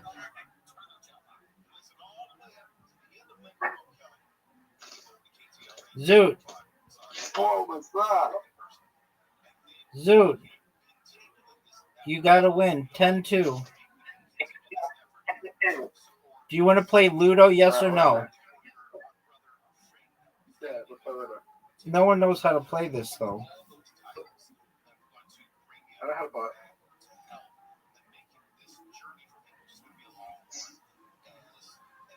We're playing everything.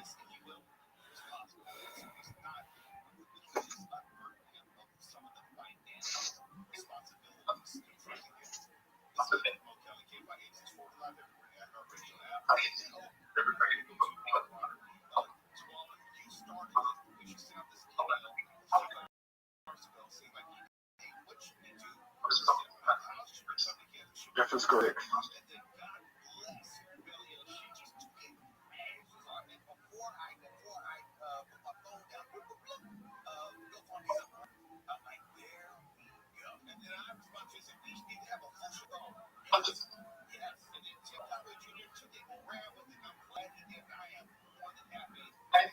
Get a more damage, get a 6. This game sucks. Yeah, but I'm the front.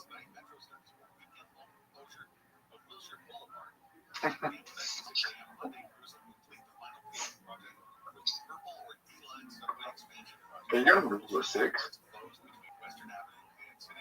Why do I have to get a 6? A 6 or a 1.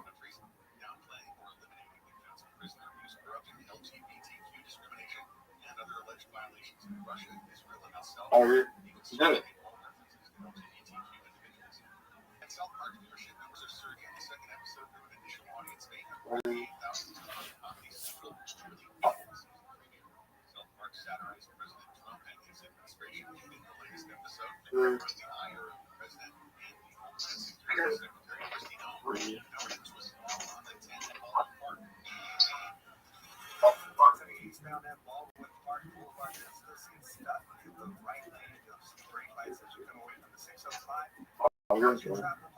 Are you going to go?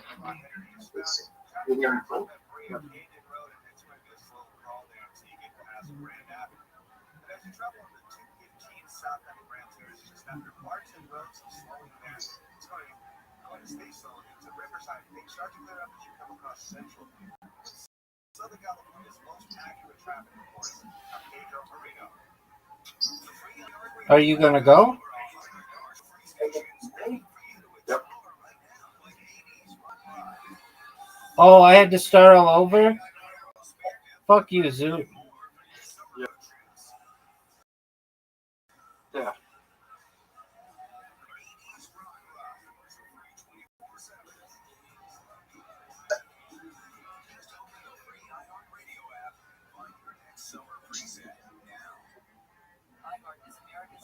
That's why I was trying to find you the whole time. There's no, like, strategy to this game. It's just roll.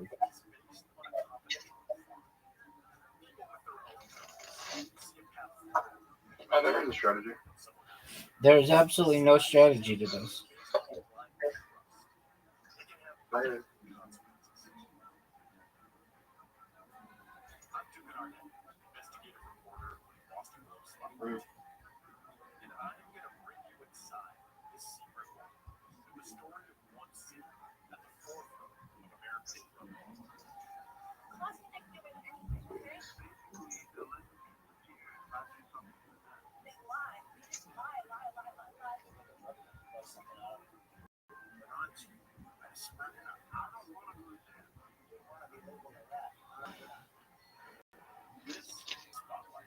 You're on the free.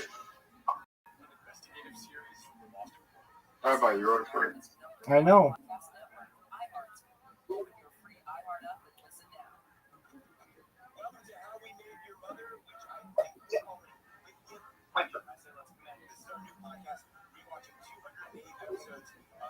Oh, no. You're up, Pimp. I can see. I see what you're trying to do. Yeah, you do.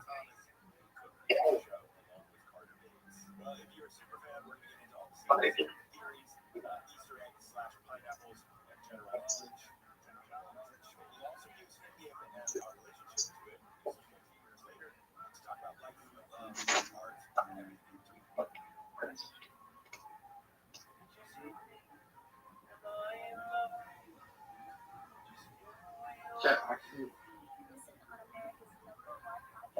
see what I was trying to do.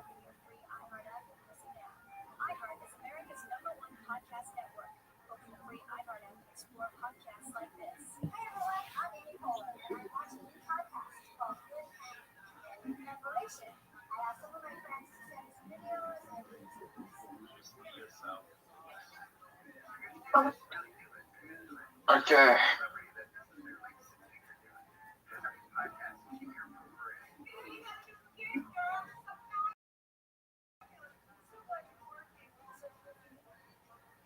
Papa? Yo, Pimp.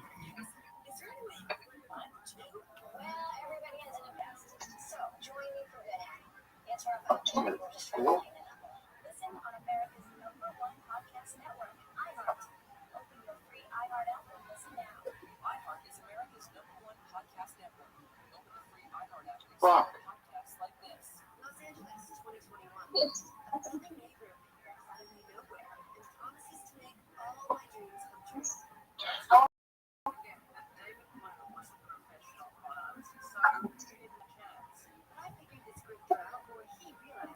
Oh, yeah. STFU, dude. This game sucks. I don't think so. Okay, well, your opinion sucks.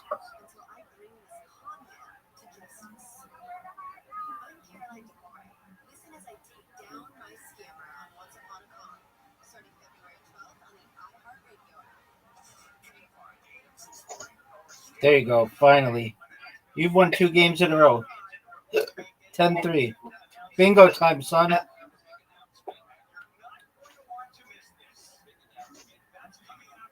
How did I win that?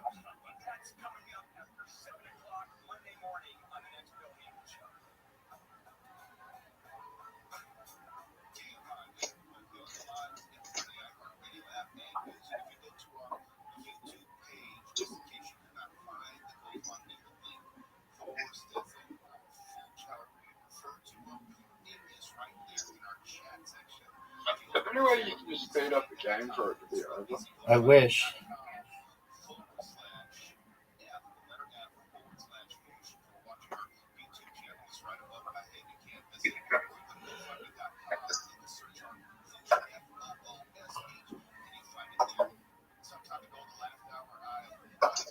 You get 64?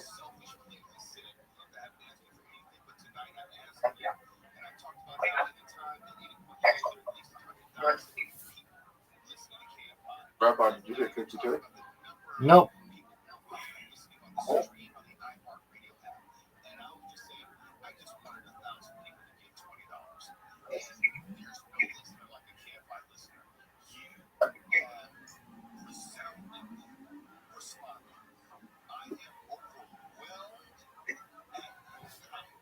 What a happy and sad comment. What a happy and sad having comment.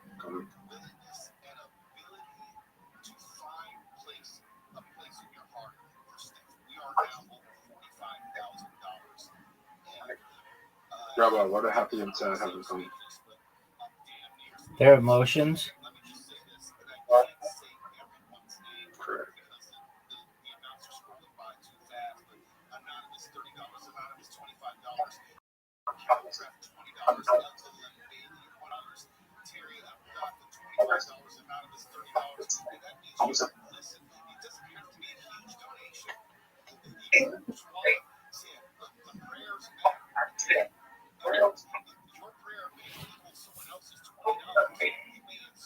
Big Dog, did you know that there are 59 balls left? Big Dog, did you know that there are 59 balls left? Big Dog, did you know that there are 59 balls left? Big Dog, did you know there are 58 balls left? Big Dog, did you know there are 58 balls left? Big Dog, did you know there are 57 balls left?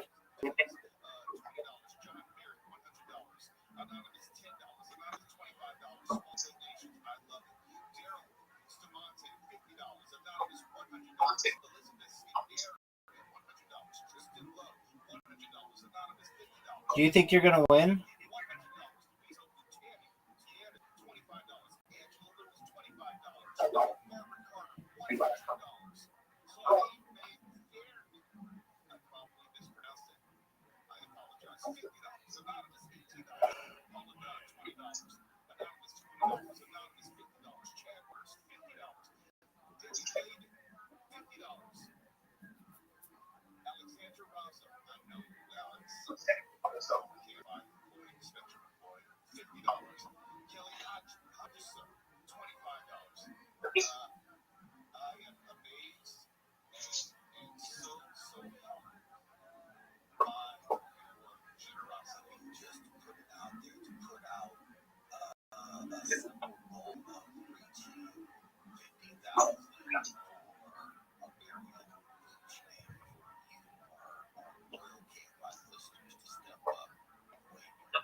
Dog,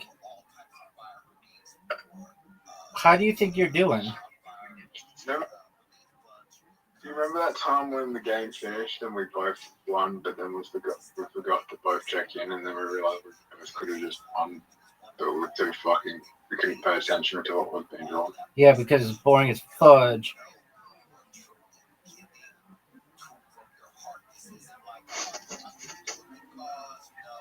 Has 69 been drawn yet? Not to my knowledge, son.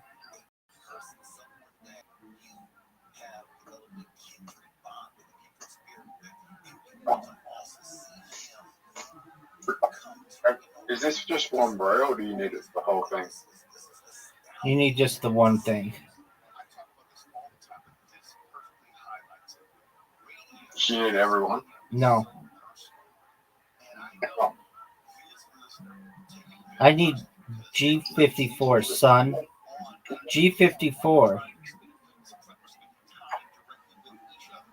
I need 45 or 6. 54, son.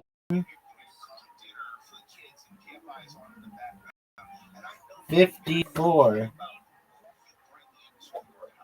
Is there 6 on? You can click on the balls and it'll tell you everything. Alright. 24?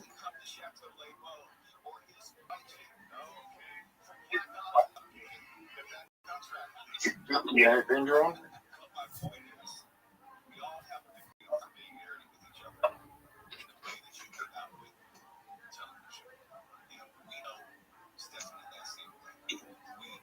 I need 54, dog.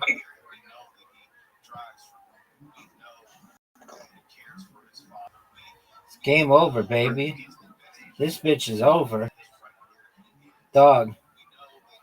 It's 1, 2, 3, 4, 5, 6, 7, 8, 9, 10, 11 to 3. Blitz League now, son. What did I win? Paul? I won Paul, Ludo, and what was the other one? Pool, Ludo, and the other thing.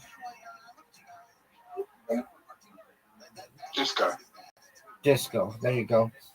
All right, you're up, pimp. Everybody's waiting on you.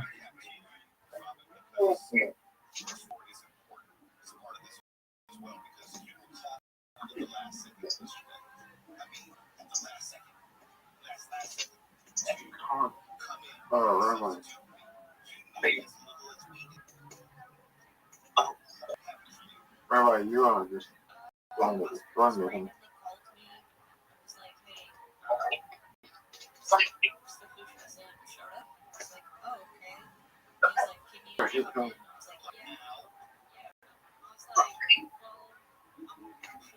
Oh my god, that is a big hit. He's like, okay. And then I came in and I was like, it's not like him to just randomly not show up. You and I know that. Nobody knew anything about us. I'm going to take that damage. I am going to take that damage.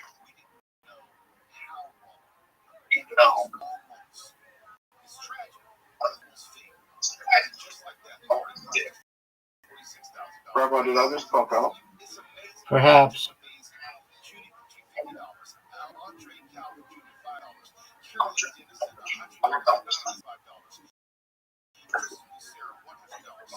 They've got mini bombs on them now.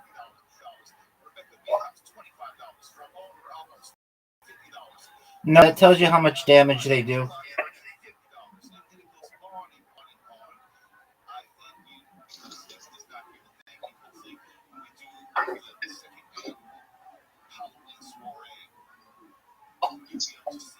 Rabbi, I'm ready.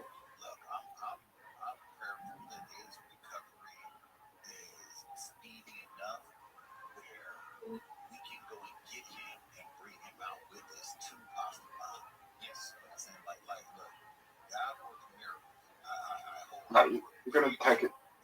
I'm going to take a big hit here.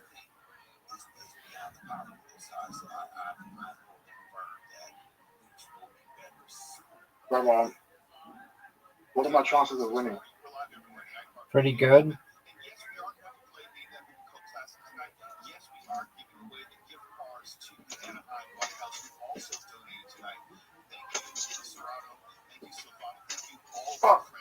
It's over for you now, though.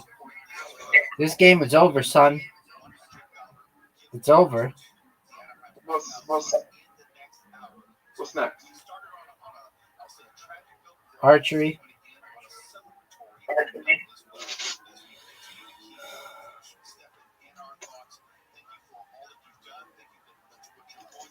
This is quick draw 5 rounds. So you want to do it as quickly as you can.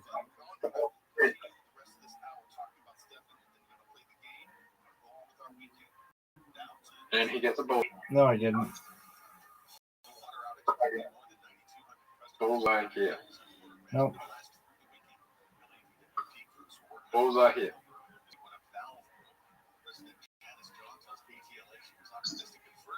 Oh, you are actually doing terrible.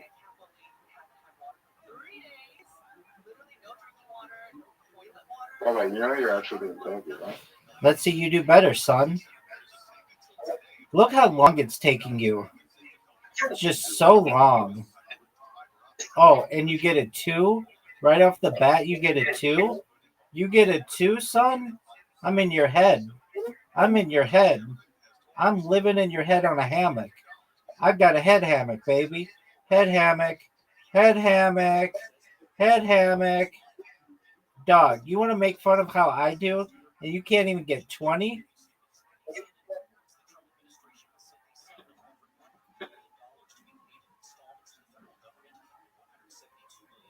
I'm going to shut up so you don't distract me.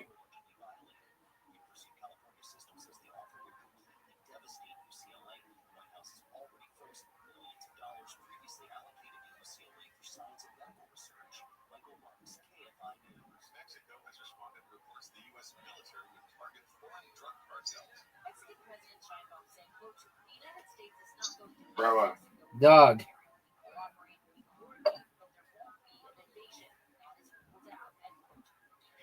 I've got a head hammock, baby. You are so bad at this.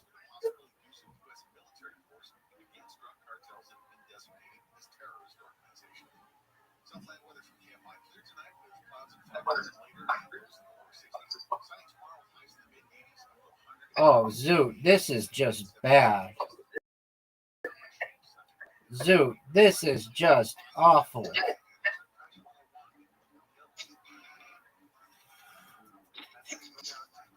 Did you see that bullseye, son?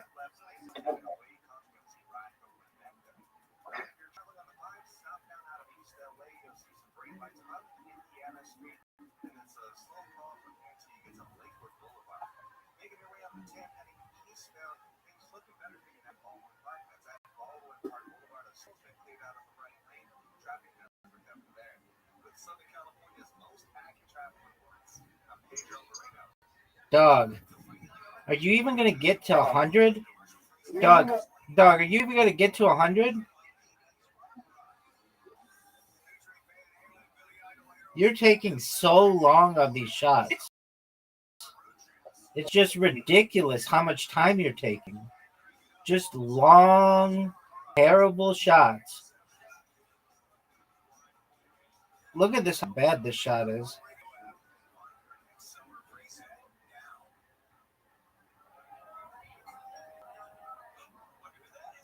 Do better.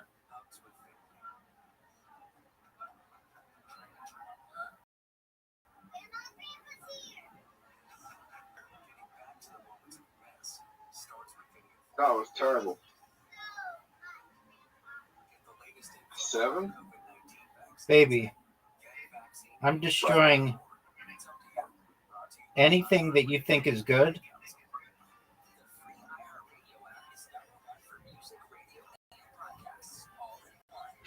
I have 185.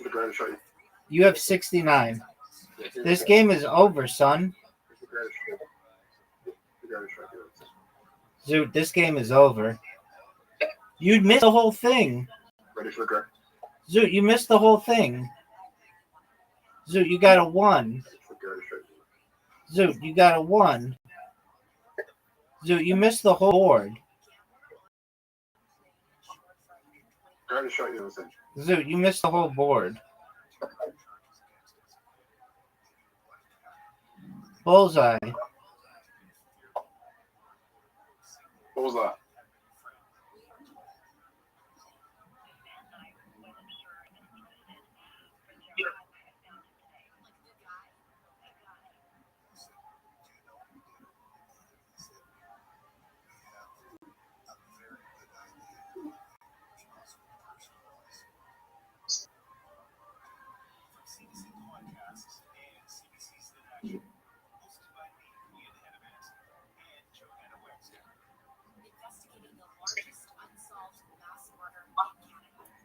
Dog. You got blown the fuck out. You got blown the fuck out. Son, you got blown the fuck out. Son, you got blown the fuck out. All right, that's another win. Skee ball time, son.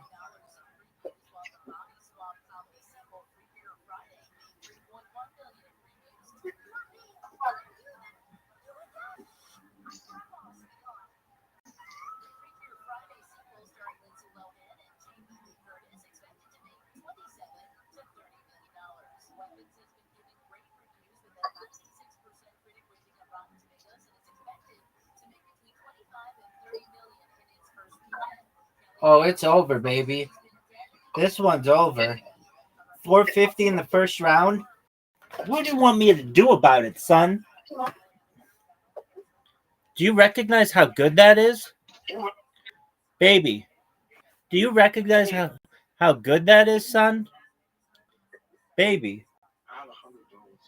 Congratulations on your $100. Zoot.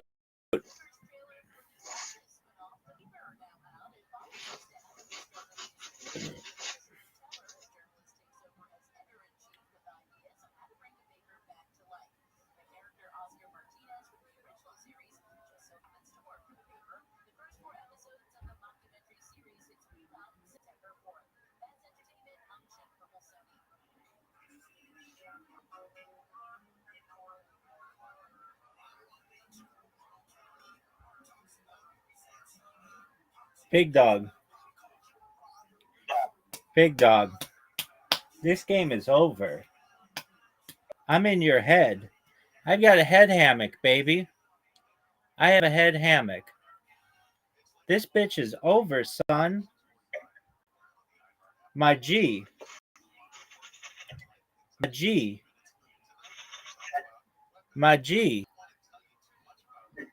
My G. My G. My G. My G.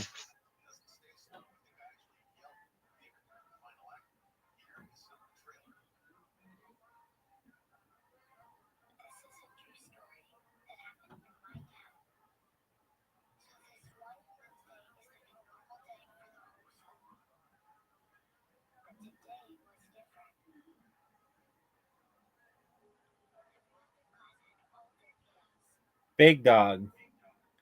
You need 660 points right now. Are you going to be able to get it, son? Are you going to be able to get it, son? Son, 660 points, baby. It's over. It's over. I won. You did well. Not well enough, though. Big dog.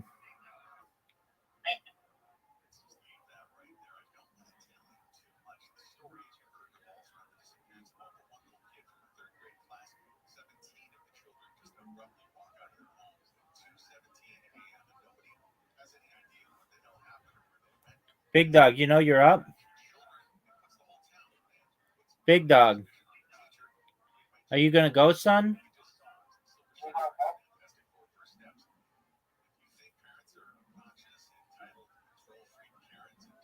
I won.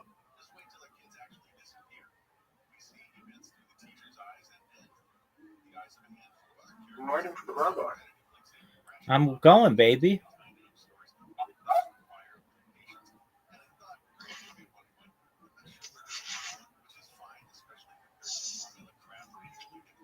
Why is it automatically choosing for me?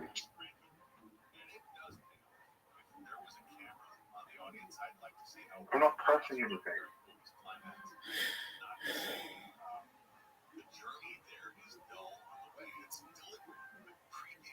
Big dog, are you going to go? Yeah.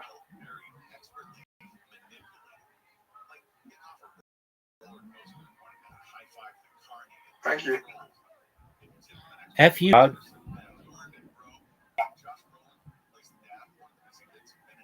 Almost 12? Something like that. Let's go through it. I'm up one, or 1-1, 2-1, 3-1, 4-1, 5-1, 6-1, 8-1, 9-1, 10-1, 10-2, 10-3, 11-3, 12-3, 13-3, 14-3, 14-4, son. Are you ready for dominoes? Yeah. Do I even have a chance? These are questions that I don't even know. All I know is that you did well there. Considering the last one's literati, I'm absolutely. You're up, pimp. I don't know how to play this game.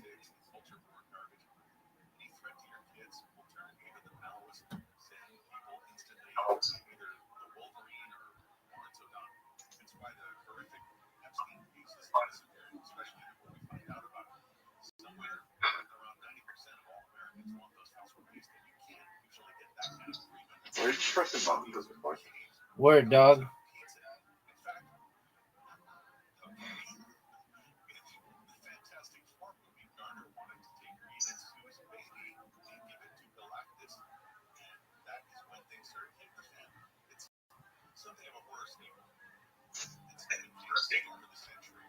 What happened? No one knows. No one knows. Big dog. You're up. You're up.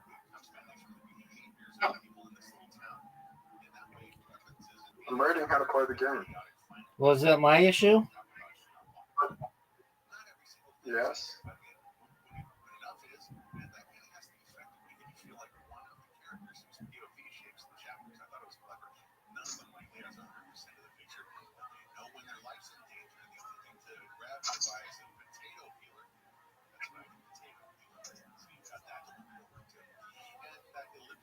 +5. Fuck you. Fuck you. Is that a good thing or a bad thing? It's a good thing. You're up, pimp. Are you sure? Word, dog.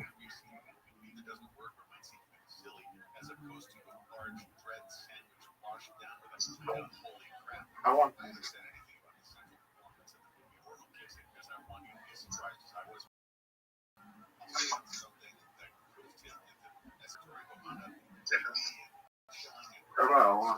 Are you sure?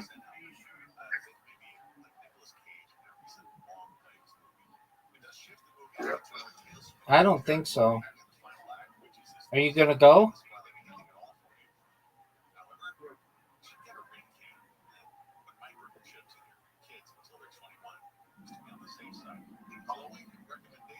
Your turn. I know my app froze.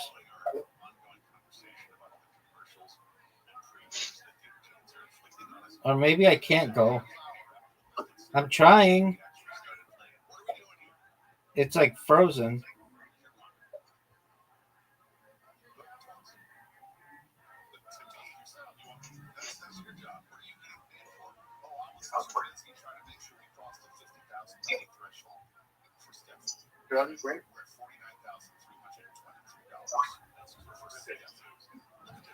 I got 9, son. What?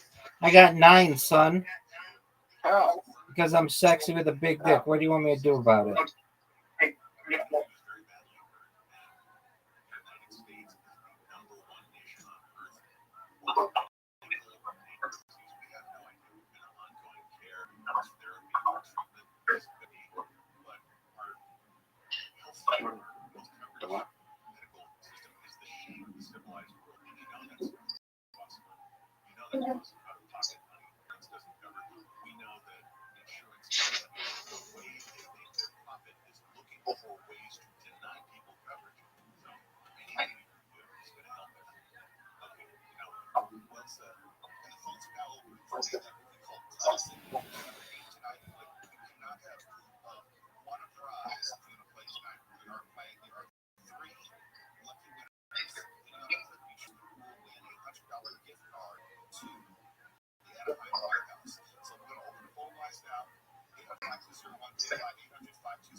You're up, pimp.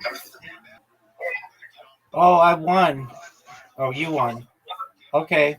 So it's 14 to 4, 14 to 5. Come on. 14 to 5. No one knows how to play that game. I know. Not backgammon. Do you know how to play backgammon? Yep. All right.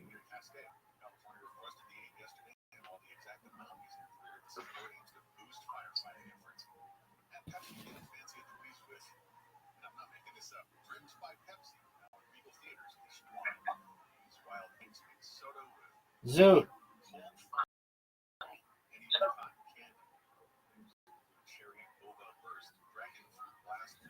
I'm back.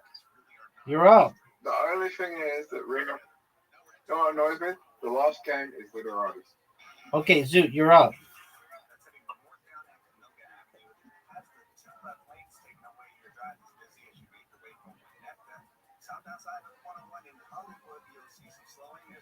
Zoot, are you going to go?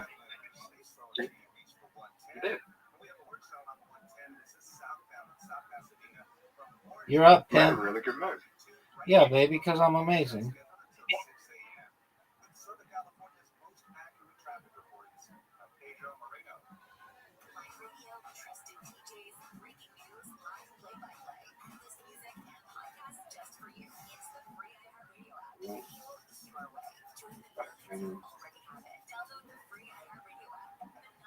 Big dog, are you going to go? Or you're just going to jerk yourself off raw? Look at this move. Yeah, I think that's a good move.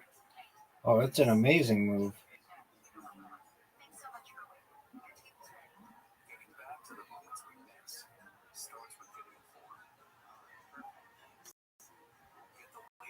I'm ahead of you by a lot.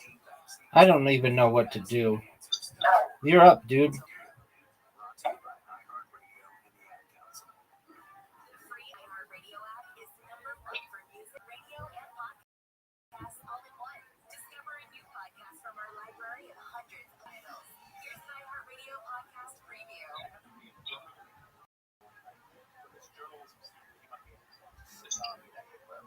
I don't even know what we're doing.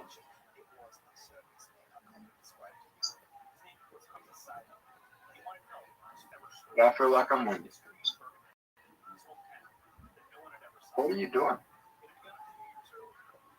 I don't know what to do. Press done. There isn't a done button. It just says undo.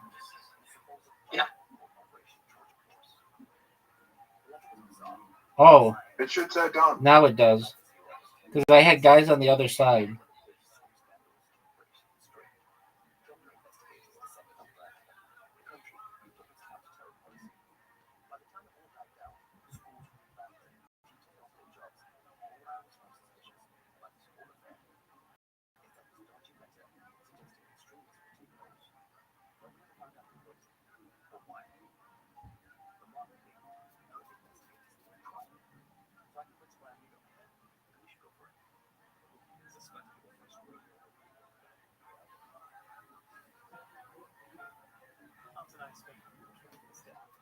Big Dog, you're up.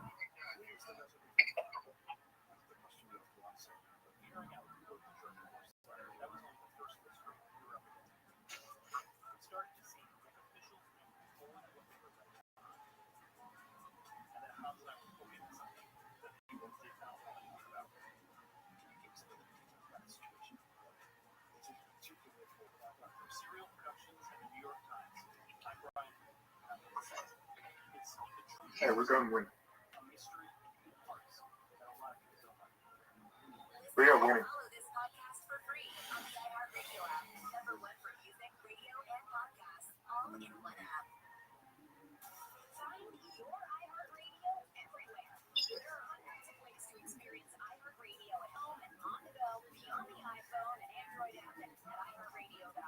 Here's another way to connect to iHeartRadio.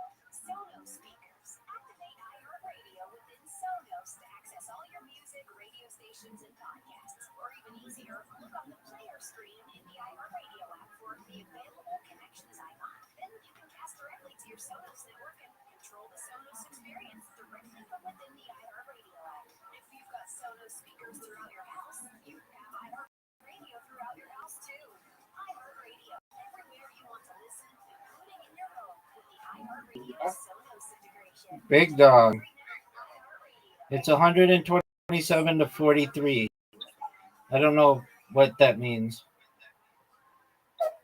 Across the Northeast, it's a mix of sunny clouds with highs in the mid-80s and a chance of isolated thunderstorms, especially in upstate New York and northern New England. Mid-Atlantic stays humid with temperatures climbing to the upper 80s and a chance of strong storms from DC to Philadelphia. Hot and steamy once again in the southeast. Rabbi, do you say how I'm winning? Yeah, I didn't know I could move those ones.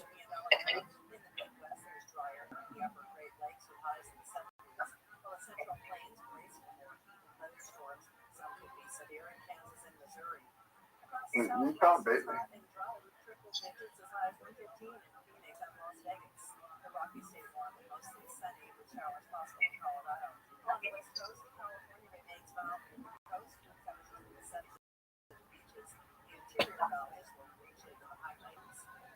Northwest stays mostly dry and sunny, highs in the mid-80s. That's your now forecast. I'm Tammy Trujillo.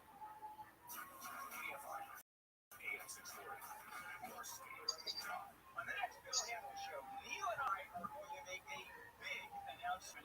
We don't have a big announcement. You might have been, you might be the best background player I've ever seen. That's coming up. Don't know what to talk about, but that's coming up after 7 o'clock Monday morning on the next Bill. All right, it's like 14 to 6 or something. Okay, let's see if voice. Can we do voice? 2 seats. Voice doesn't work. Voice is just chat. Skip the cribbage. You ready for cribbage? Cribbage. Yeah. Voice is just a voice chat. Going into voice and met people sometimes, but they just get very annoying.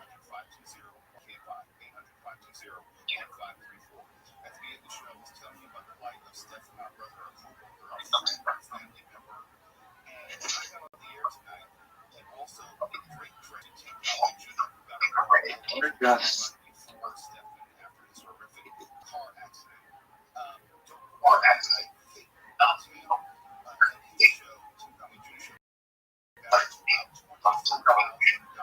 Zoot.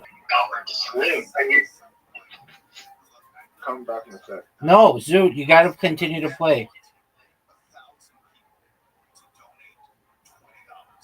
Yeah, just give me like 20 seconds. Take your time.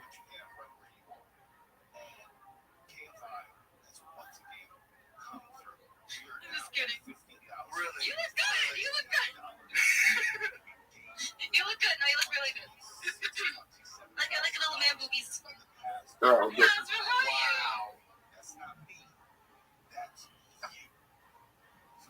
Zoot, you have an invitation. Did you know this?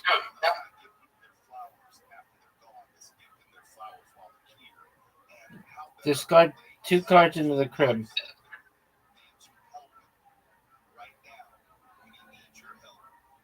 Okay, we'll do 4 and 5.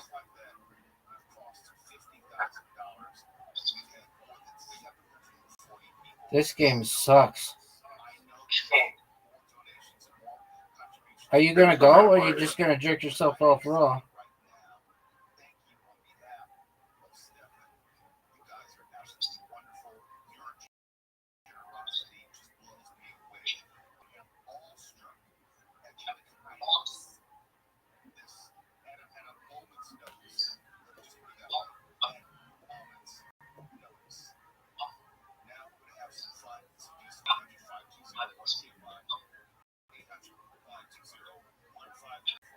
Play last time. Then we'll go crib.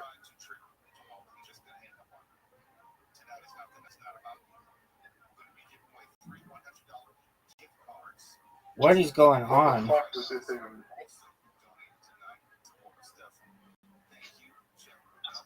Dude, Wait, am I blue or am I yellow? no one knows.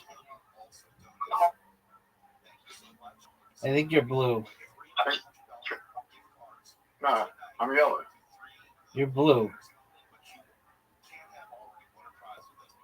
Am I? Word, dog.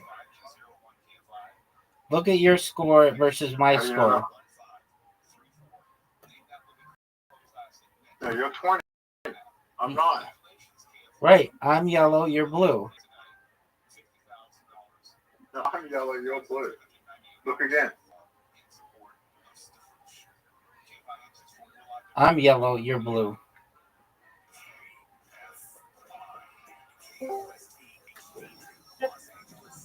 Welcome, Arias. How are you? Okay. We'll play in a moment. With Zoot. What's that? Minute ago? We're playing what I call the Olympics, which is where we play one of each game. Ah. Even if we don't know how to You're play it. baiting me, Rabbi. That's what I said, Zoot.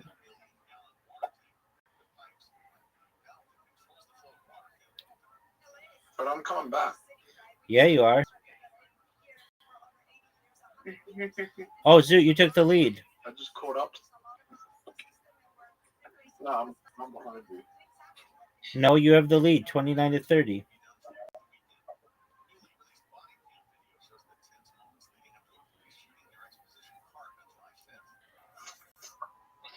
Zoot, are you going to go?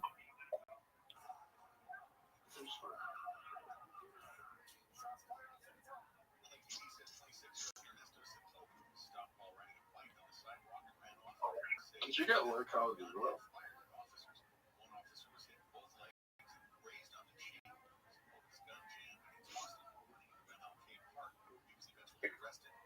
No, I just destroyed you.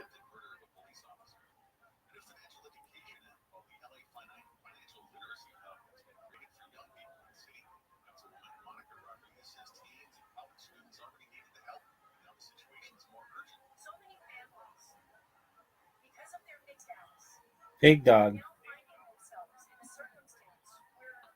I have no idea how to play. No one does.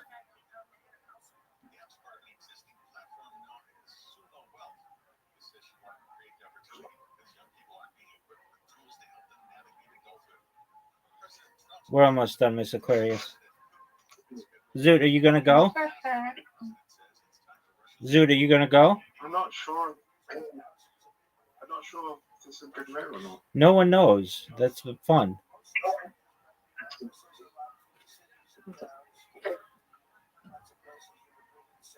I'm not sure if ace is good or not.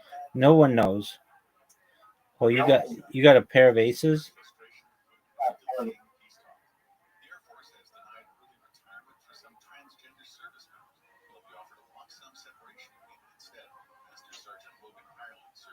Pair. Pair. Pair. Pair. Pair. Pair. 15. 15. Run. You the lead, Zoot. Okay, so that's good. A pair's good.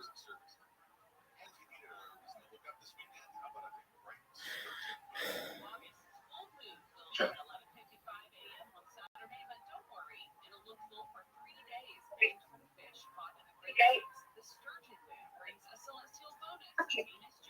I think I won. Oh, he got a pair as well.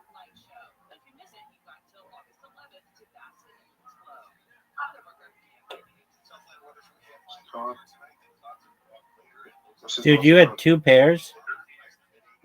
Yeah.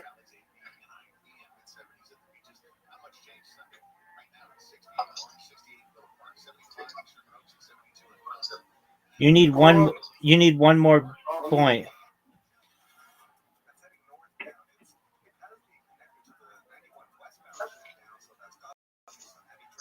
You need one more point. Zoot, you need one more point.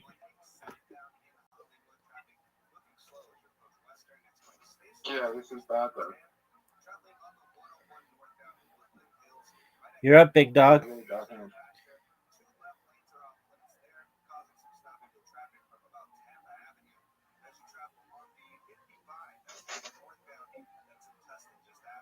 Okay, it's bowling time, Zoot. Yeah. I know, but we're gonna play with Miss Aquarius. They don't want to play. Zoot, get your shit together.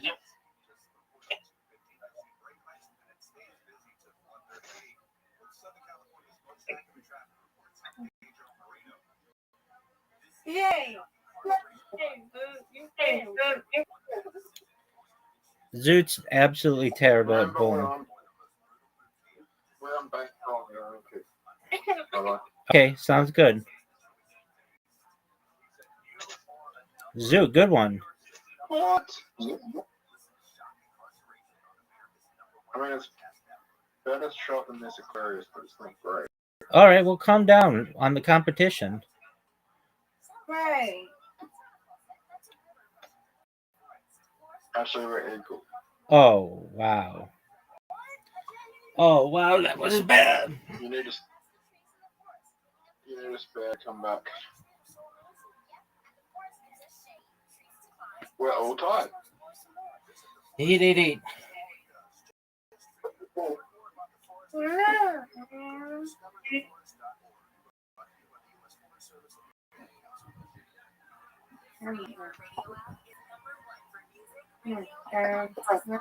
Come on, the first strike.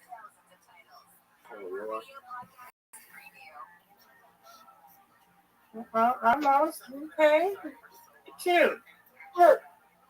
Hey, man, I see you. I see you. Get there. Oh, man. Striking. I'm going to get these two. No doubt. Oh, no. So I'm in the lead? Yep, Zoot has the lead. Wow.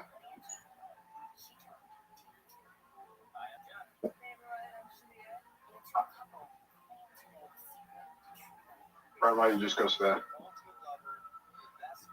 That's not my shot.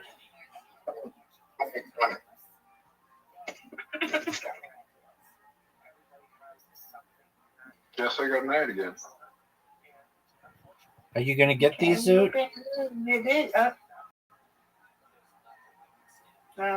See? No, Rabbi. Mom. This is good.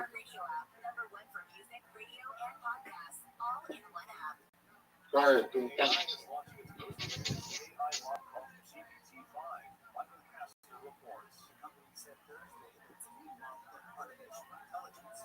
That was good. You're only in front by a spare.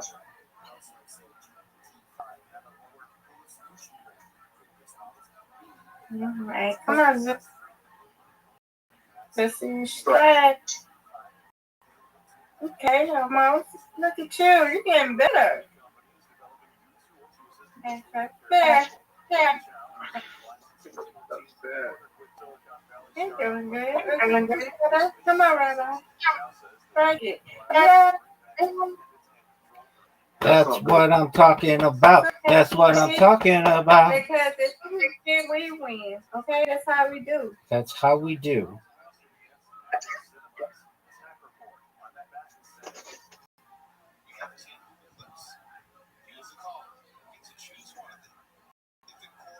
Look at it. Come on, Zoot. Right. Just eyes closed. Strike.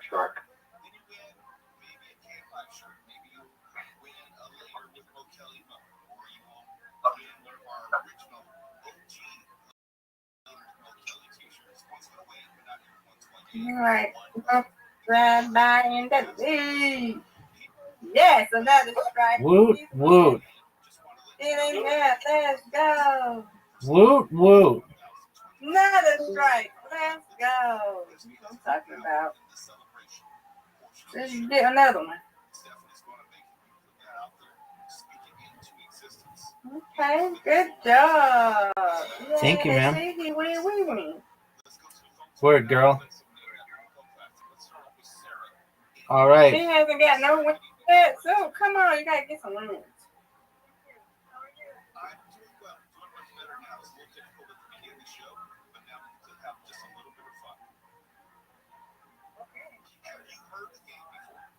Just me and Rabbi. Oh, he left. What? Yeah. You don't like the move. Come on, Rabbi. But he ain't technically lose. He won.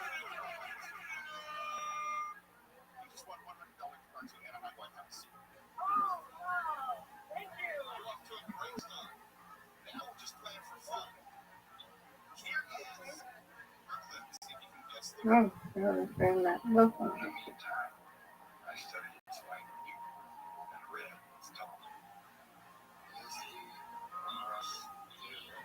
Great. Come on, Rabbi. Okay, look at you. On the Look road. at me. Nice strike.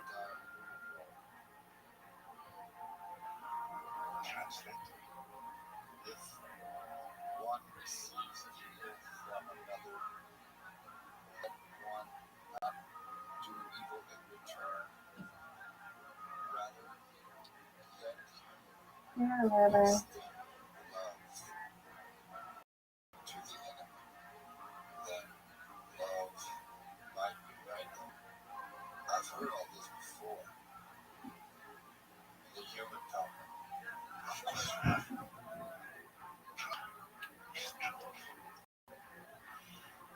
Yeah.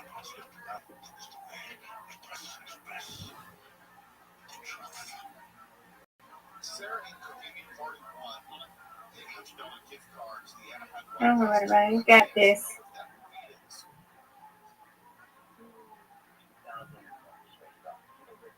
Good job. Thank you. You're welcome.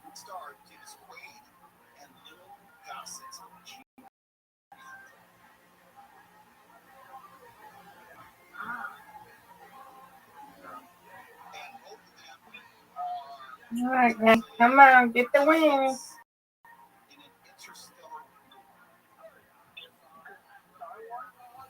You're on a roll. Good job. Woo woo. Do it again. Yay. Woo woo. Do it again. Woo woo. Yay.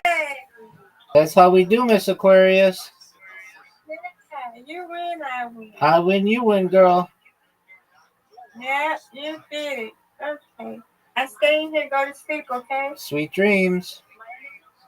Sweet dreams. See you in the morning. If you don't be asleep, you were asleep when I got up this morning. That's what happens. I know. All right. See you in the morning. See you in the morning, God willing. God willing. But if I lose, I will do whatever the top comment of this video says, starting with our first streamer. Neon is one of the most popular streamers on the entire internet, racking up to 150,000 live viewers per stream. This guy has some of the most chaotic streams.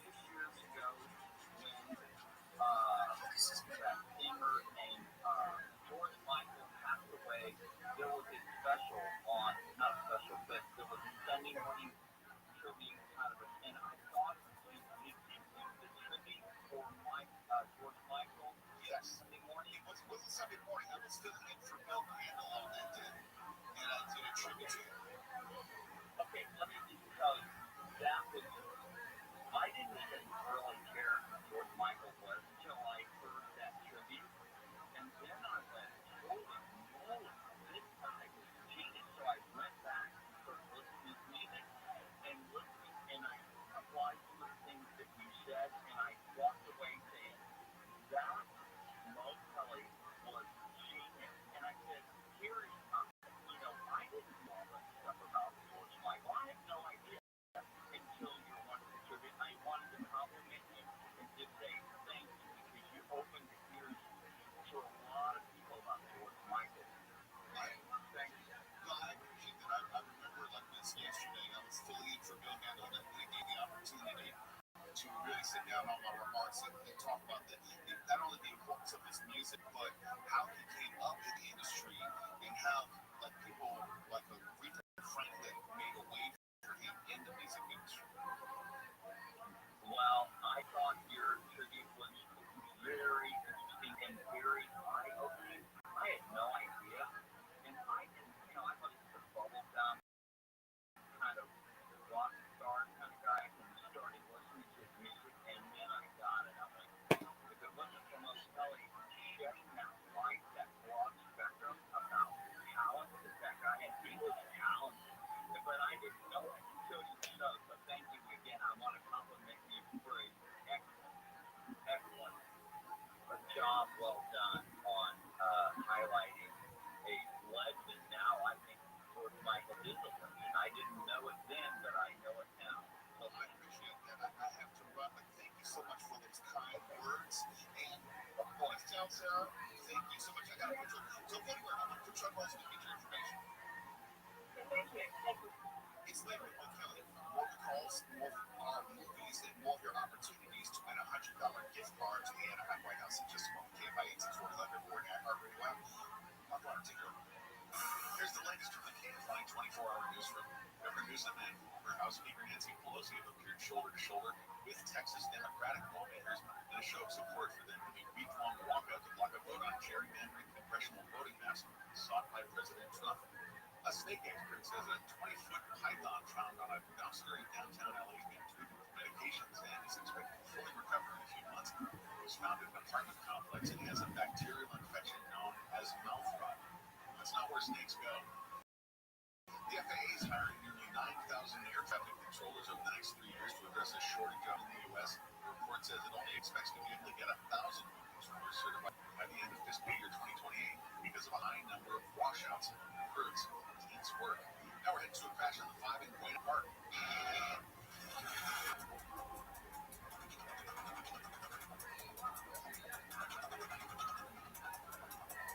Well, we thought we were. Perhaps it's our traffic reporter. Crash. We'll come back to that. This is the Shock Incarceration Podcast. What would you do with one bad decision for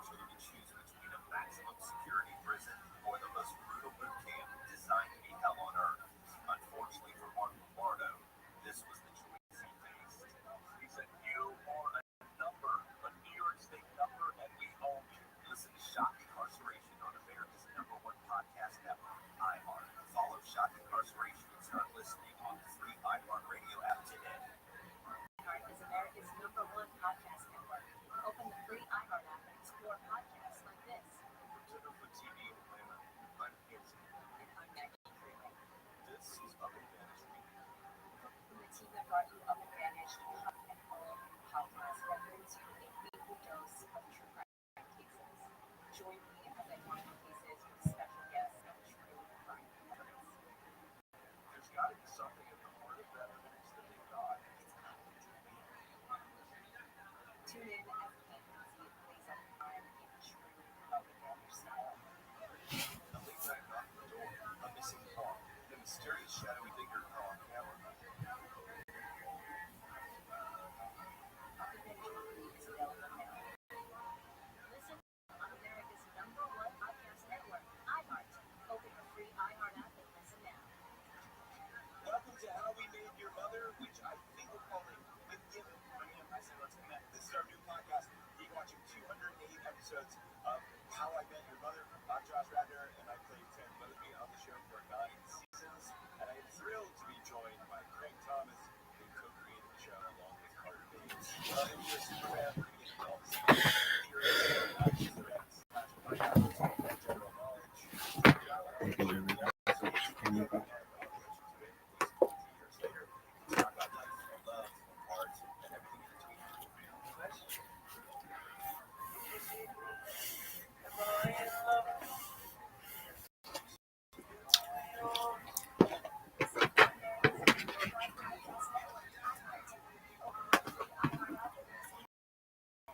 iHeart is America's #1. Open the free iHeart app and explore podcasts like this. Hey everyone, I'm Nicole, and I'm watching a podcast called Preparation. I asked some of my friends.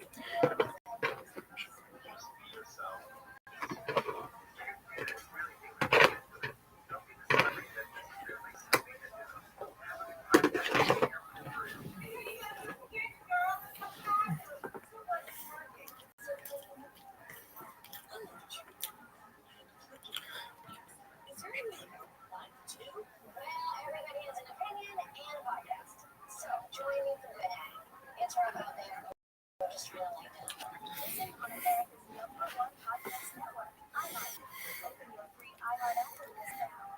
iHeart is America's #1 podcast network. Open the free iHeart app and explore podcasts like this. Los Angeles 2021. A friendly neighbor appears out of nowhere and promises to make all my dreams come true.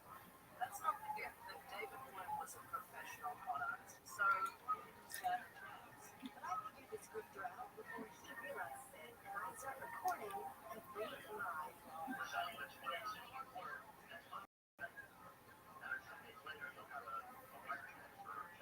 Being a con artist and paying for their crimes isn't easy, but I'm not going to stop until I bring this man to justice. I'm Caroline DeMore. Listen as I take down my scammer on Once Upon a Con, starting February 12th on the iHeartRadio app. AM 640, more stimulating talk. Coming up on the next Gary Chapman Show, chatbots can go into a delusional spiral. Be careful. That's 11:30 Monday on the Gary and Chapman Show.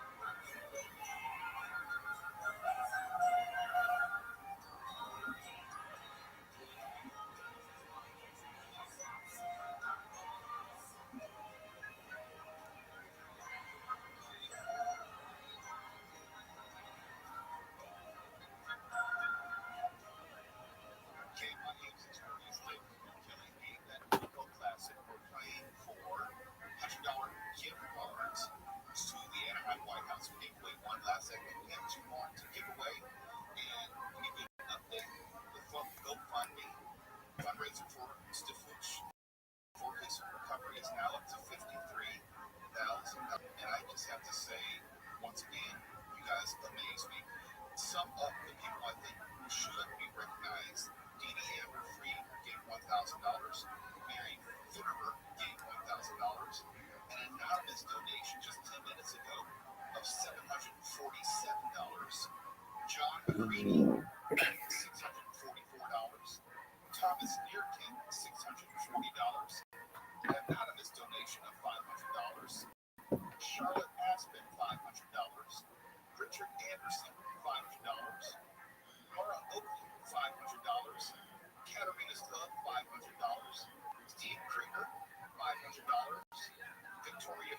$500. Danielle Holt, $500. Justin Crow, $500. Tim Lynn, $500. Friend of the Tim Company Jr. Show. Carl Severson, $300. Anonymous, $300. Gina Pick, $300. Ryan Lee, $300. And Cindy Morgan, $300. A name of you. We are up over $53,000. Your kindness, as always, just simply blows me away. Let's go back to the phones as we continue in that Louisville Classic. There's something happening in Anaheim. Good evening, Kathy. Hello, thank you for what you're doing, Mr. Bush. I don't know if I deserve any credit. It's because we all love Bush. I could be up here. People that I don't know if we would be able to have the same conversation. Let me put it that way. He's a special individual, and I'm happy to do it for you. Yes, he is. Kathy, you know how we play the game. I pick a number, you play the clip, and my duty is to try and guess what it is to walk out from your very kind of loving heart. You got it. You got it. Maybe even Mark Hunter might help as well. Here's something. I will take number 7. Lucky number 7. Here we go. Oh, and also here's a little tie-in. I'll give you a hint. The star of this movie used to date Sharon Elliott. I don't know if I'm allowed to say that here. It's too late now. Here we go. Looking for a guy who's good at Taekwondo. 5'8", 70 pounds, got a tattoo of a spider. You know? Yeah. Great. I need to talk to him. Where is he? Why don't you go home before you get married? I wonder if I can kick your ass. No. Not just you. All 3. You're serious. Yeah. Are you? I'll take on all 3 of you and point me in the right direction. Deal? Full contact. No victims. Don't run. Kathy and Anaheim. Do you need a hint or 2 or 8? A 2 or 8. Okay. Unless you guess the David Fury. It's not a bad guess. That is not a bad guess, but it's not correct. This movie came out in 1991. And here's the long line. An expert in Kempo karate avenges his Koreatown friend, slaying monster in Los Angeles. If that doesn't jog your memory, I'll give you some more hints. Please. Okay. Have you ever seen this? SCU? SE, Law and Order? Oh, yes. And he's the main character in it. Oh, right. I can remember. How about this? If you were to bowl a 300 game, what type of game is that? You get 300? Perfect. Okay, that's what you want you to say. Perfect.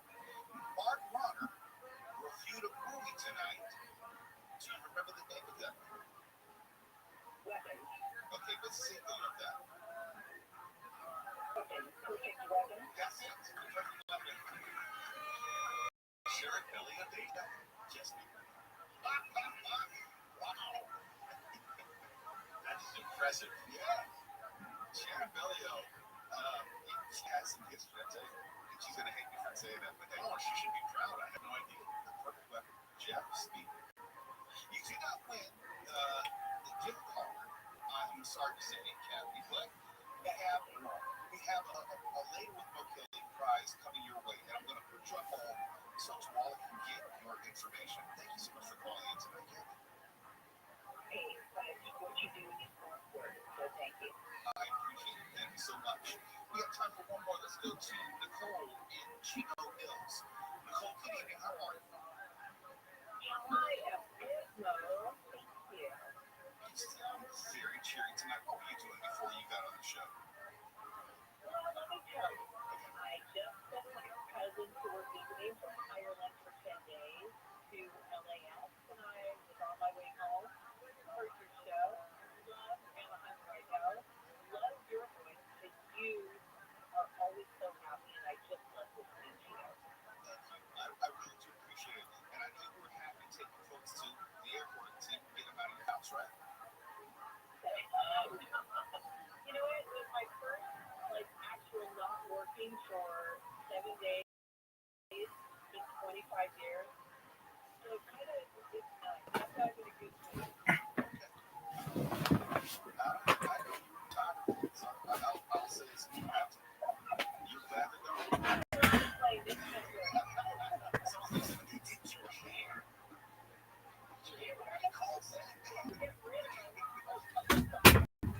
spent working in the great gold fields of Alaska. Jack, glance around slow so I can lay the land. Okay, young man, come on. One shot at yourself. But twice big. Hold on, wait, go back to the door. Okay, Nicole. I said it wasn't going to be easy. Yeah, I will have to ask a friend. Okay, I'll be your friend. I was gonna say my friend will be low. Here's the first thing. A test pilot is miniaturing a secret experiment and accidentally injected into a hapless store clerk, and it starred Dennis Quaid. I think I saw this is an old movie. 1987. Say I was in high school. Okay, let me feel better. Please don't feel bad. I was already lost. One of those voices you heard was Kevin McCarthy from the original Invasion of the Body Snatchers. See, that's what I was thinking.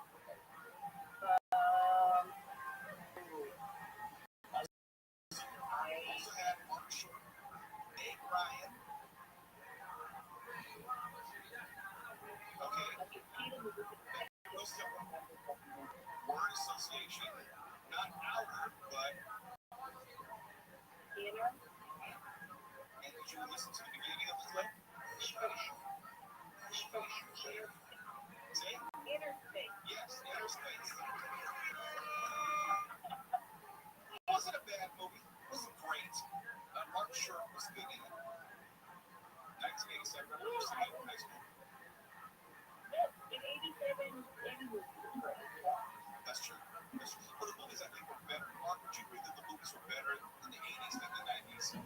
That's hard to say, but it was a Joe Dante movie, and he always did fun stuff. It was fun. I mean, it wasn't Fantastic Voyage, put it that way. But it's fun. That was what I was Nothing thinking. is fantastic. Yeah. That's one of my favorite movies of all time, by a lot. Well, it had a couple things going for it. I'm not thinking that's more than a couple, but I know what you're talking about. Cole, I'm not going to subject you to the class humor of Mark Rodder anymore. I have to forget. Oh, please. You will not offend me. That's good. That's good too, because we're always to offend. I'm going to put you on hold so we can get your information. Cole, thank you so much for calling in tonight. Thank you, Rob. Thank you. You're most welcome. This later will book a lot more of your calls and more of your opportunity to win a $100 gift certificate to the Anaheim White House game by ABC's Affordable Live Everywhere, the iHeartRadio app, or Runner with the news. A city councilman from Lakewood says U.S. Customs and Border Protection agents boarded his boat without cause for identification. Councilmember David Ariano wrote about it on Facebook. He says he was on the water with a friend July 15th. Federal agents in full tactical gear pulled up alongside their boat in the harbor. He says the border patrol pulled up next to them as they were leaving the harbor, and both Ariano and his friend were asked for ID. With the midsummer heat wave pushing temperatures into the triple digits across Southern California, local officials are urging residents to take precautions and seek relief at designated cooling centers now throughout the region. We have a list of those cooling centers across SoCal on our website, AIM640.com. The special decal allows electric vehicle drivers to have access to carpool lanes. This will expire at the end of next month. Bill McGavin, Coalition for Clean Air, says he doesn't expect the federal government to push that back. You know, it could be extended, but we're talking about Congress. I don't, see them really getting anything done unless, they're just doing it to placate Trump. McGavin says the plan was designed to incentivize electric car sales, but now EV drivers are clogging the carpool lane. And a law enforcement officer and suspected shooter have been killed on the campus of Emory University in Atlanta. The officer was shot as he responded to all. This student says he lives nearby. Along with my roommate who's in there. There's nothing I can do except feeling sour, scared, to be very honest. And it's a shame that it happened near the campus. The university warns students and others on the campus to shelter in place, writing "Run, Hide, Fight" in capital letters and an alert on its website. Officials say they believe the shooter's target was the U.S. Centers for Disease Control and Prevention, where bullets hit the windows of several buildings. Southland weather can get by clear tonight, then clouds and fog later and lows in the lower 60s. Sunny tomorrow with highs in the mid-80s up to 100. Valleys, B&B and IE and mid-70s at the beaches. They're very similar for Sunday. Right now it's 76 in Burbank, 68 in Orange, and we've got cones of 5 in Orange. That's heading north down from the 22 to Lincoln Avenue. You'll see the carpool and left lane blocked off the roadwork. That's scheduled until 8 in the morning, so expect some slowing as you make your way through that area. And as you travel on the 60, that's heading eastbound in the City of Industry, right at Azusa Avenue. We got a wreck that has the right lanes blocked, causing some heavy traffic from Hacienda Boulevard. Southbound side of the 5 out of East LA, seeing some brake lights as you approach Indiana Street, and it's slow pockets until you get to about Lakewood Boulevard. With Southern California's most accurate traffic reports, I'm Pedro Marino. We all remember that one teacher who made a difference. Now's your chance to say thank you in a big way. iHeartRadio's Thank a Teacher, powered by Donors Choose. Nominate an outstanding teacher in your life. Be among the winners of $5,000 to stop your class at iHeartRadio.com/teachers. You can't be stopped with unstoppable laundry set boosters because they hit your clothes 24-hour non-stop freshness. So even on these longest non-stop days, you'll be confident smelling fresh all day long. Try now for as low as $5. Smell unstoppable. My name is Dale Brzezinski. I volunteer with United Way to help the homeless in my community learn the care skills and build a basic resume. I don't just wear this shirt, I live it. Give, advocate, volunteer. Live United. Go to liveunited.org. Brought to you by United Way and the Head Council. The free iHeartRadio app is #1 for music, radio, and podcasts, all in one. Discover a new podcast from our library of over 350,000 titles. Here's an iHeartRadio podcast preview. Here's something pretty disturbing I discovered while researching this podcast. This is what it actually says on the Los Angeles Police Department website. The site states that the Adult Missing Persons Unit investigates 3,200 cases a month. And 70% of those missing people are found or returned voluntarily within 2 or 3 days. It goes on to explain, and I quote here, since being a missing person is not a crime, police are given a very limited role while conducting these types of investigations. At the bottom of the webpage, it gets more disturbing. There's a section titled, What If They Never Returned? And here's the official police advice. In such situations, you may want to enlist the services of a private investigator to assist in your search. If you can't afford a PI, the police elaborate, quote, another option would be to contact the Salvation Army, which has a missing persons locator program. There's not a single sentence on the LAPD website that would lead a loved one of a missing person to have any faith that the police will properly investigate it.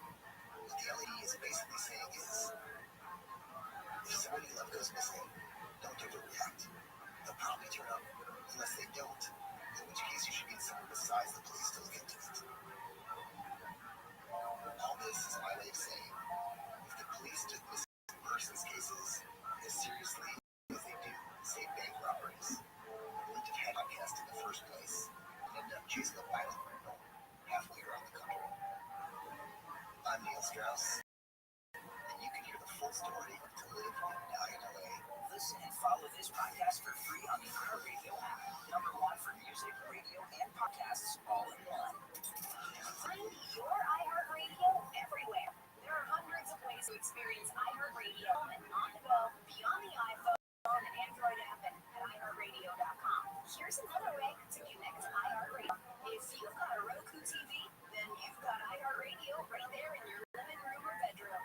iHeartRadio is available on every Roku TV, Roku soundbar speaker, or Roku players. And with Roku's voice search, you can easily access your favorite artists or radio stations with a simple voice request. Your iHeartRadio music, radio stations, podcasts, now on your big screen TV with Roku. Check it out for free now. iHeartRadio. Anywhere you want to listen, iHeartRadio is there.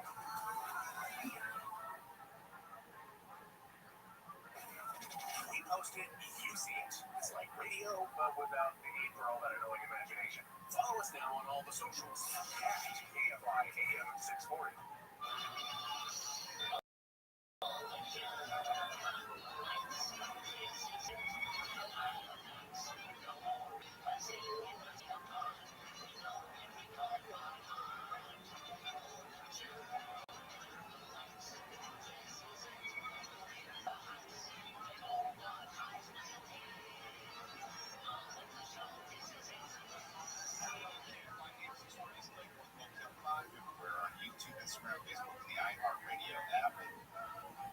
each time I come back, I just have to remind me how wonderful UKFI listeners are. It's hard to believe, but each time we come back, more thousands of dollars have been donated. We're now at $54,207 raised for Stephanie, and 798 different people have donated. And just some quick shout outs because it's really important.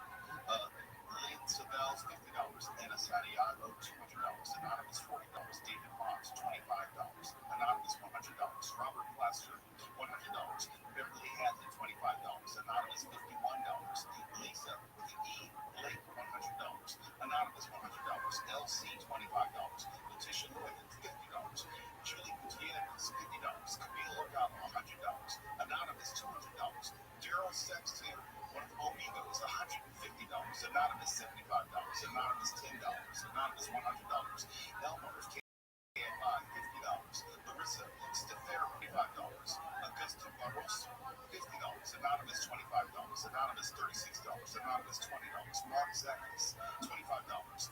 I believe it's Monet Greener Amaya, one of the Omegos, $25, Anonymous $25. And it goes on and on. Thank you, thank you, thank you. Let's get back to the game. Name that what we call classic.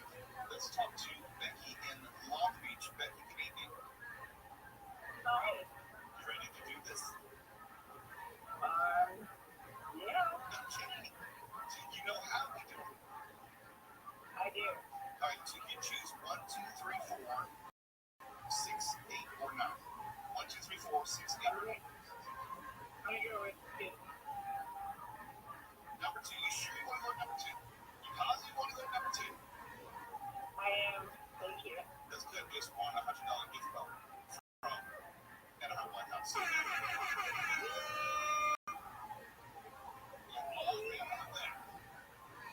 here is clip number 2. And know that you already banked a $100 gift card from the Anaheim Lighthouse. Here we go. Who's behind this? Who did this to me? Why? What do you mean, why? Was it you? Was it personal? I didn't pull the gun away in the bank. Get on my bank card. You get your balls free. Tell them I'm gonna shoot somebody. Let's say what we're doing is safe. We need to get something here. Here's how I'm gonna kill them. You're not gonna get this stuff that big guy in a position to try anyone. What? Did that go? That's not enough. You talking about where'd you get the gun? Here's the house. Unless you business, didn't you?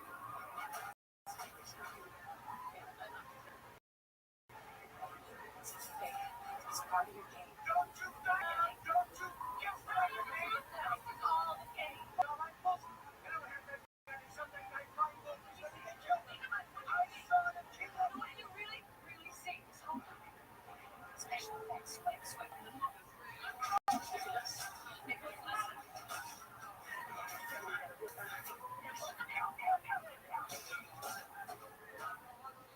Becky in Long Beach, did you recognize that prominent voice?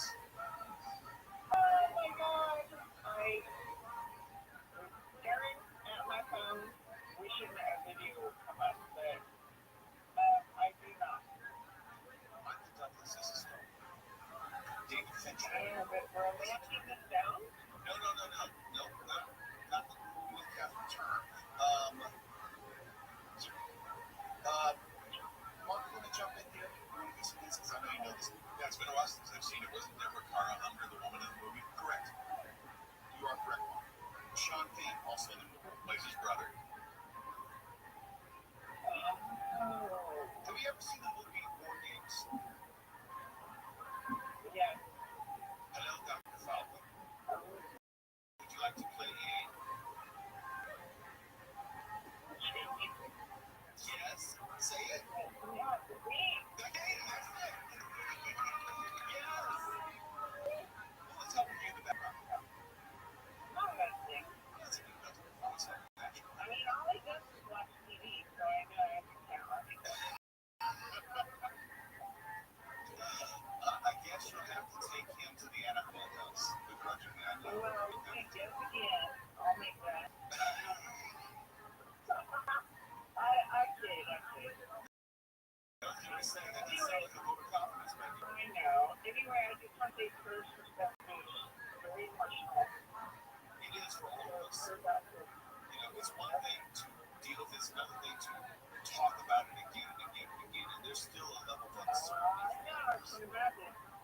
You have to come in and just take a deep breath.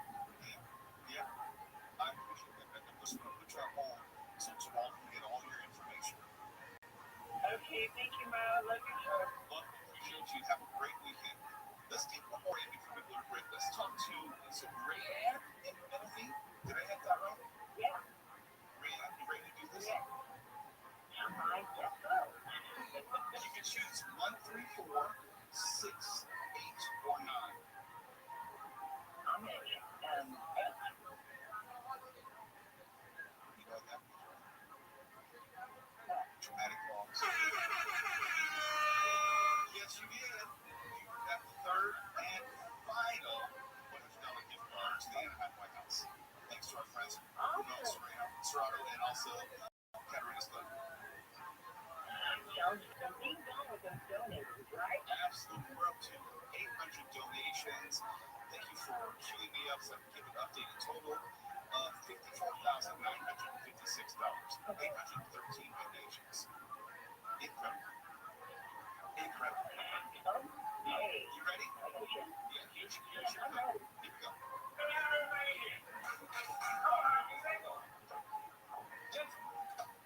I got somebody else. Sergeant Ernest Johnson, one of my old finest players from the Army. He's here to help us with the choreography. Let's talk about that. I like the choreography. The dresser is not here to take your place, and he's here to just help out. What can he teach me? Man, you know, you could have come and talked to me. Oh, why am I bringing in some old drunk right there? Now don't let your mouth get you into something your ass can't get you out of. Anyway, let me see your best combination. Huh? My ass. Let me see your best combination. Brad, do you have any idea if you need some help? I need help. Okay, here's some trivia. When I did my first remote in Torrance back in 2012, the director of this film was my featured guest. His name is Robert Townsend.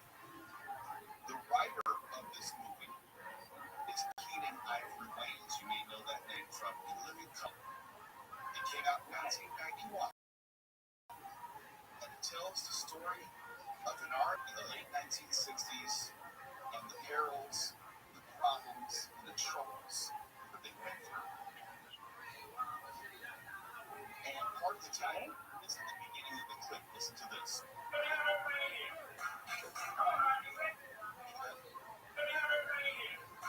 Come on, what? Harmony? No. All right, how about this?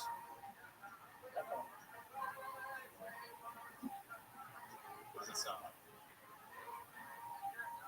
No idea. You know, Jimmy? A clock.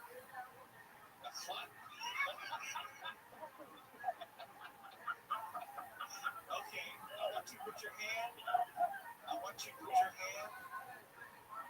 Let's say we're going to the Pledge of Allegiance. What are you going to do? I'm going to put my hand on my heart. Heart. Okay. Yeah. What's after 4? 5. The fifth dimension. 5. Let's stick with 5. Heart. And what does a heart do?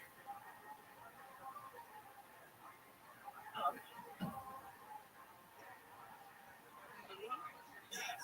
Put it over the. My heart beats for you. The number. The number. 5. 5.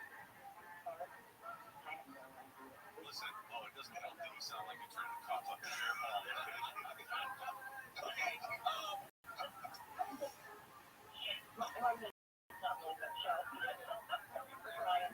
What do you do to an egg? What's the thing that you? Stop. Well, okay. But if you really want to punish that egg, what do you do? No. Michael Jackson.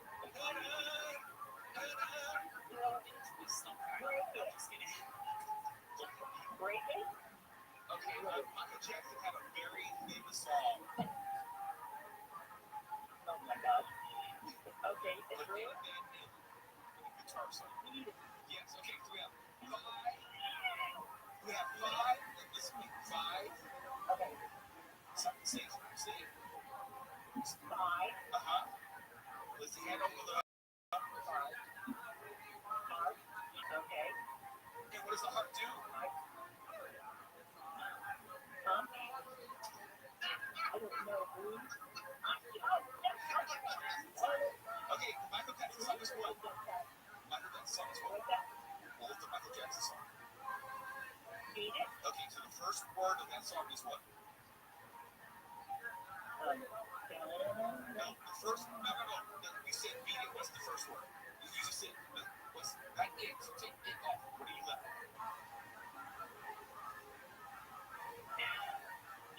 Yes. Thank you, Jesus. So, yeah, put it all together. So, the number? 5 feet.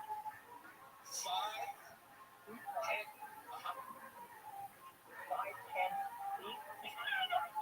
Put the hand over the. All right, we have 5. Heartbeat. Oh,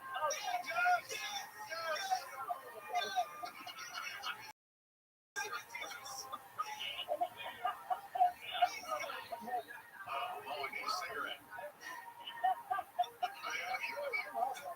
Okay, you are that $100 gift card. I gotta go to break. I'm gonna put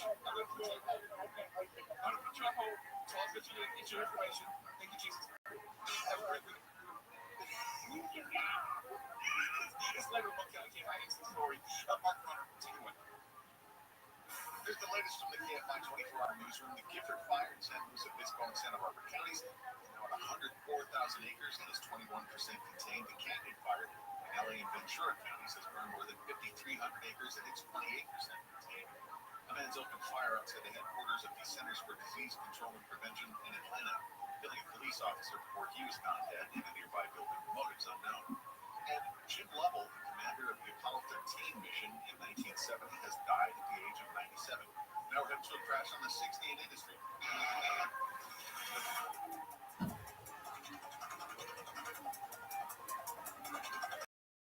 That's heading eastbound right at Azusa Avenue. It's taking up the left lane. You'll see a busy ride backed up from about Hacienda Boulevard.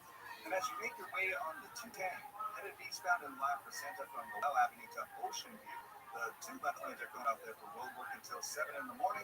And you'll see some slowing if you're on the 10 eastbound in Mid-City. Just after Normandy, that stays slow to the 110. With Southern California's most accurate traffic reports, I'm Pedro Marino. We all remember that one teacher who made a difference. Now's your chance to say thank you in a big way. iHeartRadio Thank a Teacher, powered by Donors Choose. Nominate an outstanding teacher in your life to be among the winners of $5,000 to stop their class at iHeartRadio.com/teachers. You can't be stopped with unstoppable Sunset boosters because they get your close 24-hour nonstop freshness. So even on these longest nonstop days, you'll be confident in smelling fresh all day long. Try Never Close 5 hours. Smell unstoppable.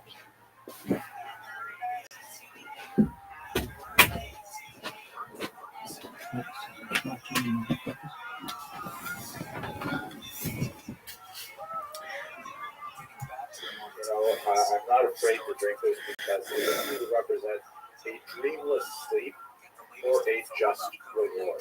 Meaning he had a very well thought out ethical system, so much so that he was not even afraid to drink the hemlock. But maybe we'll get back to this a little later on in the course. What do we mean when we say medical ethics? What are medical ethics? What are bio? So these are basically a sort of subset of general ethics that specifically relate to medical procedures. Meaning, if you have an ethical system and you find yourself in a medical environment where you have to apply those ethics, the application of the ethics to those medical settings are medical ethics. The kinds of issues that are really very fundamental, and we'll get into them throughout this course, are priorities in medicine, for example. If you have scarce resources and you have to apportion them according to an ethically consistent system, how do you decide which person gets the medical treatment first? Or how do you decide which person gets it at all? This is a very, very crucial burning question that continues to affect all societies, including the United States of America. Secondly, what about types of treatments? There are certain treatments which might be effective on a medical level, but would be highly unethical on another level. Like, let's say, for example, stealing an internal organ from a living person in order to give it to another person. That would clearly be a violation of most basic ethical norms, but nevertheless might be a very effective medical technique. So, choosing your medical ethics, working them out, is so crucial to functioning in medical field. And that one system of medical ethics. There are some basic principles which are widely accepted, and we're going to go over those, but it's subject to cultural, historical, geographic variation. Let's look at one classic example, the Hippocratic Oath, which was an oath that was first outlined in the 4th century before the Common Era, long after Socrates. That was an attempt to kind of, in a paragraph, say what doctors believe when it comes to medical ethics. But it is so deeply steeped within the cultural environment in which it was written. For example, it invokes the divine authority of all kinds of Greek gods that are certainly not accepted by Jews or any monotheistic faiths today. Like it says, I swear by Apollo, physician, and Asclepius, and Igea, kind of saying all the gods and goddesses. Like, invoking that as your authority is clearly a violation of the beliefs of many people. We base our ethical system, if it's fundamentally founded on a polytheistic faith system that we do not adhere to. There's all kinds of other interesting things in there about death to teachers, deference to surgeons, in particular, a huge distinction between various types of medical workers, and a massive opposition to abortion, which would also be quite problematic for modern medical procedures, as we shall see in a later class. So even though we have something that everyone seems to sort of generally agree on, that's a really important thing, but when you actually look at the text of the Hippocratic Oath, it has a lot of difficulties for modern medical ethics. So we have to go a little bit deeper, and we have to say, what are ethics based on? So they are based essentially on values, meaning what are the things that we consider important? When we can rank the things that we consider important, we can structure our ethical system based on that ranking. Once again, values are culturally determined. A couple of examples. Not too long ago, it was considered absolutely appropriate to pay women less for identical work, especially in the Industrial Revolution. Men were considered the ones who were responsible for the prime breadwinner, and therefore salaries given had to be larger because they were expected to support a wife and children. Women, on the other hand, were basically just money on the side, that sort of thing. It was a side hustle, as they say. So therefore, they didn't have to be paid as much. Obviously, this would be highly problematic and illegal in contemporary values, especially in the Western world. Other things, for example, Jews consider very valuable, very full of value, the dietary laws of to observe the Shabbat, to preserve the tzniut, right, with the laws of modesty, all these kinds of things are extremely important to Jews, but not necessarily shared by the broader society. So what you value is something that is clearly shaped by the society in which you live, and you live in a multicultural society in which you may be dealing with patients who have a very different set of values, which you have to deal with, and hopefully respect them whenever possible or in a medically appropriate way. Now, these values frequently clash. One person may have one set of values, another person might have a very sincere belief in a different set of values, and those two things will come to clash with each other, and you have to make a decision. The Gemara, the Talmud in Bava Metzia, says a fascinating discussion that we will come to again later when we talk about the allocation of scarce resources. Two people are traveling in a desert. Scenario set up. It's kind of a lifeboat morality situation. And they have one flask of water. Two people, one flask of water. The distance between where they are and the next point of civilization is sufficiently far that if they try to share that flask of water, there's not enough for both of them to make it the next time.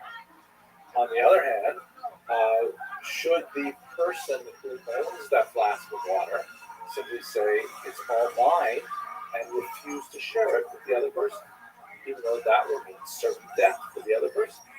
So the Talmud goes into a tremendous discussion over what this means, what are the values? Is it more important to share and risk your life with others, or is it more important to say, hey, my life comes first? And these are the kinds of examples where there's no clear-cut answer. Ultimately, you do have to make a decision. There's no clear-cut answer right away. Structuring a valuable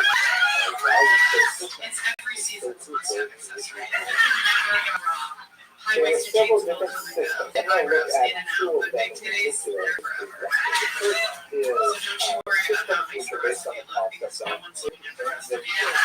Intrinsic means something that is good in itself, for itself, just because it exists. Such as, for example, art, one might say, is intrinsically good. It may have some extrinsic value, like, for example, if you have a big stain on your wall, you might get a piece of art to cover that stain, so it's good for something else. But in reality, we appreciate art simply because it is good in itself.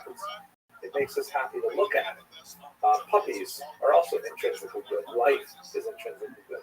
They're all kinds of love. And these are all the kinds of things that people say they are good in themselves. But even there's lots of debate over what is an intrinsic good. It may be a religiously determined value. Like, who gets to decide which is intrinsically good? Does it have to be intrinsically good for everybody?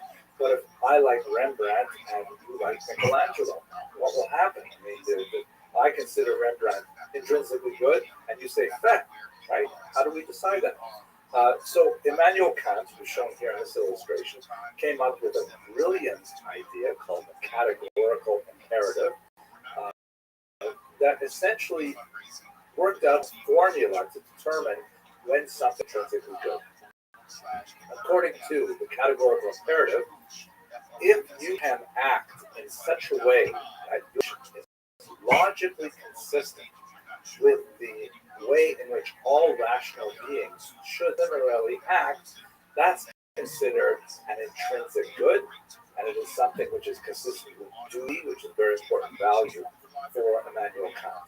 And it actually was an extremely useful way of looking at things. I would love to go into more detail, but I think it would burden you if I actually walk you through. Maybe when we meet on Zoom, we'll speak about the categorical imperative and test it out in a few different ways. But it conflicted with other rival systems. We see, for example, Immanuel Kant has no interest in protecting the observance of Shabbat.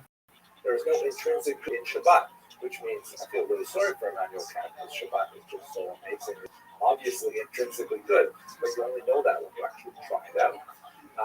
Catholicism on abortion, the idea for Catholics to oppose abortion on pretty extreme grounds, that would be considered, because it's based on an assertion of intrinsic value to the developing fetus, not necessarily shared by all other faith groups or secular groups.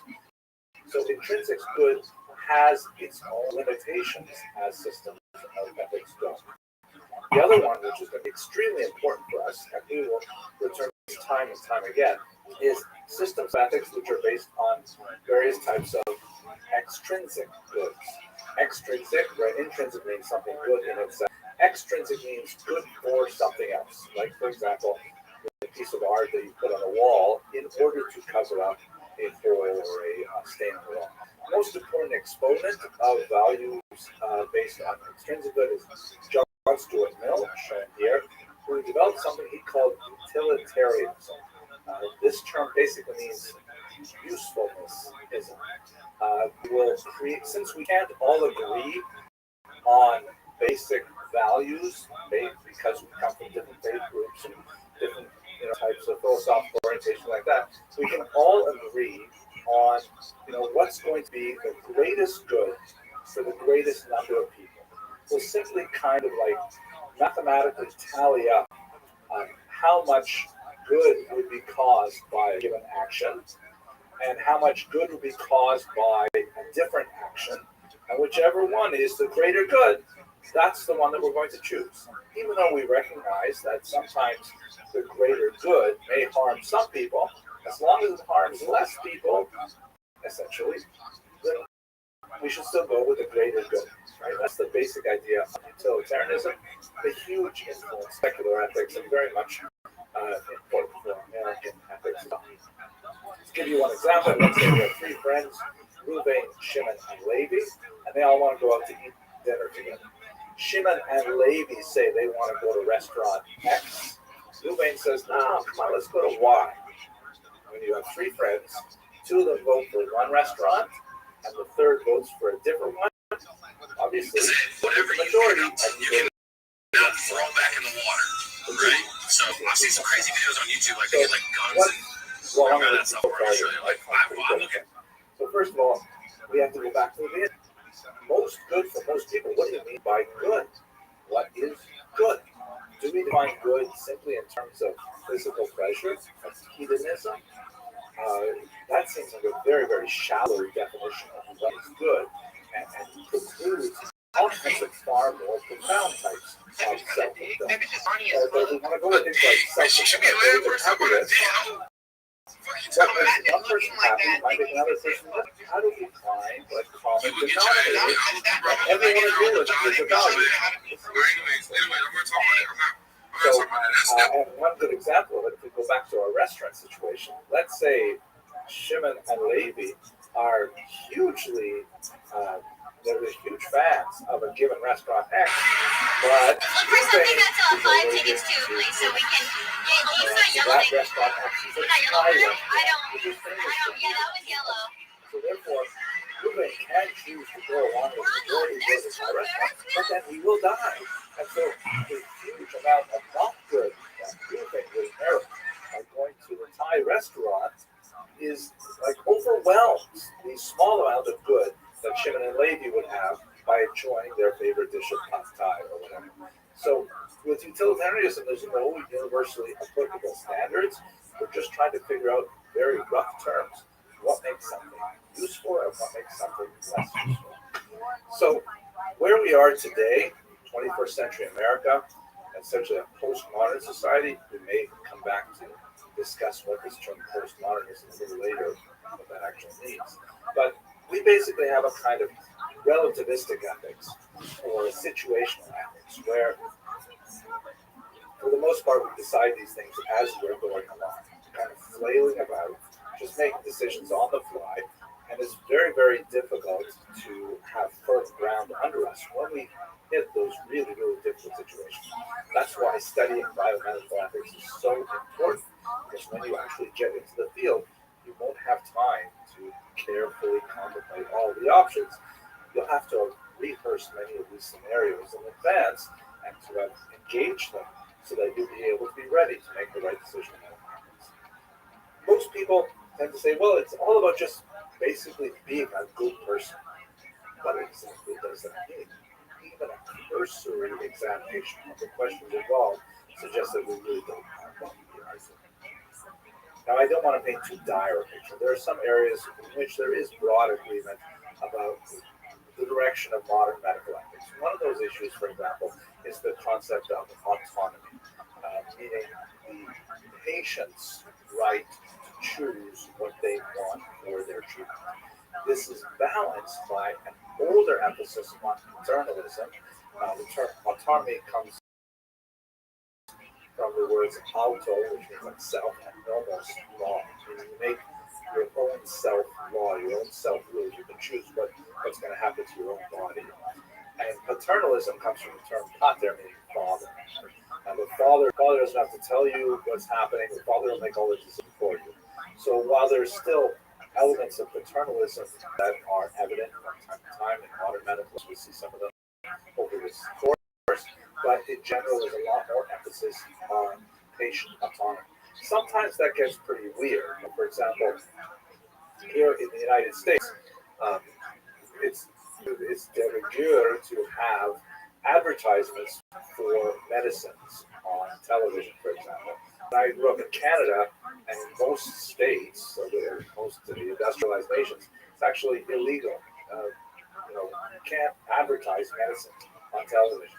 The reason is because what do I, as a historian, not as a medical doctor, know about this medicine versus that medicine versus a third medicine, right? I trust my doctor to figure out which medicine is right for me. But in the American corporate world, they can make really catchy ads with the right kind of mood and things like that. And I'll look at that and I'll say, wow, if I took that medicine, my life would be much better. And then I will go back to my doctor and I'll pressure my doctor in order to have him or her prescribe to me that particular medicine. And it's great for commerce, but not necessarily so great for medicine. Nevertheless, that's the nature of the society in which we live in. And like I said, our ethics are colored by the society in which we live. Another basic idea, and that's very, very common in contemporary modern ethics, is the idea of non-maleficence. That means don't hurt people.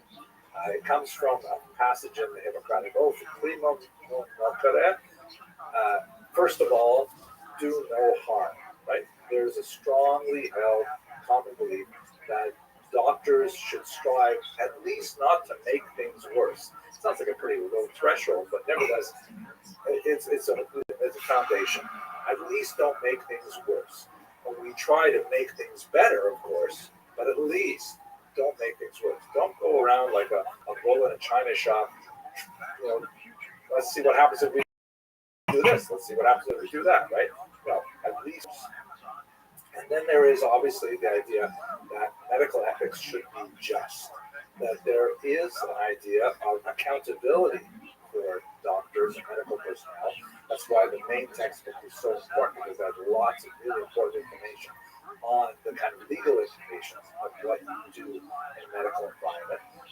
But to take it from a larger philosophical as opposed to the narrow experience here in America, which definition of justice are we going to use to understand how a person behaves? So these are all so crucial for the development of medical ethics, and there are certain basic principles that we will see enacted over and over again. Now, the kinds of reasons why it's so important for us to have medical ethics today, you might think, well, why do I just learn my narrow trade, my narrow specialization? Why do I have to think about these other things? The reality is because the nature of our medical establishment today is that people are over-specialized, and they focus, let's say, so carefully on the left foot that they know everything there is to know about the left foot, but they don't think about what the implications are for the person who owns that particular foot. And we have spent so much of our energy training experts to be highly specialized that they never actually explore the humanities history, right? Which is crucial for developing that ethical sensibility. And secondly, our technology has advanced way past our ability to understand what it means. We can do things now with genetic technology, we can do all kinds of mind-bending alterations to basic units of human identity that we never were able to do before. And sometimes we know how to do things before we understand whether or not we should do things. We live in a highly litigious environment where doctors and medical personnel are sued all the time, and this is part of the downside of the lack of paternalism as a value.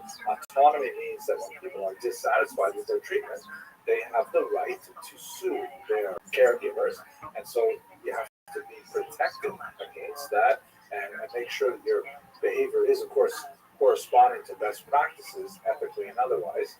And also, one of the huge questions is who ultimately gets to make the medical decisions today?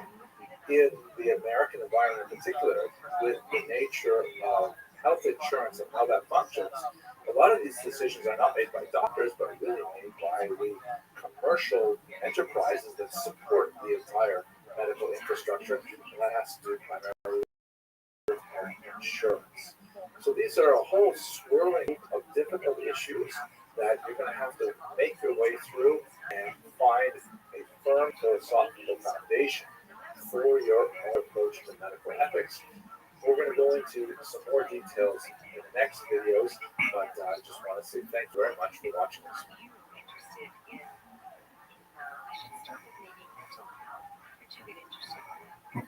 Well, okay, so we all have a story. Every single listener here has a story. You have a story. I have a story. So my story involves, it really starts the day I was. Hello, most valued students. We've had just a moment now to look at the general idea of where ethics come from. Let's take a little bit of a closer look at where Jewish medical ethics come from. As we shall see, there are a lot of different ways that we can use systems to derive consistent and well thought out ethical decisions, but we are going to be spending a lot of time looking at the Jewish medical tradition in this course. So let's understand the basics. Now, if you are totally new to this, this can be quite confusing, but I assure you that as we go through the specific issues later on in this course, we will place all of the relevant pieces of information into their historical boxes, which are quite crucial. But if you are not new to this, this will be a very quick review, and I'm sure will be at least moderately helpful. So, first of all, one of the most important differences between Jewish medical ethics and other systems, particularly modern systems based on utilitarianism, are that Jewish medical ethics are based on a fixed system of values that are derived from a revealed source. In other words, the Torah. That is, Jews rely, and when I say Jews, I'm talking about the Jewish tradition. Obviously, in modern age, Jews can make individual decisions that may not conform to Torah priorities. But historically, Jews have relied on the Torah as their basis for a definition of what has value.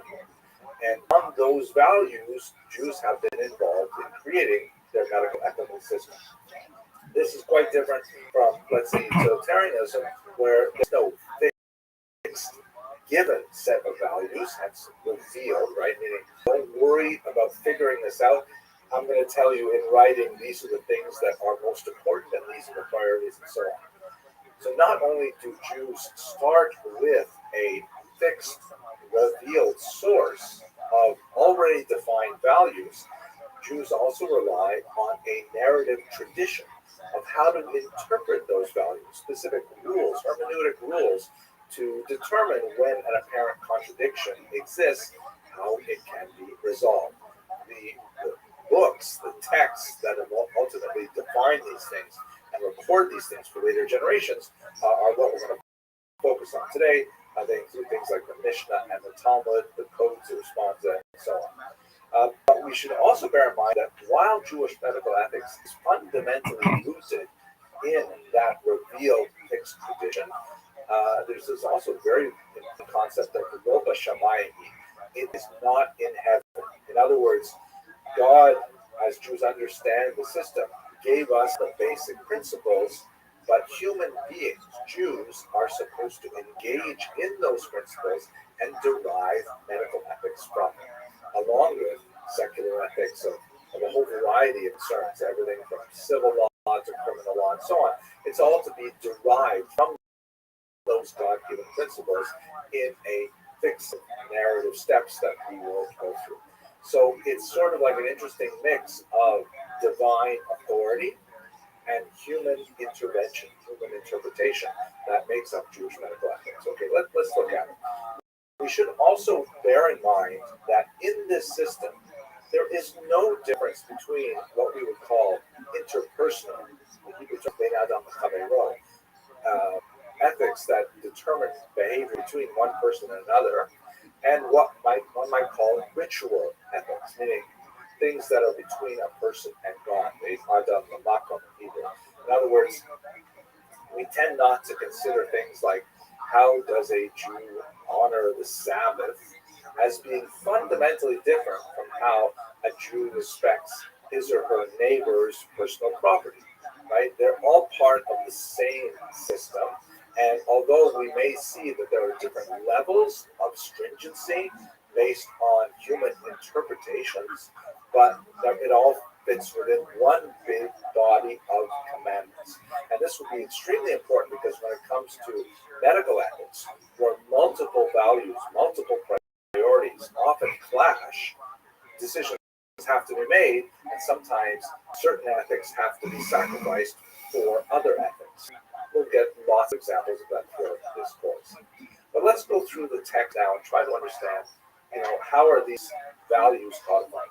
First of all, let us begin with something that may be surprising to those of you who are new to this material, the concept that there are actually two Torahs, right? That's really important. The first is the written Torah, known in Hebrew as Torah Shebe'esav, and that refers to the 5 books of Moses. The first 5 books of the Bible, which according to Jewish tradition, are given by God in the form that we have them today. This is obviously at variance with a lot of ideas of modern biblical criticism, but that doesn't matter because we're working within the intellectual ecosystem of Jewish medical ethics, which understands these first 5 books of Moses as being totally authentic and inviolate. Now, along with the written Torah, Jewish theology holds that there is a complementary oral Torah, Torah Shebaal Peh, which is a body of teaching, as the term implies, that was delivered orally from God to Moses, and then handed down subsequently through generous scholars all the way up until the present day. And that oral tradition, which we're going to explore in a little more detail in just a second, is then somehow divided into various areas of teachings. The Mishnah is going to be extremely important. That's essentially a body of law. But there's also the Midrash, which is a kind of a poetic appreciation of ideas in the Torah that do not necessarily have to do specifically with ethics, but may say something about the universe, the nature of life, philosophical ideas, and things like that. And then finally, there is the esoteric or mystical tradition known as the Kabbalah. All of these 3 types of information, which are codified in different types of books, as we shall see, are forms or expressions of the oral Torah. The oral Torah, crucially, is something which is still engaged in today. It is still something which requires the active engagement of students in order to find out what does the written Torah really mean. It's only found out through this oral exchange of ideas. So let's look, what is the nature of the written Torah? The traditional understanding that Jews have held dear for centuries is that those first 5 books of Moses are of divine origin. They are infallible, even when it appears that there are spelling inconsistencies or grammatical infelicities. All of those things are intentional, including things like, for example, letters which must be written upside down in the scribal form of the written Torah, all kinds of things like that. And that it is fundamentally, you can't run it to its very depths. We can't understand it on a certain level, but we will always come up with those things that are fundamental secrets of the Torah, and those are essentially by the greatest scholars who have delved and plumbed the depth of the mystical tradition. But that's basically the level of awe and respect that Jews come to the Torah, the written Torah in particular. It is understood as the blueprint of the universe. That's sort of a paraphrase of the description of the Torah that's written in Talmud. But God looks at the Torah and then creates the rest of the universe. And it is the model for the universe, and it has no limitations on its applicability. It is eternally relevant, as a passage in Mishnah says. You can turn it and turn it, of course, it's a scroll, right? So when you're turning it, you're going through it. For all ages, the written Torah, as Jews understand it, includes all the answers you ever find to any question. The problem is you have to know how to ask the Torah the question that you want solved. The oral Torah is fascinating.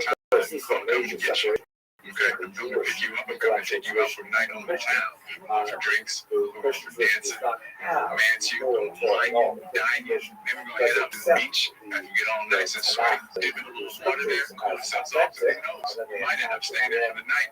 If you're lucky. My best qualities, first and foremost, right here. My worst quality is that I don't think I care. And I care a lot. I care a lot, but I think I can do more. I was born to a military preacher. My father, while he loved the Lord, to the written Torah, but it is open to debate. Not open to debate in the sense that you can say yes or no, in the sense of what does it really do? And the oral Torah, because it is, enshrined within the living voice of students that rings throughout the yeshiva halls to the present day, there are so many ambiguities and complexities that arise from the fact that it is compared to a written fixed text, like a camera.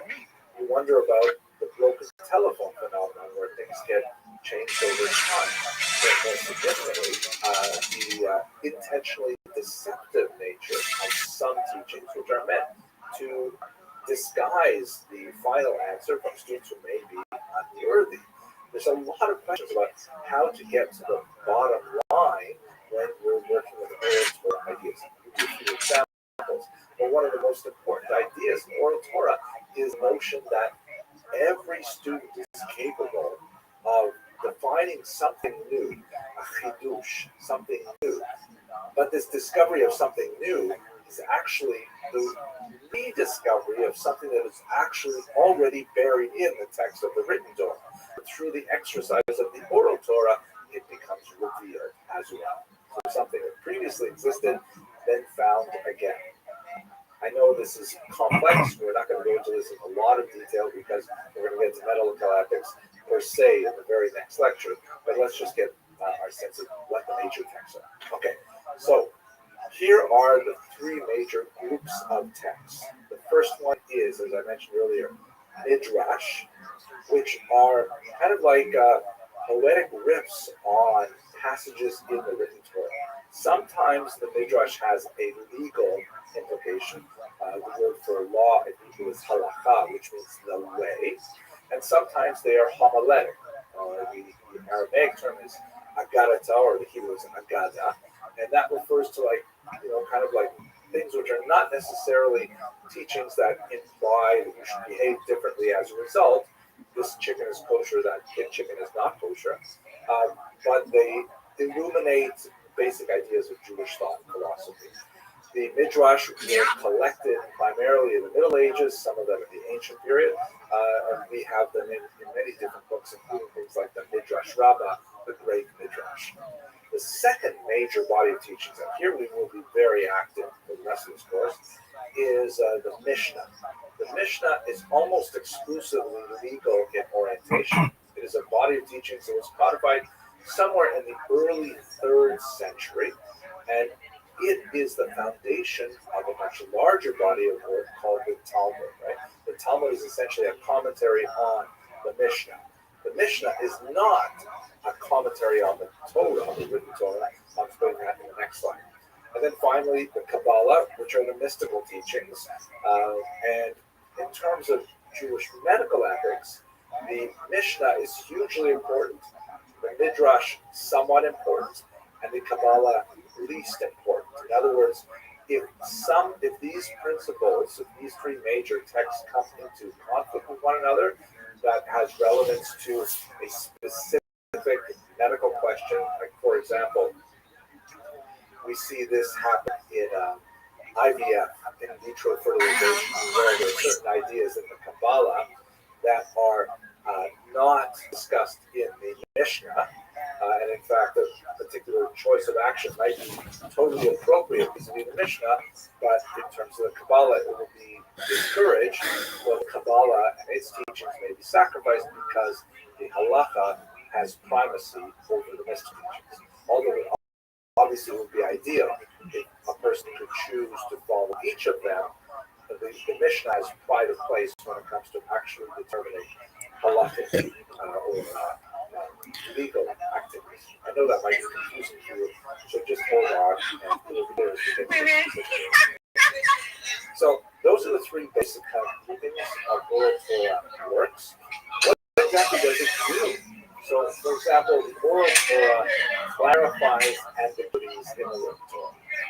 I'm recording this, by the way, right around the holiday of Sukkot, where one of the things that Jews do is they go to synagogue with 4 species that are connected with the I don't think my double works right now on this screen. The willow, and a particular fruit, which is simply called in the written Torah the fruit of a goodly tree.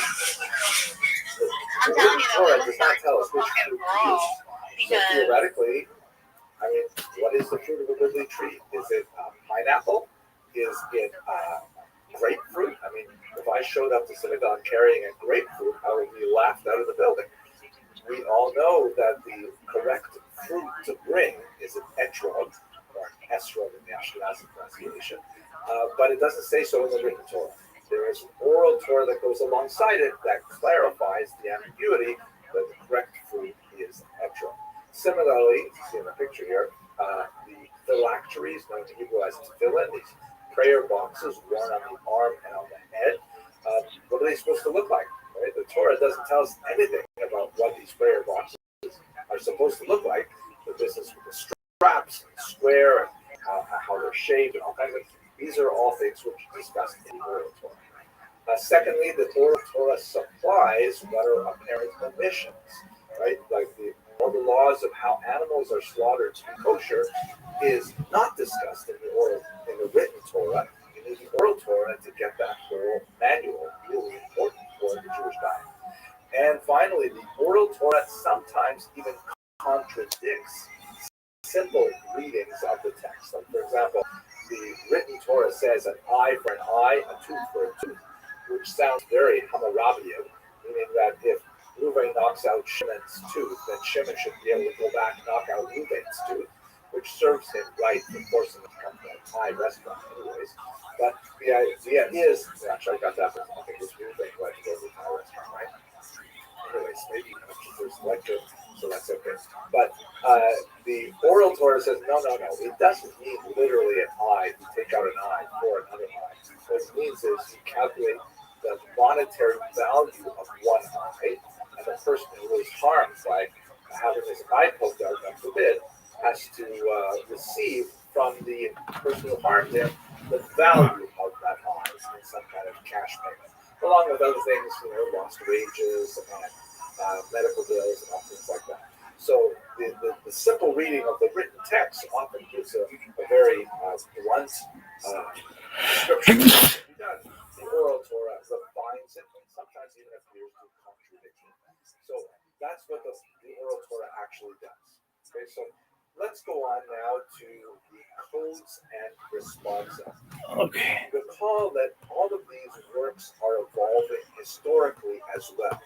Theologically, the oral Torah was given to Moses at Sinai and then handed down, but the texts that we have before us today are the product of hundreds of years of rabbis, named rabbis, discussing things. Not only rabbis, by the way, a few non-rabbis, women as well, are occasionally mentioned, but there's like hundreds of people discussing these, and their opinions are recorded in books like the Mishnah.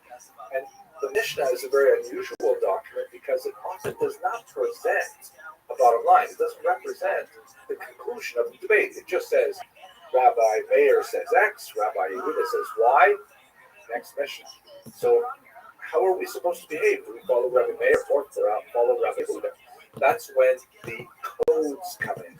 Codes, which developed in the medieval period, really starting from the 10th century and onward. Perhaps the most important of them is a code written by Moses Maimonides called the Mishnah Torah, not to be confused with the Mishnah, and not to be confused also with Mishnah Brura, which is something written much later. But the Mishnah Torah is essentially a code saying, you know what, I'm going to go through all this confusing material, which is scattered throughout many different books, and I'm going to put it in basically a big list of rules that are categorized by type.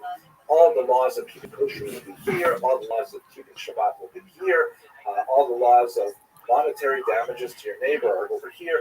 And all of them are organized, and easy to reference. You can go back and find things in the codes. Another very important code, which we will be looking at frequently, is the Shulchan Aruch, the set table written by Rabbi Yosef Karo. And so these are like basically rule books that help us figure out what in the end does the written and oral Torah want us to do.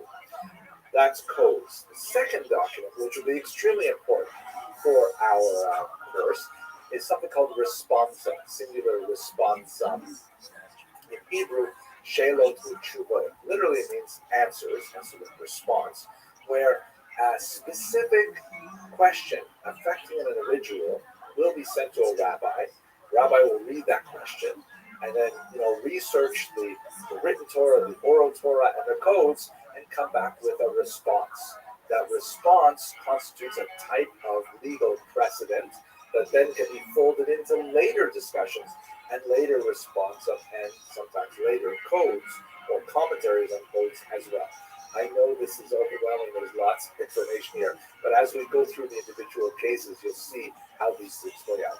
So let's say, for example, when we get to a discussion of abortion, very important discussion, especially relevant for our time here, a very famous question was asked of a particular rabbi in Israel regarding the permissibility of an abortion, and that particular rabbi, in that case it was Tzitz Eliezer, responded that under those circumstances the abortion was permitted.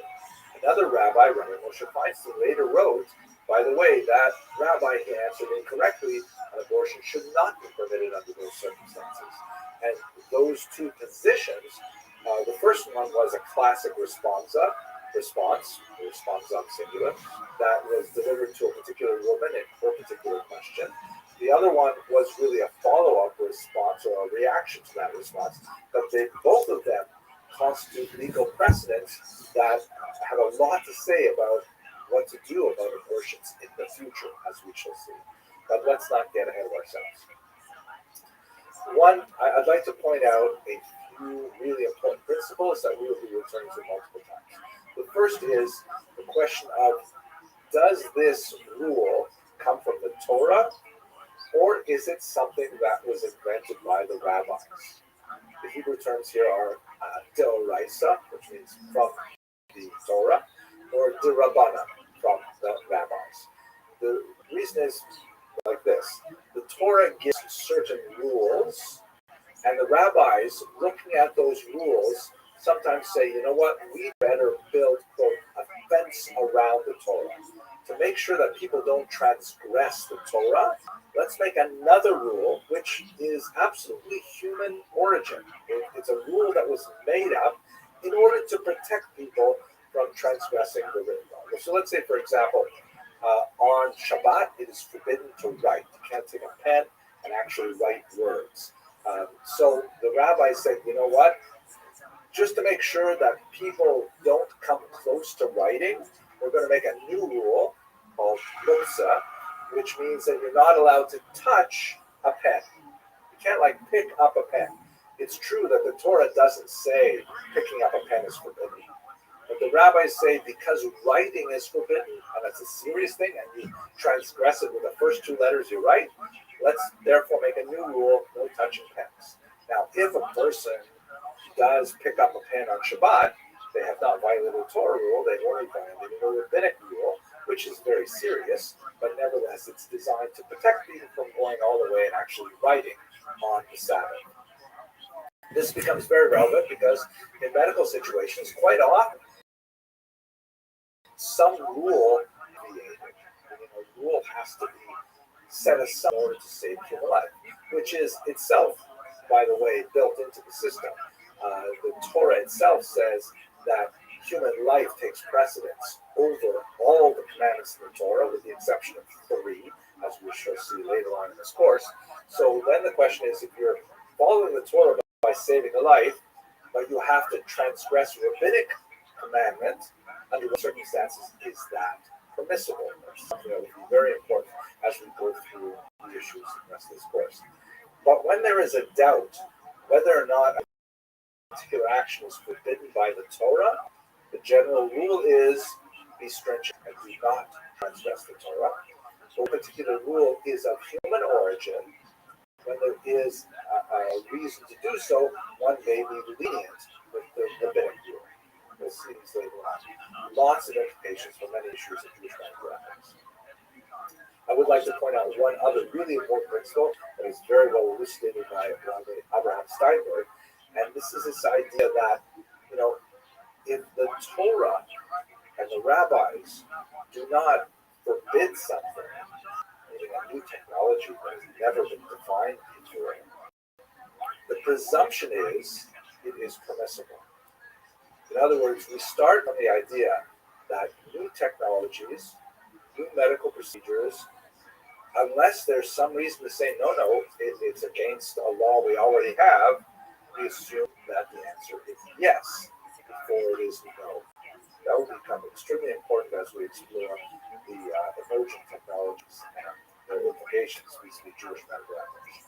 So here's a map just to give you one sort of graphic overview of all of these things, specifically the oral Torah and its relationship to law, to halakha. See on the top there, we've got the box oral Torah, which can be divided into three basic sort of boxes: Midrash, Mishnah, and Kabbalah. And most of our discussions are going to be derived from Mishnah, because that's the box that deals primarily with halakha. The Mishnah is later expanded upon the Talmud Yerushalmi. That is the first edition of the Talmud, which comments on the Mishnah.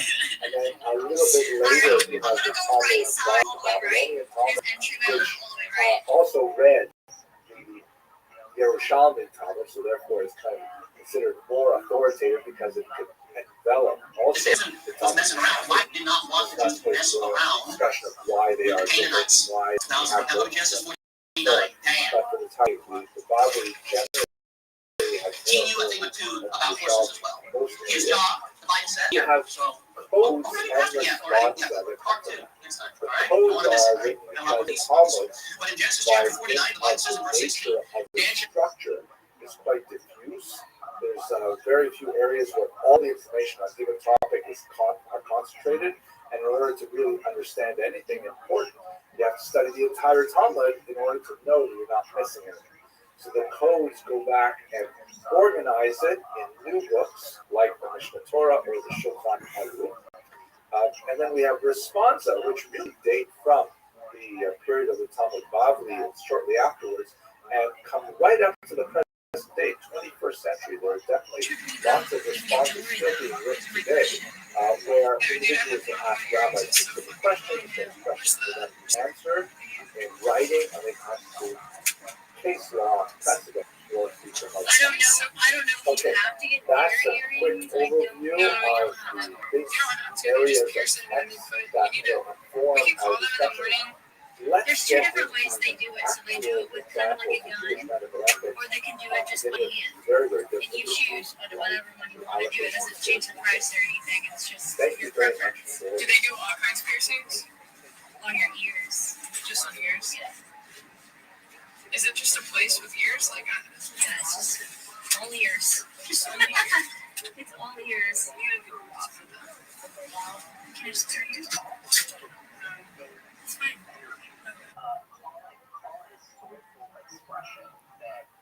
Hello, fellow students of Jewish history. I'd like to begin a brief series of lectures on the Jewish encounter with Rome. Today we're going to focus on the reign of King Herod, but I'd like to begin with the very first encounter. Like I would like you're describing something. This act is an evil act. That's different than saying like evil as a that person's evil. I think my whole thing is if because a lot of people know that's a good person, right? Like they do better karma, good things happen to good people. On the other spectrum of that is the exact opposite. There is evil shit in the world. If you put out energy